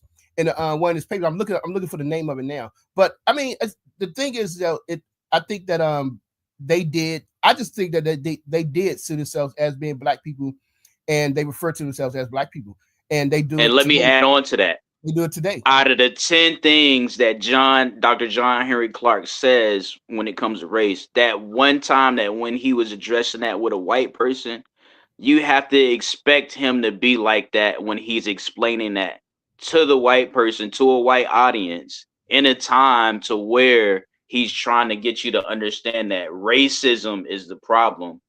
Yeah, there's different people. He admitted that different people exist, but in that lecture or that little interview, he's only talking about the construct of racism and how it affects the climate, the racial climate in America at that time, which continues on to this day. So yeah, that's a poor example for both you and Bobby West or anybody else to use. I just think wait, hold on. I'm just saying it's update. We have to use update information. Y'all always say that. Not you. I'm talking about Bobby. They always say that, and they don't want to use updated information. So let's just talk about it. We'll use a real life example, right? So when we look at Narmer, right? Are you familiar with Narmer? Yeah, yeah. Do you think his moves from southward upward was because those people were a different skin color? Yeah, and in fact, he showed. In fact, the guy he showed it. Obadele, he showed it. He got a book. He wrote a book about it. I'm looking for the paper right now, but he definitely showed it on a stela. He went through it detailed and showed you that the people that he was fighting were phenotypically different than the African people. So that's a different question. They were different phenotypes. They were phenotypically different, but that wasn't the reason. I asked, was that the reason for the because the word they used is unification, right? So was that the reason for the unification because they were a different phenotype? Oh no, I think. Are you saying because my understanding of the Narmer palette is that they wanted that area. Yeah. It was the resources, not because they were a different phenotype or skin color. No, yeah, I agree with that. It's various reasons. Those can both be true at the same time, though. No, it doesn't have to be one or the other. Because at that time, we have to look at how the Nile Valley was set up. They had the Zapats and the Gnomes. Each gnome, they all represented some. Like if you go into the Fayum area, you have the crocodile gnome. Those people in that area worship Sabak, or the crocodile deity. If you go further up, you had the bull gnomes. You had the falcon gnomes. You had different gnomes. What actually did happen was the Narmer Confederacy was consisted of Nekin, Edfu, the southern. I think Taseti they actually conquered Taseti first before they went north. But that Nekin Confederacy was a confederacy of like 3 or 4 different Zapats moving upwards, conquering all the other ones. It had nothing to do with their skin color. So this Afrocentric black stuff, like, it doesn't apply. And that's what I'm saying. Like you just making arbitrary statements. It doesn't apply.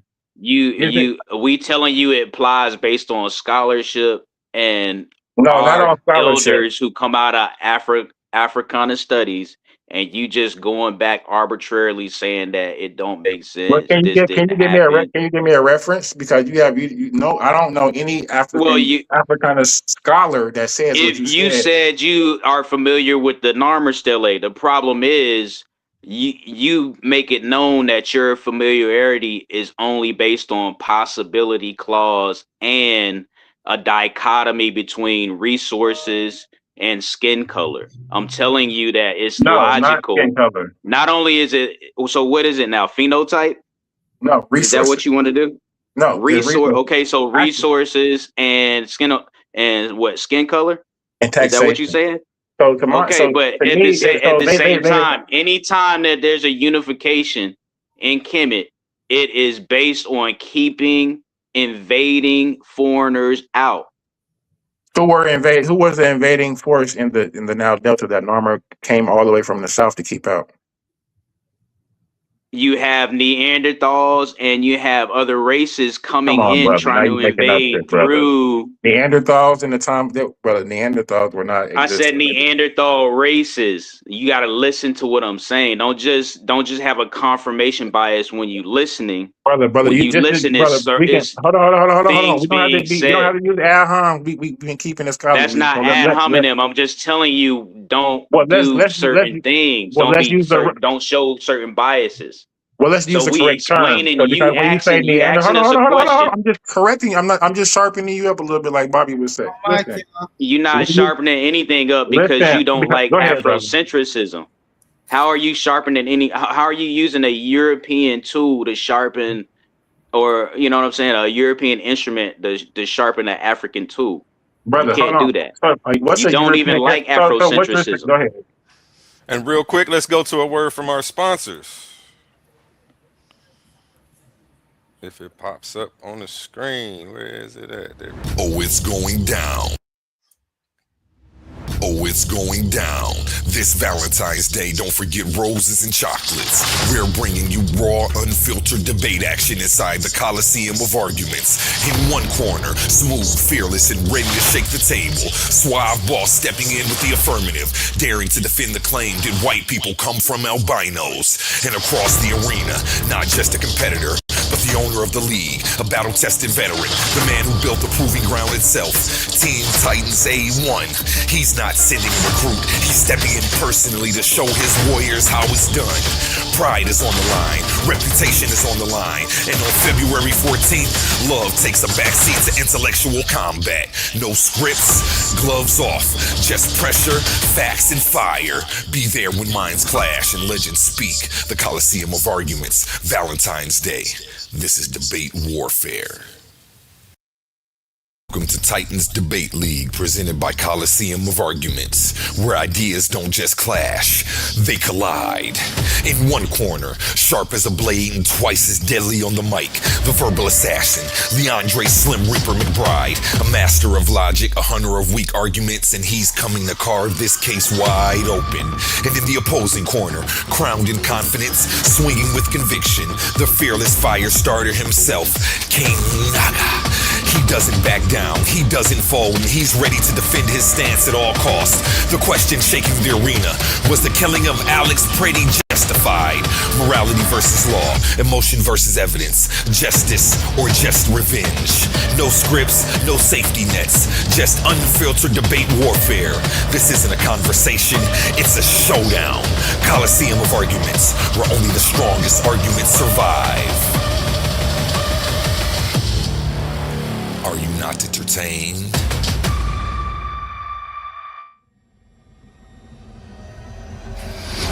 These are not just speakers. These are thinkers, forged in fire. Warriors of words stepping into destiny. Welcome to the Coliseum of Arguments, where logic clashes with conviction and ideas spill like blood in the sand. 16 titans, 16 minds, one path to immortality. They come seeking truth, they fight for redemption, they burn for revenge. Featuring the intellectual elite of the Titans Debate League. Every round a new war, every word a new weapon. Every titan ready to fall or rise in glory. This is not debate, this is combat. Step into the Coliseum of arguments. Only the brave speak here. Are you not entertained?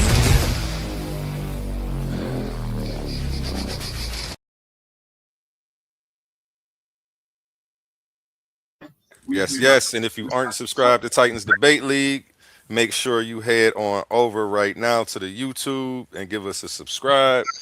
/ at Titans Debate League. We're on at Titans Debate League on all platforms: Instagram, TikTok, YouTube, and we have the Facebook going. So yeah, add us on everything. Back to you, gentlemen.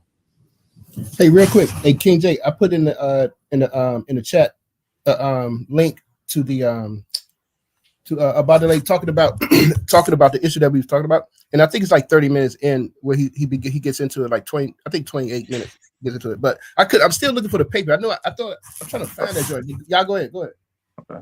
So and this was the question that I asked you yesterday. I was trying to get to it, but we was, in regards to what we actually the definition of science, right? And so to me, our ancestors did not separate science and religion, right? They did not separate the physical. And I asked you this yesterday: did they separate the physical from the metaphysical? And what was your correct?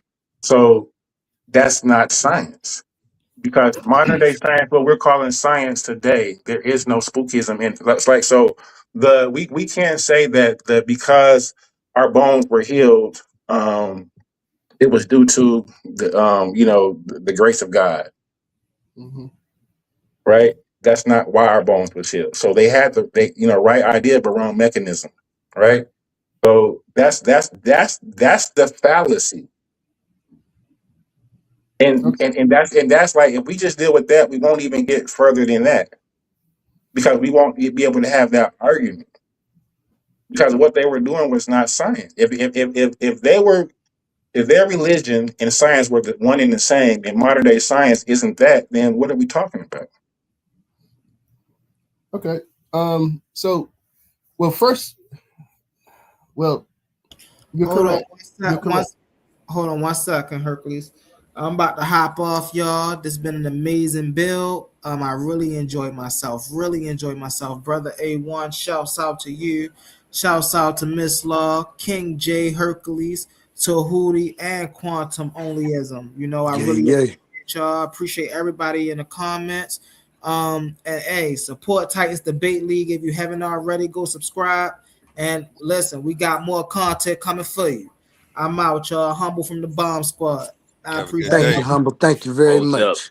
We are about to end this soon. It has been 10 hours and 54 minutes. I'm gonna let y'all go for another couple minutes. Probably try to hit 11 hours, and then hey, Hercules start J, another one up. Go ahead, though, gentlemen. Hercules J, are you making now equivalency between spirituality and religion? An equivalency. Jay, this is for Jay, because he said religion is not scientific, but I thought the whole topic matter was connecting spirituality and science, and not religion and science. Let me say this. Let me reply. Let me say this. Yes. We cannot. You cannot say what they. You cannot say that they had a. No, let me see. We cannot say they wouldn't say they had a science. Because there was no word for it. It was for them to try to understand and to put their methods into what we call science today. It wouldn't equate, because they didn't see you. They couldn't understand how you could separate the spirituality from the mathematics and physics. For them to separate that didn't make sense. Now, to say that. The question that I started with when I was over with Ark is that, is there a difference between Western science and what African science, what we call African science? And that was just a simple Google search where it said that no, they said yes, there's a difference. And then if you ask the question, is African science pseudo? You ask the next question, is African science pseudo? And it said no. African science is not pseudo. Just because pseudo is a Eurocentric bias towards African science. And that's what we are doing. we're putting our definitions, our lists, because we grew up in West, their culture. We putting the definitions and saying that they got to apply their results and how they doing their methods the way we do it, because we said this is science, and if you ain't doing it this way, then you ain't doing science, and that is a bias. So in order to describe what they were doing, since they didn't have a word for it, we could only use the word science to describe it. And it was different, yes, but they came to the same conclusions in a different way. That was my whole point that I was trying to make, is that they came to the same conclusions about the universe and how we live in a different perspective, in a different way. But the mathematics was still the same. The research was still probably the same. So to say that, oh man, they not doing science, we doing science because we up here doing research, and we in a lab, and I think that's a cop out. That's a complete cop out. But I think it is proven today, because there's papers written on it. There are several papers written on it that indigenous African knowledge is science, and it is scientific. Yeah. They had a method. Let me just add real quick. Kaba Kamine's book came out probably maybe less than a decade ago. It's called Spirituality is Science, and it's two words that stick out to let us know, while they didn't have a meta nature word for spirituality, they definitely had a meta word for science.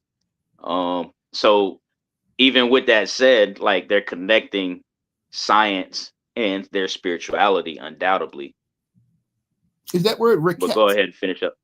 Yeah, I would agree with that, Tahuti. They definitely are connecting, but the thing is, the mechanism is Heka, right? Heka. Nah, the mechanism would be It's magic. Teb Heseb and Saya. Well, It you would be have to Teb check. Heseb and Saya. Yeah, but you have to Heka check. is just the power of word, the power of spoken word. Exactly. And what And happens is it gets confused as magic or something like that, and that's why the that's confusion. exactly. This is a difference in the way we use the word magic than how they were applying the word Heka in that time period. But you need Heka. That's the distinction. So when you're saying, I keep going in my head, when you're saying African science, I always say there is no African science. There is no European science. When Newton discovered what he discovered, it was an accomplishment for mankind. It wasn't. I keep saying it wasn't European gravity.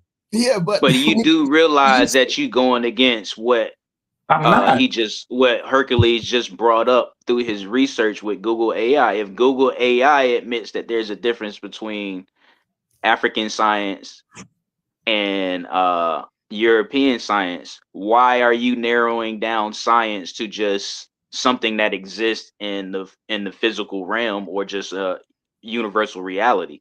The difference between So what I'm actually doing is the theory is called universalism, right? 1 + 1 = 2.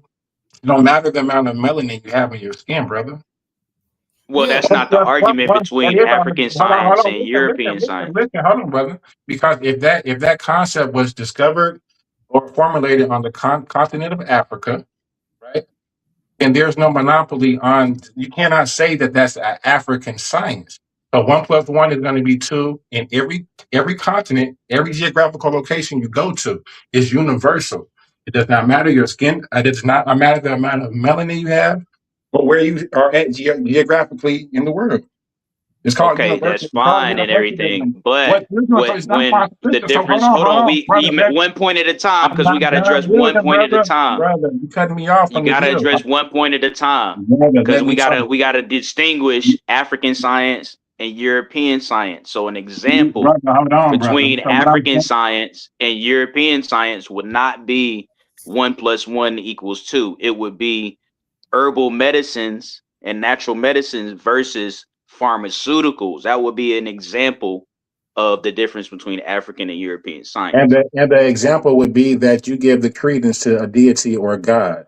That's the difference. Nah, see, you trying to make a false equivalent. That's why I asked you earlier, are you now saying that religion and spirituality is the Because same thing? you just took me off of my whole bill, cutting me off, bro. Just let me finish my thought before we got to get up out of here. So when I'm Just be telling, concise with it, though. hold on, Don't be long-winded. I am being concise, brother, and you just don't cut me off.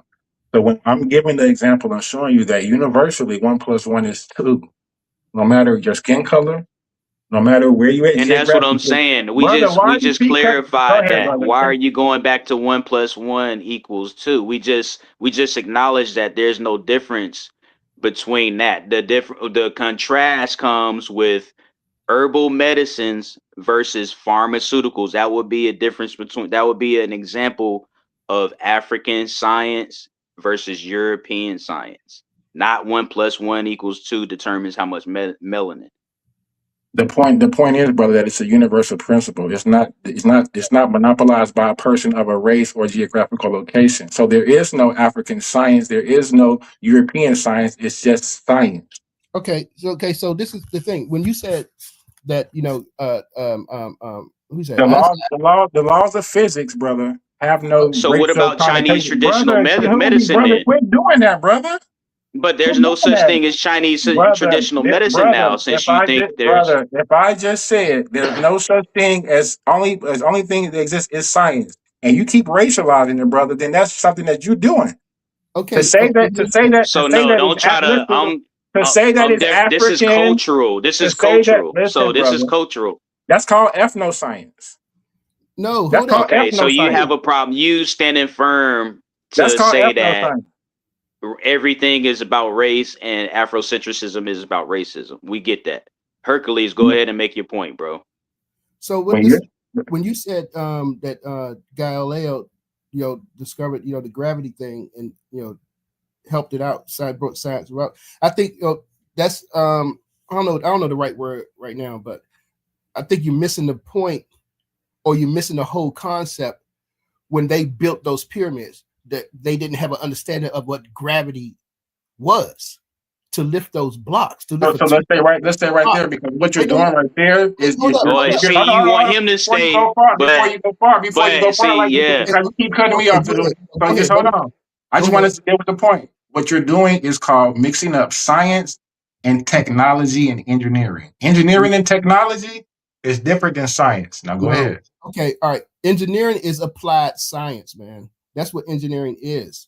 So before you apply it, you study. You use math, but when you're starting to say that the success of this pyramid is to transfer the chakras from the Duat, then now nobody's saying that. See, the problem is you want to confine our definitions and our representation to what you want it to your advantage. We telling you that the difference between an example between African science and European science would not be 1 + 1. Engineering, brother. That's not science. Okay, but the first technological people were African. The first technological people were African, and that's the difference. That's one example of the difference. No, you frame that in an Afrocentric way. The correct. See what I mean? You have such a problem with Afrocentrism that you have to just push back on everything. Brother, you're making even if we try black. to take the time to explain things, and you just say, "Oh, it's Afrocentric." I'm gonna push back. Everything black, brother. So listen. Okay. They had technology and engineering for sure. No, if we deal with the differences between. Yeah. Okay. Let me ask you this question. He said the pyramids are for the transferring of your soul. Yeah, my style. For whose soul? Anybody's soul came to the pyramid, the pharaoh? Well, no, because only the pyramids are built for the Nasut. So that's why we have the pyramid texts and things like that. So the pyramids are for the transferring of the Nasut soul? Into the Duat. I could agree to that. I can see that. That's the purpose. They started. That's the entire purpose. Yeah. But let me ask you this. So when we say that there's a difference, we're talking about holistic versus reductionism. For sure.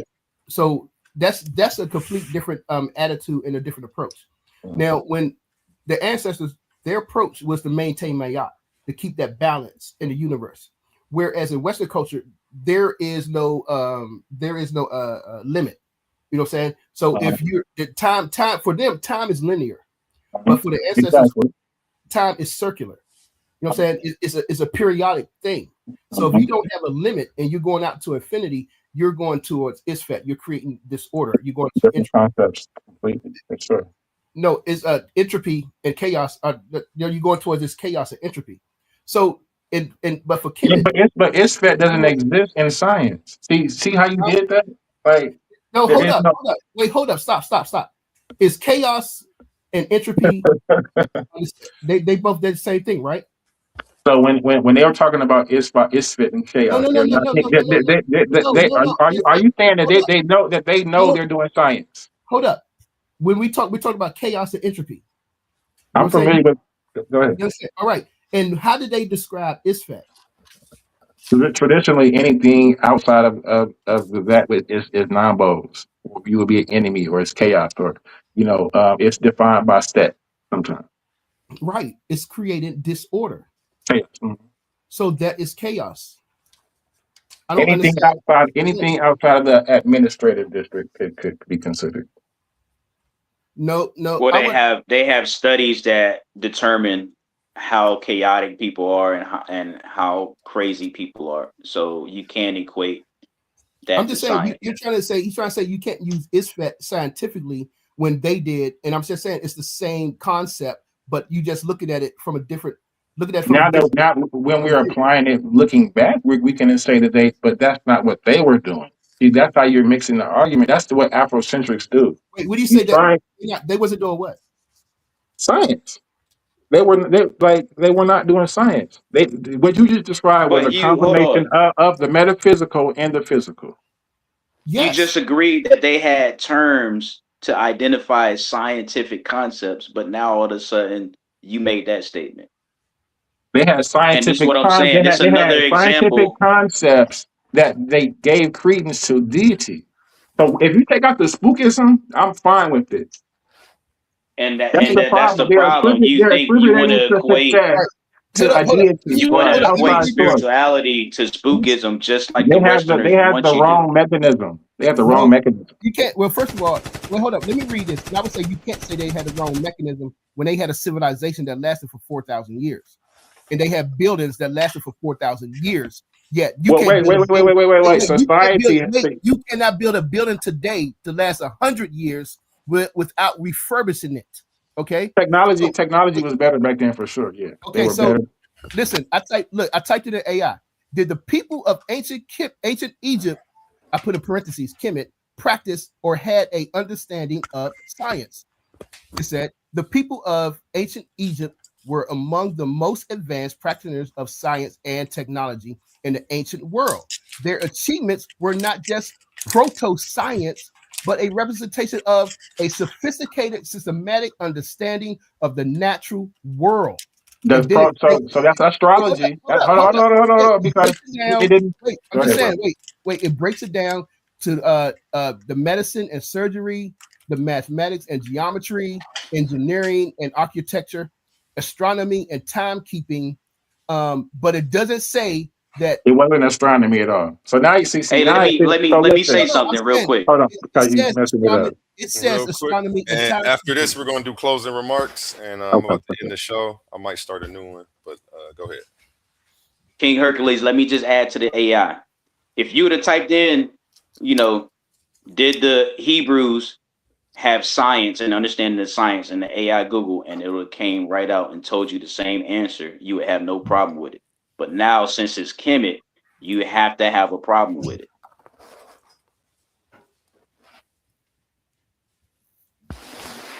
Is that your closing? Go ahead, Hercules. Go ahead, Hercules.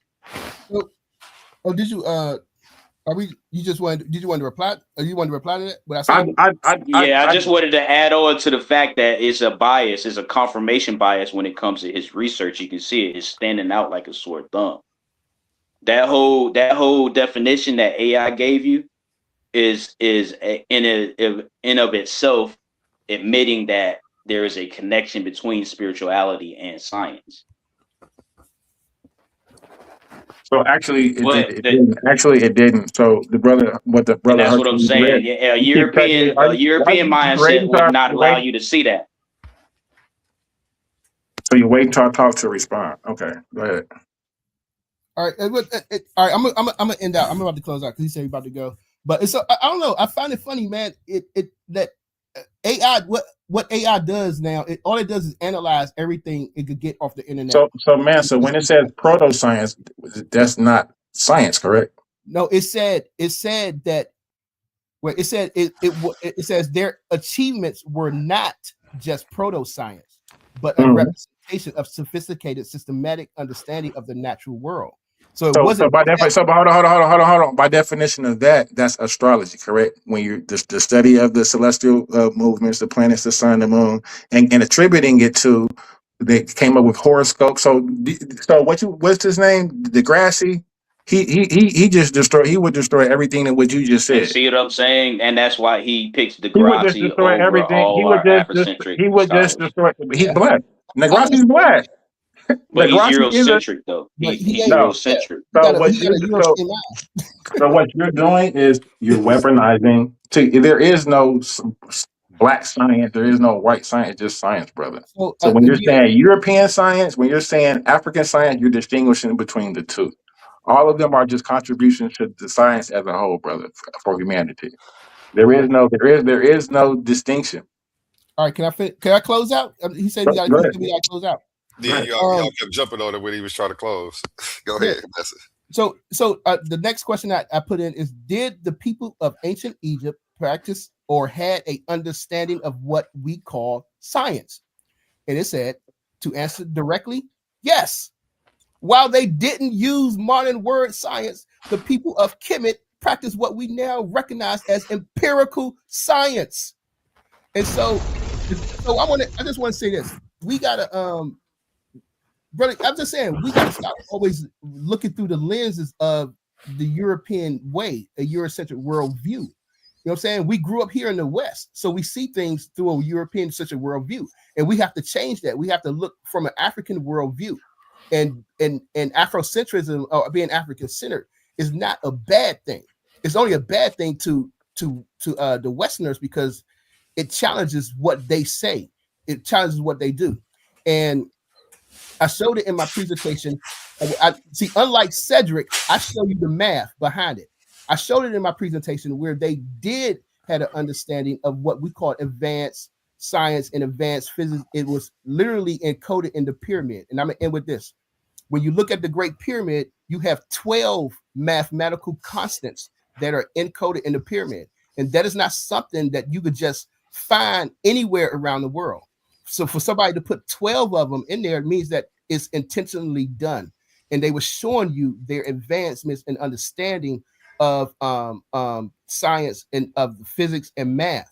Where Cedric will try to say you could just find those constants anywhere around the world. No, that's not. You can't do that. It has to be intentionally put in there so it could equal these equations. It could equal the Euler's equation. You know what I'm saying? It's going to equal the Planck's constant. So I think we have to take a deeper look at it, because for me, I started this journey because I listened to I was listening to Amos Wilson.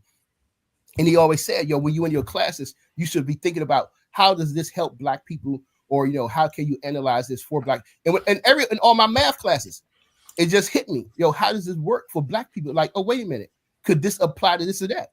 So, looking at it from a mathematical perspective, you can see it. But if you ain't never take topology or category theory, you're not going to be able to see it, and you're not going to understand it. So I just trying to break it down simply for people to understand, and hopefully just trying to add to the knowledge. And but for the most part, it just seemed like people are not understanding what I'm saying. So I'm trying to find a better way to explain myself. So Cedric Ortega says pure confirmation bias. Hopefully we can get him on here one of these days. Yeah. Real quick, how we can't value STEM and say there's a need for STEM in the Black race, and then we going back behind, taking 2 steps back and saying the ancient Egyptians wasn't Black, they didn't have an understanding of science, they didn't do this, they have no connection to West Africans. Like that's a total 1 step back and 2 steps forward type thing. We can't be doing that. Hey, closing remarks, King J. For sure. Peace, A1. Appreciate you having me on. Definitely can't say too much because I do got a debate on this topic, but I would just say I would stick to the principles that math, laws of physics, and things of those things are universal principles, and there is no monopoly of those things by any particular race. When we look at achievements in science and physics by Einstein and Newton, those were not achievements and accomplishments of European science, but it was just science as a whole. Science doesn't, no matter what, one plus, I say it again, 1+1 is 2, no matter what the amount of melanin you have in your skin tone. So I'll end with that. Peace. Have a good day, y'all. What's up?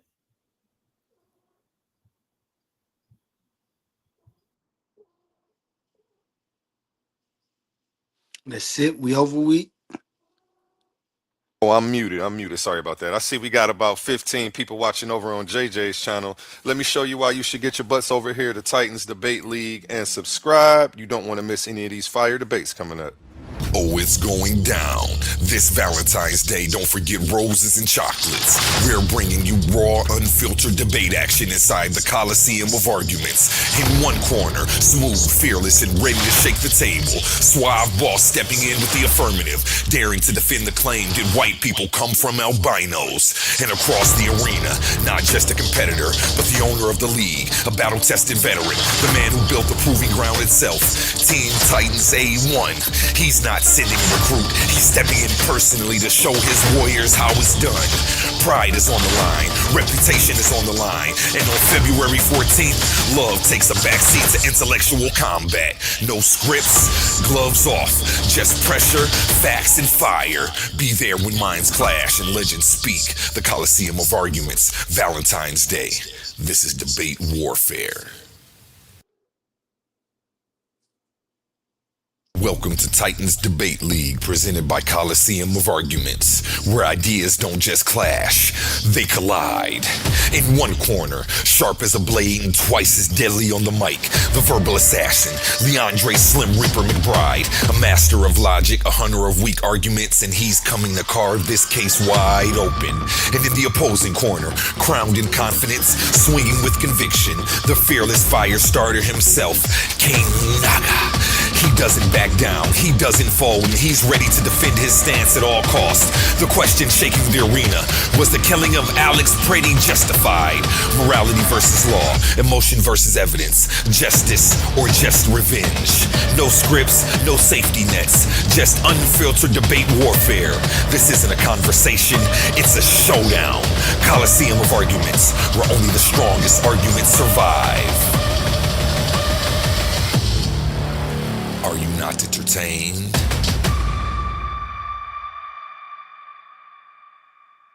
You can only catch these debates here on Coliseum of Arguments at Titans Debate League.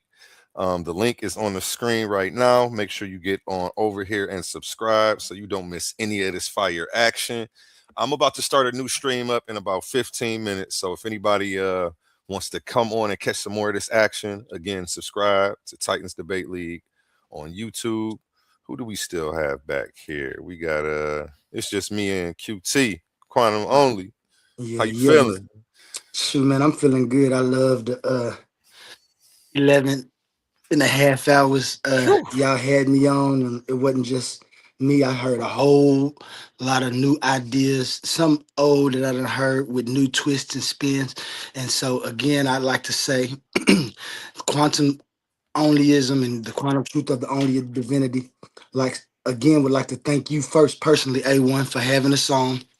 I'd like to thank everybody who came up to the debate league in the alley and tried to hold me down and help me sharpen my philosophy a little bit to get it going. I'm looking forward to my upcoming debate as well as the debates of the other participants within the league. I want to tell everybody to tighten up, get on over here and get your subscribe in. Coliseum for Debate League is official. They do take you through the ringer. If you can stand up, they have more for you, so you might still get knocked down. But I appreciate again, I really appreciate the intellectual time that I was able to spend on here because I don't get to talk to people a lot, especially with this philosophy, because I be talking over people's heads, and this is a place where I can get ideas out. So again, thanks a lot to Titans and the Coliseum. We appreciate you, man, and welcome. You made it. You held your own. You know, Titans stand up. Yeah. The Titans definitely came through and challenged you, and you held it down. We're going to get you locked in with the face-off scheduling today. So be looking forward to seeing Quantum Truth getting in the ring here on Titans Debate League. And welcome. Give him a round of applause. Everybody have a wonderful rest of your day. Thanks a lot. I'm gonna be when you start up again, I'm coming over there. Bet. And I'm going to end with a song by Connie Sun. I usually check him out on Spotify, but you can go ahead and check him out on all platforms. Go on over to his Facebook and tell him A1 sent you. This song is called Same Heart. And again, his name is Connie Sun, CONNIESUN, and you can check him out on all platforms. Y'all have, what? Almost forgot my motto. Hold up. And remember my motto: treat your smile like your money and never let them steal it. Have a beautiful day, everybody. Peace.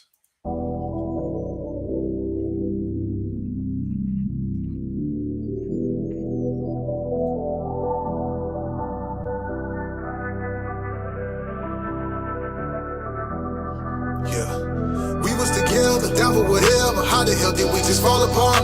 You was my brother, know that I love you. I would've gave you my own heart, and I would've never holding it level. Think about letting that thing spark, knowing that we got the same heart. It's crazy we ain't got the same heart, and they the one taking the aim for it, and I'm the one taking the blame for it. They ain't got no shame in the game for it, till I come back around with that pain for it. You gon' pay for the time you was hating, you gon' pay for the time you was dirty macking, you gon' pay for the time that you hit on women, you pay for the time that you flipped on family. Karma gon' come your way, young nigga. It can be any day, young nigga. The way that you played your hand, I forgive you, but back in that sandbox, can't forget you. Killing my mentor, tell your little brother the issue. How did we go to them pistols? Know I'm official, know that I try to uplift you. Kinda knowing that I miss her. We was together, down for whatever. How the hell did we just fall apart?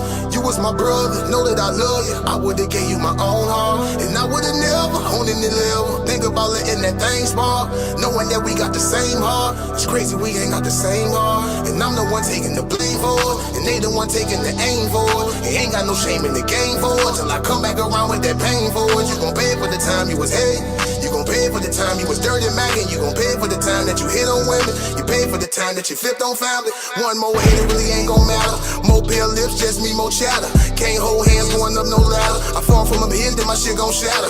I'm putting on for my whole family, but we on a different road, family.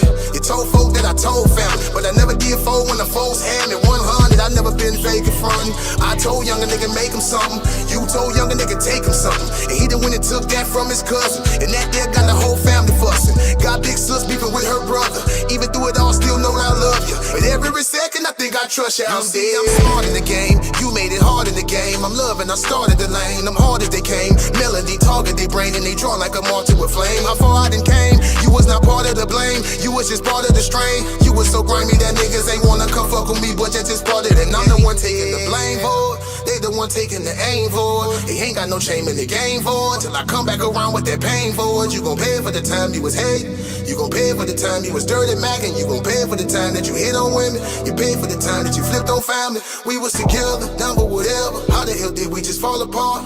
You was my brother, know that I love you. I would've gave you my own heart, and I would've never owned any level. Think about letting that thing spark, knowing that we got the same heart. It's crazy we ain't got the same heart.